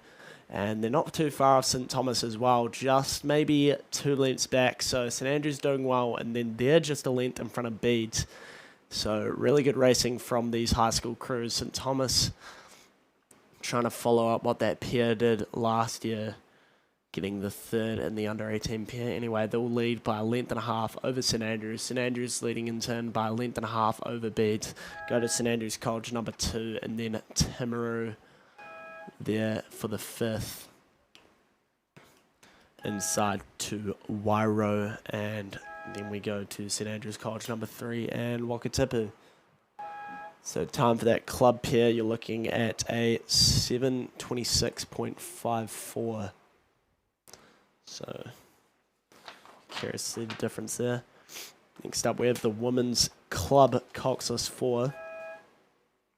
You're looking at lane 3, Wairo 1, lane 4, Avon number 2, lane 5, Dunstanarm number 2, lane 6, Dunstanarm number 1, and lane 7 is Avon number 1.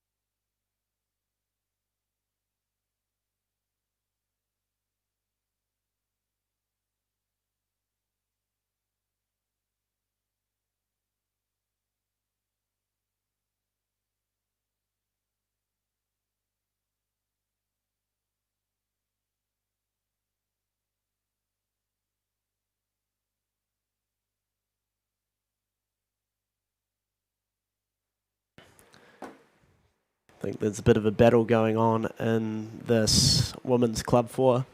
Look to Dunstanarm and Avon on the outside. I think Dunstanarm's the crew in the lead. Dunstanarm number 1, you're looking at, not sure if I've announced these crews yet. Lane 3 is Wairo 1, lane 4 is Avon number 2, lane 5 Dunstanarm 2, lane 6 Dunstanarm 1, and lane 7 is Avon 1. So Dunstanarm 1, Amy Patterson, Ella Barnes, Macy Barnes, Lucy Clark.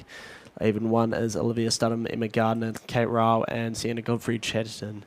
And it is Dunstanarm leading here, and then we go to Avon number 1, then Avon number 2, then back to Wairo and Dunstanarm number 2. St Thomas running at a time of 7:40, so slower than the club pair, but not too bad of a time. Definitely a bit more wind on the course. I think it's coming down.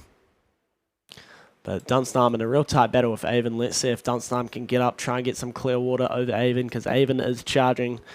So watch Avon number 1 try and get up over Dunstanarm number 1. Then Avon number 2 trying to join their number 1 crew. They'll be looking for a top 3 placing tomorrow. But at the moment it is Dunstanarm number 1, coached by Lauren Gibb, leading the Avon crew, and I think they're opening up to Clearwater now. I think Dunstanarm's had the better last 500 here, and they're trying to move away from Clearwater. They've got the bucket hats in the middle, and then the white caps from Avon in the middle pair as well. So the trend has been the middle to know how to keep the sun off their neck.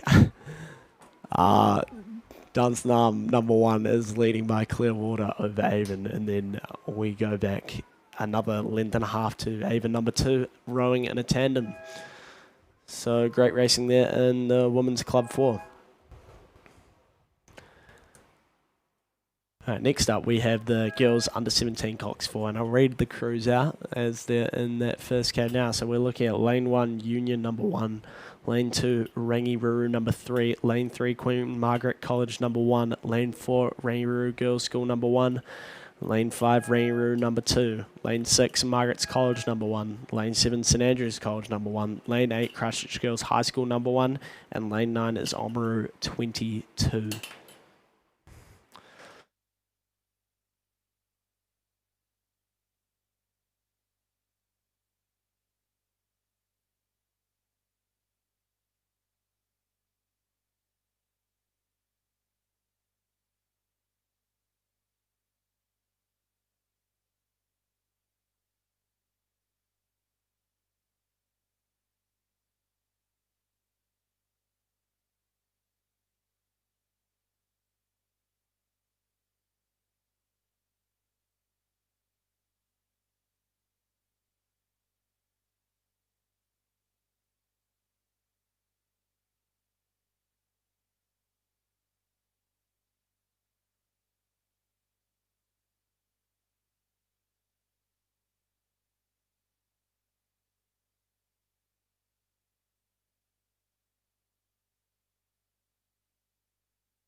And looking to the girls under 17 for all through to A final. So not too high stakes of a race today, but just kind of a tester for tomorrow. And we'll be looking at Christchurch Girls High School number 1, made up of Emily Shearer, Olive Cooper, Sienna Cochrane, Millie Parsons, and Greta Brookenshire is the Cox. Following them up, we're probably looking to Rangi number 1, Phoebe Ensor, Toya Shed, Sophia Harris, Olivia Long, and Phoebe White is the Cox. So that's where the stakes are at the moment. Also doing well in the white row suits. That's actually St Andrews there. So St Andrews in the white and navy, trying to get up over Rangi number 1. They're currently sitting in the top 3, so doing all right. St Margaret's just a bit behind them. So you're looking at your 1, 2, 3 being Rangi, Christchurch Girls High School, and Stack. I think Christchurch Girls High School is leading by enough that they won't be challenged by Rangi or St Andrews today. And the wind is definitely getting a little bit stronger now. Still not too bad. We'll see as Christchurch Girls enters the last 250. And I think it might actually be a bit of a headwind now. So slower conditions, probably a bit more of a platform, which is nice, but more time pushing, which they probably won't love. But it's Christchurch Girls into the last 250. So is Rangi, so is St Andrews. About 2 lengths separating Christchurch Girls and Rangi, and then Rangi and St Andrews just a length in it. So those look to be the 3 crews to watch tomorrow for the girls under 17 Cox 4. Let's see what St Margaret's College maybe can do tomorrow, so that St Andrews crew is Sophia Lagalis, Sophia Lagas, Nina Frere, Alana Brooke, Lauren Bolton, and Lucy McWhirter is the Cox. And Christchurch Girls High School, they've got their rating up. Standard rig, they're doing it well. Very nice rowing from them, actually. They're dealing with this headwind easily. They're really cutting through the water on that drive. And Rangi is just a length and a half behind them. Still rowing well, still rowing clean. And then St Andrews a length and a half behind them. Maybe pushing out to length and 3/4. Then about 2.5 lengths back to St Margaret's. Then we go back to Rangi number 2, Rangi number 3, and maybe Queen Margaret College there.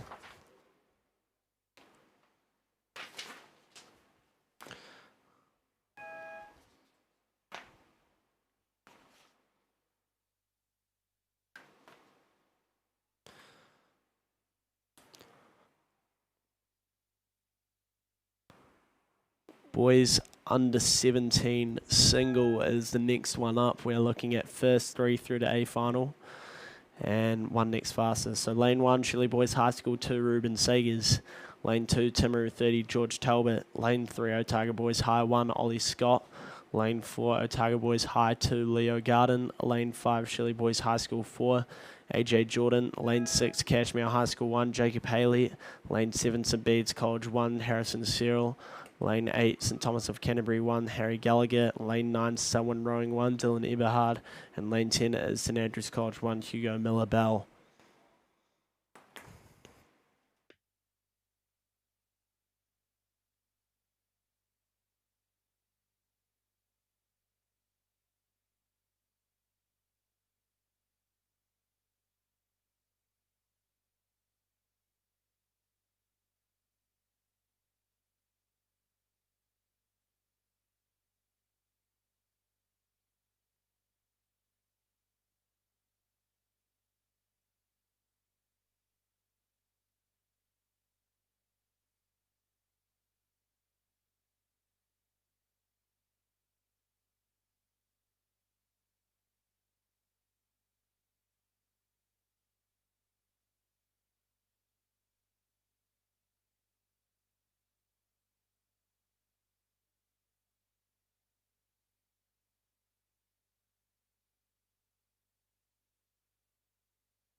Shirley Boys doing well in lane 1 there.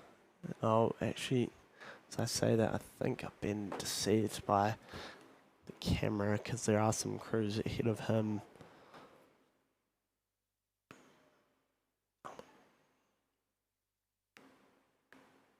Cashmere in the mix.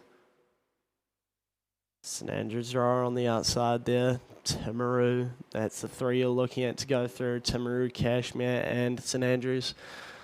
So Timaru is George Talbot, Cashmere High School number 1, Jacob Haley, and then on the outside there is Hugo Miller Bell, but actually potentially challenging him is Otago Boys High. So Otago Boys High and St Andrews, that's where the battle's at, and I'd currently give the edge to Otago Boys High. So it is more on the inside crews that are doing better. But George Talbot absolutely killing it in these conditions at the moment. He's really holding off Jacob Haley from Cashmere. And then Ollie Scott currently sitting in that 3rd place, looking to hold on to it if he can hold off Hugo Miller Bell from St Andrews. And the conditions are getting tougher. There's been a tip at the start line. That headwind is coming in hot now. It's still manageable though. George Talbot leading by example here. He's got that length. He's in a winner's boat and he's winning this race. Really using that length, quick with the drive, accelerating that boat forward. He's going to take out heat 1 of the boys under 17 single. Then we'll be looking at Jacob Haley and then Ollie Scott will take out the 3rd there. So a really clean 1, 2, 3 there. Time for that girls under 17 4 was an 8:15 by Christchurch Girls High School.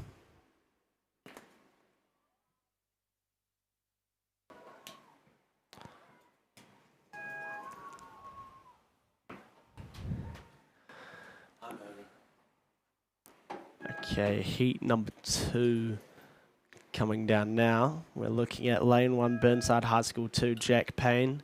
Lane 2, Ashburn number 1, Caleb Armstrong. Lane 3, Nelson number 1, Lars Niehold. Lane 4, Cashmere High School 2, Cooper Laird. Lane 5, North End number 1, Harry Lyons. Lane 6, St Bede's College number 3, Connor Thwaites. Lane 7, Monica number 1, Alex Pedersen. Lane 8, Wakatipu number 4, Finn Henderson.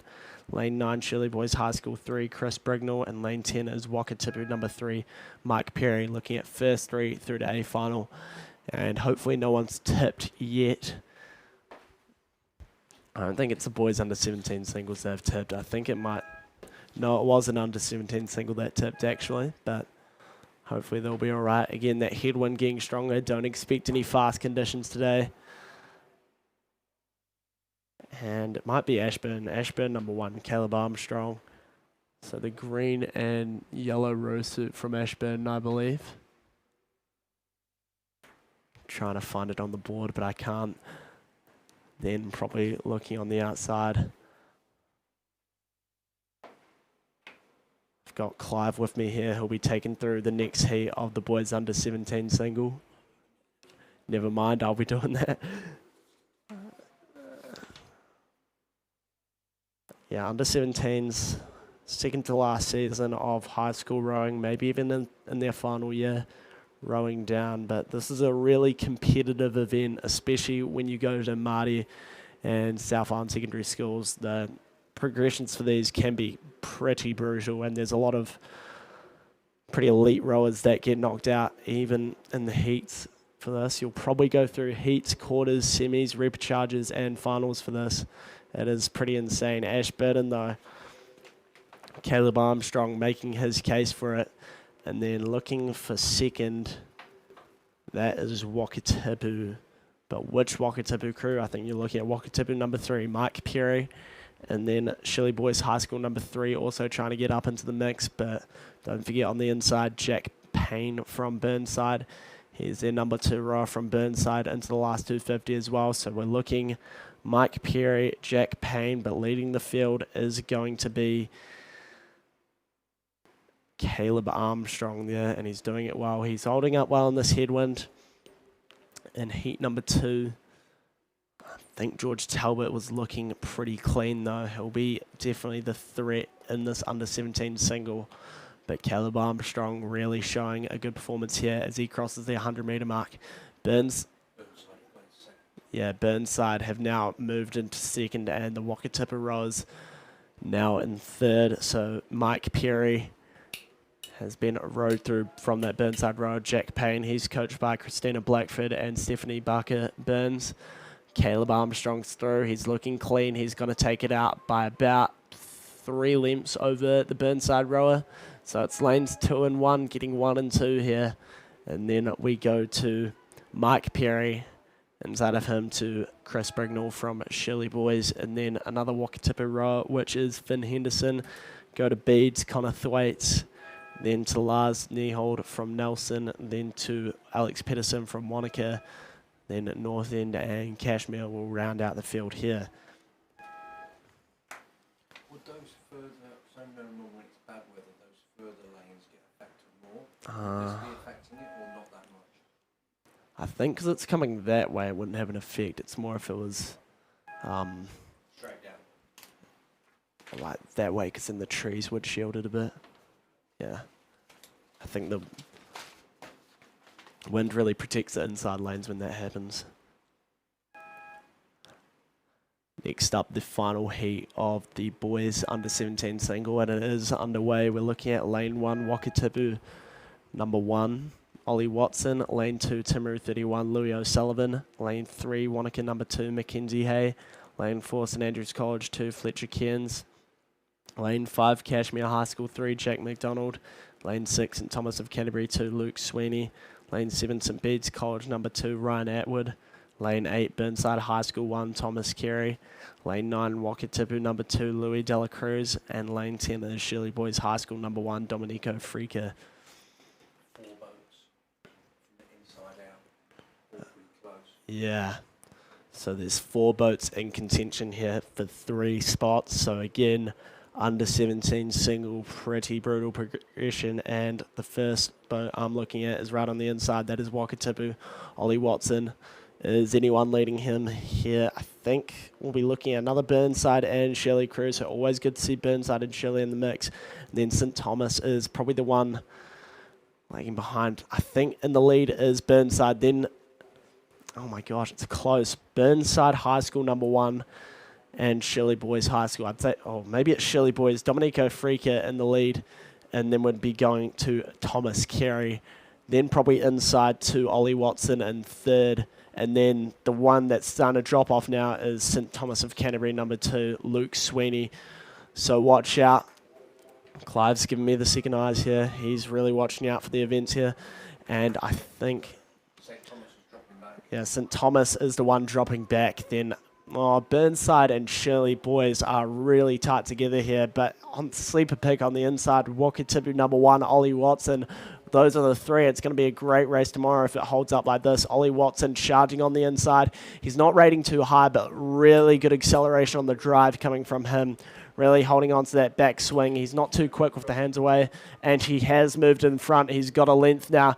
Shirley boys just half length over Burnside as well, so it's going to be Wakatipu number 1, Shirley boys number 2, Burnside number 3, and just missing out will be St. Thomas. Hopefully he can get that next fastest position. Then we go to Timaru.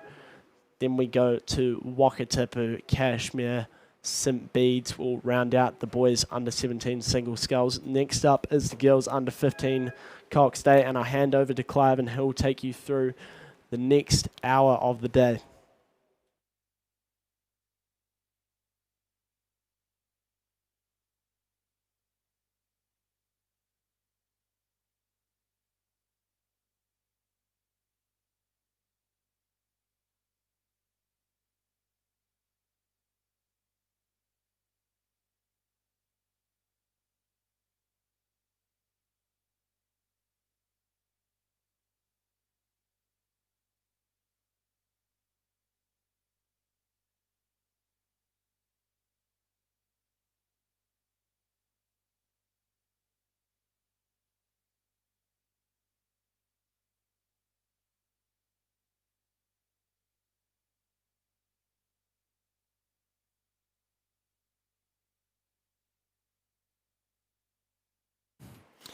Hello, ladies and gentlemen.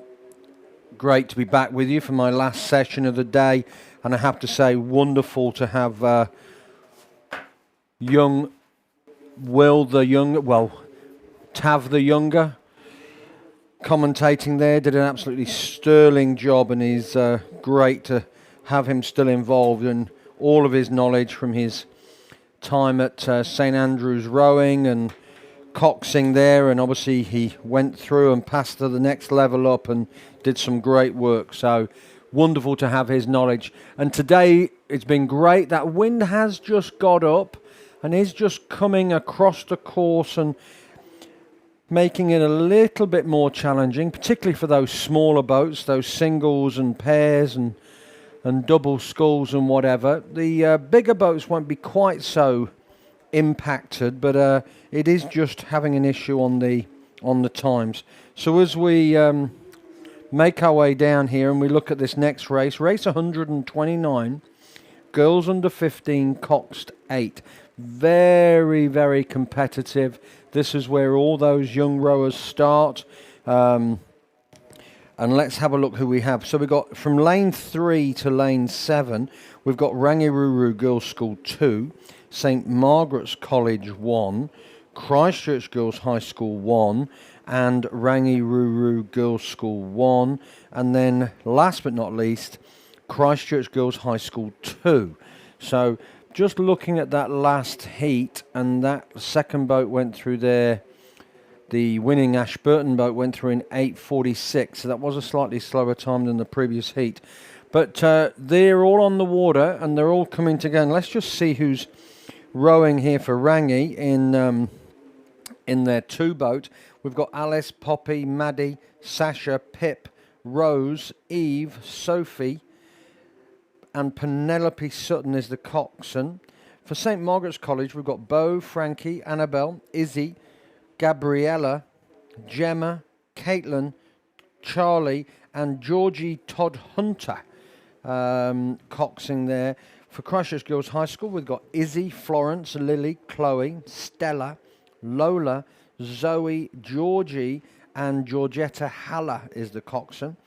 For Rangiruru 1, we've got Georgie, Zara, Amelia, Billy, Bo, Zoe, Sophia, Mia, and Charlie Ward is the coxswain. And last but not least, as I say, we've got Christchurch Girls High School, Ella, Ellie, B, Eddie, Zoe, Sienna, Juno, Indy, and Holly Jensen. So they're on the course. They're at the 1,000. They've actually just gone past the 1,000 there. A bit of a spread on this. There's certainly one boat getting way out in front. Let me pick them up through the binoculars.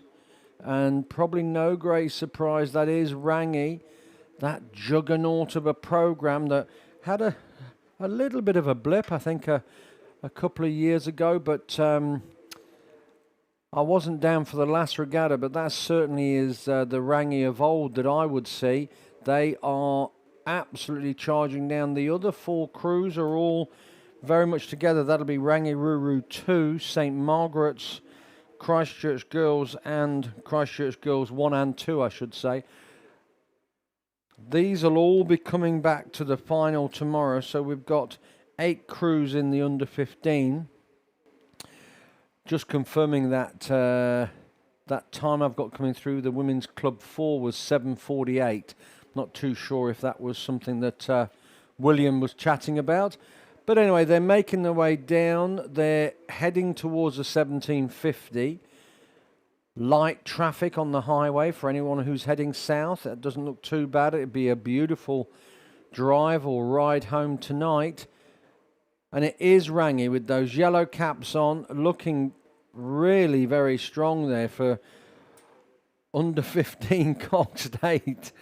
That's impressive. And the other crews are having a good fight back there with St. Margaret's just trying to get back on Christchurch Girls High School. And St. Margaret's are pretty much neck and neck with the Rangi Ruru School 2 boat. And the one of the boat, let me just try and pick up. Oh yeah, that's the second St. Margaret's boat. That one is sorry. The St. Margaret's boat is back there. There it is. Yeah, they're in lane number. That must be lane number 4. Rangi, they're neck and neck with Rangi, and then just outside of them is Christchurch Girls High School. Then there's a second Christchurch Girls over there. Yeah, great. So it is Rangi making their way down. Rangi Ruru 1. They're just coming out of the red boys now into the yellow. That means they've got 250 to go. 250 metres. This is theirs. They've got a good 5-6 lengths.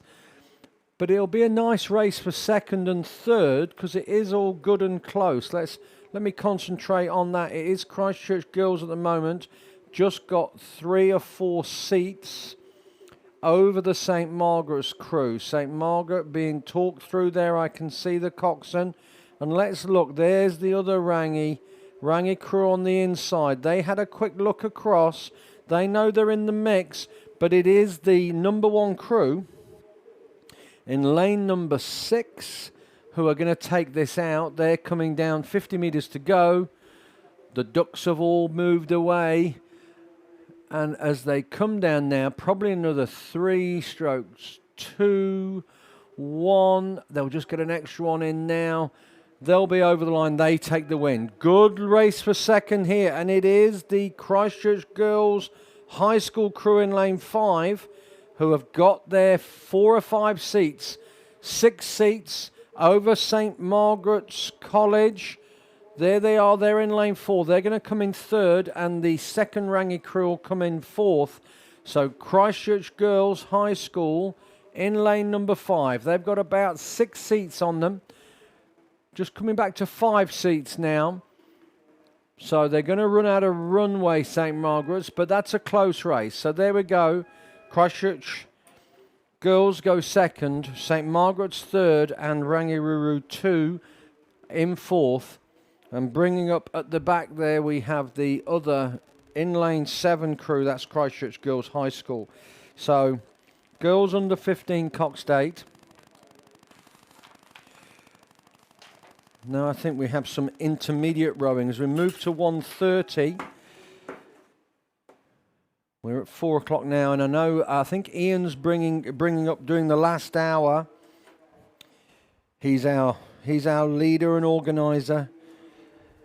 He also had quite a good barbecue last night. It has to be said. There was no invites coming forward to Frank or I or young Will. I mean, Will was looking very down in the dumps about it, that he didn't get a sausage. But anyway, race 1:30, women's intermediate double sculls, heat 1.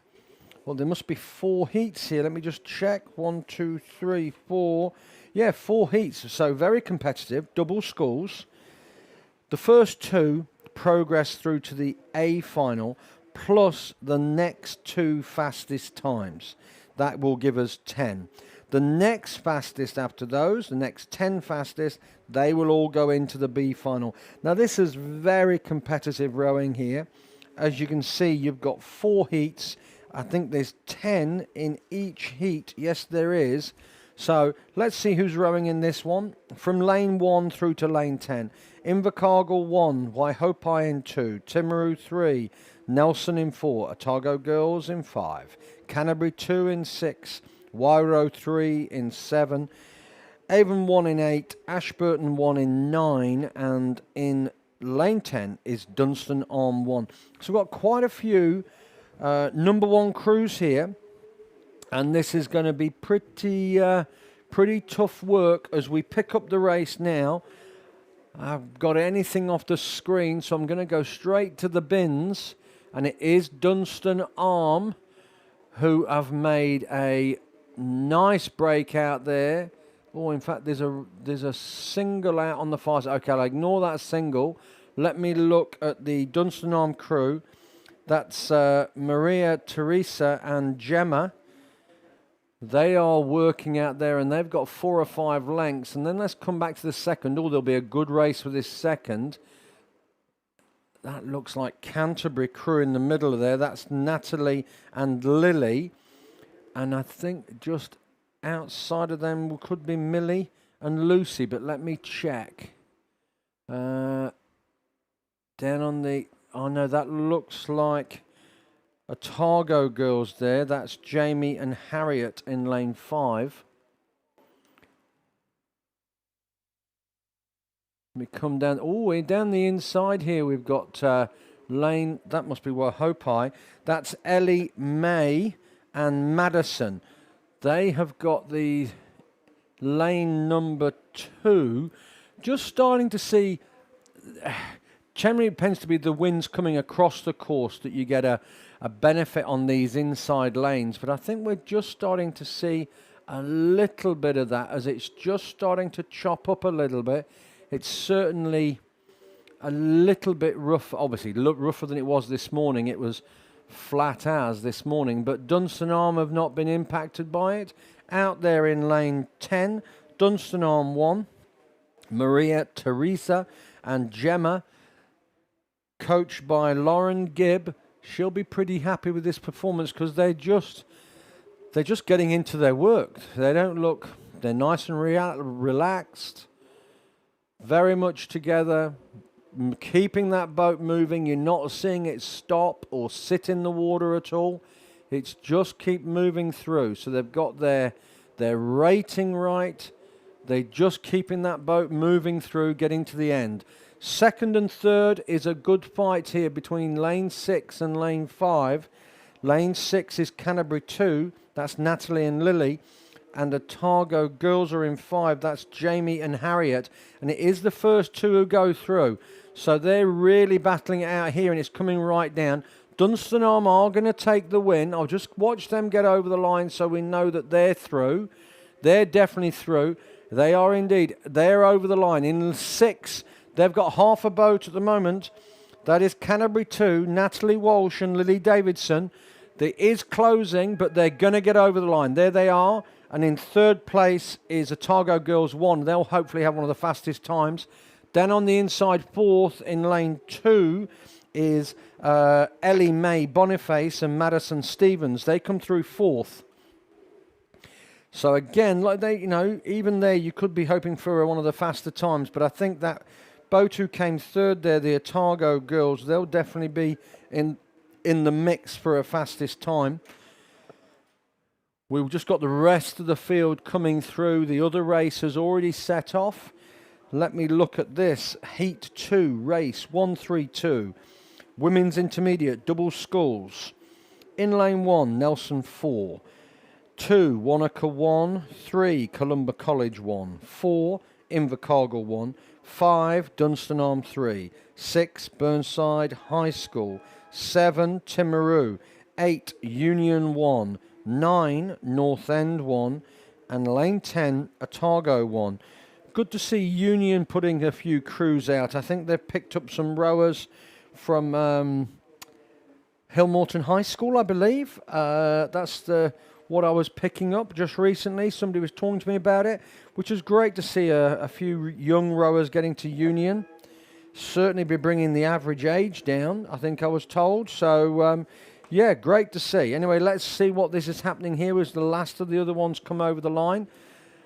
There's is a boat out on that far side, but I think they might have had an equipment issue, so they're just very gently rowing back. That might be an equipment failure, and they can't fix it, so they'll have to row back on the outside of the course. Meanwhile, this heat here, we seem to have two crews coming down. Oh no, down the inside as well. Always pick up a sleeper lane. That's Omaru. Is that Omaru down in there?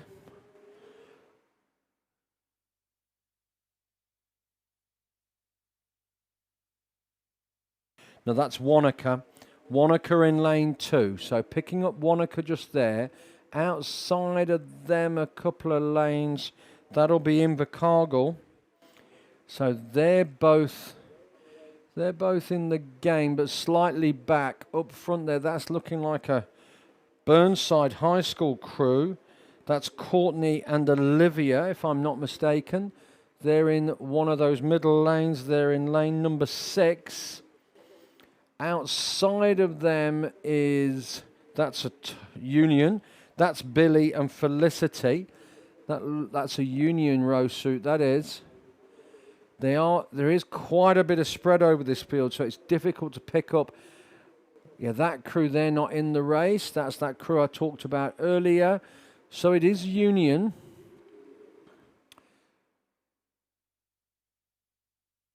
In lane number 8. They've got their noses in front, but they are being put under pressure by the crew in lane 6. Burnside High School, Courtney Capon and Olivia Blackmore Mahan. They are actually, their rating is slightly higher, and they're, again, like I talked about earlier, you've got to get that flow on the boat, and once that boat is moving, we're just seeing the Union boat is just catching just a little dip at the end there before they get that next power transfer in, where Burnside, they're not suffering that. They've got the flow on, and because of that, they have moved into the lead.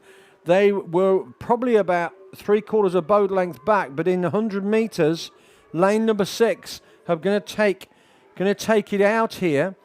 Great work from Burnside crew there. That's Courtney and Olivia.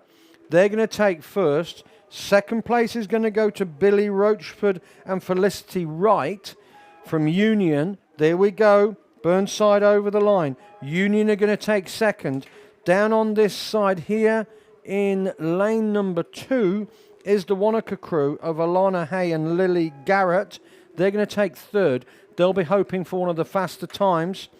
Fourth is going to be Invercargill in lane number 4. That's Tazana Chiraran and Trinity Duncan. Well done to Invercargill. Wonderful work. Looking forward to being down there for the Burt Munro, watching all the bikes and enjoying the Southland hospitality. Wonderful place to go. Great motorbike museum, fantastic truck museum, and of course beach racing and track racing. I think there were superbike racings down there. It's in Canterbury this weekend, but down in Invercargill next weekend. So that's heat 2. We do have a bit of a spread on this field, it has to be said, and the next heat is coming down. Women's Intermediate Double Sculls Heat 3, race 132. Just a reminder, it's the first 2 who automatically progress through to the final, and then the next 2 fastest losers, they make the A final. Then it's the next 10 who go to the B final. So even making a B final for these intermediates is a big step in their development. So let's see who we have running here.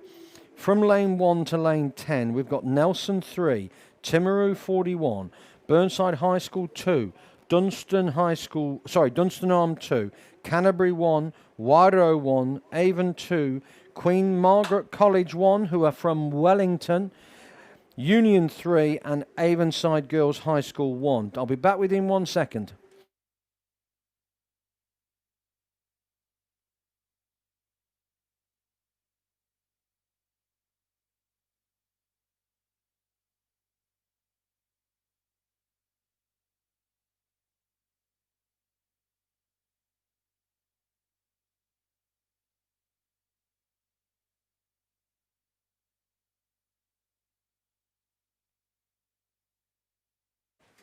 Oh, that might.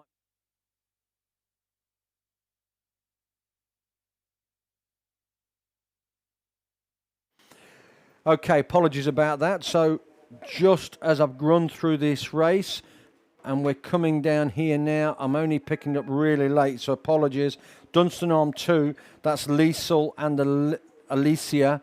They have got the lead here. Yet again, the yellow bucket hats. They are going to take this heat out quite comfortably. And behind them there is, that's a Kashmir crew rowing in B5. That's Canterbury 1. That's Isla Anderson and Holly Gundry. They're going to take second. Let me make sure I've got that right. They're all Bs. They're all As. Yeah, they're big. Yeah, great. I've got that right there. Yes, good as gold. So it's Kashmir coming through second. Dunstan Arm have taken the win. Dunstan Arm have taken the one. And let's have a look who's third. Over that side there in 8. B8, that's Queen Margaret College. That's Janine Liu and Charlotte Thompson. Well done. Well done to those. They're still going. They've got a little bit of pressure on the inside, so they don't want to let up too much. But they're just closing up. And who's down here that is B3. That's Burnside High School. But they know they've got over the line. Queen Margaret College got over the line third. Burnside came in fourth. And over there we have, yeah, that's why Hope I out there. Avonside Girls. And just back from them in lane number 9 is Union 3. So well done all those crews. The conditions are getting a little tougher now. You can definitely see it's a more consistent wind. And there's some rumours of the race, some of the later races moving to 1,000 meters. I'm just going to get the binoculars on the 1,000 meters. If the camera can get there for me as well, because I think they're starting races at 1,000 meters. I'm just hoping that they're listening downstairs, and I'd really appreciate seeing the camera from the 1,000 meters, because I think they're lining these races up now, not at the start, but actually from 1,000 meters. But I haven't had that confirmed. But I will let you know. So there is a change. I don't quite know how they do that on the fourth heat, but they'll have a system. I'm not sure they're even gone off, but they all seem to be rowing down. Okay. I'm going to just go through who is rowing in this. It's Union 2, Wairau 2, Nelson 5, Columba College 2, Marion College 1, Nelson 1, Wanaka 2, Waihopai 2, Christchurch Girls High School 1, Timaru 51. I don't actually know if they line those up or not. There seems to be such a spread on them. Maybe they did, or maybe they just started and then they've picked them up from there. But I'll call it as if the race is going. That's in the middle there. It's Marion College. They are just back from the crew on the inside lane, which is Union. Union 2, that's Zelda Glass and Naya Mackay. There we go, Mackie. they appear to be our two leaders in this. And then we're back quite a way to the Nelson crew and Wanaka again. Out on the far side, that's Timaru 51. But it is the inside lane which seems to have this at the moment. And it is the Union 2 crew of Zelda and Nanai who are going to take this out.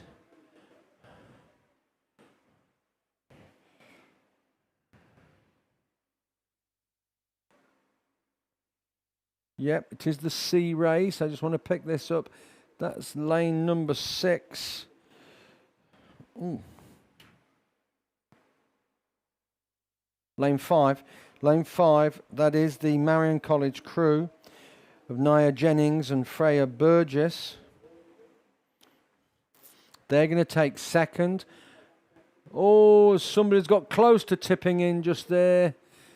That is the Orange Caps of Columba College.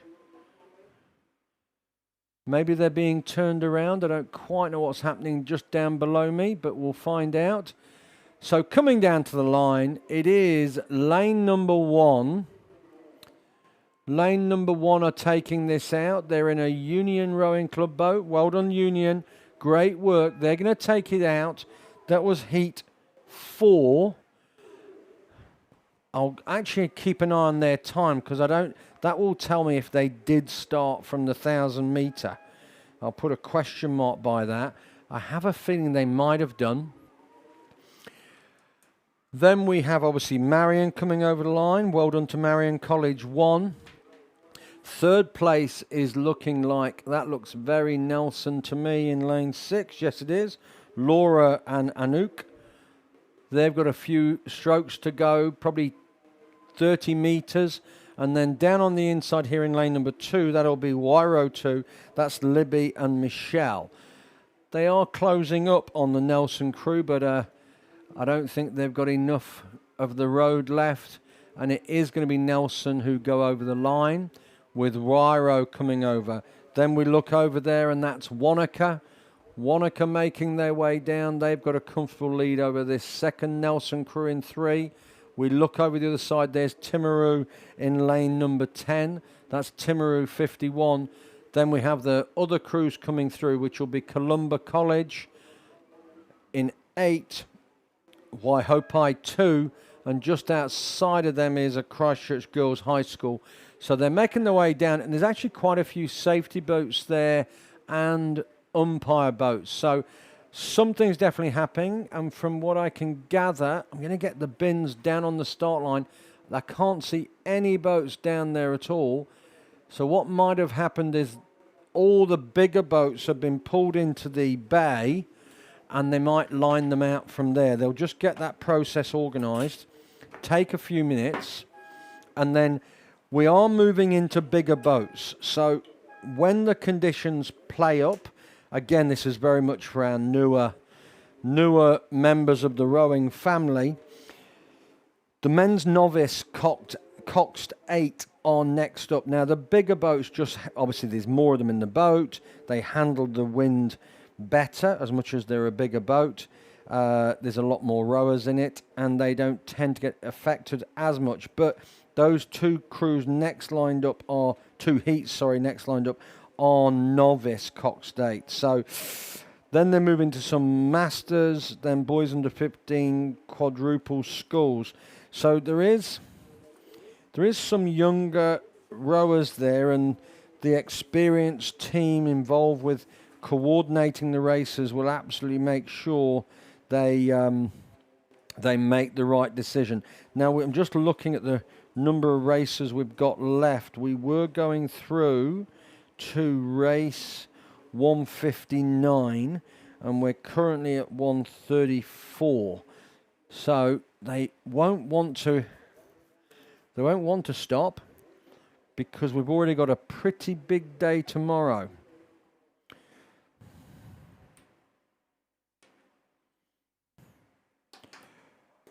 I'm just going to leave you for a little while to your own thoughts. Oh, actually, yeah, that last race going through, It was 10 minutes. So, yeah, it was definitely started at the 2000, which is probably good news. So they've got a clean heat on that, clean final heat on that women's intermediate double sculls.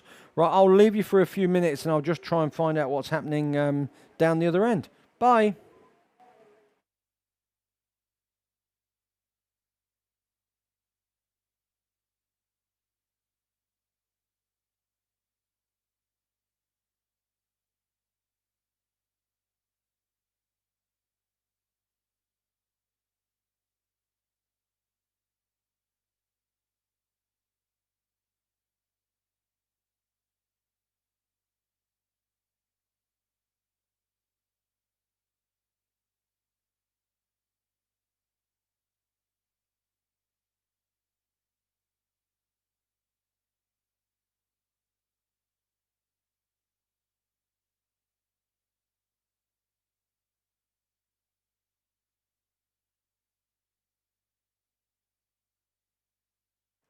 Okay, ladies and gentlemen, just back with you for a second as I've got the camera up from the 1,000-meter mark, and it is indeed. It's like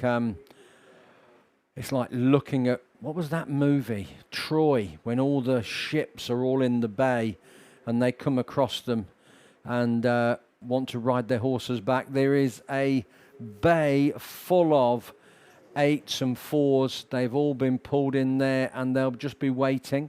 Ian's just popped in to give me an update, so we'll just get Ian online now. Hello, Clive. Hello. The update is that they are going to move to the 1K races, but at the moment they're just working out how to marshal all of those boats down there. It's very reminiscent of the Spanish Armada, isn't it? That's what I just referenced. Well, actually, Troy. I was talking about Troy. Yeah, well, you can remember back to Troy. I can. So they're just working out how they're going to work that one out, and not launching boats until they've got that sorted. So just hang tight, people. Clive will tell you some stories about his life, and if that doesn't put you to sleep, go and grab a Coke or an ice cream or something like that, and we'll get you back together soon when we know what's happening. Is that all right, Clive? It's perfect. I think definitely go and grab an ice cream, and maybe just make sure you start, tidying your bits and pieces. Put the phone away, and think. Well, you might have some rubbish on the floor. Oh, right. Yeah, you might have some rubbish, so you need to pick that up and. No.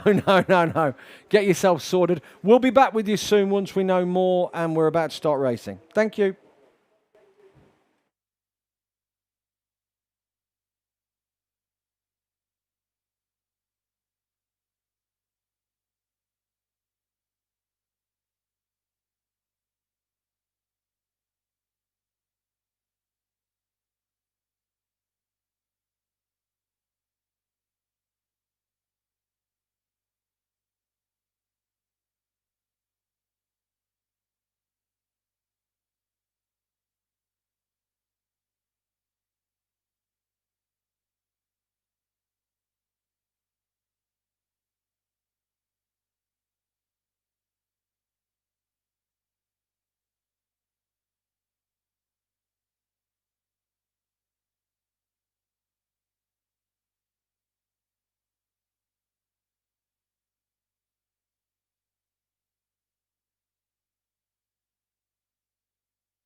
Okay, so here we are back. I can see there's a change in the row order. We've moved through to race number 136, which is the mixed masters coxless quadruple sculls. I think the idea being here that they've got a lot of experience, and they're going to show everyone the way, how it's done, get themselves lined up at the 1,000. It's quite different to the 2,000 meter where obviously you have the trolleys there and people are holding onto the boat, and you've got a rope to at least hold on to when you first get into your lane. Here they've just got to kind of walk themselves up, or as in row themselves up very gently onto a mark, and then they get told to go forward or back, and then they're released by Mr. Wall when they're pretty much on the 1,000 meter mark and all kind of in line and about straight. So it is always slightly challenging, but it's probably good to get the masters away first. They're still lining up at the moment. There's a white flag there on the umpire boat. And I can see movement now. They are away. Now, the masters do a lot of training. Let's see who we've got here. We've got a pretty full field here. Union 2 are in lane 2. Union 3 are in lane number 3. Cure Boating Club, that's lane 4. Union 1 in 5. Wanaka 1 in 6. Port Chalmers United Composite. That sounds like a football team. What are they doing here? And Aotearoa BC Composite. Well, Port Chalmers United, that's my team. Union 2, we've got Amanda, Richard, Amandine and Valentine. In Union 3, we've got Wendy. Oh, Wendy Duggan. Hi, Wendy. I was in a band with her husband years ago. And then we've got Andrew, Kathy and Matt. For Cure, we've got Kelly, Sophia and... just give me a second. Yes. It's 136. Everything else is currently still going to be from the point at the moment. No 2K racing. We'll go back to that. But when next race is going to be 134. Thank you. Apologies, just getting an update there. So they're making the way down. This is the Mixed Masters Coxless Quadruple Sculls. Union, we've got Deb, Paul, Dominic and Kirsty. Wanaka, we've got Marley, AJ, Chris and Elizabeth.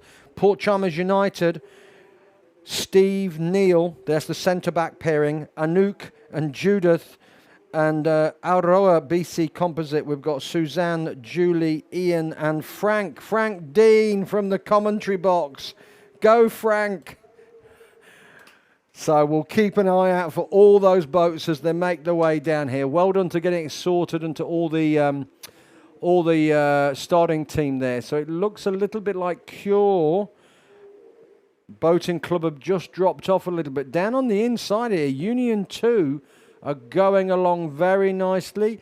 They've gone away from the Union 3 crew. And then we're back there to Cure Boating Club. But coming across, there's a crew in the middle there with a lot of experience. In lane 5, Union 1, the coaches' seedings are correct. Let's have a look at this Union 1 crew. Deb, Paul, Dominic and Kirsty. I know they were out doing some training last night, making sure there's a bit of height differential in this crew. But they're definitely not. It's not like Rangiruru. There's no colour coordination in the headwear at all here. I'll be having a word with them later. But they are leading the field. Then we come back. There's 3 boats all battling out there. Wanaka, Port Chalmers, and Aotearoa over on the far side. That must be Mr. Dean. Oh yes, there he is. He's got his red cap on. Fantastic. Oh, I do like the outfits for Port Chalmers. Look at those row suits. They're fabulous. Oh, yeah, that's row suits of the day for me. That is, they are just behind Wanaka 1, but they're sticking with them and doing very well on the basis that they play football normally.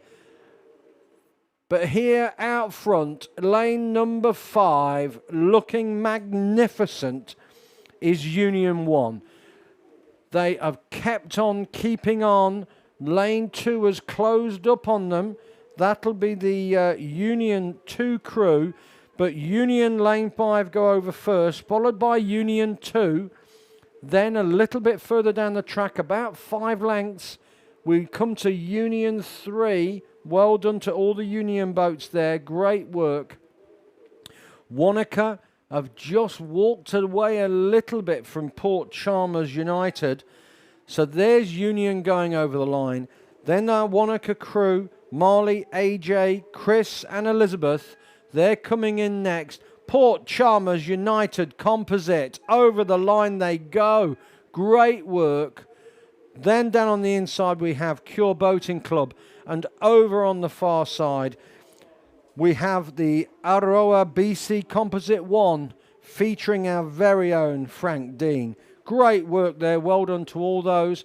I don't have any other boats lining up. Oh, I can see they've done a whole load of work in the bay there, just picking that up, and they, as far as I'm aware, they are going to go from the 1,000-meter mark. Let me just check, see what I can see. Yeah, there is a boat marshal in the middle of the course. I can see a couple of boats edging out. Certainly after the island, yeah, there's another umpire coming out. They'll be getting it organised, so I'll be back with you when that next race starts up, okay?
Afternoon, everybody.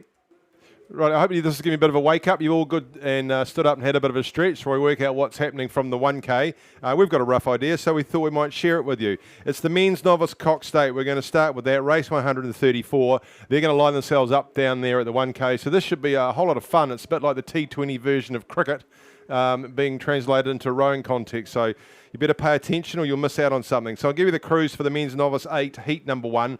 There's 2 of these, and the fastest 10 are going to progress through to the final. So lining up down there at the 1K mark, which means if you want to go for a walk whenever we look, but don't get in the way, it'll be fun down there. Cashmere High School number 1. Flynn Prue, Darby Fellett, Oliver Gardner, Samuel Foster, Corey Lee, Timothy Henderson, McKinley Graham, Henrik De Castro Pelvin, Matthew Stewart is the Cox. Lane number 4 will be Wairo 11, Halika Swaradana, Gus Hoban, Max Campbell, Finley Mertens, Cooper Murray, Ned Barron, Mick Scullen, Isaac Coleman, Elijah Flight is the Cox. Christchurch Boys High School number 1 will be in lane number 5. Theo Callahada, Diasu, Peter Bishop, Owen Fife, Christopher Preston, Edward Graham, Max Pont, Charlie Sparrow, Max Hawks is the Cox. Lane 6 will be Christchurch Boys High School number 1. Sam Pilbrow, Gus Matheson, Alex Innes, Benedict Van Wolfling, George Wood, George Grigg, Oscar Cutler, Ollie Reardon, Poller, Oliver, Arthur Orbell is the Cox. Lane number 7, Whakatipu number 1, they're just about ready to go. Charlie Pagan, Henry Manser, Tyler Love, Carter Purdue, Henry Hughes, Max Bicelli, Rome Lawrence, Finn Connington, Harrison Atwood is the Cox. St Bede's College are out there in lane number 8. St Bede's College 1, Samuel Fahey, Sawyer Jenkins, Darcy Franken, Hunter Nichols, Arlo Franken, William Blackburn, Luke Pedersen, Fletcher Franklin and Seth Knights is the Cox. Hello to all those that are watching on the live stream. The reason we're doing this is the wind has built and it is too hard to get in the start. They're underway in heat number 1 of the men's novice Cox State. Pretty clean start by all of them, and their race plans will sort of go out the window a wee bit here. They all feel like they're masters, but they're away pretty quickly out there in lane number 8. St Bede's College come right across the inside. Cashmere High School got a good start. In fact, they're all the way pretty clear. The umpire boat settling in the middle there in between Christchurch Boys High School number 1 and Christ College. So it looks like they've got a pretty good start there too as they line up in behind them. Heat number 2. Through probably 250 metres just about already they will be. And we're still looking for the fastest 10 to go through to the final. So we've got 6 crews in here. We have got 7 crews, 6 crews in the next heat as well. So we'll look and see how they get out there. Nice start though, Christchurch Boys High School. Max Hawks, the Cox. He'll be working these boys hard as they make their way down through the middle of the course. Heading up towards the 500 metre mark pretty shortly they will be. Cashmere down on the inside looking pretty smart too. We go on the outside to St Bede's College. In between St Bede's and Christ in lane 6 is Whakatipu. Then we go to Christchurch Boys High School and Christ College have swapped positions. They have. So it is still Christ College in the middle in the white with the black blades. On the outside St Bede's. Down is Cashmere in lane number 3. Good start from them. Just a bit further back from them was Wairo 11. And then just a bit further back from them will be Whakatipu 1. So just right on the outside lane is St Bede's. And a little bit of splash out there. And it looks like they might have their black boat out there, Christ College. We'll see as they come down and see if that might even be the new one they've got. So well underway and looking pretty clean. St Bede's and Christ College. Plenty of battles across the racetrack from these crews at this regatta. And we'll see that emerge even more in the secondary schools regatta later on in the year. But St Bede's following down Christ College. On the inside is Cashmere. Back across from in there, Wairo. And then we go across to Christchurch Boys and a little bit further back to Whakatipu. They're lining up in that second heat too. So I'm not sure how quickly they'll fire them off. We're back into lanes now, back into order of the racing. Now it's just the Masters that got away early. So it is these 2 heats of the men's novice Cox State. Then it will be the boys under 15 coxed quadruple sculls. Last 350 metres, Christ College and St Bede's leading this first heat down from Cashmere. Moving ahead past Christchurch Boys High School now is Wairo. They got there a little bit of a roll on now. Perhaps Wairo, coached by Ethan Oldlease. G'day to you, Ethan, and John Robinson. Just leaving behind the Whakatipu crew, I think. But Bede's, nice roll on that red black boat of theirs out there. I wonder if it's the new one. And then we go across to St Bede's. Moving well clear of the rest of the crews now. It's looking pretty tidy. Still a bit of a breeze out there, but it's gusty. And I won't worry these boys too much. They're looking very tidy as they come through. And St Bede's trying to chase down Christ College. Both these 2 crews moving away from Cashmere. They're underway. I won't be able to give you the full crews necessarily, but in heat number 2, Otago 1 are in lane 3, Invercargill 1, lane 4, St Bede's College 2 in lane 5, lane 6 is St Andrews College 1, lane 7 is Christ College 2. The Nelson Composite is out there in lane 8. Unless they've changed their positions. We'll worry about that shortly. It looks like it's a good start down there from Invercargill in that second heat. Out in front of us now, though, this is the first heat of the boys' novice Cox State, and it's with Christ College, the boat doing the work, sitting there nicely, isn't it? almost looks like it's blended into the water. It's the white boat with the black top. It's very deceptive, just reflecting on itself. And noticeably quite a bigger crew, these novices from Christ College. There's some bigger boys in there compared to the little fellows from St Bede's out there who are doing a wonderful job. So they'll go down to about 4 seats in this first heat will be Christ College. St Bede's will take second. We'll go 4 boat lengths back to Cashmere. Christchurch Boys High School just moving back and over the top of Wairo now. And then on the outside, it will be the crew from Whakatipu. So they'll be waiting on times to see how they go. We'll go back to this other race which is underway, and it's Otago down there in lane 3. You can see that lineup of a little red caps sitting on their heads as they make their way down, but they're being led down by Invercargill, Oliver Deans, Oliver Payne, Archie Heenan, Jack Pont, Ryan McKitchy King, Cormac Legg, Jackson Hutton, Ali Hamilton, and Luke Hamilton is the cox. So a good start from Invercargill out there. You've got Christ College number 2, Harley Jefford, Tom Steenskamp, Nicholas Barr, Riley McIntyre, Corbin Donaldson, Quade Bishop, Eddie Johnson, Jaden Ferrier, and Jeffrey Bergen. He's the cox out there. And then we've got in lane number 8, there's a composite out there. We've got a very colourful composite, isn't it? Nelson composite, Nelson, Tysel, Dunstan Arm. That's Wayne Gloag, Phil Newsom, Andrew Jolly, Quinton Annan, Calvin Maker, Chris Brooks, Tony Crosby, and Colin Brown. And if you haven't worked it out, they're calling themselves a novice cox state. I don't know how that works because the combined age of that crew, you'll need a calculator. Some experience out there is. They are holding on to second just from inside of them Christ College 2. Then we come back into lane number 2 in Invercargill.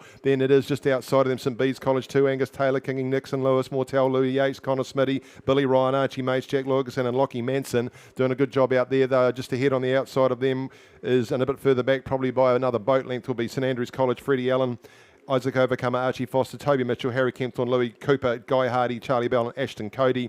And just back there in lane number 1, alongside them now is Otago 1, Jacob Moore, Jacob McDonald, Nate Kuzamani, Moai and Toby Ellis, Cornelius van der Klundert, Travis Winterburn, Felix Robbins, William Colley and Quinn Breen is the cox. Christ College won the first heat in 3:42 from St Bede's, who were 3:44. And just look at the competition there between the elder statesman and the Nelson composite out there in lane 8. Inside them is the young guns, Christ College number 2. Very little between these two crews.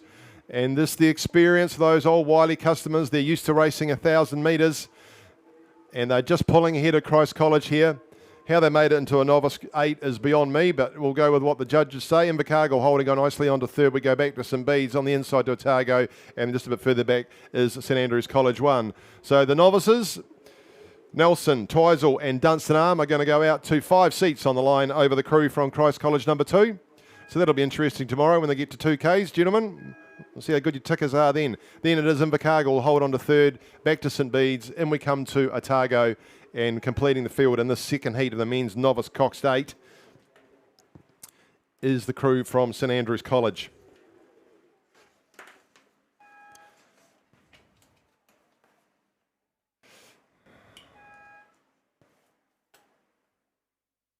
We look back up the course as the flotilla gathers. This is the boys under 15 Cox quadruple sculls due to go sometime soon. In lane number 1, Union 1, Zachary Dalton, Caleb Yates, Peter Neuhausen and Conrad Hurst. Edie Peedy is the cox. Lane number 2, Selwyn Rowing 1, Matt Kuchovi, Joe Creeker, Max Eberhardt, Hugo Johnson, Troy Eberhardt is the cox. Lane number 3, Shirley Boys High School number 3, Luca Rose, Campbell Williamson, Kai Colville, Liam Bates, Xavier Wynick is the cox. In lane number 4, it will be Timaru 30. That is Darius Dahlia, George Neal, Alex Buthrow, Hydrus Huddart and Charlie Dwyer as the cox. Lane number 5 will be Otago 1, Forbes Mackay, Lucas Raymond, Mackley, Adams, Archie McDonald and Matthew Hall as the cox. Lane number 6, St Thomas of Canterbury 2, Harry Goldie, Xavier Croucher, Flynn Ainsford, Seth Hanrahan and Jack Clark the cox. Lane number 7 will be North End 1, Liam Cochran, Callum Heathglynn, George Dunn, Elias Sampson, Isabel McPhalen as the cox. Lane number 8 is Christ College 3, Alexander Sutton, Tommy Drummond, Austin Ryan, George Lessetti, Sam Cooper the cox. Lane 9 is Shirley Boys High School 2, Louis Bevan, Ben Lyons, Ryder Smith, Connor Howard, Vadum Fricker is the cox, completing a very big field. Lane 10, Otago Boys High School 1, Archie McNabb, Asher Knox, Bede Roy, Nate Later, Hunter Ruxton is the cox. They're underway.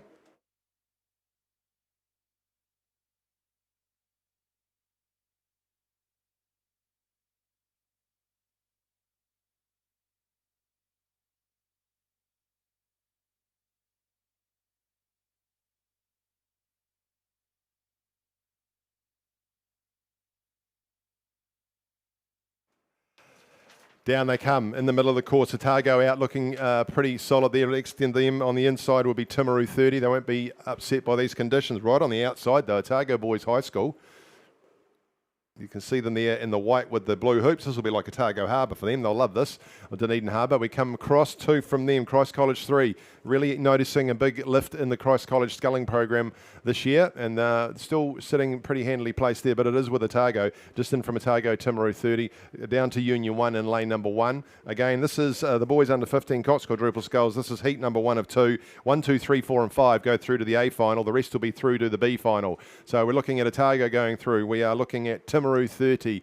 On the outside, we're looking at Otago Boys High School, looking pretty handily placed. Union 1 down in lane 1, just sneaking through in the good water if they can, just ahead of Selwyn Rowing.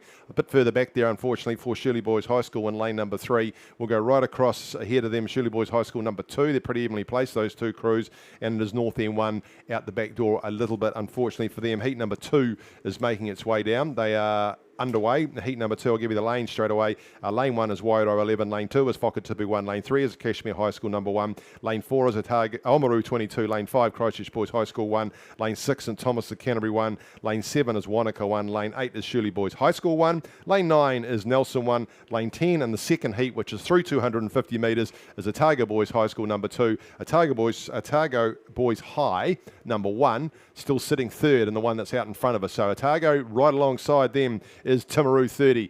Pretty handy competition between these 2 crews. Down there in lane number 1 is Union 1. Inside from Union 1 is Selwyn Rowing number 1. We go right on the outside to Otago Boys High. Those are your 5. They look to be well clear of the rest of the field and heading through to the A final. Best of the rest, we come back to the 2 Shirley Boys High School crews. Shirley Boys High School number 2 on the outside. Back into Christ College number 3. Back to Shirley Boys High School number 3. St Thomas of Canterbury sitting there at lane 6 right alongside them, and then we go 3 boat lengths back. Just to the right of the umpire's boat is the crew from North End, just finding the going a little bit tough. 2 heats of this boys under 15 Cox quadruple sculls, and then we move into the girls under 16 Cox 4. So if you feel like a stretch of legs, and I can see the crowds gathering on the bank between the 1,500 and the 1,000, she's like, all go down there, so go for a wander and have a look. Coming up to the red markers, 100 metres to go. Is this lead for Otago, and Matt Hall, the Cox, doing a great job sitting there, watching where he's going. You can see no one around him. Nicely second is the crew from Timaru, just outside them, looking well under control. They're just coming up alongside them. They've gone a little bit quicker, have the Timaru crew, but they'll both these guys going through to the final tomorrow, along with Union. Nice handy row from Union down in that inside lane, and Lisa Manson will be pretty happy with that. Their coach across the outside, we go to Otago Boys High. Those are you 4, and the 5th going through the A final. Good on them, and Coach Adam Jenkin will be pretty happy with this. Will be Selwyn Rowing joining them in the A final of the boys under 15 Cox quadruple sculls. Out we go to Shirley Boys High School number 2, back inside to Christ College, Shirley Boys High School number 1, and St Thomas's, and it looks like North End have been asked to perhaps take a different way home. We look at the second heat coming down now. It's being led down there in lane number 2 by Whakatipu number 1. So Baker Schmitz, Oliver Glover, Angus Brown and Flynn Webber with Jesse Glover, the Cox, have got this crew humming. They are just ahead on inside of them from Wairau 11. That is the crew there with Nico Bailey, Sham Shenfield, William Harron, Ollie Saggers and Harry McKendry. These 2 are in front. We go right across the outside to Wanaka. Looking pretty handy out there. Finley Hughes, Travis Lee, Cooper, Duncan Turner, Jack Jones, Emily Hunter's the Cox. Right on the outside to the Nelson crew, is it? It is Nelson out there in the blue. Max Massey, Max Barker, Jack O'Grady, Cameron McTeague, Finley Tripp. So there we're looking at those crews. One leading them down is Whakatipu from Wairau. Across we go to Wanaka. Then we go to Nelson, and Nelson look like they've got a little bit of an issue in the bow seat. He's running at a slightly different running. Maybe he's off his seat. No, he's good and going again. That's opened the door on the inside for Oamaru 22 in lane 4. We go right across to St Thomas's in lane 6. They're in with Nkui now. Outside of them further back in lane 8 is Shirley Boys High School number 1. We come right back to lane 3. It's Kashmir High School. Just across from them will be St Thomas's of Canterbury. No, that's Christchurch Boys High School. Then right on the outside is Otago Boys High School number 1. But down the line we come, second heat, boys under 15 Cox quadruple sculls. Whakatipu by 3 boat lengths from Wairau. Across from Wanaka, half a boat length back. 2 boat lengths back to Nelson. We come back to a nice little battle. That's 1, 2, 3, 4. With the battle for 5th is in here with Oamaru. Just in front of St Thomas's. St Thomas's, you'll have to move. You want to get that final spot. That's very close between these 2 crews. They come down with about 30 metres to go. Oamaru are just going to take it by half a canvas over St Thomas's. Through to the A final goes Oamaru. St Thomas's just tip out from Shirley Boys High School. Kashmir across to Christchurch Boys High School, and the Otago Boys High number 2 crew, under 16 girls. Oh, there's the time too for heat 1 of that under 15 Cox quadruple sculls. Otago 4:10. Pretty smart. under 16 girls, Cox 4. Lane 1, Timaru 11. Heidi Harper, Amy De Ruyter, Juliet Griffin, Mackenzie Raymond and Daisy Campbell is the Cox. Lane number 2, St Margaret's College 1, Sophia Tivers, Audrina Stewart, Greer Cathro, Tessa Corcoran and Lucia Shallard is the Cox. Lane 3, Queen Margaret College number 2, Matilda Stevens, Amy Bonifant, Layla Upton, Isabel Robinson, Olivia Sexton, Lico is the Cox. Lane 4, North End 1, Olive Robertson, Gray, Rupi Anderson, Leela War, Amelia Bolstead and Sophie Palmer is the Cox. Christchurch Girls High School right out in the middle of it in lane number 5, Lily Irvine, Sophie Keane, Lola Grace Wood, Izzy Strawn and Saverick Marley is the Cox. Lane 6 is Wairo 1, Emma Isles, Poppy Fernandez, Maisie Shenfield, Charlie Bennett, Hayley Sutherland is the Cox. Rangiruru Girls School number 1 showing pretty nicely out there in lane 7. Anna Turner, Lily Nippenbrook, Adi Cathray, Mila Wilkie and Rose Chapman the Cox. St Andrews College number 1. Lane 8, Anna Lewis, Talia Christie, Rebecca Buis, Georgie McGrath, Lily Profit is the Cox. Columba College number 1 are out there. You see them with the orange caps in lane 9. Devon Skivington, Hazel McRae, Charlotte Scott, Isla Petty, Jage Bogue is the Cox. They're making their way through into the second half of the course. It's with Christchurch Girls High School sitting right in the middle of it. Watch down there in lane number 2 at St Andrews College. St Margaret's College, pretty handily placed just across from Christchurch Girls is Rangiruru. Wairo doing pretty well outside Christchurch Girls as well. Ringiru a bit further back, my apologies. It's Wairo outside Christchurch Girls. Then we go to St Andrews. Outside St Andrews to Columba. Back down into St Margaret's. Those are your 5. So at the moment, it's Christchurch Girls from St Margaret's, from Wairo, from on the outside to the St Andrews crew. Now Columba, just a bit of a splash out there, hard for them. They watch down there in lane number 1, Timaru 11 trying to creep through on them. Just a bit further back for North End, unfortunately. Then Queen Margaret College themselves down in lane number 3. This is the first heat of the girls under 16-4. Heat 2 of the boys under 15. Cox quadruple sculls went through in 3:52, so not too bad given the conditions. Just getting ready to race that second heat. We'll let these guys come through before we do that. But this is Christchurch Girls High School. They've got themselves over to half a boat length over St Margaret's. Then it's Wairo. Then we go across to St Andrews. You can see the St Andrews diagonal white blade, the stripe on the blade going in and out of Lake Ruataniwha. Not quite as calm as it was earlier, but we'll get this first day through. And where's the 5th one going to come from? They've recovered nice in the outside Columba, so they're putting pressure down on lane 1 in Timaru. It's 1, 2, 3, 4 and 5 to the final. Christchurch Girls looking good for it. St Margaret's looking good for it as they move past Wairo. St Andrews looking good for it. The battle, it's a 3-way across there. It is Columba. It is going to be with the crew from Timaru and Queen Margaret College doing a nice job to get back into it. Olivia the Cox has got them under control. 100 metres to go now for Christchurch Girls. Through they go, a boat length and a half over Wairo, just now come back over the top of St Margaret's. They're zigging and zagging, those two crews. St Andrews holding on to 4th. Where's 5th coming from? Columba looked like they might have recovered out there. Devon, Hazel, Charlotte and Isla. Jay Bogue got them well under control, the Coxswains. She can just see where they are and looks like they might have secured that 5th spot. Down we come to the buzzer. First heat of the girls under 16, Cox 4. Christchurch Girls go through. 2 boat lengths over Wairo. 3rd will be St Margaret's. 4th will be St Andrews College. And Columba College are going to take that 5th spot. Their green bar surfs its way towards the buzzer. Just back to Queen Margaret. They were game down here, but will just miss out. They'll be eliminated, as will the rest of the crews, led by Timaru 11 across to Rangiruru and back down to North End 1 in lane number 4. They're underway in the second heat. We'll give you the crews for the second heat. Queen Margaret College 1 are in lane 2. Sienna Gates, Lucy Kavanagh, Lily Melville, Sana Nuns, and Sophia Borges Gonzalez is the Cox. Avonside Girls High School number 1, lane 3. Neem Jones, Kathleen Thwaites, Emily Coetzee, Maya Jones, Brooks Tykes is the Cox. Lane 4, Rangiruru Girls School 2, Meg Duffy, Isabel Carnahan, Jasmine Collins, Zoe Clements, Lily Frost the Cox. Lane 5, St Andrews College 2, Sarah Williams, Tyler Darling, Ivy Castle, Scarlett Bailey, Violet Sigley the Cox. Lane number 6, Oamaru 22, Sasha Wright, Isabel Wainwright, Ava Goodall, Amelia Tartone, Balatachi is the Cox. Lane number 7 is Timaru 51, Justina Courage, Paige Ellery, Paris McRae, Charlie Cooper, and Matilda England as the Cox. Mia DeFrays, Phoebe Colley, Sophie Kerr, Sophie Cleve, and Liv Abley are the Christchurch Girls High School number 2 crew. They're in lane 8, and lane 9 is Wairo 2, Kate Young, Maggie Clark, Daisy Lindstrom, Ruby Lindstrom, and Molly Hoban as the Cox. This is a little bit even, except for the fact that Queen Margaret College are leading by lots. So they're down in lane number 2.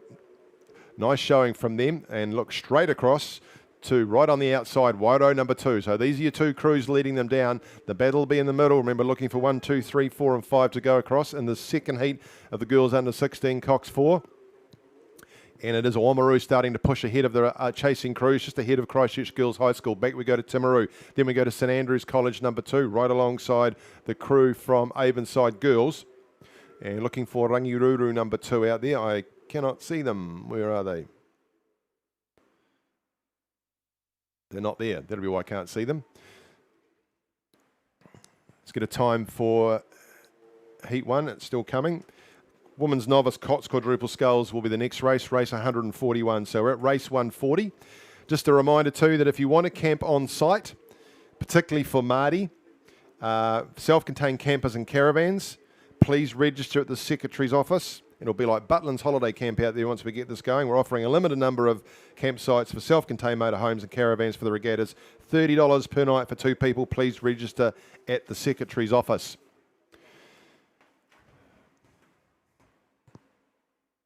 Queen Margaret still holding this advantage down here. Queen Margaret College number 1 in lane 2, coached by Oliver Fahey, making the most of their trip down south. And it is them, and also from as far away as possible, just about the Wairo crew. So these 2 crews well clear of the rest. So that means there's 3 spots up for grabs and the rest of them, and Christchurch Girls High battling away with Oamaru. Oamaru ahead of them now, and back further between the 2 of them, squeezed out, looks to be Timaru 51. Just a wee bit of a wobble there from St Andrews College. They've corrected themselves, and then right outside them is Avonside Girls High School.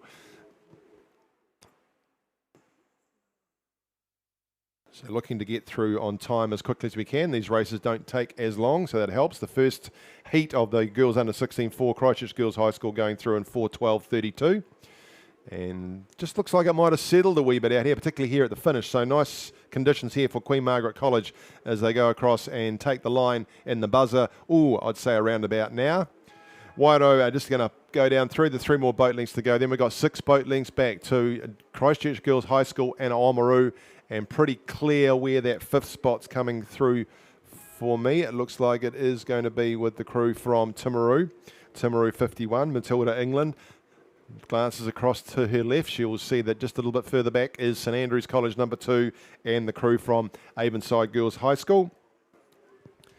So that's the first 2 through. Third now will be Christchurch Girls High School, just going across and taking the buzzer now. And then Oamaru, and 5th there goes to the crew from Timaru 51. Novice Cox Quadruple Sculls underway. Heat 1, Lane 1, Cromwell 11, Paige McDowney, Misha Tomlinson, Annabelle Nicol, Eva Settle, Bella Hall the Cox. Lane number 2, Columba College 2, Sophia Hannigan, Johnson, Mia North, Evissa Isles, Honor Blakey and Libby Campbell is the Cox. Lane number 3, North End 2, Bella Harwood, Serene Williams, Abby McNiven, Lucinda McNally, Bryn Ellison is the Cox. Lane number 4, Queen Margaret College 2, Isabella Lee MacArthur, Zoe Marlowe, Claudia Jacob, Eleanor Milliard and Isabel Grace is the Cox. Lane number 5, Cure Boating Club number 1, Macy Wellsby, Meg Dungney, McLean, Daisy Morrow and Sophie Rattray is the Cox. Avon Warner in lane 6, Isabel Williamson, Manette Prinsley, Zara Ford, Isabel Galvin and Robbie Miller the Cox. Lane 7, White Hope by 1, Indy Rogers, Brooke Bartlett, Amelia Duffel, Olive Rutledge, Sophie Collier is the Cox. Lane number 8, Selwyn rowing 1. They've been prominent today. Selwyn, Isabel Greer, Pippa Tyler, Olivia Kershaw, Meredith Dunbar, Chloe Creek of the Cox. Ashburton 1 are out there in lane number 9. Have they got the pink boat? We'll have to wait and see. Sienna Hart, Elise Gill, Georgia Gill, Sasima Kazumi and Kate Shepherd is the Cox. We're looking for 1 and 2 through to the A final. This is the first of what will be 3, 4, 5 heats of women's novice quadruple sculls. We go out on the course and look in the middle there, and we can see that it is right in the middle with Avon. So Avon in lane number 6, pretty handily placed. Outside of them, Waihopai in the red, the green and the white. Those are your 2 crews. Are they going to be the ones that hold it? Where's the rest coming from? Looks like it's coming out of Queen Margaret College in lane 4. Outside of them, we go to Cure Boating Club in the purple. I think a bit more ahead will be North End 2, pretty handily placed down there in lane 3. We go across to Cromwell in lane 1, Lumber College and the Orange Caps sitting in lane number 2, right on the outside to Ashburton number 1, and just ahead they are of the crew from Selwyn. It is with Avon number 1, Robbie Miller the Cox. They've got themselves out to a boat length now over Waihopai, so 1 and 2, 3 and 4 through to the B final, the rest to the boat park. And just on that note, that's a nice segue. Clubs. Schools, please note that the South Island rowing require all boats to be removed from the boat park at the completion of the South Island Secondary School Champs. Schools and clubs are reminded that the boat park is for regattas and not a storage area. you've been told. Avon are leading. They are in front of Waihopai by Clearwater now. We come back down to North End. Good effort from there. Now, can they push up and put Waihopai under pressure? Because they are the best of the rest, just ahead of Queen Margaret College number 2 and Cure Boating Club. Right on the outside to Ashburton, just back inside from them, and across on this side would be Cromwell, best of the rest. Then Selwyn, we go back to Columba College. They're just underway in the second heat too. The second heat as well. It's better England. Girls under 16, Cox 4, heat number 2. Queen Margaret won that in 4:10. That was quicker than the first heat. And they come down now with 120 metres to go. And Avon look like they've got this pretty well under control. Cox quadruple sculls. And again, it is just settling down here. You can see that the flag is not quite as prolific as it was before. And Waihopai just gaining on Avon, but these crews are well clear of the rest. Ashburton have done nicely on the outside. They just continue to push, and they've gone through over, up, and alongside North End. So they'll be third at this stage. North End will be battling to hold on to fourth because they're under a challenge now from the crew right on the outside there from Selwyn. Well done to Avon. They've won it. Second will be Waihopai. Ashburton looked like they might hold third. Coming back at them again, though, is North End. So we've got the 1 and 2 through to the A final. Who's going to go through the B final? Looking very much like Ashburton and North End. The carrot on the bow is going to go over before North End's one does. So there it goes. Third to Ashburton, fourth to North End. Nice battle in the end here. Fifth is Cure. Oh, just inside of Selwyn. So Selwyn finished sixth. Then we go to Queen Margaret. It will be down to Cromwell, and Columba College will finish that particular heat. Second heat is the women's novice Cox quadruple sculls is underway. Otago number 1 is in lane 2. Otago Villa Maria College 1 is in lane 3. Nelson 2, lane 4. Columba College 1, lane 5. Lane 6, Whakatipu 1. Lane 7, North End 3. Lane 8, Canterbury 2.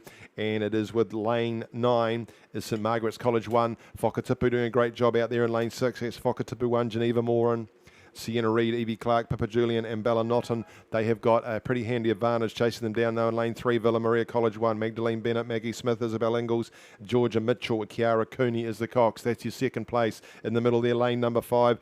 Columba College holding third. Pippa Brown, Lucy McKenzie, Emily North, Alicia O'Connor, Chloe Byrne is the Cox. Those are your 1, 2, 3. We come down to 4. Looks like to me like it is Otago 1 in lane 2. Georgia Gilginson, Emma Collins, Laura Houghton, Liz Schiller and Malachi Bovey is the Cox. She's holding on to the 4th position for that crew. Right on the outside, lane number 9 is St Margaret's College 1. Sophia Daly, Matilda Bristed, Nina Cunningham, Kiva Campbell and Paige Roberts just inside from them. Well, there's not much between these two crews. Canterbury 2 in lane 8. Laura Padger, Olivia Herford, Sophie Hendricks, Kiara Marks, Ivy Omar is the Cox. We go a little bit further back to North End 3. Sophie Gray, Chloe Lyons, Ruby Bolger, Adi Tahuna and Libby Clifton is the Cox, but it's all with the two crews in front. Whakatipu, Villa Maria, third sits there in the middle with Columba College. We go outside still with the crews from Queen Margaret, St Margaret and inside Canterbury, which of course is Cashmere. Back to go to North End, and just a little bit further back would be Nelson 2 down there in lane 4 by the look of it. Yep, that is Nelson 2. Bonnie Richards, Millie Lewis, Rosalind Wynn, Penfold, Olive Wilson and Georgie Astridge is the Cox. That's your field. Remember 1 and 2 are going through to the A final. That will be Whakatipu and Villa Maria. 3 and 4 are going to the B final. That will be Columba. And then we'll see. It's with Otago down here in lane 2 holding on to 4. St Margaret's and Cashmere have got to do it. Let's wait and see. First heat of the novice Cox quadruple sculls. Avon won that at a time of 4:33. Just holding on here, Whakatipu. Finishing strong down on the inside, though, is Villa Maria. And they just poked their bow ball in front of Whakatipu. Will Whakatipu go again? It looks like they might just. It is going to be Villa Maria on the line by a bow ball over Whakatipu. Then we've got 6 boat lengths back to Columba through to the B final. Columba will be joined there, just holding on as Otago. I think they're going to beat out St Margaret's as they come down with 50 metres to go. Just a little bit much to do for Cashmere. No doubt about third, that will be Columba. They come down, take the buzzer now, and well done, Otago. You've held on to that 4th. Just dipping out will be St Margaret's from Cashmere, from North End, and then it will be Nelson.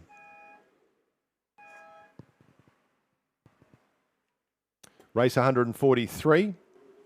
We catch a breath. Just a reminder there, if you do want to do some camping over Mardi, go down to the Secretary's office. The area that they're going to be putting them in looks pretty cool out the back there.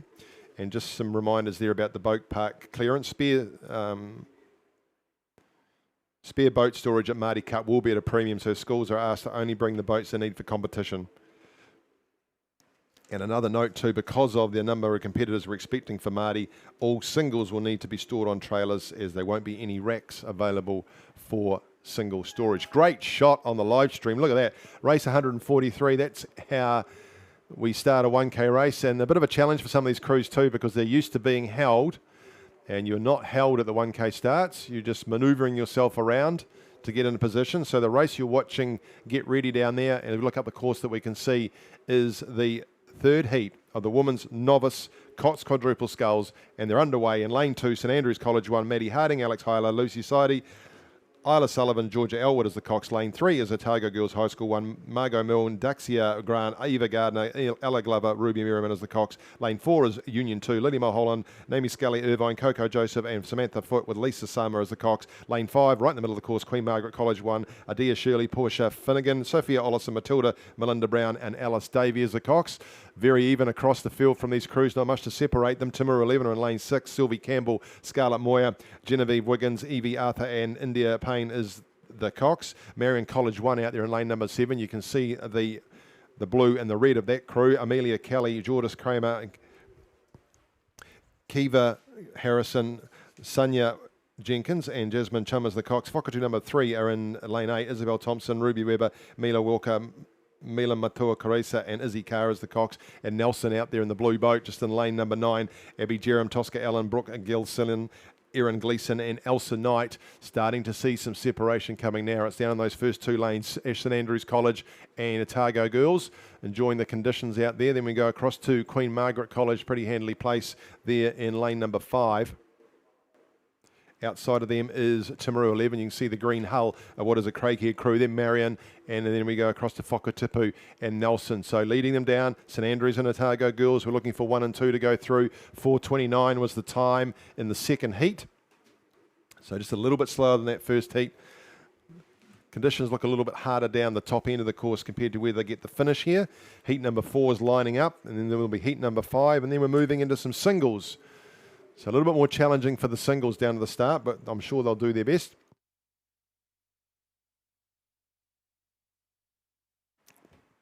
Just have a look around your team. There's a couple of spots with a little bit of rubbish lying around, so we can do your bit. Find a bin, pick up what you bought, that'll be lovely. Still watching a nice push here now from Otago Girls. They got to around about 250 gone, and they've moved well ahead of the rest of the crews here. So Otago Girls doing a great job here. They're leading these crews down. Starting to see some movement now from Whakatipu on the outside, inside, and lane number 8.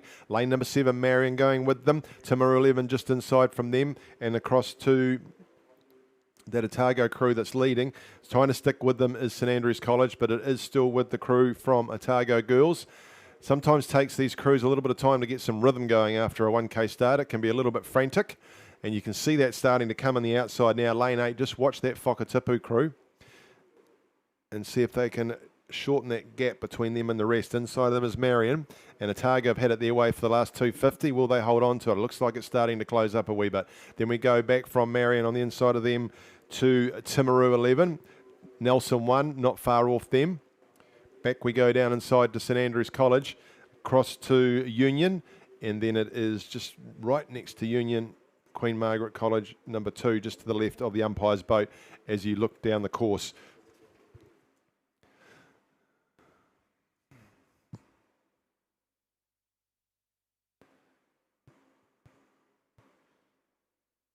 So Otago Girls, the Harlequin colours, the black and the white in the quarters across their back, holding on to this advantage. They're now up to the Golden Boys. They glide into them with 250 to go. And just about 10 metres back still is the crew from Marion. Marion moving through and on top of the Whakatipu crew. So Jasmine Chum, the Cox, she's trying to pull in this crew from Otago Girls, but they're now holding on to a qualification into the A final. They're holding on to second, Marion. They'll be happy with that. They've moved past Whakatipu. Whakatipu hold third. Third will get them into the B final. Who's going to join them? The ones that are lining up are right on the outside, Nelson. We come right back inside to the crew from St Andrews College, and in the middle of the course, that's Timaru. One of those 3 crews is going to go through to the B final. No doubt about who's going to win this particular heat. This is Heat 3 of the Women's Novice Cox Quadruple Sculls, race 143 here at day 1 of the Meridian South Island Rowing Championships, and they head through. Less than 100 to go now, do Otago Girls. 100 to go now for Marion. These are the two that will go through to that A final, and they'll be hoping that's over 2K. Third is going to be the crew on the outside from Whakatipu, and looking increasingly like it might be the Timaru crew in the middle. There's not much between them, is there? Timaru just pulling ahead and alongside St Andrews. St Andrews, if you want a B final, you better wind up down here in lane number 2 because it's within your grasp. Across they go, Otago girls. They take first, clap from the Cox. Well done.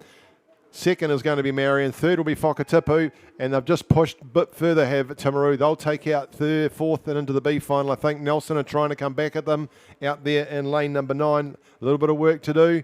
Or they might be doing it too. They just like they got a run on their boat now. Nelson just moving right up alongside the Timaru crew. It's all on for the B final. Just holding on now by a bowel is the crew from Timaru. Nelson still going at them. Oh, yeah, I think Timaru just over Nelson. Then St Andrews, then we get across into the middle of the course. Queen Margaret, and completing the field will be the crew from Union. We'll go and have a look at heat number 4. They're on their way. Lane 2 is Otago 2. Lane 3, Union 1. Lane 4, Cure Boating Club 2. Lane 5, Burnside High School 1. Lane 6, Wairau 1. Lane 7, North End 1. Lane 8, Oamaru 22. Lane 9, Villa Maria College 2.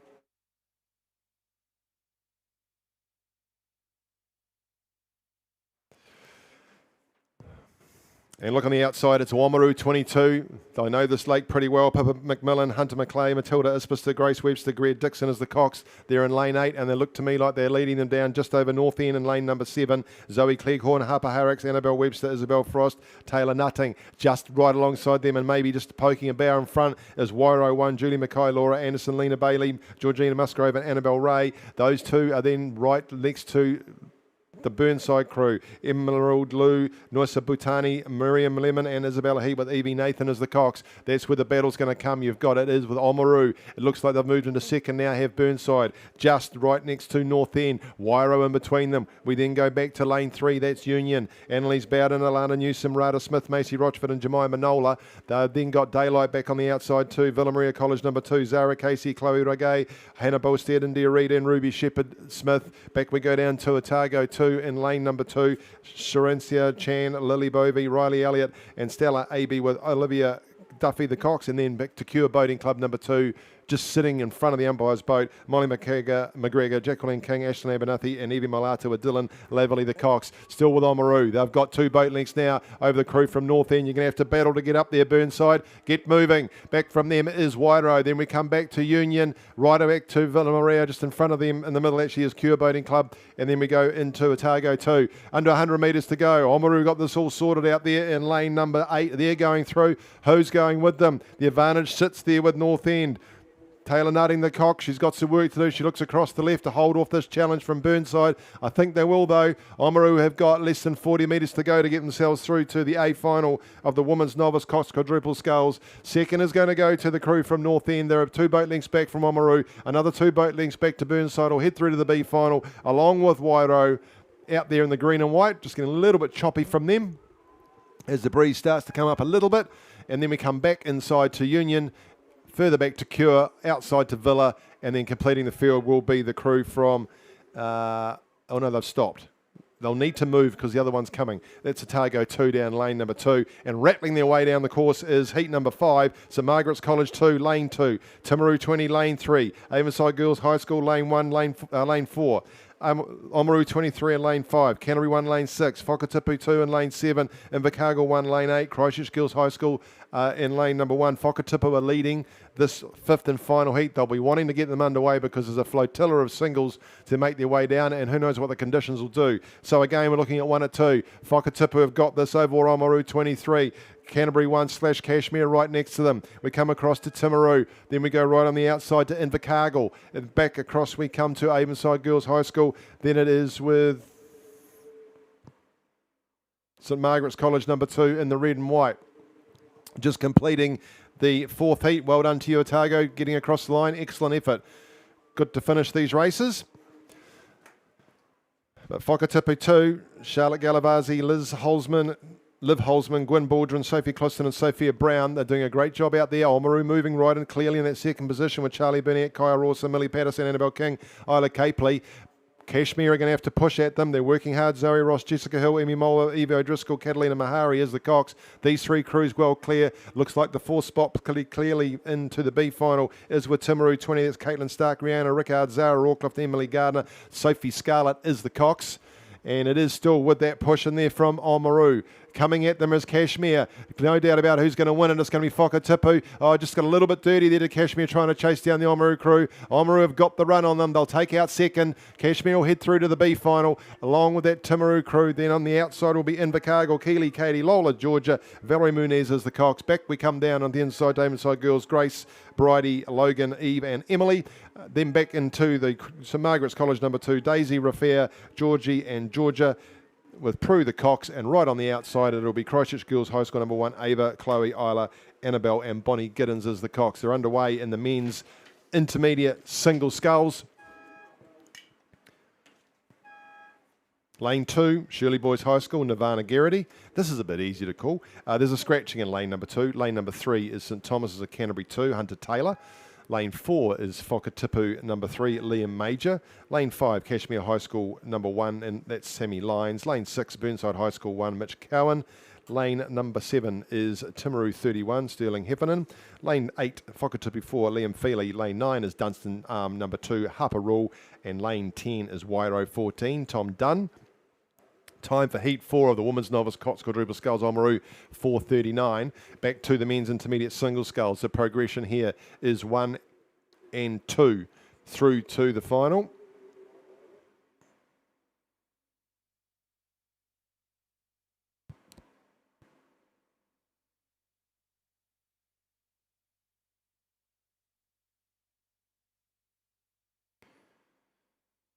Kashmir pretty handily placed out there, right on the outside with Whakatipu.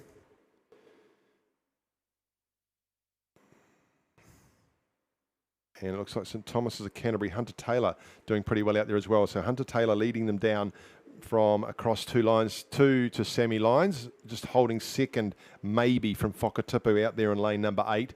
Those are the 3 that are looking pretty comfortable out there in these conditions.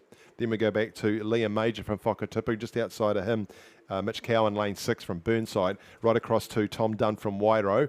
And then we go back to Timaru 31, Sterling Heffernan, and back down to Nirvana Garrity in lane number 1 from Shirley Boys High School. So we're looking for 1 and 2 through to the A final, 3 and 4 through to the B final. Strong sculling here from Hunter Taylor of St Thomas of Canterbury 2. He has got half a boat length now over on the outside to Liam Feely from Whakatipu. And he's just ahead of Dunstan High School, so Dunstan Harper Rule. So those are your 4 scullers going through, and just kicking on now is Whakatipu, Liam Feely. You'll have to hold on here. Well, Hunter Taylor from St Thomas is trying to wind up is Liam, because in through the middle, a big finish coming from Sammy Lyons from Kashmir. So he's trying to burst his way through the middle as Sammy from Kashmir, and all 3 are finishing pretty quickly on top of each other. Hunter from St Thomas is going to hold on. Whakatipu will take second through to the A final. Game finished, but into the B final goes Sammy from Kashmir. On the outside, joining him there will be Harper Rule from Dunstan Arm. Then we come back to Whakatipu number 3, Liam Major, across to Tom Dunn from Wairo. In the middle of the course will be Mitch Cowan from Burnside, across to Timaru 31, Sterling Heffernan, and just completing down here will be Nirvana Garrity from Shirley Boys High School. The second heat is heading towards the 500 metre mark. Lane 1, Kashmir High School, number 2, Charlie Fallett. Lane 2 is Cromwell 1, Jack Spriggs. Lane 3, Shirley Boys High School 1, Zach Brokels. Lane 4, North End 1, Alex McKeever. Lane 5, St Thomas of Canterbury 1, Liam Jessup. Lane 6, Whakatipu 1, Baxter Kingan. Lane 7, Wairo 11, Jack Taylor. Lane 8, Selwyn Rowing 3, Henry Bass. Lane 9, Otago 2, Ollie O'Connell. Lane 10, Waihopai 1, Jason Rutledge. Heat 2 of the intermediate single sculls. And right out there in lane number 9, Ollie O'Connell from Otago is leading them down from Kashmir High School in lane number 2, just ahead of Cromwell in lane number 3. Oh, it's pretty even for the rest of them. Shirley Boys High School just tucked in behind North End. We go across 2 to Whakatipu number 1. Right, all very close to him is Wairo. Then we would come back to St Thomas's, cross on the outside to Waihopai, a little bit further back to Selwyn Rowing. Looking for 1 and 2. What do we get for time on the first one? Nothing yet. Heat 5 of the women's novice Cox quadruple sculls, 4:31. So they got progressively slower with the conditions. He's got this pretty well under control out there, Ollie O'Connell, coached by Mike Hill and Will Sweetman. Will himself doing a bit of rowing today, so it's not do as I say. It's do as I do for him. And it is still with Kashmir holding second. We're going to have a nice, quite close finish here, I think, for these spots to go through. 1 and 2 to the A final. I can see them closing up. It still is with Otago 2. Ollie O'Connell sitting out there looking pretty comfortable. We can look across to the left and see everybody else. He's ticking over there pretty tidily. Coming down into Kashmir, holding on to second. He's starting to get a run on his boat down there is Jake Spriggs. A real sprint for them and a bit of an advantage not to have to do the whole 2K. Nice push coming from Zach from Shirley Boys High School up alongside North End. We go across to Wairo. Back in from Wairo, we go to Whakatipu. Are they all going to start to close up now? North End pushing up. Getting in the middle of it is Shirley Boys High School. It still is with 100 metres to go out there now for Otago. So Ollie still holding on to this and working hard out there. Kashmir coming at him. Ticking over at 34. Kashmir holding second. It is now Wairo moved into the third spot to get to the B final. Is he going to take the sculler from North End with him into the B final? No doubt about the A final winner. Heading into the A final will be Ollie from Otago. He's going to take out the second heat of the men's intermediate single sculls. Kashmir will just hold on to second because Wairo are finishing quite quickly, but he's still got half a boat length as they come down line, take the buzzer. Kashmir second, and we come down to Wairo's going to take third on the line just from North End over Shirley Boys High School. Then we'll go to Whakatipu, back to St Thomas's, back down here to Cromwell, and right across the outside, Jason Rutledge from Waihopai.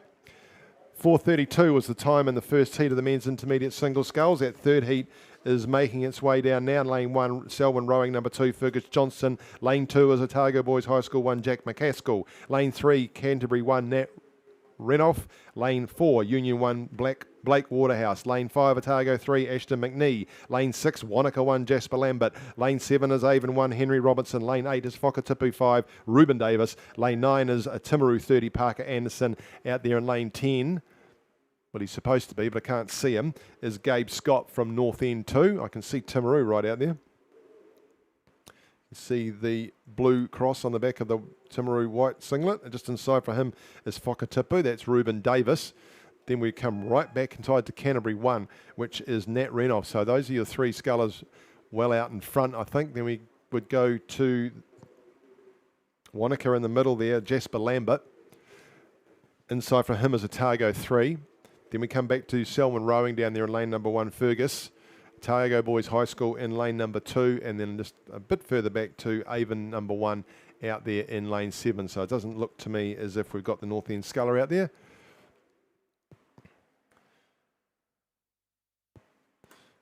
So it's the outside scullers that are doing pretty good out there. Timaru and Whakatipu. Again, looking for 1 and 2 to go through. They've just got to watch Canterbury. And Nat Renoff doing a nice job down there in lane number 3. He heads up through the last of the Red Boys. 350 metres to go and some. Probably now just 300 metres to go. And he's got a nice run on his boat actually, Nat. Coached by Angus Cole and Michael Pethrick.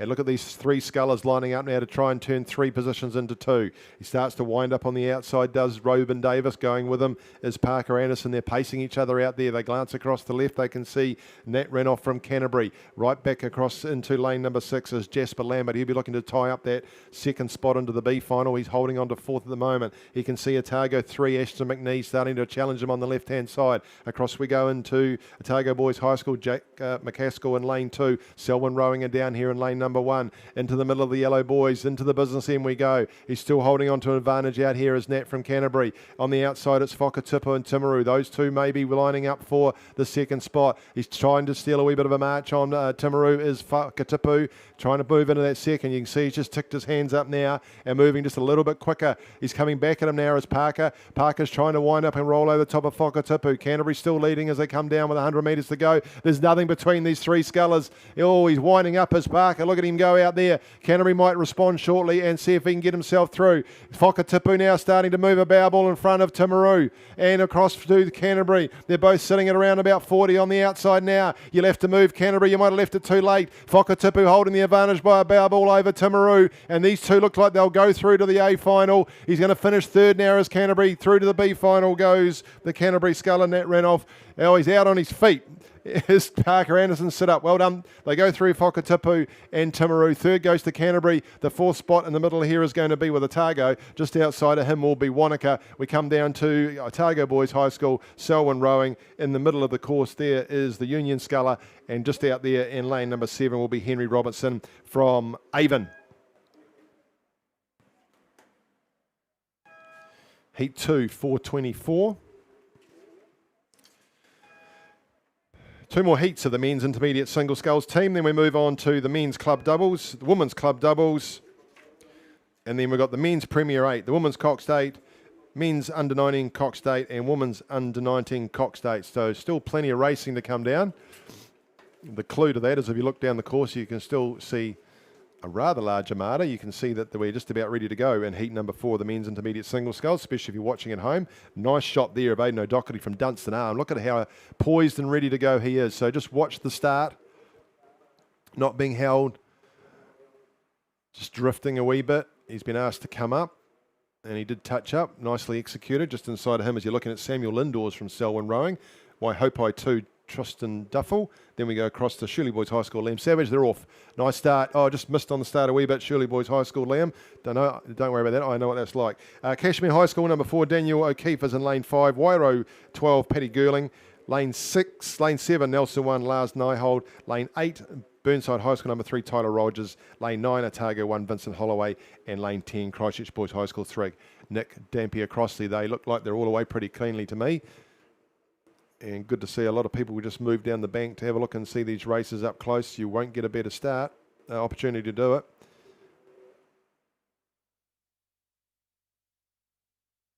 And a good start there from the Wairo sculler, Paddy Girling. Looks like he's underway pretty well.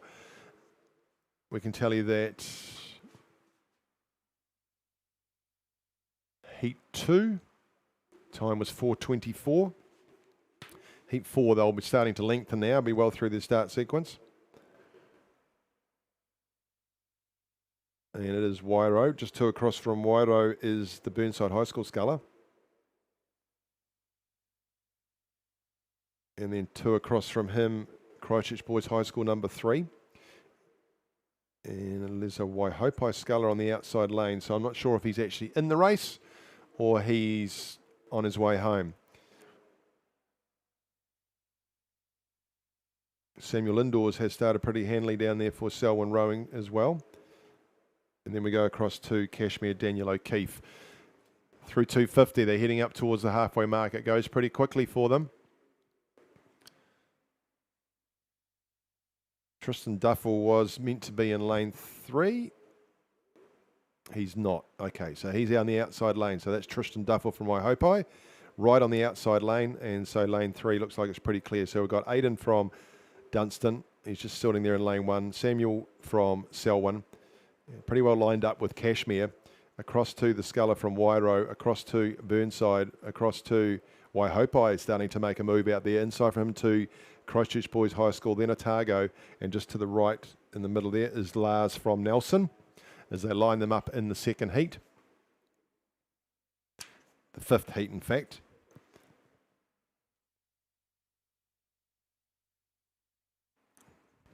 Same as the other one's team. We're looking for 1 and 2 to go through to the A final.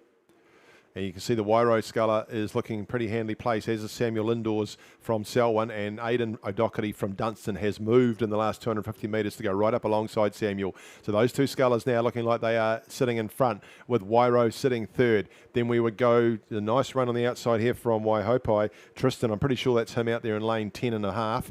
Come back inside to the Burnside sculler. Then we look across to... Oops, Otago just had a bit of a miss there. Nelson Sculler, pretty handily placed. That is Lars Nyhold, but we're looking for 1 and 2. It's going to come out of Aidan from Dunstan Arm, taking with him Samuel. The push is coming in the middle from Paddy Girling from Wairo. Trying to keep up in the middle of it all is the Waihopai Sculler, Tristan Duffel. He's recovered nicely, has Nelson, but he's got a bit of work to do to get himself through to at least the B final. Move through on top of Cashmere, trying to move up past, and he's alongside Burnside right now. Watch these 3 out in front of us. Aidan looks like he's continuing a run down the inside there. Probably slightly better water for him. You can see the wind shifts moving across the lake, and he's got not a bad patch now. Samuel trying to wind up to take him down. Watch the sculler from Wairo. He's just ticked up a bit now. They're into 150 metres to go. He's got some work to do to chase him down. Out we go to Waihopai, into Burnside, then to Nelson, then to Cashmere, across to Christchurch Boys High School, and to Otago, and back to Shirley Boys High School. 100 metres to go now for Dunstan. He has the advantage over Samuel from Selwyn. Strong row from him. And then we go to Wairo. So these are your 2 right right next to each other down here. Lane number 1 and 2, Aidan O'Doherty from Dunstan Arm. He'll go through to the A final, the men's intermediate single sculls, taking with him Samuel Lindors from Selwyn Rowing. Another good A final for Selwyn Rowing tomorrow. Adam Jenkin, the coach, will be pretty happy with how this is starting to pan out for them. And then it will be third and into the B final for Wairau. Tristan Duffel from Waihopai is holding on to that fourth over Burnside, and then Kashmir Nelson across to Christchurch Boys High School, and it'll be a Otago one with Shirley Boys High School completing the field in the fourth heat of the men's intermediate single sculls.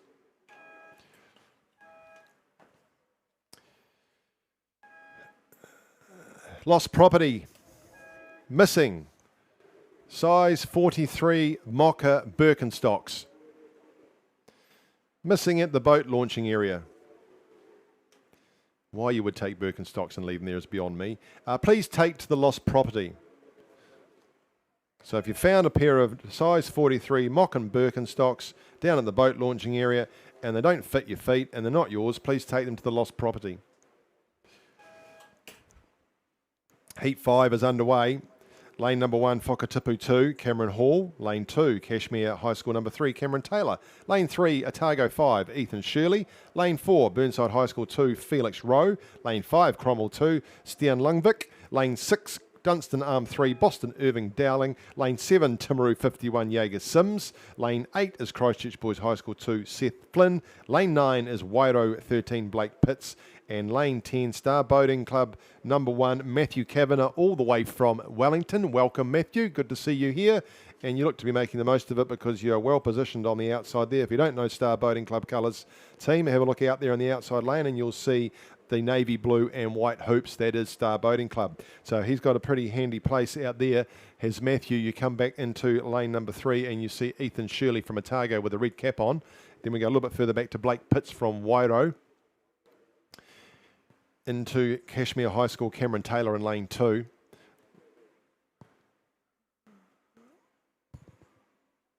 Then to Burnside High School, Felix Rowe, just sitting back there in lane number 4. We come across to Whakatipu number 2 in lane 1. Then we'll go out to Cromwell, out to Christchurch Boys High School, just ahead of Timaru Boys High School, and Dunstan Arm number 3. So Matt Kavanagh, who is a bit of a machine, is doing the business out there and no doubt enjoying his time on Lake Ruataniwha in lane number 10. Great to see him here, and he's trying to put some pressure on Ethan Shirley from Otago, number 5. So it is just those 4 crews there, because it's Kashmir coming up now with Whakatipu 2, Cameron Hall, and 1 and 2 are going through to the A final, 3 and 4 to the B final. Star Boating Club just in behind Otago, then Kashmir, then it is Whakatipu trying to push up into the reckoning is Burnside, across to Wairau, then we go a couple of boat links back on the inside to Cromwell, across to Christchurch Boys High School, back to Timaru and Dunstan in this 5th and final heat of the men's intermediate single sculls.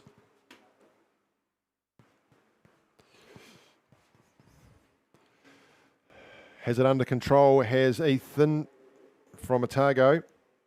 Just watching Matt Kavanagh. Let's see it on the red lines. Ethan's gone through now. Who's coming up the red boys next? It's Matt Kavanagh from Star Boating Club. Push now coming from Cameron Taylor from Kashmir. Whakatipu trying to get in amongst it, as is Felix Rowe from Burnside. Who's going to go through to the B's final? The A final looks like it's going to be Otago and Star Boating Club. You won't say no yet, though, with Kashmir. He looks across, does Cameron. A couple of ticks, Cameron, you'll have to wind up. He looks behind him and sees where he's at. It is Otago, though, sitting up nice and tall. Good to see that from Ethan, coached by Mike Hill and Will Sweetman. He goes down and takes the buzzer and come down for second now. Matt Kavanagh has a look and he says, I might have the bow ball. Oh, I'm not calling that.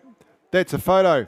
That's a photo for the A final between Matt Kavanagh and from Kashmir, Cameron Taylor. Then we'll finish down here on the inside, Whakatipu number 2, Cameron Hall. Then we go across to Felix Rowe from Burnside.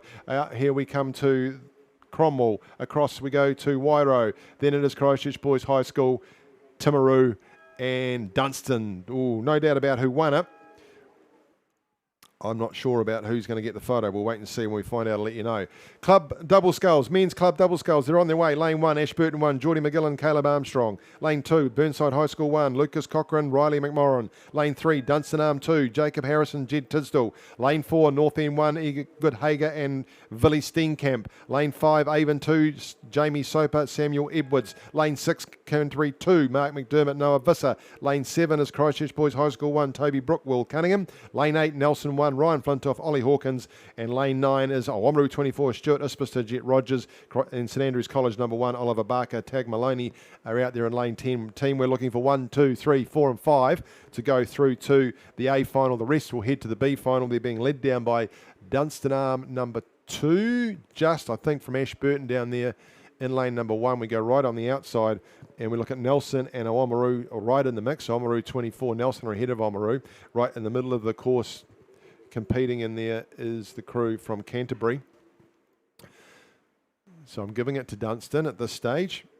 And I'm going to say that it's Ashburton ahead of the rest. So Dunstan, Ashburton, across to Nelson, then Canterbury, then Oamaru. Then we come to Avon. I think they're just in behind Burnside. Then it will be the crew from North End and across to Christchurch Boys High School as they make their way down in the first heat of the men's club double sculls.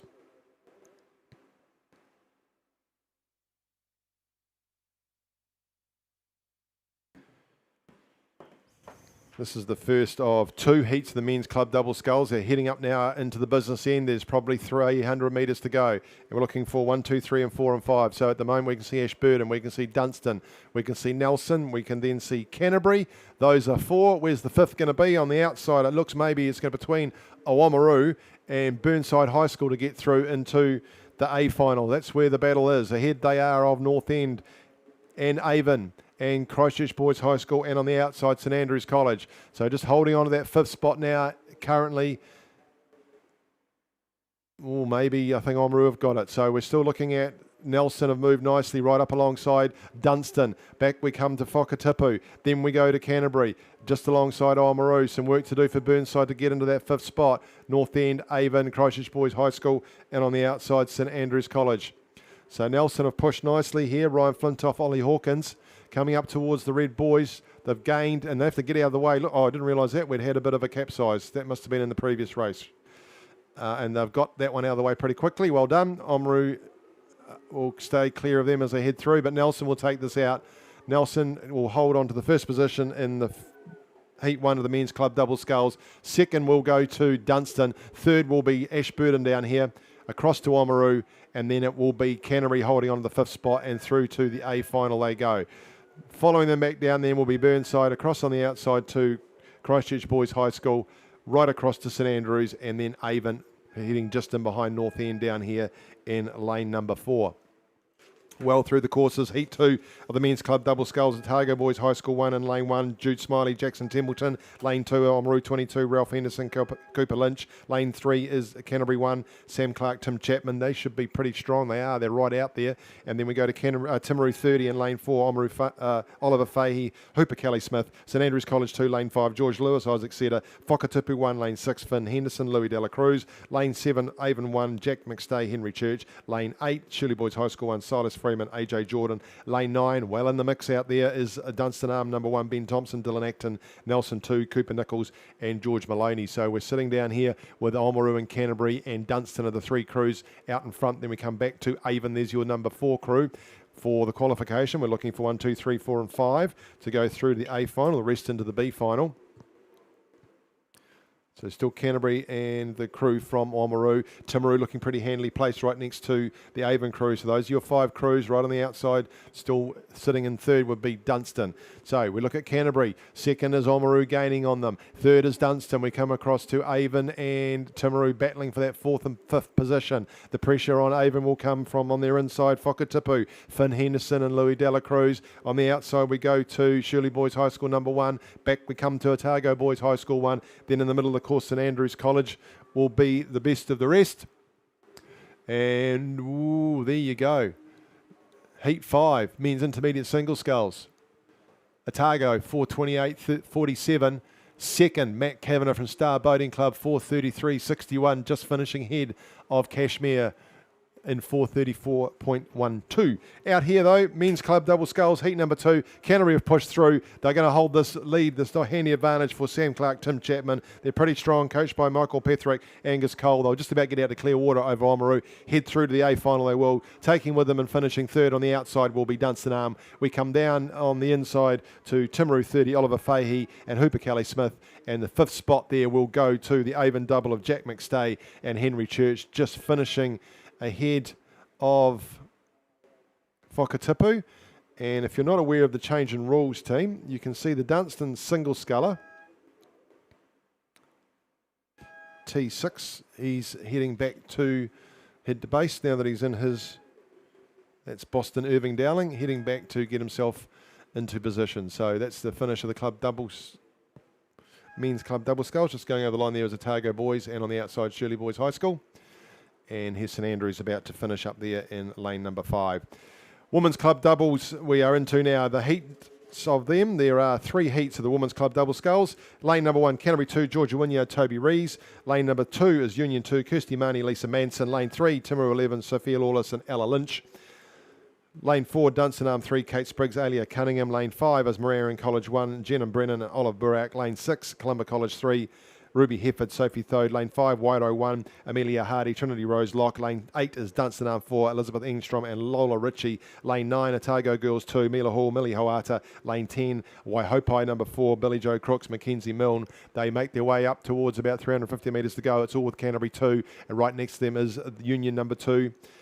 Kirsty Marnie, the experienced Masters rower, and Lisa Manson, the club coach for the juniors, sitting there in second position. We are looking for 1, 2 and 3, plus the next fastest through to the A final. So we go right across to the 3rd spot is with the crew from Dunstan Arm 3, Kate Spriggs and Alia Cunningham. We go across the Dunstan Arm form, Elizabeth Engstrom and Lola Ritchie, and then on the outside it's Waihopai. So Union just pulling ahead of Canterbury down here in lane number 1, Union in lane number 2. It's Dunstan in lane 3. It's Dunstan across in lane 8. It's Waihopai in lane 4. Inside from Waihopai is Otago Girls number 2. A bit of a challenge coming in lane 3 from Timaru 11, and then out of it a bit further back is Wairo 1. Across we go to Marion College and then to Columba College, and we come to 120 metres to go, and they've just pushed ahead. Has Lisa and Kirsty from Union. They're almost out to Clearwater over Canterbury. Those are the 1 and 2. Where's the 3rd going to come from? Looks to me like it's Kate and Alia. Dunstan Arm number 3 in lane 4. They will move through. The rest of them are going to go looking for the next fastest.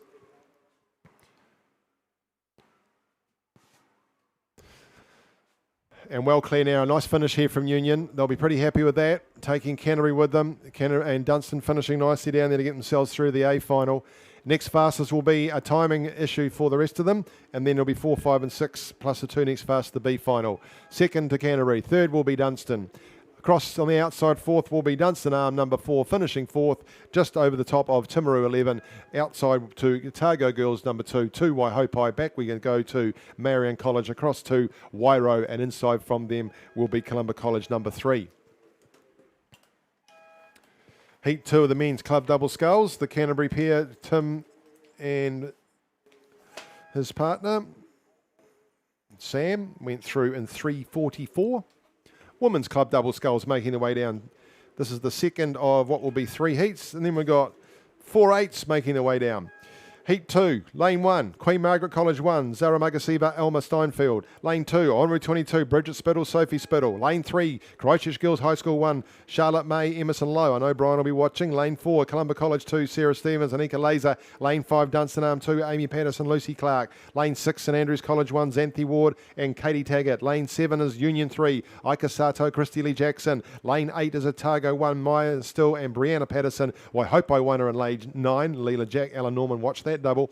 And in lane 10, Canterbury 3, Meredith Lewis and Lily Davis. And I told you to watch Waihopai. They're out there in the outside lane and they're pretty handily placed. Looking down in lane number 1, Queen Margaret College doing a pretty good job down there too.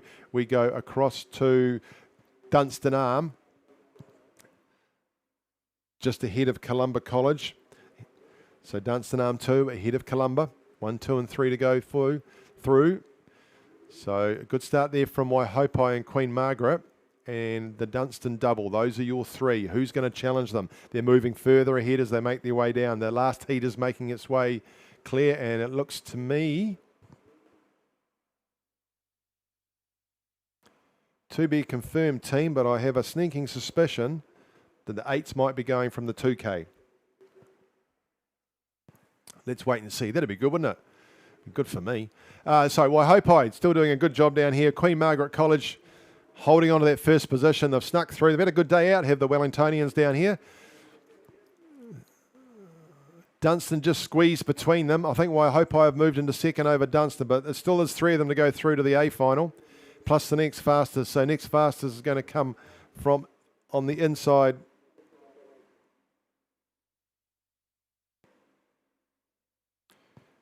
Columba College just in there. Oamaru 22 battling it out.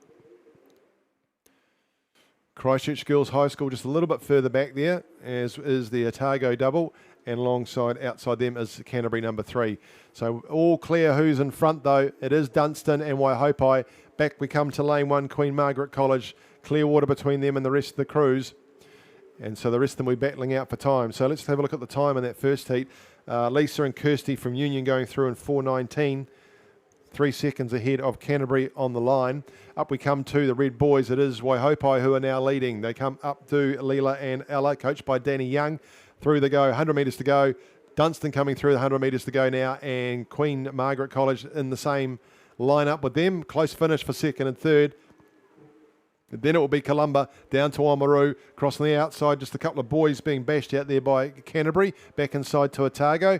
Then it will be Christchurch Girls High and across on the outside to Union number 3. Down they come to the line, bit of a push coming on the inside from Queen Margaret. They want a better lane. I think they're going to finish second, I think, on the inside, Queen Margaret. First goes to Waihopai. Dunstan will take third just by a bow ball. There we come back to Columba, Oamaru, cross on the outside to Canterbury, back to the crew from Otago, Christchurch Girls and Union. Third and final heat of the Women's Club Double Sculls is underway. Lane number 1, Waihopai 2, Mia Brown, Charlotte Klein. Lane 2, Canterbury 1, Regan Kelly, Charlotte Clatworthy. Lane 3, Dunstan Arm 1, Emma Bryant, Katharina Hoffman. Lane 4, St